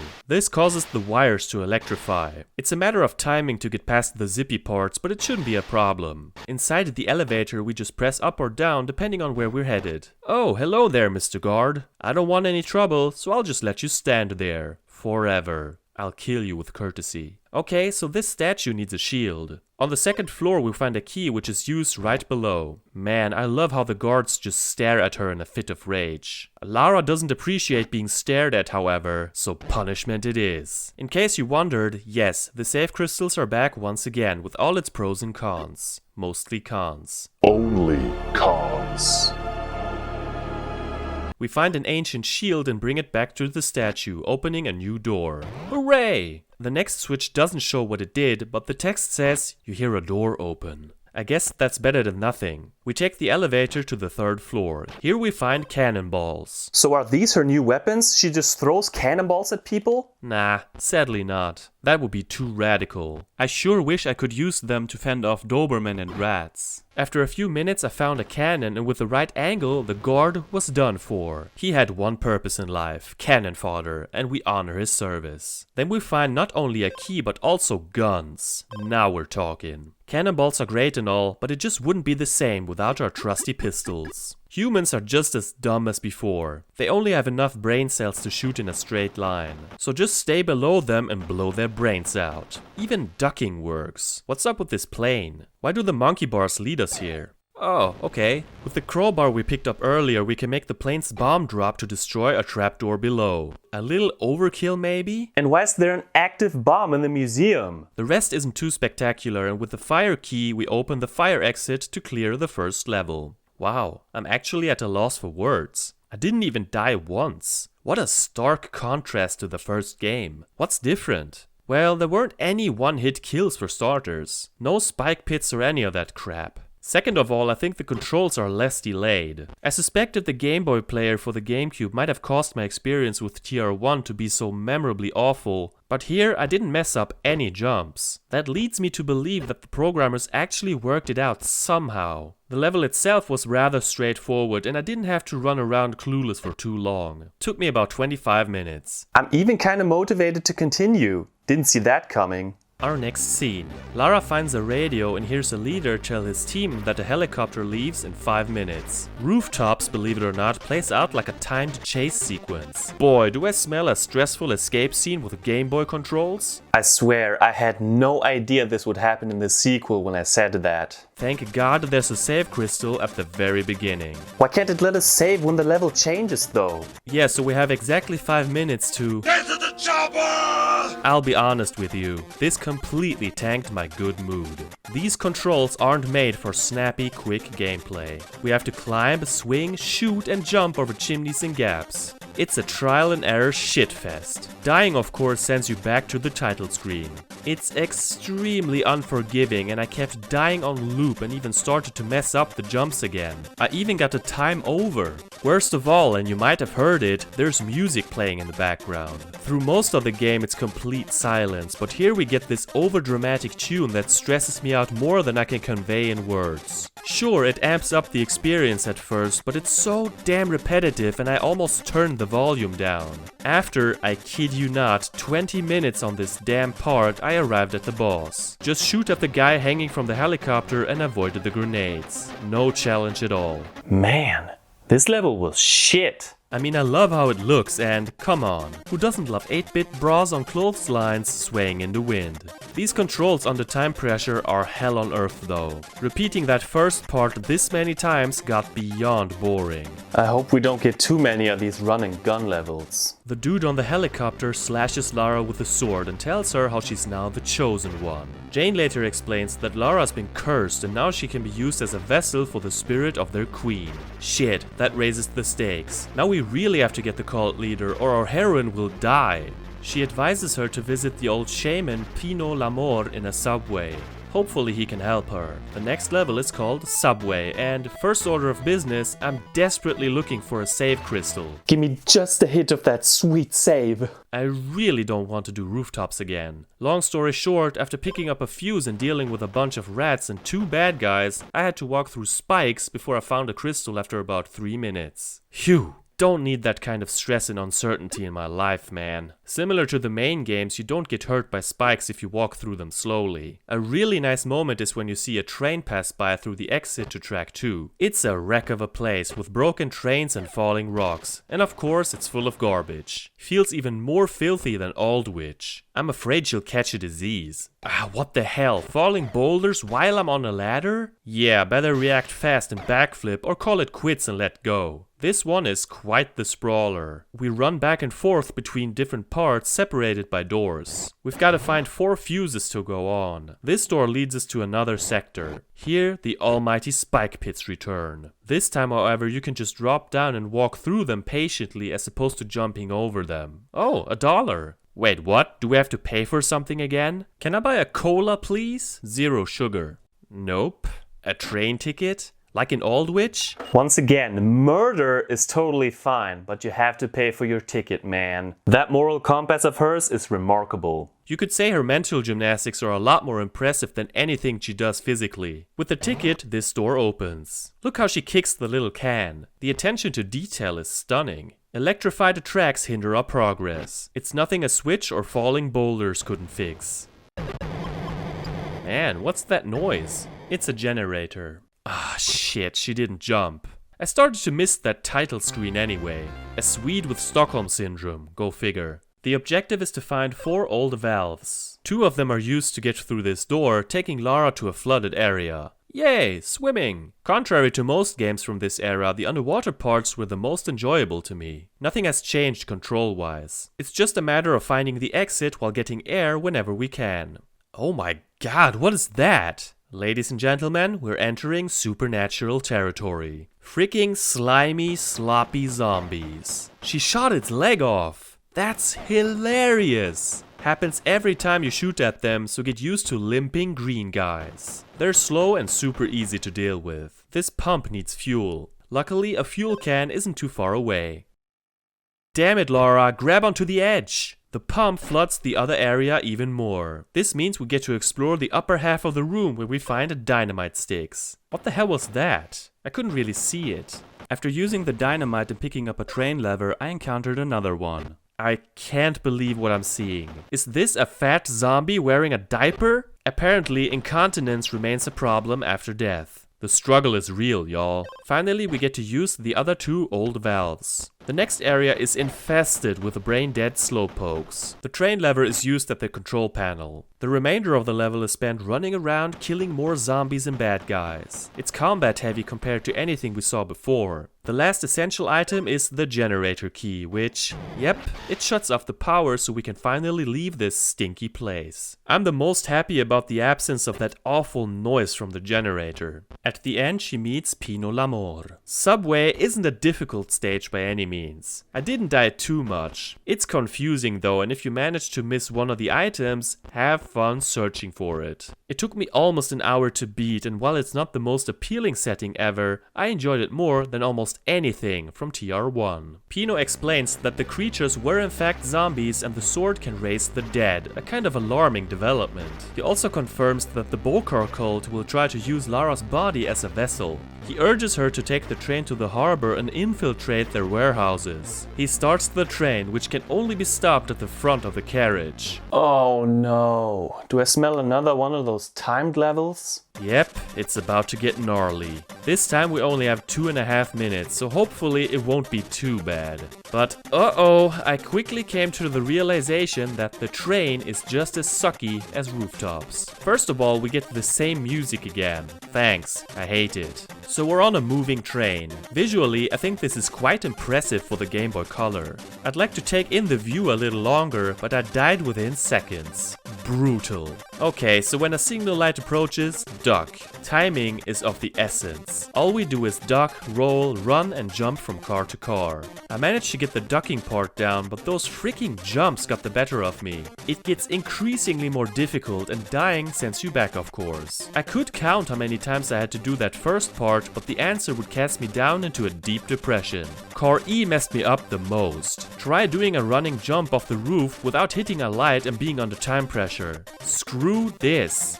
Lara, what the hell are you doing? Oh my god. Such a show-off. I mean, it only took me about 10 minutes to win, but those were the longest 10 minutes of my life. With better controls it could have been tolerable, but not like this. So, onward we go.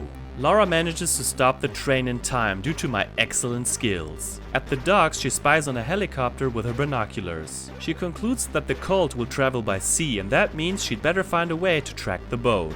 The docks doesn't have a save crystal at the beginning. Do you want me to suffer? Please, I beg you, don't make me do the train again. Nice blue sky. Shit, a Doberman. He's dead. After a little dip in the swimming section, I shot at an anchor because that's what sane people do. It opens a hole where I found a key and it does nothing for my anxiety. Where's the first save crystal? Maybe up here. Oh, there it is. So I went the wrong way. Classic. Now I feel less pressured. What's up with the arrow? Turns out it leads to another screen. I think I would have figured that out without it, but thanks anyway. Soon enough there's another boss fight. Didn't expect that. A guy's operating a crane. Pump him full of lead, avoid the crate, and have fun. Well, maybe not that last one. With these controls, it's a downright annoying fight. After more spike pits, there's another crane guy, but this time he's faster. I died once, but that's because I forgot to take a medipack. Jeez, this is intense. Time to use the rapid bullets. That did the job. We enter a warehouse. Here we have to get a crate onto a conveyor belt and then use a crane to get it to another conveyor belt so that another crane can drop it on the pressure pad to open a door. Hope you followed that because things are getting complicated. Oh lord, this will get messy. Again, timing is everything. I found a key card which later opens a door, but on my way back this happened. I was too impatient. My punishment? Doing this whole part with the conveyor belts again.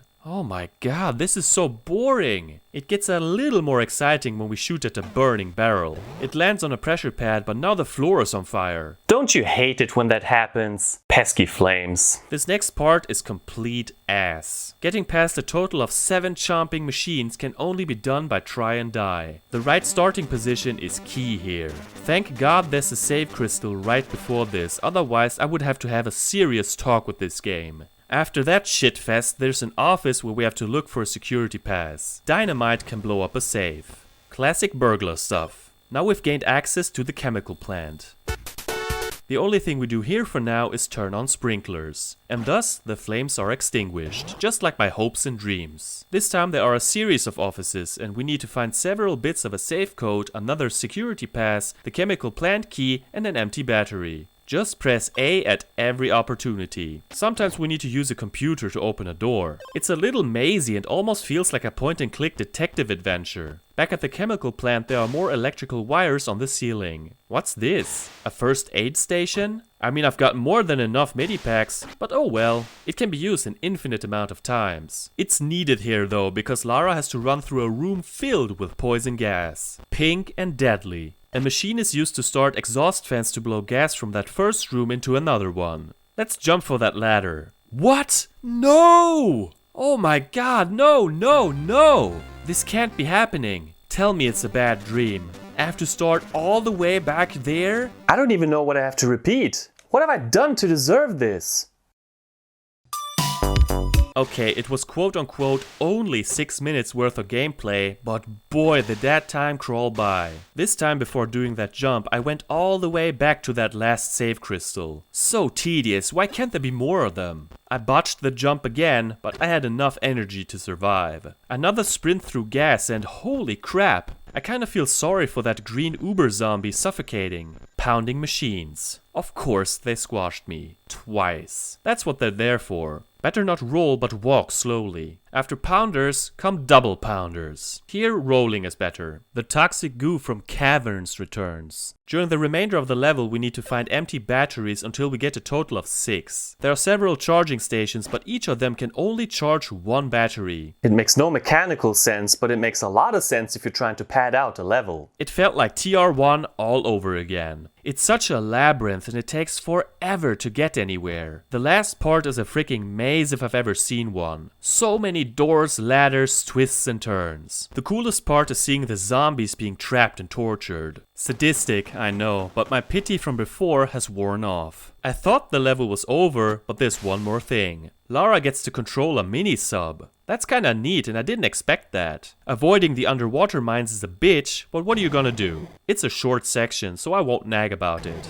Nice change of pace. But man, after 90 minutes, I am so sick of the docks. I'd rather play the deck. It's by far the worst stage so far, with atrocious checkpoint placements, an abundance of one-hit kills, and too many boring fetch quests. It's like they took every complaint I had about the first game and put them in a blender. Let's get the hell out of here. Let's get the hell out of here.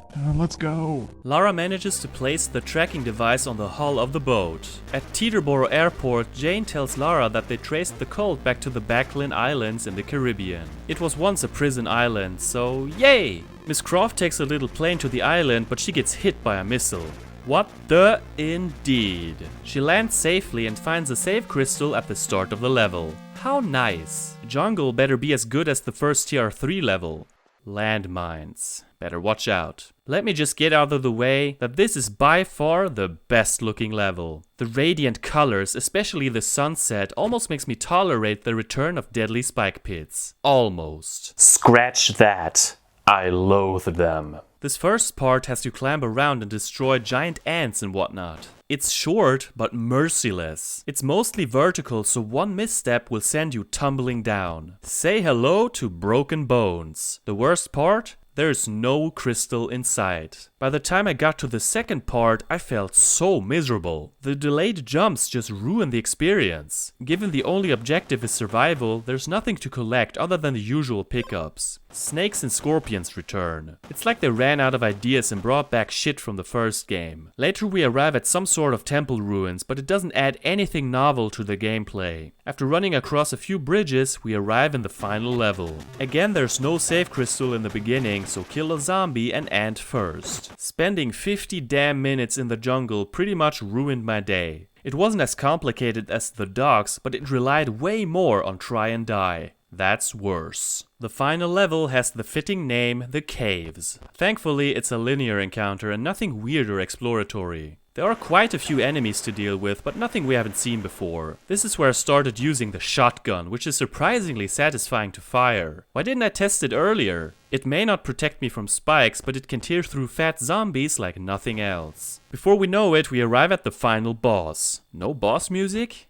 Okay, the game's too shy for that. The Boker teleports around and shoots fireballs. Not only that, if she gets too close, she punches poor Lara. She didn't deserve that, morality aside. As a matter of fact, this boss is simple and goes down quickly. Quite anticlimactic really. After all these crap levels that came before, this was a breeze. Done in 10 minutes flat. The setting is appropriate and I liked it a lot better than the lava level in TR1. So the cult leader dies, freeing Lara from the curse. Yeah! 2 days later, she meets her friend Jane and shows her the now broken sword. Congratulations. Game over. Thank God. Let's wrap this up.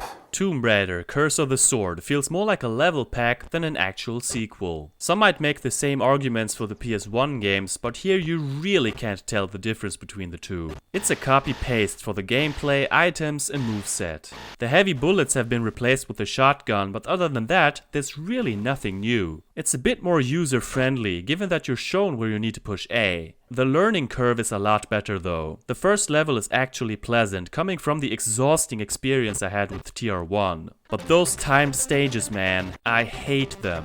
These controls are not made for fast gameplay. They're set up for the wrong genre, namely puzzle platformers. There'll always be someone who tells you it's super easy and you just have to get good. Skill issue! But I won't pretend my experience was anything like that. The lack of save crystals just bugs the hell out of me. With this many insta-deaths in the later stages, it's just torture to replay the same sections on loop. Other than that, it isn't that hard. You'll rarely die because of the wimpy enemies and the generous health pickups. Visually, it offers more variety this time around. Even though I'm not a fan of every setting, I recognize that everything doesn't look identical. The attention to detail is stunning, from water dripping off a ceiling to fans spinning in the background. They did a truly fantastic job with the hardware available. It's one of the best looking games on the console for sure, but you could say the same for the prequel. In terms of audio, I can't say much new either. One huge upgrade for me is that you actually hear Lara's footsteps this time around.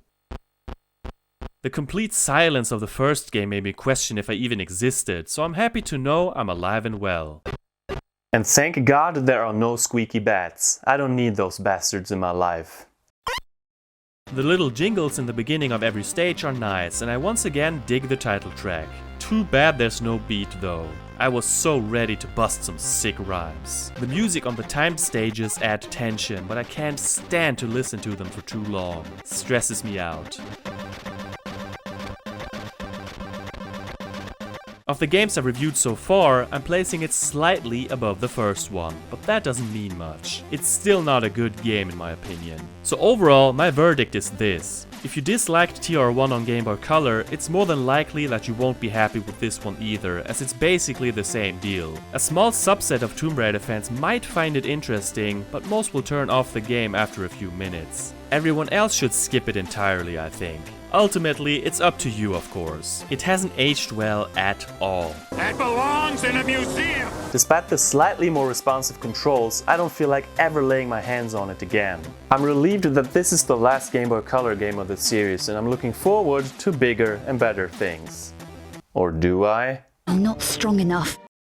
With the advent of the PlayStation 2, fans were eagerly waiting for the next main entry in the Tomb Raider series, the Angel of Darkness. To tide people over, we got two handheld games. The first one, Curse of the Sword, was a rehash of the first Game Boy Color title simply called Tomb Raider. Super creative. In 2002, the series saw its first release on the Game Boy Advance. Tomb Raider: The Prophecy was published by Ubisoft and developed by Ubisoft Milan, who, in case that doesn't ring a bell, more recently made Mario and Rabbids Sparks of Hope for the Switch. In contrast to the Game Boy Color games, I actually have played The Prophecy because my brother owned it, but I think I lost interest after the first couple of levels. Today, however, I'm curious to see how it compares to its frankly awful handheld predecessors. Hopefully it's better. Please, please let it be better. That's the only prophecy I believe in. Join me as I take a detailed look at the first GBA Tomb Raider adventure.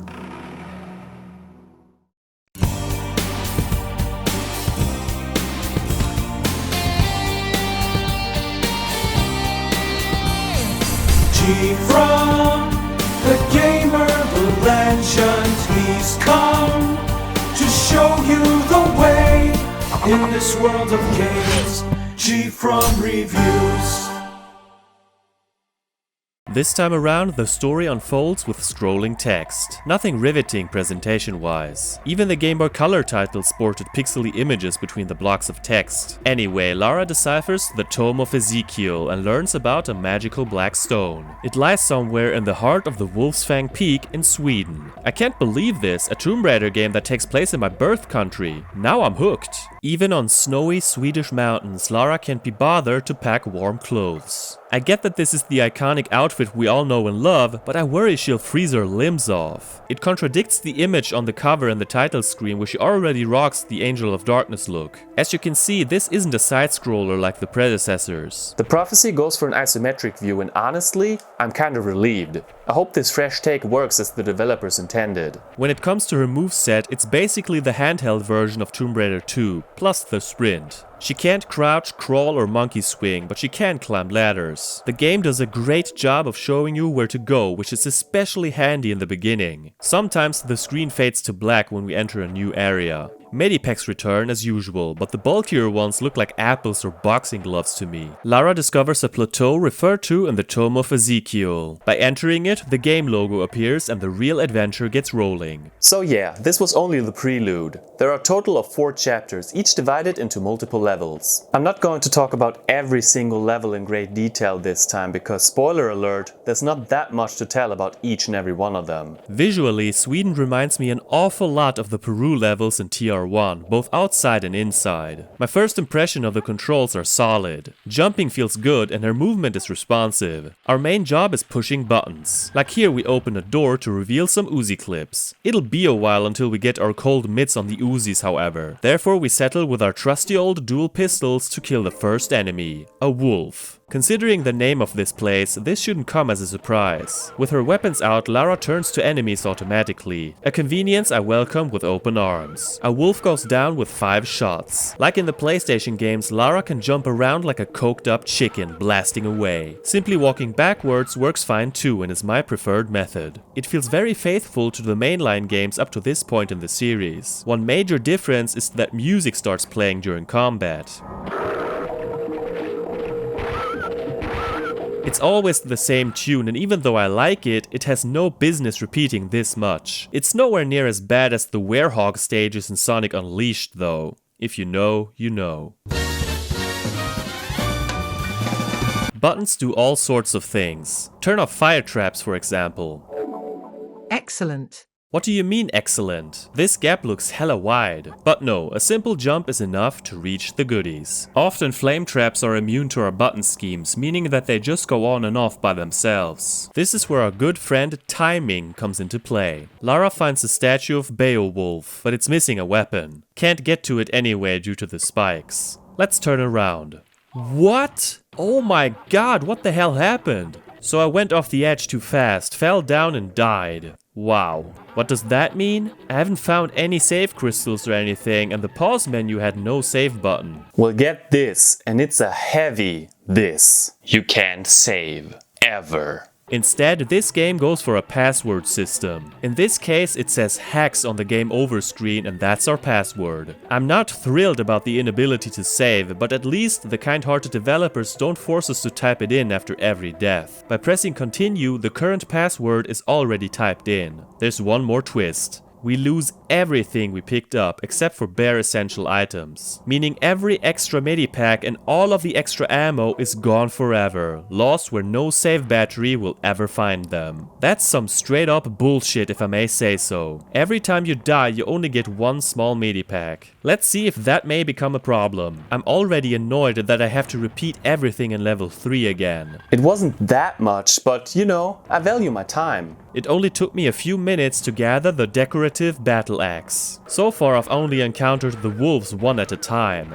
Can't this game show multiple enemies at once? Is that just a pipe dream? The axe is reunited with Beowulf, which opens a door. The king's tomb is behind a timed door. I mean, you hear the ticking clock, right?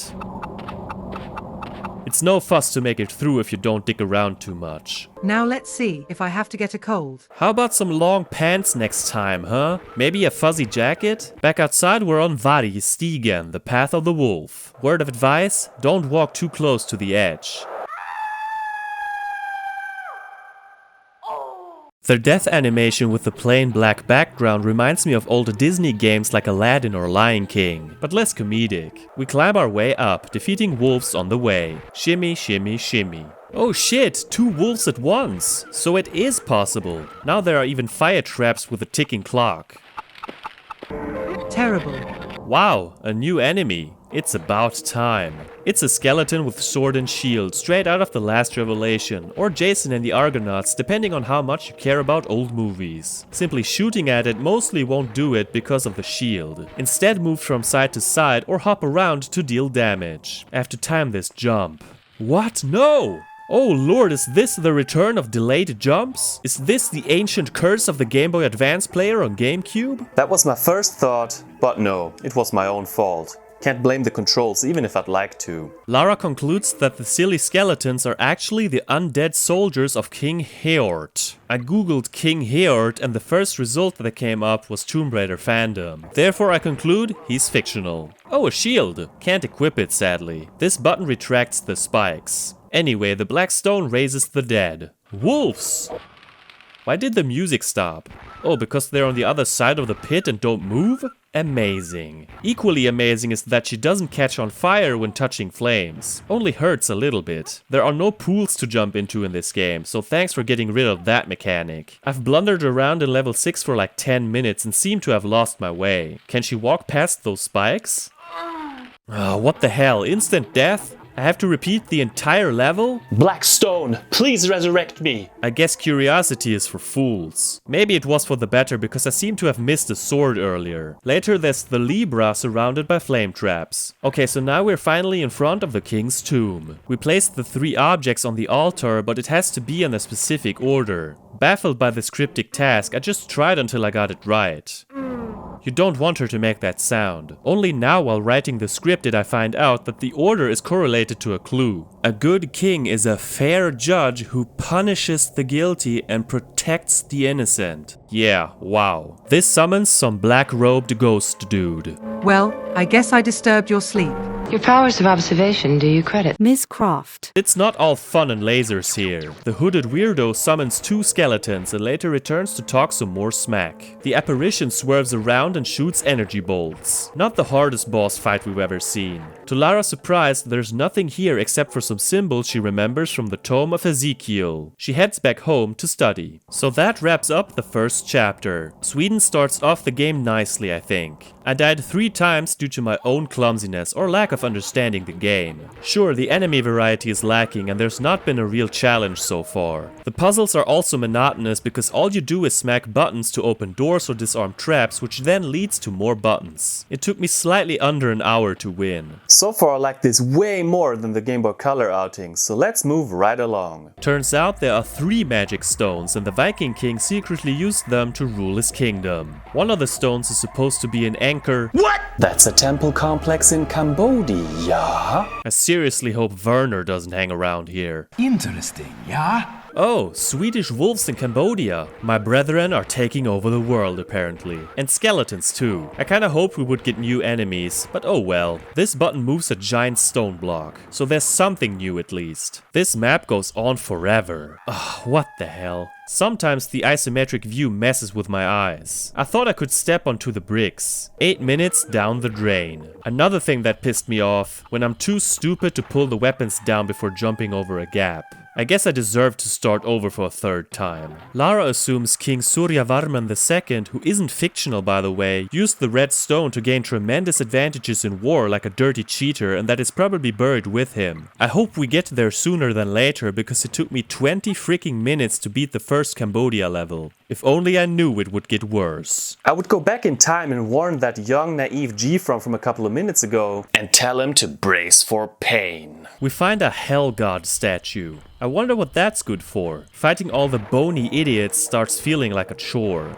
Oh boy, that was careless of me. Back at the statue, what? Why didn't she grab onto the ladder? I can't believe this. You're goddamn right about hell. I guess I shouldn't approach it diagonally. On my 3rd attempt, I also found the Heaven Goddess statue. They're really going all out with the traps. I mean, if you told me I had to leap over a gap from one fire trap to another to reach a button that disarms a spike trap, I'd probably stay at home. And after that, we get dart traps. I'm about to shout bingo. So the Hell God statue reunites with the altar. Pressing the button next to it lowers the block to the right. This can be done multiple times. Now it's important to take back the statue before leaving. We'll need it. The same logic applies to the Heaven Goddess statue. Well, the opposite actually. It raises blocks. Finally some variety in the puzzle department. Let me just say that level 9 was the most irritating one yet. Between my clumsiness and the map's sheer size, I spent like half an hour here. Yeah, these first 2 levels almost took me as long as the entire Sweden chapter. Wow. Next up is the shortest level yet, which is quite the contrast. We're outside and look at that beautiful water. This is where I first tested the running jump. At first I felt insecure about it and didn't use it that much. That would change later. Those gotta be some powerful spikes. Just a slight touch kills her instantly without any gore. Speaking of spikes, some of the retracting spike traps take forever to cycle up and down. It could seriously fool you that there aren't any spikes at all, only to brutally impale you when you least expect it. There's a door puzzle that left me confused. None of the buttons seem to work on the final door. Turns out the correct button's hidden somewhere else. How sneaky. Lara hears something and pulls her guns out. Two robed ghosts chit-chat about the stones. That's like gossip for these rock bros. Hey dude, how are your stones doing? But they know about Lara, which is bad news. We learn that the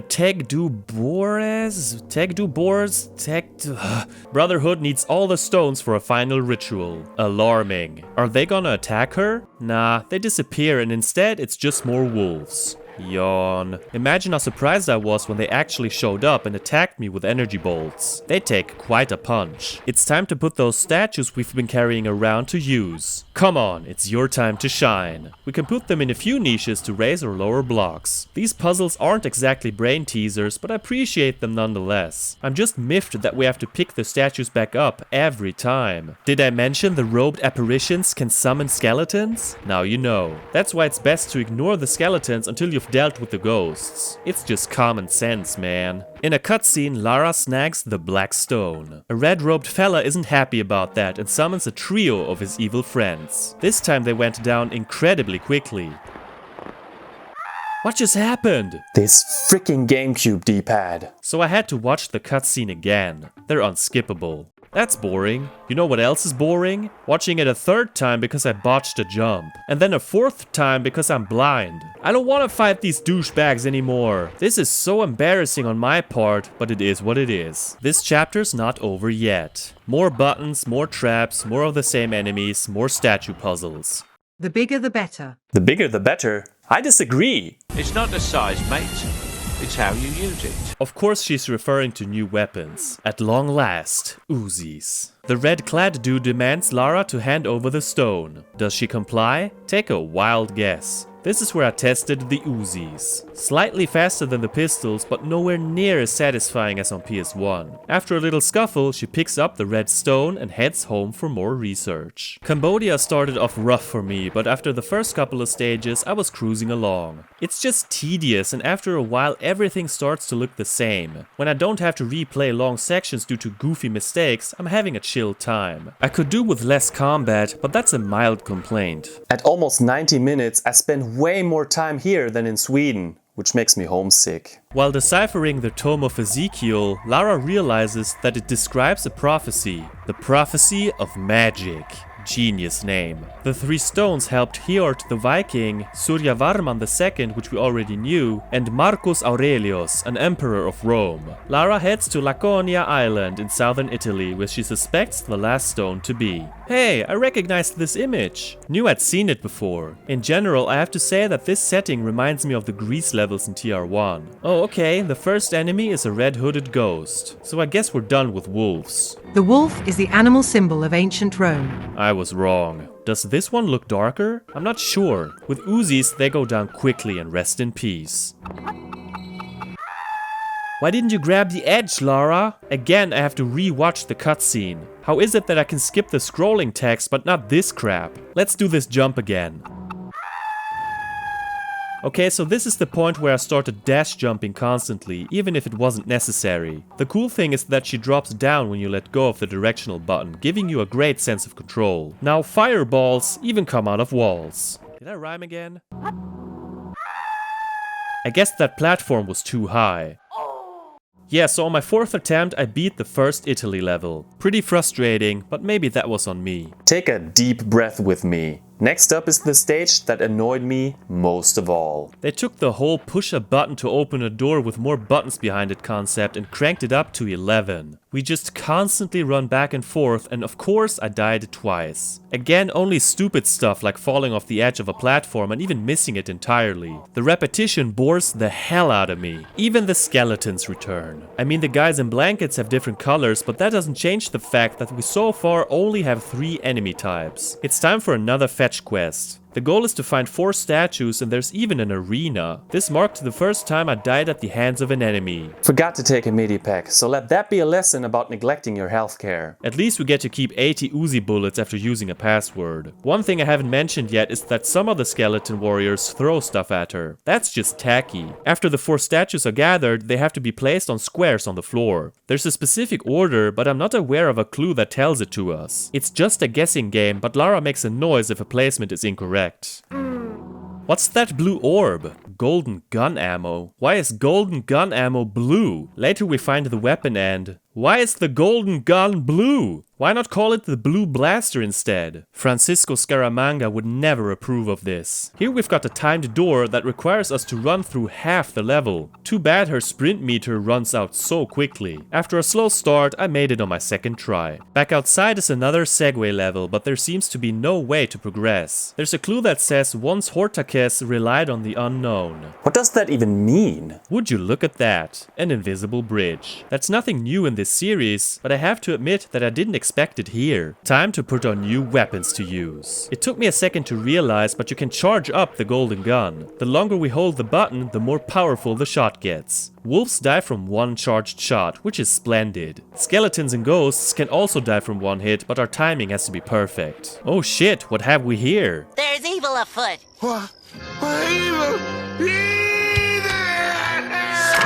A ghost priest in white robes babbles about reawakening their master, the Great Grey One. What an amazing name. He is warned that Lara has arrived. This screams for a boss fight. Lara picks up the white stone and is immediately ambushed by 4 acolytes. The blue blaster makes quick work of them. I'm surprised how well this went. The priest reminds Lara that the stones are eternal, but she is mortal and that one day the cult will regain them. Lara sees only one option. Track down the Tegdu Bores headquarters and destroy them. With the exception of level 18, I didn't think this chapter was that bad. It was a step up from Cambodia, but at this point I'm really getting sick of the combat and mind-numbing nature of the puzzles. There's 1 chapter left. Please spice it up a pinch, will you? Back home, Lara deciphers the whole prophecy. Well, it's technically a history and a prophecy. The first union gave humans life. The second union gave humans salvation. The third union will give humans conclusion. By awakening the Great Grey One, the apocalypse would begin. This raises the stakes. Okay, so where's the cult fortress? We never find out. She just turns up there. Lame. Looks spooky though. More wolves? Seriously? Come up with something different, please. Man, this is some tight platforming. What? How did she miss that? This game officially hates me. Holy crap, what's that? A new enemy? A new enemy! It took them 24 freaking levels to finally introduce foe number 4. But what is it? A shadow? They only take damage when they're large, but are fairly easy to deal with. By the way, I'm never using the pistols again. We're now inside the fortress, and this is the level that took me the longest to beat by far. But first things first. I have to pay attention. Yeah, no shit. This is a trap marathon if I've ever seen one. Spikes and flames everywhere. I died the first time because for some reason I thought I could walk over that outrageous gap. I had serious brain fog. So all that stuff again. Then I forgot to take a medipack. Again. Then this happened. I didn't know she would let go because of a little burn. I have to pay attention. I probably should. Then I arrived at a puzzle that left me scratching my head. A pair of levers control the gates. What I didn't realize at first is that they can be pulled from each side to different effects. How long did it take me to finally win this damn level? 30 minutes. Too long. Here's another example of retracting spikes taking their sweet time. I thought there weren't any and whoops, all my progress down the drain. For a change, there's mostly shadows to fight and that's fine by me. That doesn't last long because the ghosts are back in all their spooky glory. There are several puzzles with multiple buttons, gates or spike traps and I don't seem to make much headway. Eventually I got to a new area where Lara spots something missing in a mechanism. Another fetch quest. Maybe I can clamber over there. Oh, what? I can't believe I didn't see that coming. Okay, so maybe I'm here too early. Damn right, cause here's one of the 3 missing gears. But then what? I had absolutely no clue what to do and ran around like a douche looking for the way ahead. Then eventually it dawned on me. I'm an idiot. She can just drop down here and shimmy below the spike trap. It's moments like these where I question how I even breathe. Just get the timing right with the fireball spitting face and boom, insert a gear. Another thing I missed was this door. I blame the weird overhead perspective. Sometimes the doors on the bottom half of the screen are hard to pick out. Due to those two blunders on my part, I spent almost a half an hour on this one stage. At least I only died once. You can tell we're nearing the end of the game because the amount of enemies we face here ramps up sharply. The pricks that conjure shadows are especially vexing. It's best to ignore the shadows and take care of the robed guy first. It went pretty well until I messed up big time.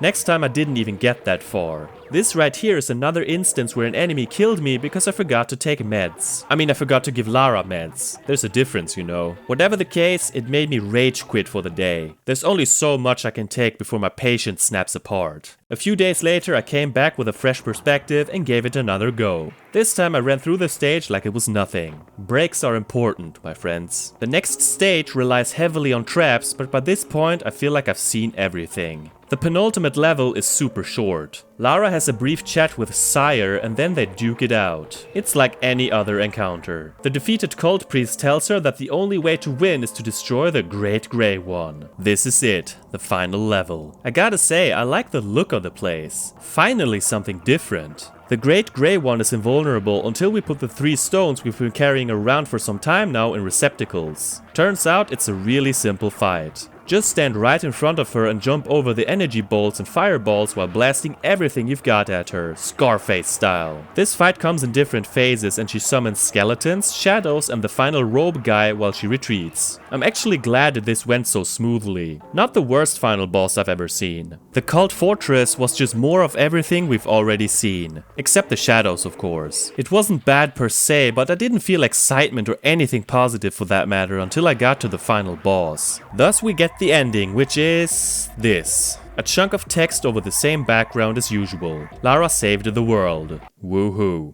Let's wrap this up. I might not have sounded particularly stoked about this game, but Tomb Raider The Prophecy is an undeniable step up from the 2 Game Boy Color games in my opinion. Even though I also played this on the Game Boy Player for the GameCube, I didn't have any issues with the controls. Sure, I missed a jump here and there, but it's safe to assume that it was my own fault. I'm so relieved I didn't have to deal with delayed jumps and whatnot. If anything, I declare that the GameCube D-pad isn't the best, but that's hardly news. I was a little afraid to use the running jump at first, but soon grew comfortable and even felt I mastered it. Gameplay is fluid and combat is pretty reasonable. The blue golden gun is a little weird in the beginning, but I got used to it. I like the atmosphere. The use of ambient sounds draws you into the experience, whether it's animal noises, wind, flowing water or crackling fire. They even sprinkled in some music here and there and I really dig it. It creates a sense of mystery that you need for a game like this.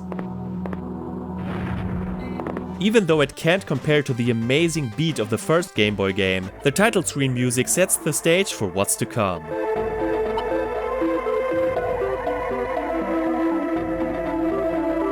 This also counts for the music accompanying the exposition parts.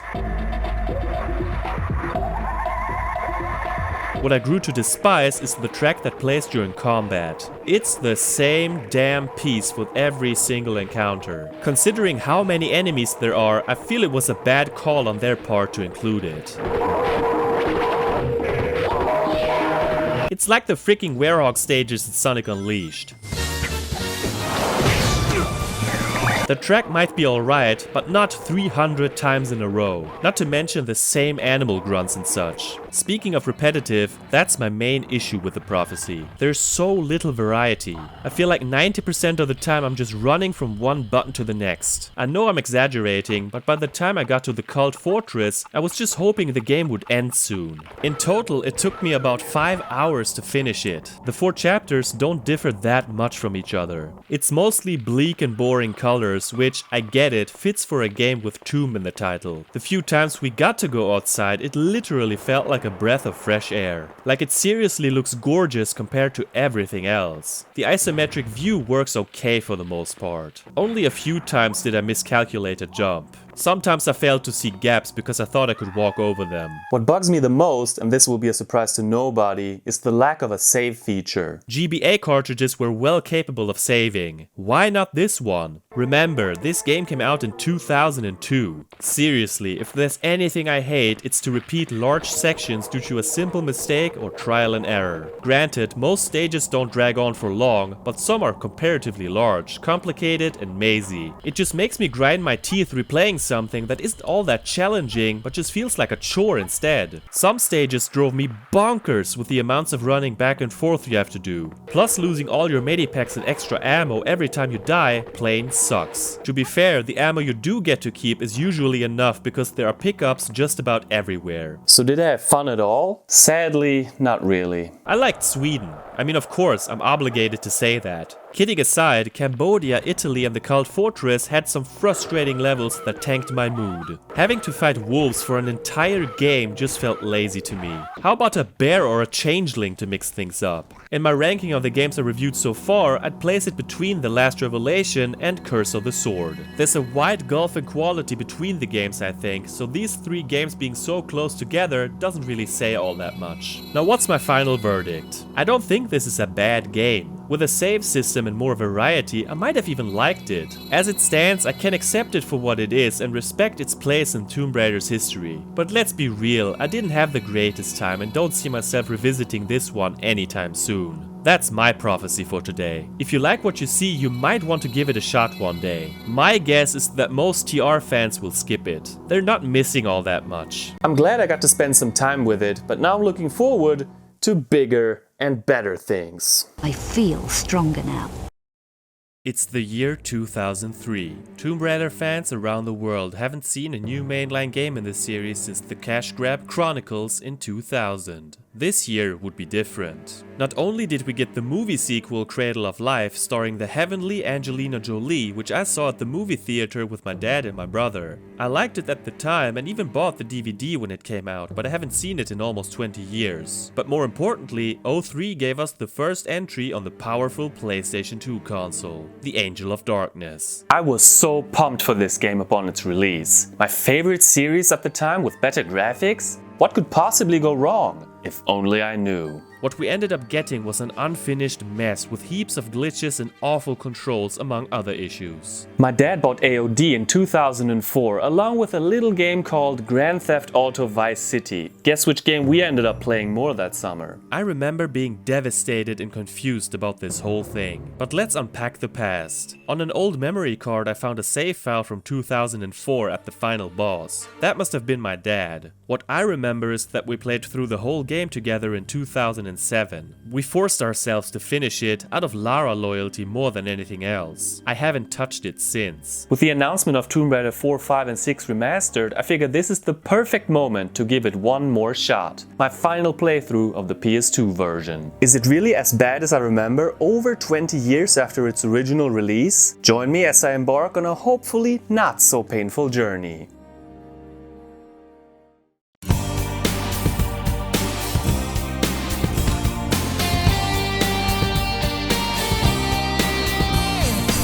GFrom, the gamer, the legend, he's come to show you the way in this world of games.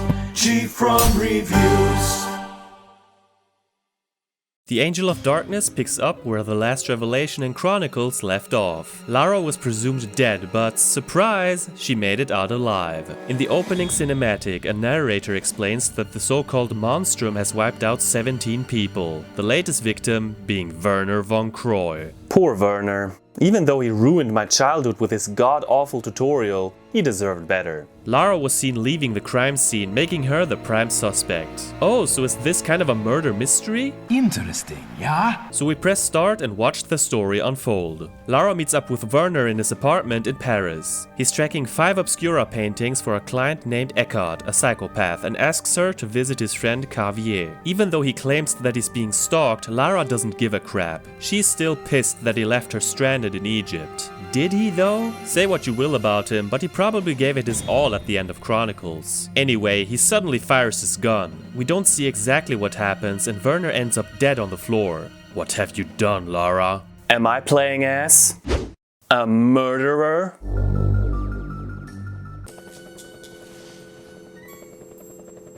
I can live with it. With the police on her tail, she makes a run for it.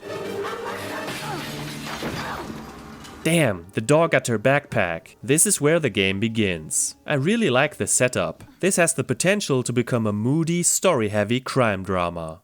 Parisian Backstreets picks up where the cutscene ended. It's pretty much a tutorial level where Lara explains her moves and whatnot. Gameplay isn't interrupted, so I don't have anything against it. Having a tutorial in her mansion wouldn't have made sense story-wise, even if that flies in the face of tradition. At the time, it took me a while to get used to the controls. Playing Tomb Raider with an analog stick? Madness. The days of separate medipacks, big and small, are gone. Instead, make way for chocolate bars laying on the street. Yummy and very hygienic. In fact, there's a variety of health items, each giving you different amounts of health back. Chocolate only gives you 10% for example. Empty calories, no doubt. To climb up this bin, we only need to push forward. No need to press action anymore. To get to this higher ledge, we need to jump.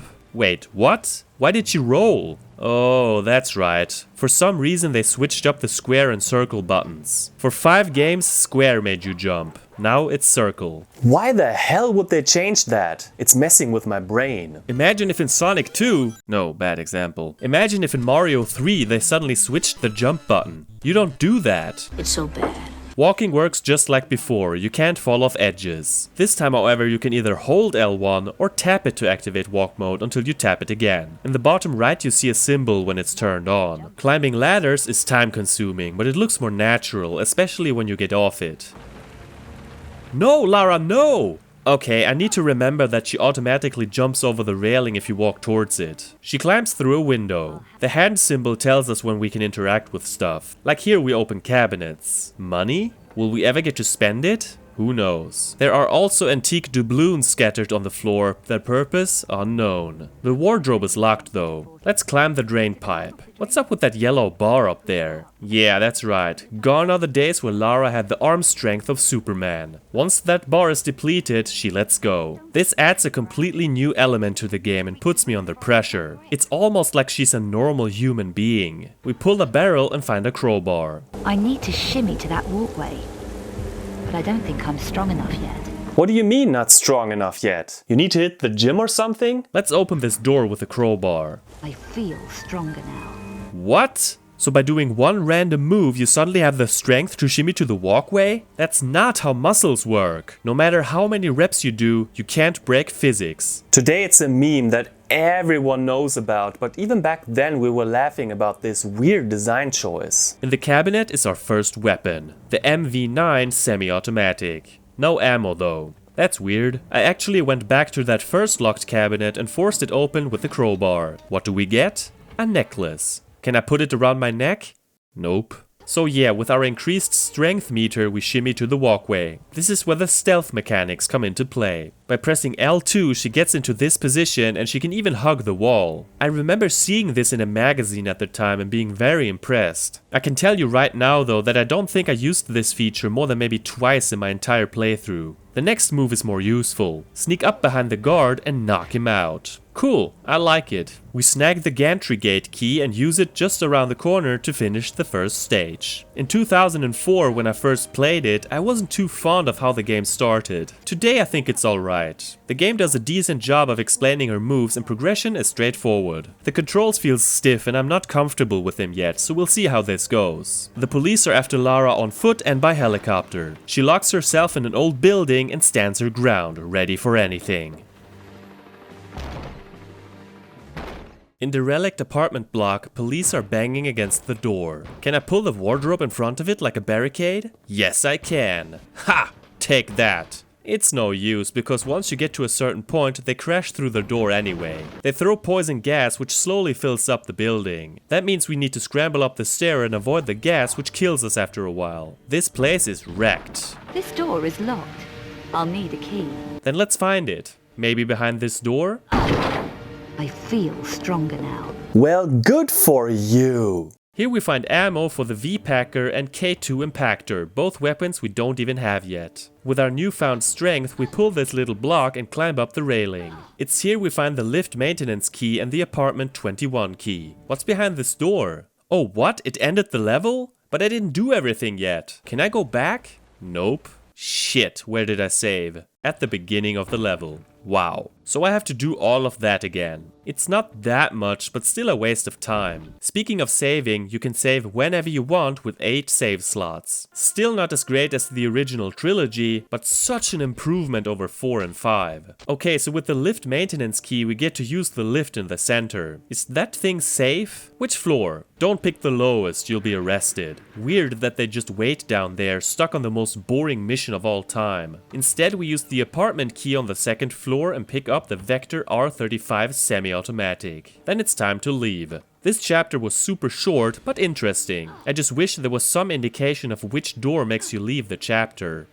Industrial Rooftops has us outside again, and here we get to learn a new move. Grab the wire and swing across. By pressing duck, she tucks her legs up and can thereby get past the obstacle. Cool little addition, but I didn't know which button ducks at first, so she lost grip and fell to her death. It's triangle, not L2 anymore. There's a chopper on our ass. Thankfully, it's not as aggressive as in Red Alert. Got hit once, that's it. Inside a building, Lara whines about not having strong enough legs to make a jump. Whatever you say. A Rottweiler's barking at her. Of course, there's only one thing to do in a situation like this. Kick the shit out of it. Yes, if we don't equip a weapon, Lara will perform melee attacks. It's clumsy as hell though, especially when she just punches the air. The dog's too small, Lara. Use your feet, goddammit. Her aim is awful too. Anyway, how does she regain strength in her legs? By pulling a crate. I'm not making this up. My legs feel stronger. Maybe I'll make that jump.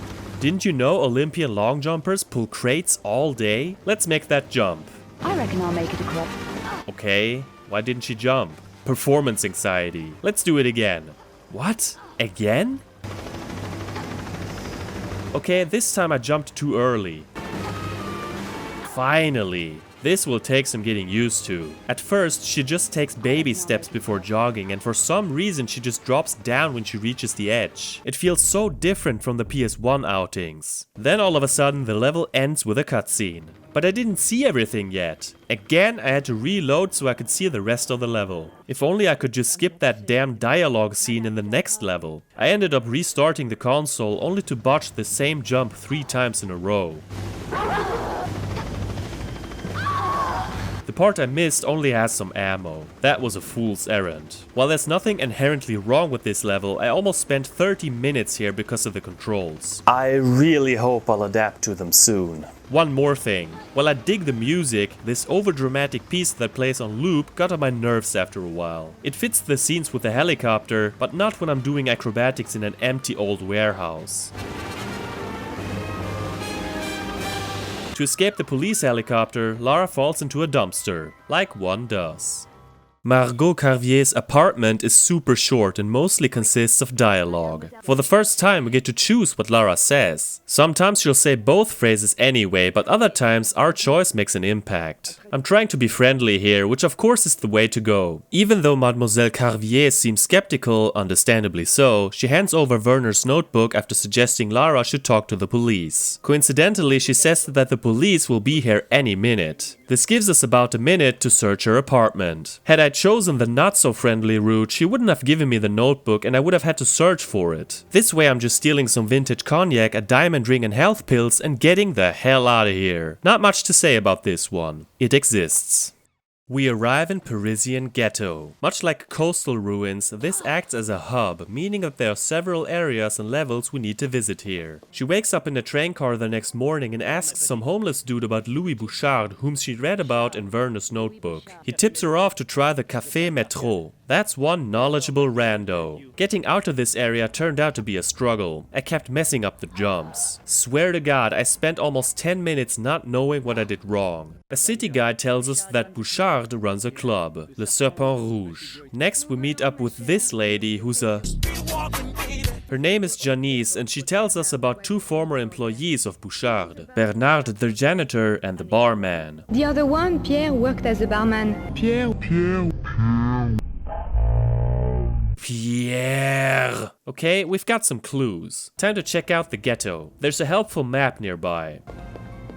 Oh yeah, I almost forgot. Every other step you get a loading screen. This makes it incredibly tedious to navigate, not to mention jarring every time that dreaded screen interrupts the adventure. Walk down the street, loading screen. Walk up the steps, loading screen. Enter a building, loading screen. I know this is only the PS2, but Jak and Daxter, for example, didn't have any loading screens at all, and that one came out 2 years prior. After picking up some items here and there, I went into Saint-Icar's church. I don't consider this to be a level per se, because it's completely optional to go here. It's more of a sub-area. This church has been transformed into a gym. That's weird. Even weirder is that Lara is betting €200 on the trainer's watch. We get to choose which boxer we want to bet on. I'm looking forward to a rumble.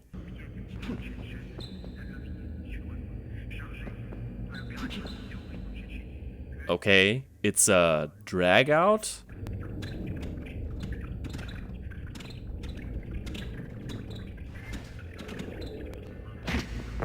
Wow, I bet on the wrong guy. Cruel world, eh? Reload it is. The worst part about this is that the outcome of the fight is completely random. If you're really unlucky, you could stand here all day. On the second attempt, I bet on the right guy. Just wish I could skip the dialogue. There are some pickups here as well. My legs feel stronger. Last time I pushed a stone block in church, I didn't get stronger legs. That's false advertising. One item requires us to climb up and cross the rafters towards the organ bay. Apparently some of the beams are weak, but I didn't take that path anyway. The next sub-area I visited was Willow Tree Herbalist. All we do here is chat up with the owner. He reveals that a certain doorman is Bouchard's bodyguard, who either wants money or a password. So I went to the doorman, but couldn't really do anything other than lurk around. Then there's Ren's pawn shop. Ren isn't all that friendly, but we have the option to pawn some of our stuff. As there's no point in keeping any of these items, I'm selling all of them. Big money! So within a day, Lara made almost €2,000 by stealing and finding money on the streets. Maybe I should rethink my career choices. Okay, so now there's a decision to make and the pressure's on.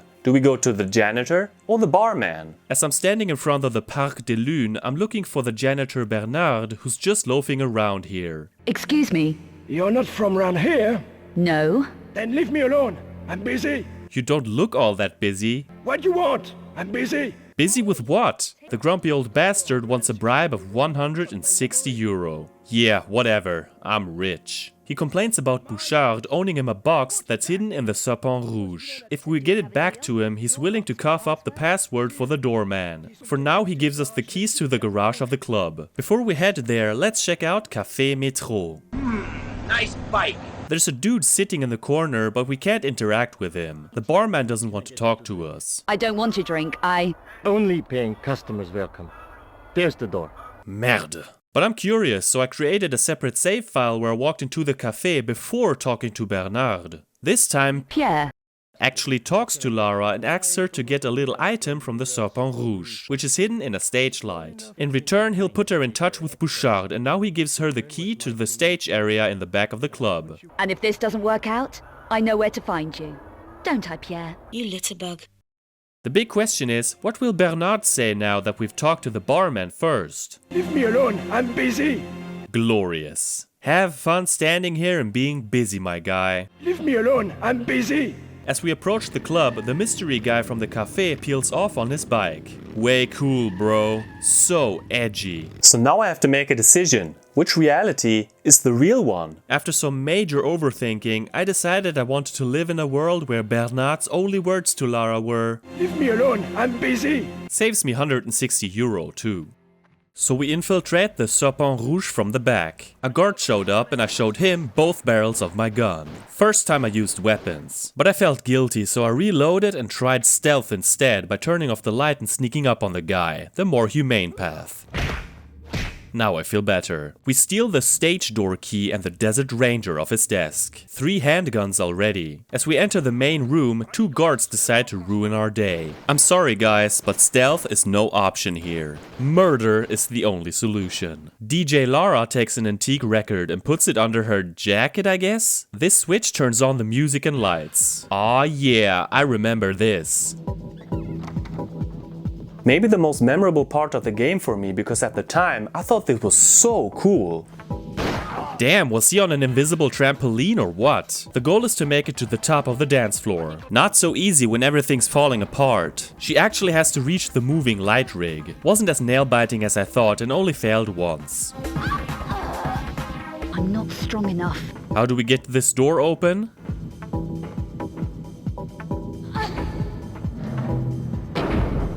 Of course, how obvious. In the lighting booth is the ticket office key on the floor. Here's a puzzle that doesn't involve kicking anything. Pull the levers to get the broken light into the cabinet and find the box inside. What's behind this door? Oh, you gotta be shitting me, I stepped out of bounds again? For the third time I had to reload because I accidentally left a level too early. So I had to do all that a second time and even a third time because I fell off a ladder. Reminds me of a similarly miserable situation in The Prophecy. I worked my way down again to get into the ticket office and nab some money. Plus there's another ticket office key which apparently does nothing. It's the cathedral key situation all over again. Because of this optional stuff I had to replay this whole chunk of the mission yet again. With this long, if not so demanding level done, I quickly checked out the parallel universe where I took Bernard's path. Here you start in the garage and pick up a socket spanner and an antique flintlock. Can't use it as a weapon, sadly. I'm not strong enough.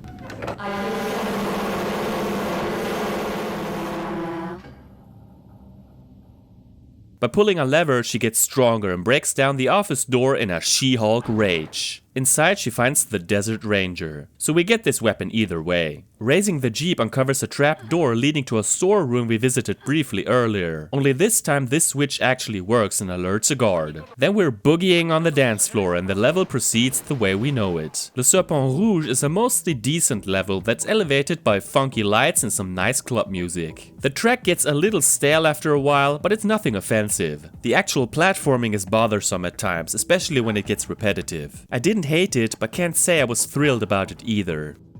Back in Parisian Ghetto, I went down one of the manholes into the metro tunnels. The loading screen says Bouchard's hideout, but you can't actually get to the main part of that level from here, so I don't know what's up with that. Maybe a menu error. Anyway, this part is also completely optional. The tunnels might seem a little mazy at first, but it's easy to find our way out. We're just here for the items. One thing I haven't mentioned yet is that Lara can climb diagonally this time around. A welcome improvement. There's a door that can only be opened with the strength upgrade we got in the club. We emerge in the park where our best friend Bernard is still busy somehow. Leave me alone, I'm busy! I went to Rennes' pawn shop to sell some more items before I headed to the doorman. You see, there are basically 3 paths to the next level. Give the box to Bernard, which we can't do anymore, give the box to Pierre, or bribe the doorman with the box and 800 euro. That's a lot of cash, man. He lets us into the graveyard, but I decided to reload and go back to Café Métro. The barman explains that the guy in the corner asked about Bouchard too. He claims his ex Francine can point Lara to Bouchard. She's my ex. Reassuring. This is her address. And the code for the gate. Wait a minute, so he just gives her the gate code of his ex? Man of honor, huh? It's arranged. She's expecting you. I hope this arrangement works out, Pierre. I'd hate for you to become a personal problem that I have to come back and tidy up. I don't think this friendship is working out. Is it, Pierre? I don't think so either. In the menu we look up the code and enter it. Our destiny awaits. Saint-Icart's graveyard starts in Francine's apartment. After a brief chat where she tells Lara Bouchard's in the old church, we straight up rob her behind her back. Classy. I had actual trouble getting down to the graveyard and soon had another fist fight with a dog. This is embarrassing. For the first time on this playthrough, I was genuinely confused about the way ahead. What am I supposed to do here? It took me some time to realize you can bust down the door to get another upgrade. My feet. Me too! I spent way too long trying to side flip over the wall. I died no matter what I did. It's so awkward to squeeze her in the exact position. In the end, I had to admit defeat. I just couldn't pull it off.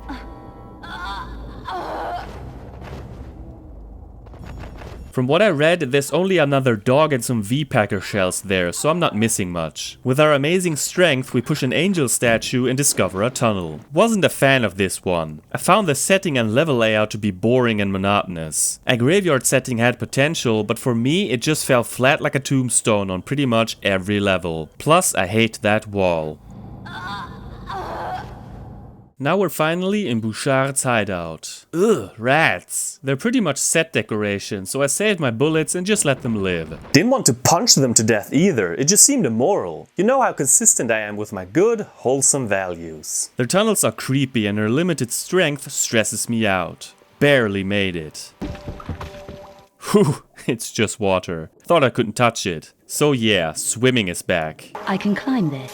Oh, actually something useful. Thanks, Lara. By pulling this rock, the rubber pile collapses. I like how we actually see it happen, unlike the freaking pillar in Palace Midas. It's important to feel like what you're doing matters in a game. She arrives at some cells. What happened to this guy? This is awful. You don't need this medipack, right? This is Bouchard, huh? They talk a bit before we get 2 options. Which one do I pick? I don't want to tell him that I'm wanted for Verna's murder, so I take the upper one. Don't joke me around, Bouchard. I lost that friend yesterday. You better watch your mouth, lady. I'll watch nothing. Oh wow, watch it with the edgelord attitude, Lara. I'm sick of your Parisian lowlife ways. That's racist. Holy crap, I didn't expect that. Oh no, where did I save? At the beginning of the level. Oh, damn it. I made it back and chose the nicer dialogue option. Lara demands a whole lot of cute stuff like guns, plastic explosives and so on. He points her to Daniel Rennes from the pawn shop and asks us to bring him passports as an exchange. After collecting some stuff, we leave this place. Although it was short, I liked the tone. I assure you I didn't mean to repeat it though, that was too much. We emerge in Saint-Icard's church. Oh, so the level is mandatory after all. For some reason all of the items respawn, so I got them all over again, satisfying my greedy heart. Same for the metro tunnels. Although you should skip the sellable items for reasons I'll get into. Of course we emerge in the park. One last time. Leave me alone, I'm busy. Believe me, you'll never see me again, my busy friend. This is where we ditch Parisian ghetto for good. I'm torn over this place. What bugs me the most are the consistent loading screens. It breaks up the flow if there even is such a thing in this game. It's nowhere near as confusing as the Alexandria or Cairo chapters in The Last Revelation, so we're in smoother territory here. But it just seems so empty and there's so little to do. Poor Janice probably has like 0 customers. I prefer a more linear experience over a half-assed attempt at an open world, thank you.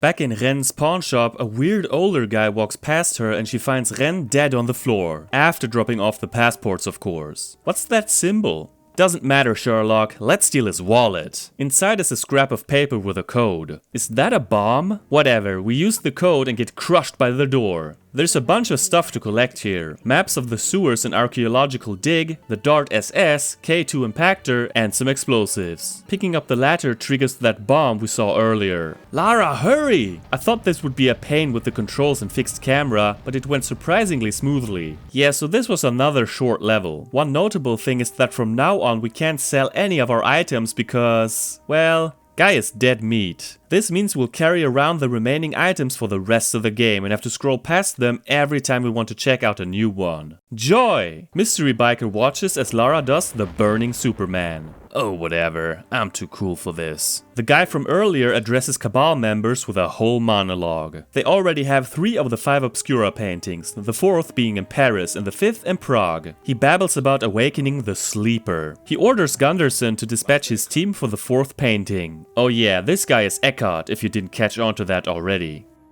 Louvre Storm Drains to me marks the beginning of the Paris chapter's second half. For starters, she rocks a new outfit. This is the classic Angel of Darkness look from the cover and I absolutely love it. One of my favorites for sure. The goal of this level is to get to the Louvre. Almost immediately we're reminded of her weak arms. It won't turn.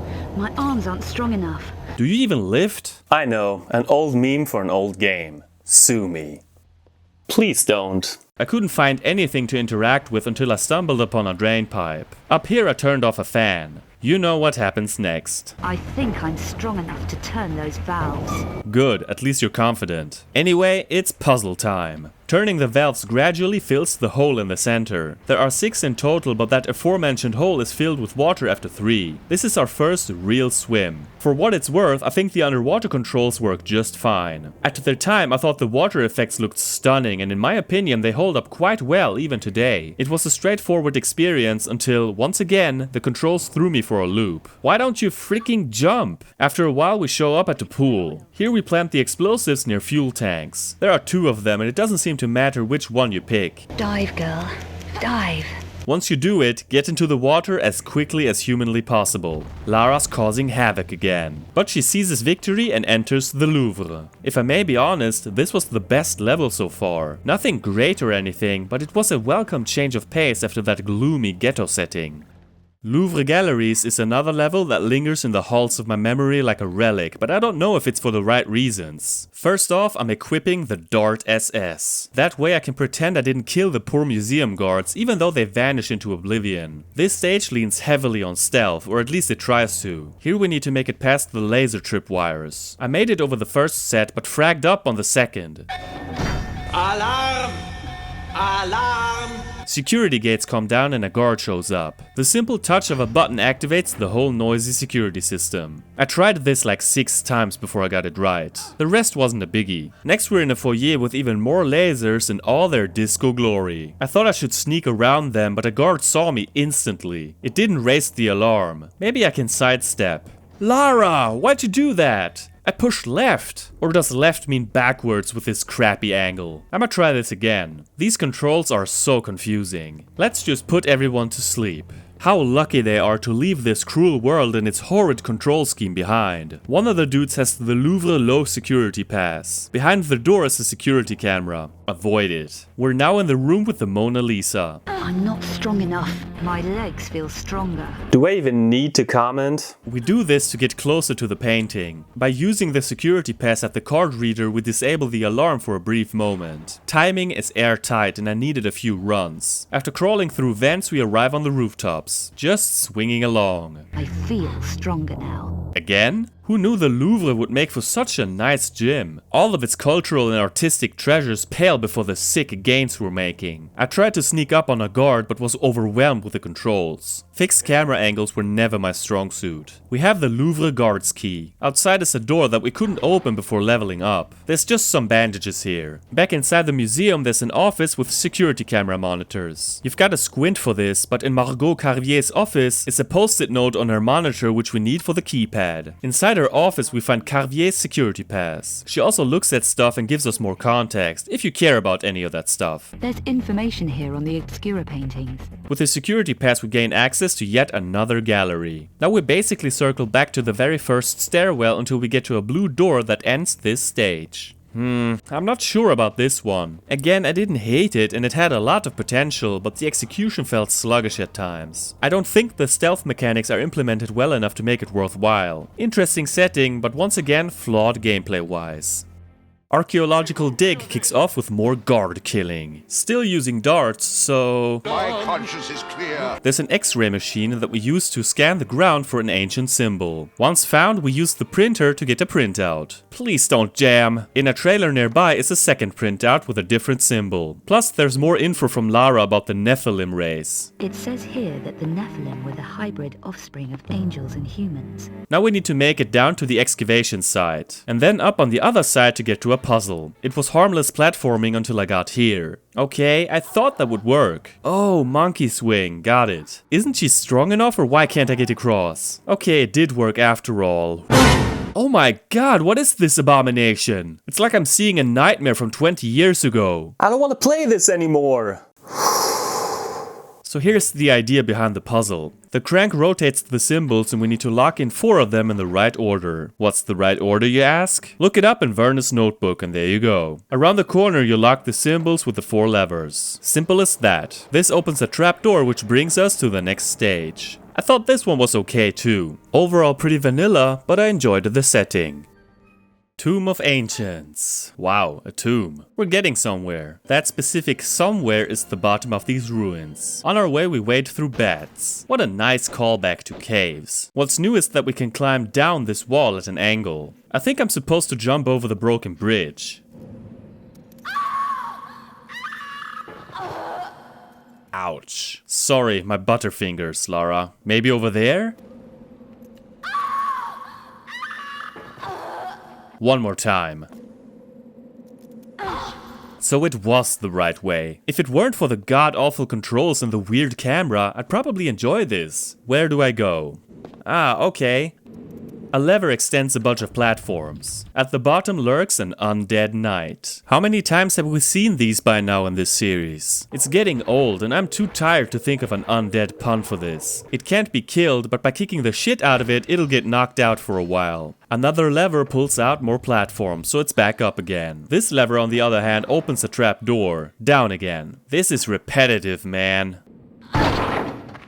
My strength is increasing. Wonderful. Here we find the V-Packer shotgun. Finally something powerful. Not that I've used my weapons all that much, but still. The level's not over yet because there's one more room. Look at that floor. So shiny. It's all glitz and glamour in this godforsaken tomb. Pulling the lever activates a whole bunch of traps, both spikes and darts. Either my timing with the jumps was off or the darts got me.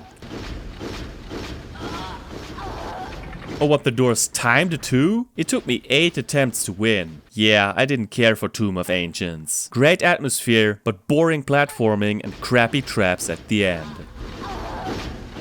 Lara enters the Hall of Seasons. This room is pretty much another hub and we're gonna spend quite some time here. Get comfy. So 4 buttons line the floor in the middle of the room. Each displays an element: fire, water, air, and earth. These stand for different challenges that we may complete in any order. It's pretty much a rehash of St. Francis Folly's 4-door concept. More so, it's a copy of Lost City of Tinnis because it too had this kind of setup. If we're counting underneath the Sphinx, this is now the 4th level with this concept. By stepping on a button, 3 doors open. Each has 2 sets of symbols. On the outer doors and above the trapdoors. Odd design choice, but we have to go to the one with the same symbol as the button above the trapdoor. Pulling the wrong lever makes you fall down into the basement, and you don't want that. Don't ask why I know. Oh, and there's another knight goofing off down here just to be annoying. I started with the air symbol. The breath of Hades starts in front of a menacing pit. There's no way forward. Thank God for the hand symbol. Yeah, she just pushes the wall to reveal a lever. Why didn't this give me a strength upgrade? A bunch of moving pillars rise and the statues blow wind. A lovely combination. Can you imagine the frustration here? Precise jumps aren't doing us any service. I mean, by pressing walk and jump she does a little hop that helps sometimes, but it's not foolproof. I'll spare you the details and just give you a death montage.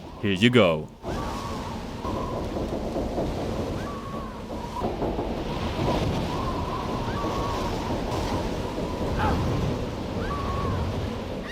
On the other side of the pit we pick up the air crystal and have to make our way back. This time the wind is gone, thank God. Doesn't really make the jumps any more doable. Death montage.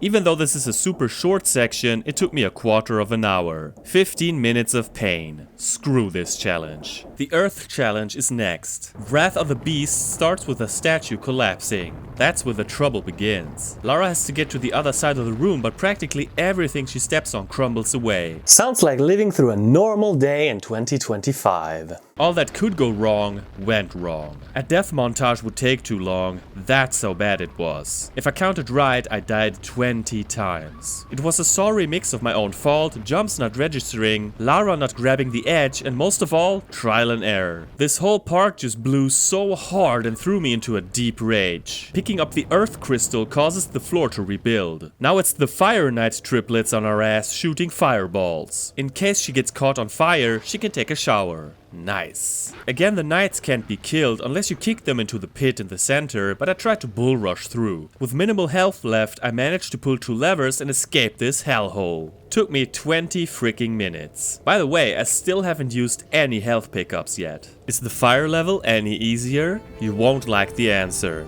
The Sanctuary of Flame has eruptions triggered by flowing lava. Not only that, but there's more platforming above a lava pool. How swell! What the hell was that? How am I supposed to avoid this? Took me a minute to realize that I probably should just wait until I sprint off towards the fire crystal. With the crystal in hand, we need to make it back. This time platforms will rise up. Falling into the lava looks so bad. I didn't hate this as much as the other two as it has great visuals, but it took me 15 minutes as well. I really don't want to, but there's one more room. Water. In Neptune's Hall, I first kicked a knight down a pit. Bye bye. This level is more open and requires us to raise the water level by pulling levers. On our way we encounter spike traps, but they didn't do me any harm. Without much hassle I found the water crystal and made my way out in just over 10 minutes. I like this. Who would have thought the water challenge would be the most pleasant one? It's a breath of fresh air for every retro gamer who's been traumatized by water mechanics. Back in the Hall of Seasons we plugged the 4 crystals into receptacles. But then what? I couldn't find anything to do here, so I pulled the wrong lever on purpose to get into the basement. This part is basically a ring filled with all sorts of environmental hazards. I'm talking rolling spike wheels for example. But let's not get ahead of ourselves. We step into a large room with some kind of machine in the middle. The valves have elemental symbols. You know, the water valve lets water into the boiler, the earth valve fuels it, etc. It's basically one giant puzzle that needs to be solved, as getting to the valves is quite a doozy at times. After turning all 4, blades make our lives miserable. Timing is my worst enemy in this game. Back in the basement ring we jump over lava pits, avoid spikes. I said avoid spikes, another spike wheel. Lara, move your ass! And at last but not least, spinning blades. With all that stress behind us, we return to the main room that now has pillars. Can I make that jump? At this part with the walkways, I fell to my death so many times it's not even funny. I feel stronger now. Oh, so this wall makes you stronger? She needs that strength to manage this climbing part, but even with the upgrade, it demands clinical perfection. It's not even that easy to tell where you're supposed to go. Move! This snaps my patience. Eventually she enters a tomb and some freaking ghost thingy comes crashing in. This one I actually do remember because you can avoid damage by simply ducking. It won't harm you in this position and I don't know if this is an oversight by the developers or on purpose. Either way, that sound is criminal. Shut up! I took my sweet time gathering all of the items and then I equipped the shotgun for the first time. How do I explain this? The goal is to pick up the Obscura painting from the statue with the blue light. Simply walking there won't work because the painting will teleport to a different statue. To make things worse, you can only pick it up when the ghost is stunned. How do we do this? Blast at the ghost while ducking, turn around, duck, blast again, and so on. The problem is that it's not that easy to spot when the ghost is actually stunned and you only have a few seconds to pick up the painting. The ghost saps a lot of her energy if it touches her. What I found the most effective was to stay near the blue light but not too close and just be patient. It took a few tries, but I got it. The ghost stays, so I just crawled right out of there. Such a weird fight, but mostly hard on the ears. And thus the Hall of Seasons is dealt with. The part after the 4 doors took me another hour. I spent a total of just over 2 hours on this whole thing. There were some frustrating parts before this, but this entire chapter just took it too far. Absolutely despise it with all my being. With better controls it might have worked, but as it is, I only liked Neptune's Hall and nothing else. The crappy boss fight encapsulates all this. For some reason we have to do a bit of backtracking. First through Tomb of Ancients, which is just a really short swimming section, and then Archaeological Dig, where we literally only climb over a fence and open a door. Really didn't need this filler. Galleries Under Siege marks the return to the Louvre. Exactly where we left, like a magic bookmark. Museum mark? I don't know, but look at all the weapons in my collection. Should I start using them more? Nah, I'm a dart man. Woman. Why does the dart gun have a sound effect all of a sudden? Before this level, you heard nothing. Hey, vous, plus un geste! Odd. This time there's a twist to this level. Gunderson and his men gassed the place, which I don't find very polite. So we're under time pressure and smell pressure here. I'm putting everyone I see to sleep while running and coughing. Thankfully there are respirators in an office nearby. My foot speed has increased. Hold down the sprint button to run faster. What? How did your foot speed go up by picking up a respirator? It makes absolutely 0 sense. Plus the SWAT dude can't hit me when I'm looking through a cabinet. There's still a breath meter after equipping the respirator, but it slowly runs out. The rest is just escaping and dealing with the SWAT guys. Short stage, but a nice twist on the museum setting. More straightforward than what we saw during the whole Hall of Seasons fiasco. Mystery Biker holds Lara at gunpoint and takes away her gun.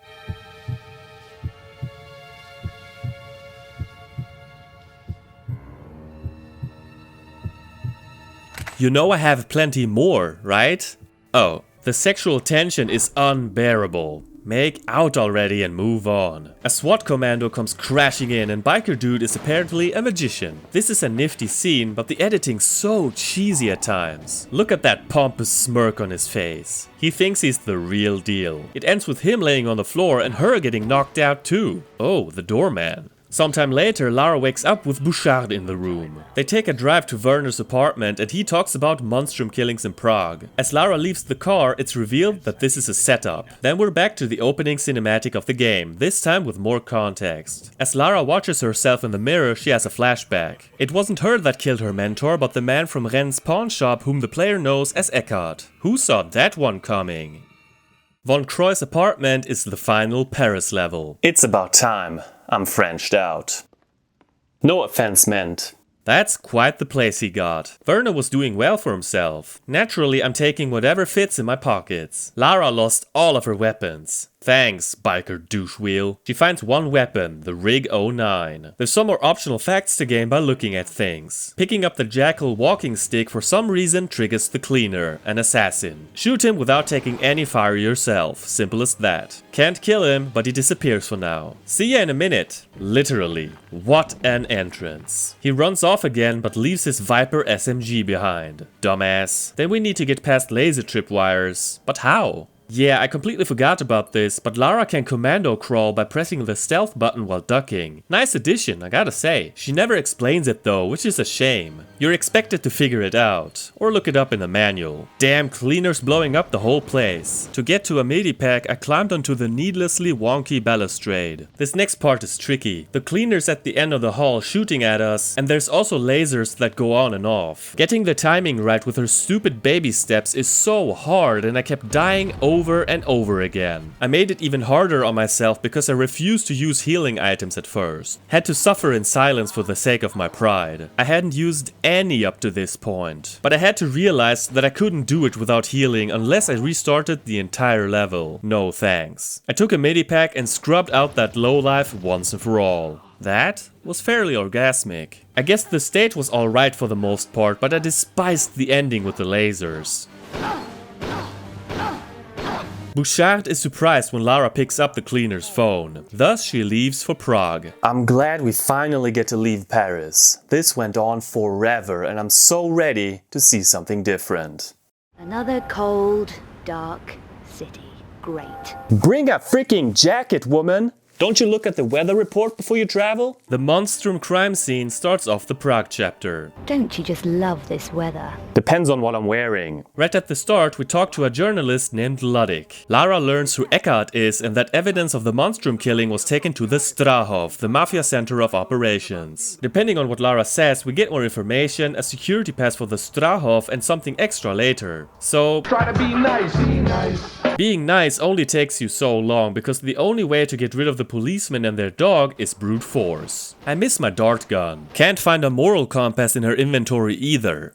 What? I found a claw hammer which I used to open a trap door. There's a second one, but the claw hammer disappeared from my inventory. So I had to open them in a specific order? How come she doesn't keep it like every other useless item she brought over from Paris? Sewers again, smelly as ever. We meet up with Bouchard and by that I mean we knock him out. He gives us the scoop on Eckhart, who he believes to be the monstrum. Apparently he wants to revive the cubiculum nephili, the sleeper. That doesn't sound good. Inside a huge apartment, she pushes a chest of drawers. My strength is increasing. How heavy is this thing? Then there's a chain puzzle. The left needs to be pulled twice and the right 4 times. How did I find that out? By trying. I didn't find a clue in the notebook or the room. This moves a cabinet and opens the face of a clock. The camera points to the number 3 on the floor for some reason. I have business here.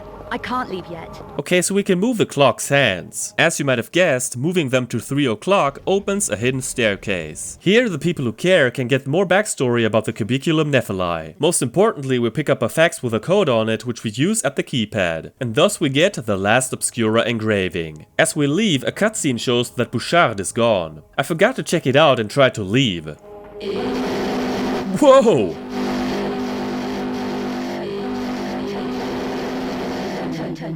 What's wrong with this game?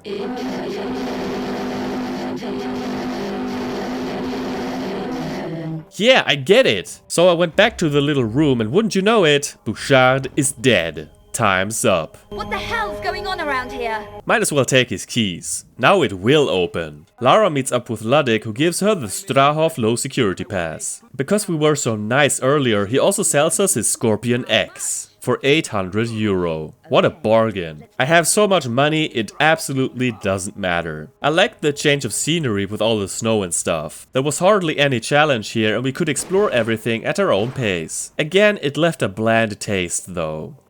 The Strahov fortress begins in a warehouse. Right at the start, a magnet picks up a container and we need to get to the top of it to cross sides. I fumbled the first time, so I had to take a detour. The second time I got it right. Throughout this level we deal with countless guard goons. They're incredibly bad shots and at close range they stand no chance. One of them has a Strahov low security pass, which I don't need because Ludwig gave me his. Once I tried to be sneaky, but one bastard shot me from above. The only goon for miles who can aim. At least he drops the Mag Vega. Climbing a ladder. I'm missing the ladder tune from TR2. This takes forever. So, how was your weekend? Did you do anything fun? My weekend was... okay, finally. Up here, Lara destroys the gun turrets with a magnet. Didn't even see them, but I assumed they would have shot me had I gone that way. Climbing down a ladder. What were we talking about earlier? I don't remember. This is putting me to sleep. What's your favorite gummy bear color? I'm quite partial to the green ones. Supposedly they're green apple, but I just call them... oh, we're done. The next area has electrified doors and a dog we casually shoot through a fence. Cruelty knows no bounds. Let's pull these crates. Are we still having this conversation? I don't believe you. Anyway, push this crate over here, push that crate, pull this crate, don't get hit by steam, push that same crate from the other side. My strength is increasing. About damn time. Finally we can get up to the valve and turn off the steam. That's not any script that I know. Did someone do sloppy research? Might as well destroy the stones. With the saws she also cuts open a ventilation duct and crawls through. Lara bears witness to Ludwig's brutal demise.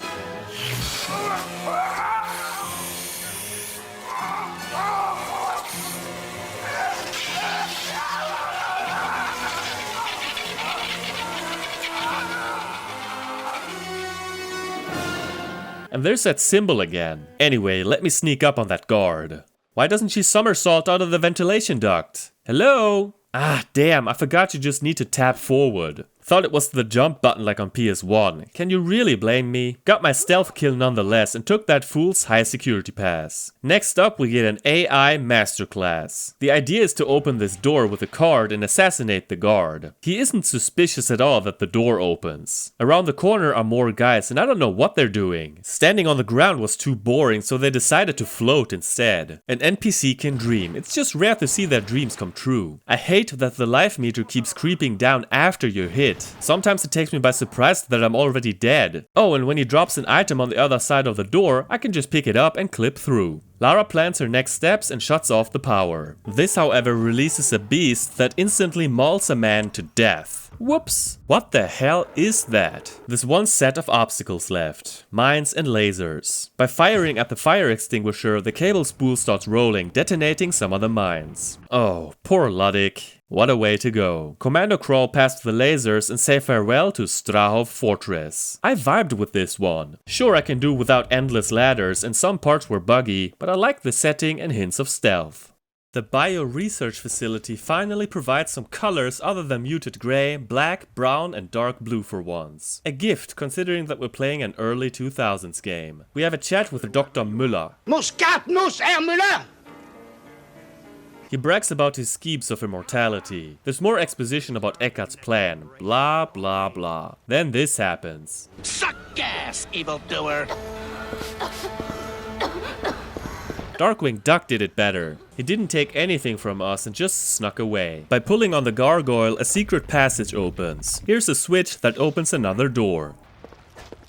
Holy shit, the plant tried to kill me. definitely not a vegetarian. The next greenhouse has a ton of incubation tanks. And wouldn't you know it, a crazy acid-spitting mutant with razor-sharp claws is running amok. You have two options. Either kill it or don't. Killing it triggers giant bugs to appear, so pick your poison. I chose war. They're not hard to get rid of, but they can catch you off guard. All we do here is turn two valves on top of platforms. Through the trapdoor we go and we land safely in a pool. A little later we get into a room with another pool. We're supposed to climb up the vines, but of course I somehow fell into the water. Ooh shit, that's one ugly ass fish. Yeah, I'm body shaming mutant fish. Sue me.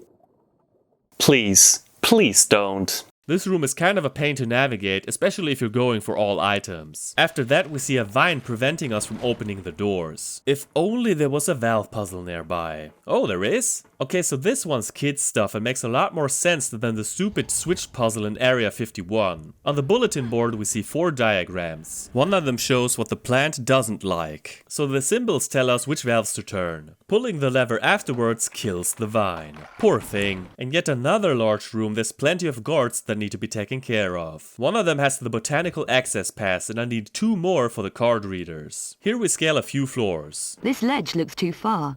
I don't think I'll make it yet. Okay, but maybe I can take this jump.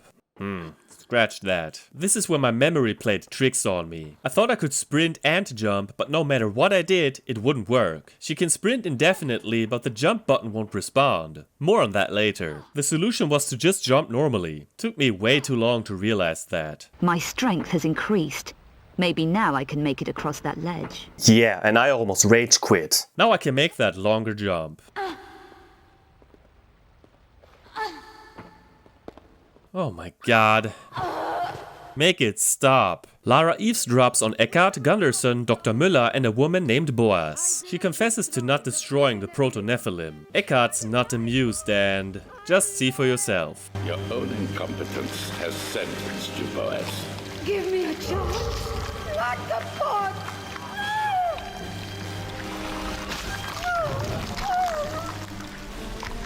I will be obeyed.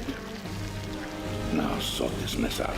With all the 3 access passes we gain access to the final room of the level. You could just go straight through and leave, but down where the poison gas is are some pickups and even a pool leading to more goodies. Get this, your health depletes even when your air meter isn't empty yet. Like so often, I have mixed feelings about the bio research facility. Visually, it's the sharpest looking stage so far, no question. I even enjoyed most of the objectives aside from some clumsy platforming. It might be a tad too long for my taste, but other than that, I'm light on complaints.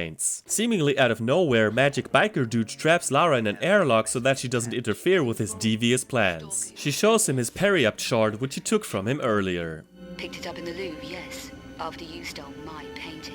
Believe it or not, in the sanitarium we actually play as Biker Dude, whose name remains unknown. I know his inclusion as a playable character is controversial and I understand both sides of the argument. I for one think it's nice to play as someone else for a change. In theory at least. We don't really know much about him, so there's no personal connection. I'll play with an open mind and see where it goes. He only has one weapon, the Boran X. In the beginning we go down this never-ending elevator shaft. Seriously, why is it so long? As we open the door to the sanitarium wards, we officially enter horror game territory. This is one of the parts that stuck out to me on my first playthrough. I'm not really a horror game guy and was even less so back then. Not because I'm timid, but because I'm just not that interested in them. Same for movies. Anyway, this place is crawling with zombie mutants. Given that I want to save my ammo, I'm punching them to death, at least for now. Risky, as I also need to preserve the few health pickups I find along the way. And I thought this would be one of my easy days. Who are you talking to? In one of the cells is a Turkish truck driver who transported the sleeper. Here we need a door code. Good thing our man has some sort of far sight ability. The code then even shows up in the items menu, which is handy. I maybe took it too far with the hand-to-hand combat, so I had to shake up my tactic. In the dining hall, one of them didn't really do anything, but I can't take risks. Every mother lover for himself. Oof, this place is messed up. He takes the Strahov assistance pass from a dead scientist. Take a mental note of that number next to the door. It's a code, but blink and you miss it. In a laboratory, a scientist is surprised by the proto-Nephilim. Bike Man gets in there by crawling through vents. Well, he can't really crawl. It's more of a constipated crouch. Can't get up there. Why? Oh, I need to blast the tank. Makes sense, I guess. Now he gets up. Bravo. Just need to get past the fan.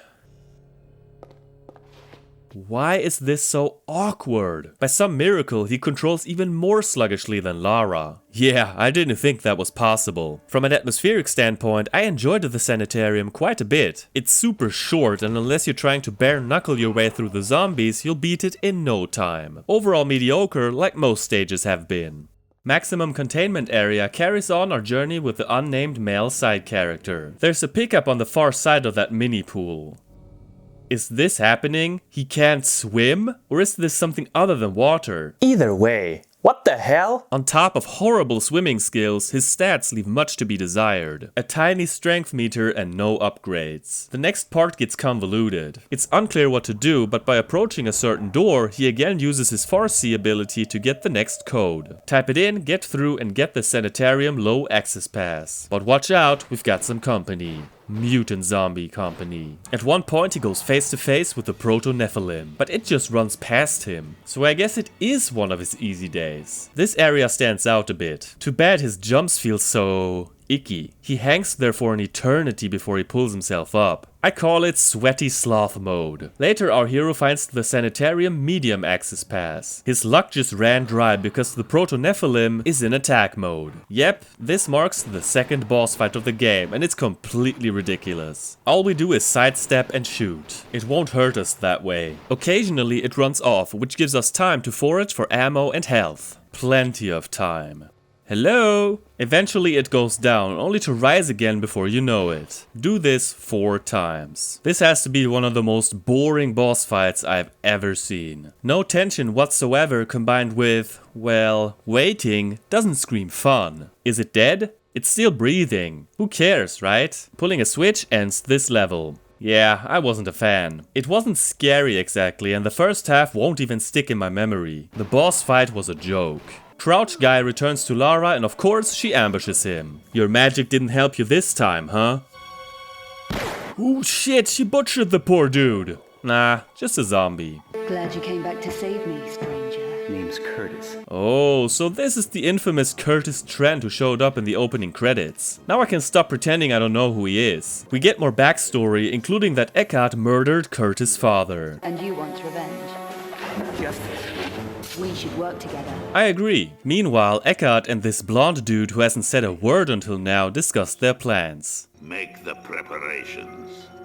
In Aquatic Research Area, we play as Lara again. I'm fine with that. We climb down a ladder and hey! Cheap bastard. Okay, so we don't climb down a ladder and crawl past the machine guns. And now, an extra sneaky move. Flood the room with steam and use it as cover. Clever ninja. Throughout this level we can check out several security cameras, but at least on my TV, they just showed useless fuzz. Looks much better in my recordings, but even here I failed to see the point. I'm supposed to shoot at the panel. Ugh, crap. Reload. One thing I dislike is that Lara won't stand still sometimes. With her weapons drawn, she often takes some steps back, and I don't want that. Do you have bumblebees in your bum? That's a German saying, Hummeln im Hintern. Subscribe for more German lessons. Ooh, I remember this room. The goal is to restore the power, but back then, my dad and I spent quite some time trying something else entirely. My dad even brought it up when we talked on the phone last Christmas. There's a ramp you can jump through and something weird happened after that. I think Lara might have been floating in the air or something, I don't recall. It happened by accident and we tried countless times to recreate that angelic moment. Today I tried it too, but nothing worked as I don't know exactly where it was. Fun memory nonetheless. This room has several pools and there's another Mondo mutant fish in one of them. One power switch is underwater and the second one has us take an elevator down. It's time for another brainless puzzle. This one has her pull a bucket onto a pad, push a button to move it along a conveyor belt, push it underneath a trap door and pull another lever. Ew!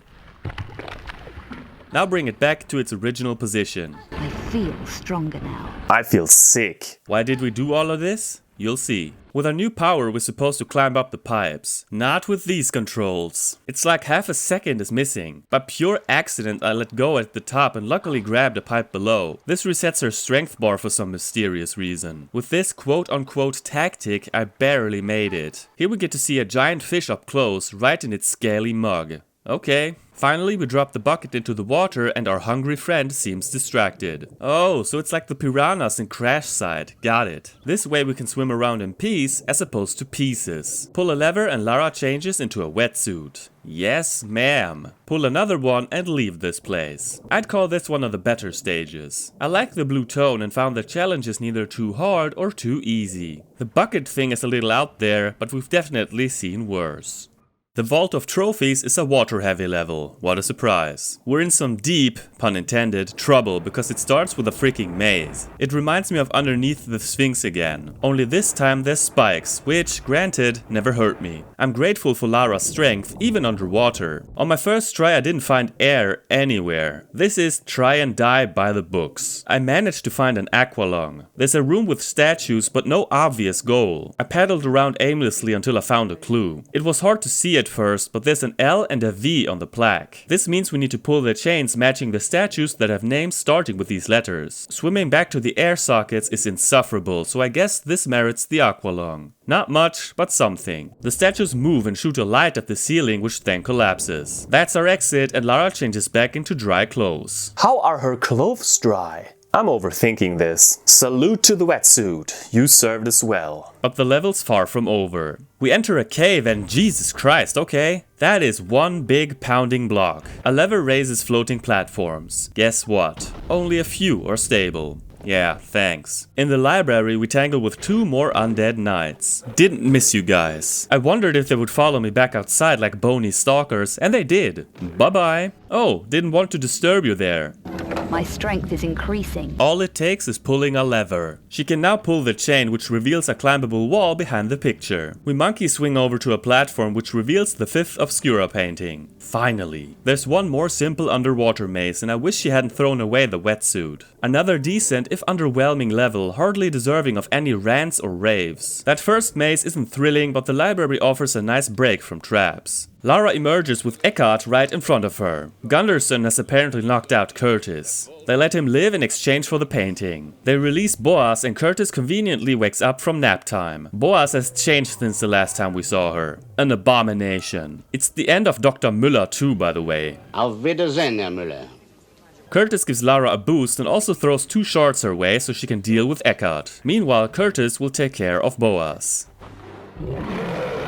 Yep, in Boaz Returns we resume our fate as Curtis. It's only for one boss fight. I remember having tons of trouble with it back then. So what's the deal? Boaz slashes her claws, bites, and worst of all, spews toxic goo that stuns us. The way we defeat her is actually straightforward. First we shoot her head in the front. Then when she's squirting goo, we need to get to the side and fire at her open sacs. That sounds a lot weirder than what I'm trying to describe. Rinse and repeat. The hardest part about this is controlling Curtis. We're locked in a useless, clumsy body. It's such a pain in the ass to line him up correctly, and his side flips look ridiculous. To my surprise, it only took me 3 attempts to destroy all 4 sacs. Couldn't have done it without medicine, to be fair. Ooh shit, a second form! This time she just slashes at us, but I kept wailing on her and she went down within 20 seconds. That was anticlimactic. This was an odd experience because I expected it to be brutal. But no, I only spent like 6 minutes on this entire fight. Can't say I liked it though. Blame the controls.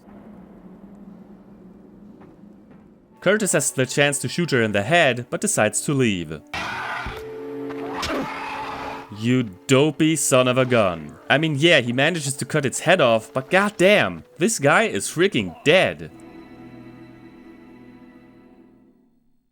We're nearing the end of the game. The Lost Domain may be short, but it turned out to be the worst part for me. Let's start from the top. The jumps felt especially rough, maybe because I'm getting tired. Then all of a sudden she gets stronger without saying anything. Like she's finally at a loss for words. Only after pulling a switch later do we get an explanation. My legs feel stronger. Maybe I'll make that jump. That sounds fine and dandy and all, but what she doesn't tell us is that we just unlocked the sprinting jump. I don't think that's very clear. So yeah, you do get to jump while sprinting, but not until you get to the penultimate level. Screw that. But now's the time to give it a fair shake. Okay, that was a miss. Oh no. Folks, it happened. I got so far and now it happened. The game froze. This used to happen all the time back then, so I'm impressed I even made it this far. I'm restarting the console. The disc couldn't be read? Say it isn't so. Phew, taking the disc out and putting it back in again did the trick. Back at this part, I tried this over and over again. I just couldn't pull it off. Either I missed completely or I jumped too late. It shouldn't be this difficult. I'm about to make it. The gate's timed? I wanna be done. On my 13th attempt, I made it and felt awful. If only I knew this wasn't the end of my misery. There's one last cave with wooden platforms. I thought I was almost done. Made my way over here, slid down to the platform and saved like I usually do every 3 seconds. Then I realized I effed up. I should have leapt up to that platform, but for some reason I didn't see it. How do I get back up there? Backtracking, by hopping between platforms. This was textbook AOD. Either I overshot my jumps, missed the platforms, didn't jump at all, you know, all the good stuff. 9 more deaths for good measure, cat-like. I can't tell you how sick I got of this loading screen and how she's standing there like, duh, how did I get here? Even making that jump is kinda tricky because there's a fixed camera angle and you still need to steer her slightly to the right. It's awful. Up here's a switch that shuts off traps, clearing the way for the final level. I'm flat out admitting that this wasn't a peak performance by yours truly, but I also felt that the game did everything in its power to screw with me. Nice setting and all, but to me by far the worst experience I had on this playthrough. I just want to get this over with and the finish line is in sight. Eckhart's lab doesn't start with a boss fight. Indeed, it opens right where we left off in some kind of trap tunnel. Look at this. I'm trying to line her up for a jump, but she won't let me. We enter another laboratory and pick up an alchemic file. Pulling a lever opens a new path, but also spawns the last couple of nights of the game. Oh, a health pickup I won't need. Let's get it for old time's sake.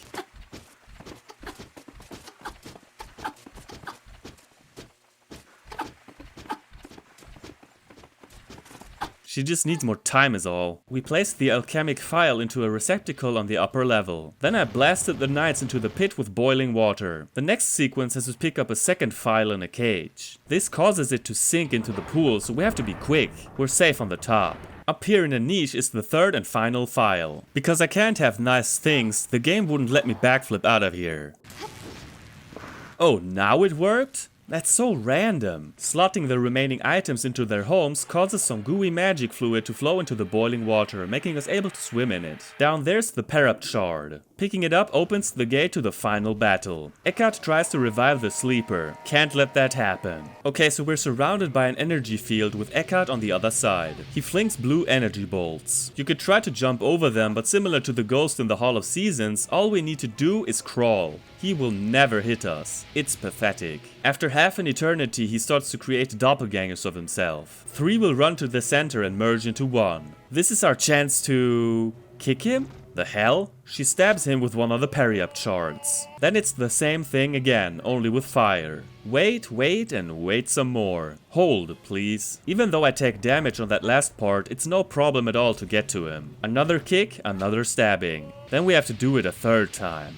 Ugh. Third kick's the charm. Right as Lara's about to stab him again, that weird blonde dude turns up.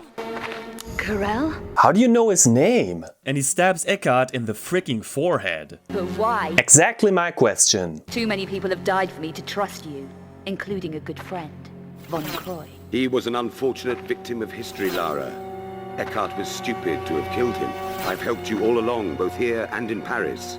You can trust me, Lara Croft. Wait, so he was Bouchard, Ludwig and Curtis? Is this for real or is he just gaslighting her? All 3 of them died. So no, I think he's just trying to mess with her. We get yet another flashback to Werner's violent death, but this time everything's clear. Karel disguised himself as Eckhart. Let me get this straight. The real final boss and the main bad guy is a character that's barely present? I had completely forgotten about him, to be honest. Whatever. This fight is a joke as well. Karel floats around and rains down energy scribbles, but again, crawling makes it a non-issue. We pick up Eckhart's glove and cram it in a compartment. Then I just ran to a ladder, climbed up and... Before we end this, check out all the stuff I had collected. Maybe hoarded is the right word. I barely used weapons or medicine. I was a walking armory and pharmacy. The last thing we do is jump towards the sleeper. Even though I completely missed it, it still counts. She places the sanglyph against its leg even though she just put it in the compartment. The sleeper explodes and seemingly immolates Karel in the process. Lara escapes, of course. She returns to the arena where Curtis was killed. He's gone, but she picks up his shuriken, which then points into a tunnel. Could it be? Needless to say, this final level wasn't pleasant and the boss fights were both a waste of time. Rarely have I seen a boss fight this pathetic. I'm so glad this is finally over.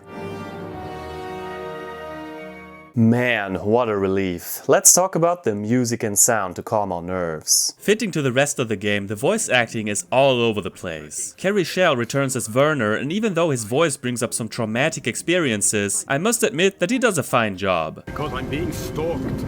People are dying out there. Joss Ackland as Eckhart works for me too. Menacing, but not over the top. If only there was time for us to read them together. But it's too late now. There are things to be done.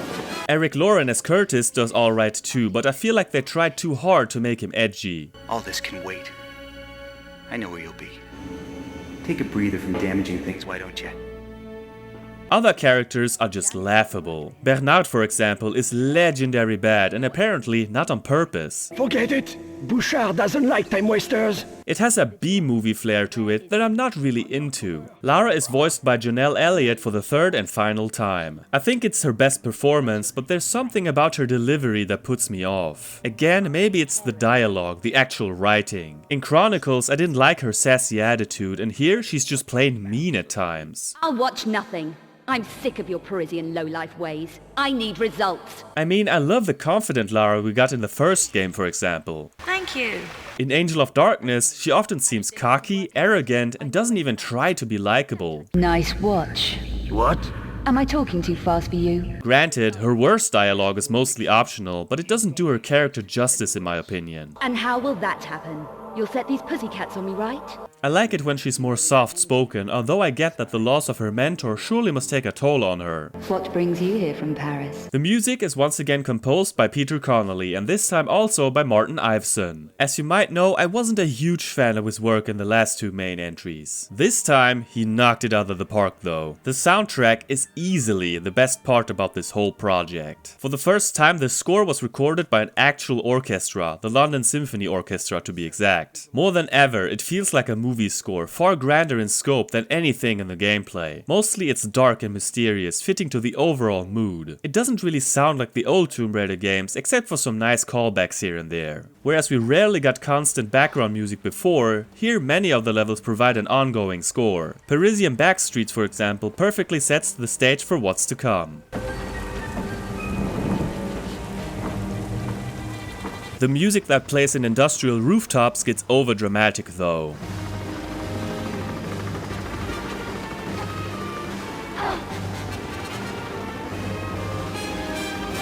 The same goes for Von Croy's apartment.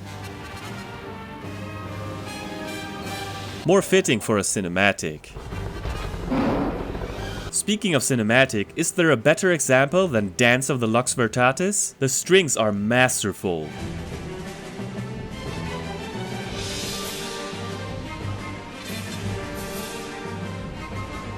By the way, do you remember the song Angel of Darkness? I remember seeing the music video on MTV back in the day. Didn't like the song then, still don't like it now. But man, name me a more 2000s looking video, I'll wait. Anyway, as usual, I want to present you with my favorites. So here are my top 5 songs from Tomb Raider: The Angel of Darkness.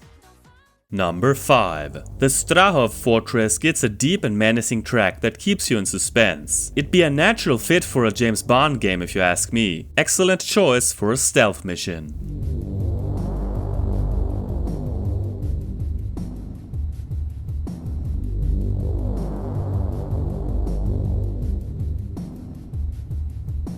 Number 4. This one reminds me of the later PS1 titles. A short piece, just a couple dense chords, but it captures that sense of wonder you feel uncovering a long-lost tomb.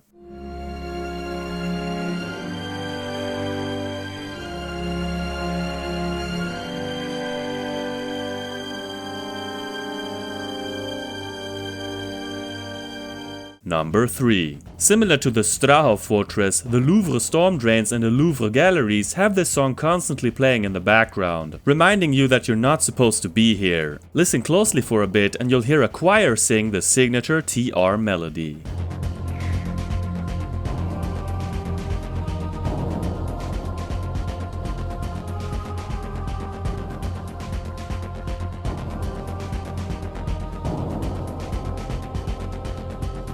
Number 2. This is hands down one of the best title themes in the series. It starts slowly with beautiful strings, but quickly intensifies and becomes this heroic anthem that makes you believe you can do anything you put your mind to. What a masterpiece we got.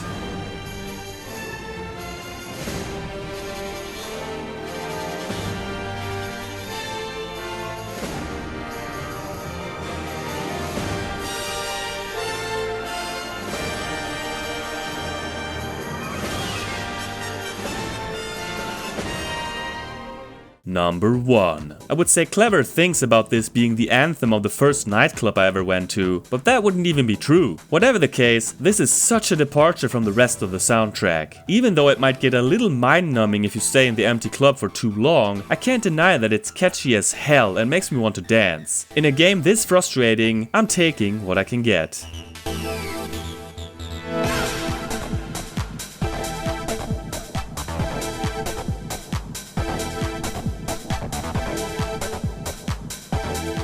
I thought I was done with this game, but then I read about an unfinished training area you can access. Sounds intriguing. How do we get there? On PS2 you need to reach a point where you have weapons. Then you use the level skip cheat to get back to the very first stage. At first I thought the damn cheat didn't work. After many tries I finally got it. You need to be super quick for it to work. By the way, only now am I realizing that you can switch weapons by pressing up or down on the D-pad. I completely spaced that. Anyway, play through Parisian backstreets as usual until the first guard. Shoot him and then climb down the ladder. Normally a cutscene would roll here, but for some reason it won't load. That means we can explore this area. At first I didn't think much of it, but then I found all kinds of crazy Easter eggs. There's unused dialogue and she even explains the commando crawl. To commando crawl, press and hold the duck button.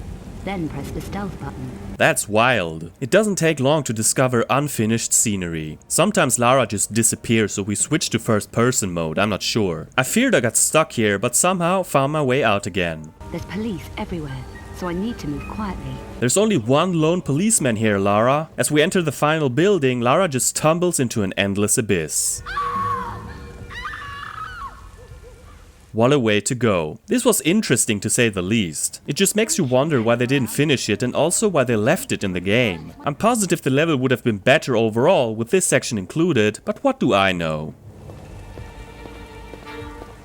Before we wrap things up, there's one more thing I want to cover. Did you know there was a Tomb Raider game for DVD players? Yeah, no kidding. Tomb Raider, the action-adventure, is a game I've always been aware of but never actually played. Because why would I? How much fun could it be to play a game with a sluggish DVD remote? What I didn't know, however, is that the game is based on the Angel of Darkness. For some reason I always assumed this was its own little adventure because it came out as late as 2006. Yeah, Tomb Raider Legend was already out by this point. There's really no reason at all for me to play it. Angel of Darkness as a giant QuickTime event? No thanks. Therefore, I'm not getting or playing it. I'm done torturing myself. But I recommend the review by Pixel Pursuit if you want to see what it's like.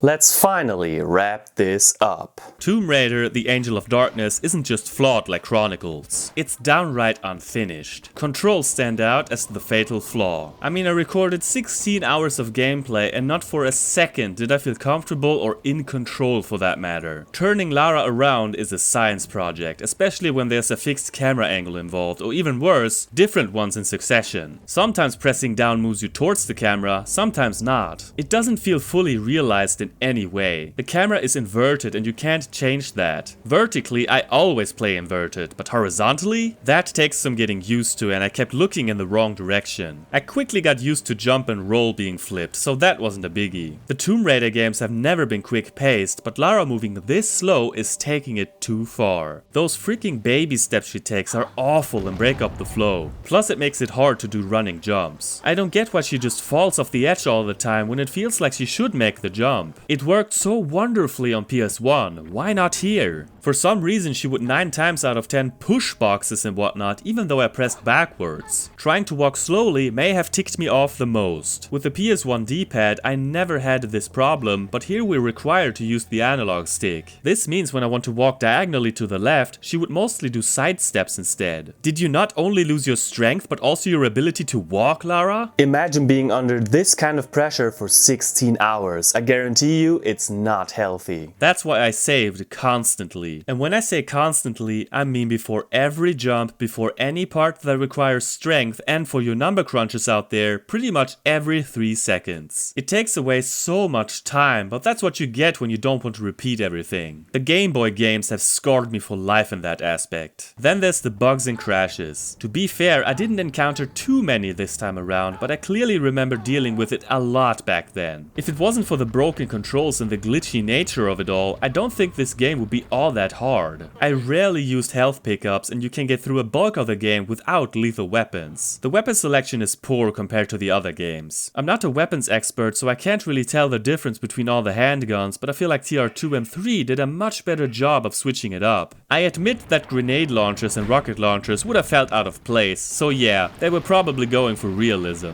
That's why we punch dogs. Seriously, the melee combat is atrocious and the stealth mechanics feel slapped on. I don't think I got stuck for too long anywhere. In that respect, it's much less confusing than Last Revelation, which is a welcome change. The puzzles were mostly straightforward, but the notebook was unnecessary. Rarely does it say anything of real value, and Werner and Lara seemingly have the same handwriting. The few times you need it for puzzles, it almost comes as a surprise. Going back to the strength mechanic, I think we all know by now how utterly stupid this concept is. She's not strong enough? Good thing there's always something very nearby that increases her strength for this exact task. It's one of the dumbest obstacles I've seen in any game period, and the most head-scratching way to level up. Plus, the sprint jump doesn't get explained properly and shows up way too late as an afterthought. The whole money and pawning items aspect feels tacked on too. Only a few times do you ever need money and it's pretty much optional with no serious consequences. I don't understand why you keep all the items until the end. It's a waste of time to scroll past them. They got rid of the secrets in this game and I'm not even mad. When it comes to the levels themselves, I think most of them are mediocre. There aren't many stages I would call outright bad. Sure, some are super short and barely qualify as a level. Many suffer from being bare bones or dull. Some settings had potential like the Louvre or Hall of Seasons. While Louvre is fine for what it is, the Hall of Seasons falls apart in the controls and execution. Other parts like the whole Paris chapter feel empty and soulless. We spend ages here and it just gets boring fast. There's not a single level that I would call top tier. Louvre Storm Drains and Neptune's Hall are probably my favorites, but even those stages are far from great. It's such a shame because I like the overall feel of the game. It has this murder mystery tone with elements of the supernatural. The story is interesting and I'm aware that a lot was cut from the final product. It sadly shows and the game suffers as a result. Karel being the surprise main bad guy didn't work for me because the build-up was so rushed and illogical. I don't hate the idea of playing as Curtis for a few stages. Too bad he controls even worse than Miss Croft. Dialogue trees were a nice idea, but they rarely contribute anything meaningful to the story or gameplay. To say something positive for once, I think Lara's character model looks better than ever before up to this point. Well, unless you get a sneak peek inside her head. And they made her boobs jiggle, so yay? Joking aside, it just makes me sad because this had the potential to be an exciting new chapter for Lara, a new, darker and edgier way forward. Some people stand by this game no matter what, and I've seen it at the top of their list occasionally. I won't pretend that I understand it, but I respect their opinion and I'm happy for them because they see something that I clearly don't. They have a little ray of sunshine where I have a dark cloud. It's a fallen angel for me. In my ranking of the games I've reviewed so far, I'm placing it under The Last Revelation and above the Game Boy games. What puts it above the handhelds for me is that you can save anytime and that it has an interesting story and great music. I can't rate a game by what it could have been.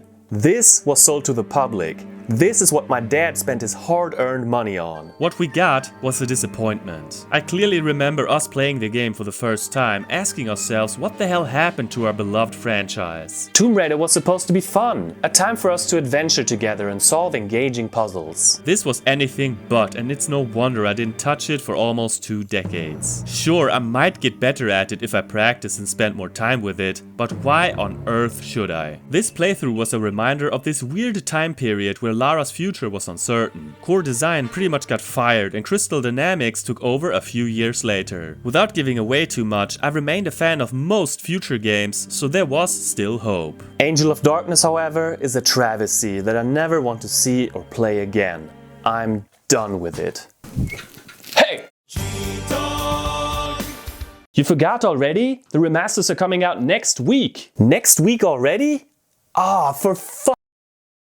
And that's it. Every core design Tomb Raider game reviewed, revisited, and occasionally rage quit. From Lara's very first swan dive to her dramatic cliffhanger exit in The Angel of Darkness, this was the era that defined her. And somehow, over the last few years, it ended up defining a big part of my channel too. I didn't always plan it that way. What started as a one-off review of Tomb Raider 1 slowly snowballed into a full-on journey through 6 mainline games, a handful of expansions, a couple of handheld surprises, and a lot of backtracking through rooms I swore I hadn't already been in. But here we are. We made it. Yes, these games can be clunky. Yes, the controls require a certain patience. And yes, I may have questioned my life choices somewhere around the Hall of Seasons. But at the end of the day, there's something special about this era. Something bold, atmospheric, unapologetically weird, and completely unique. These games don't hold your hand. They throw you into the deep end and expect you to figure it out. And that's part of the charm. I've loved making these reviews. Not just because I got to revisit a series that meant a lot to me growing up, but because of how many of you came along for the ride. Whether you've been watching since the start or just discovered these videos now in one long binge, thank you. Lara may have evolved a lot since her core design days, but there's a reason this era still resonates. The exploration, the music, the atmosphere, the sheer what even is this level energy of it all. It sticks with you. Going forward, I'm excited to finally dive into the Legend era. A new Lara, a new direction, and a whole new chapter to explore. But that's a story for another video. So here's to the blocky walls, the secrets you could never quite reach, and to Lara who, even when the odds were ridiculous, always found a way to climb back up. Hey everyone, this is GFrom. Thank you so much for watching this insane marathon. Feel free to rate, comment, subscribe and follow me on social media. You can also support me on Patreon or become a YouTube member if you like. I'll see you later. Have a nice day.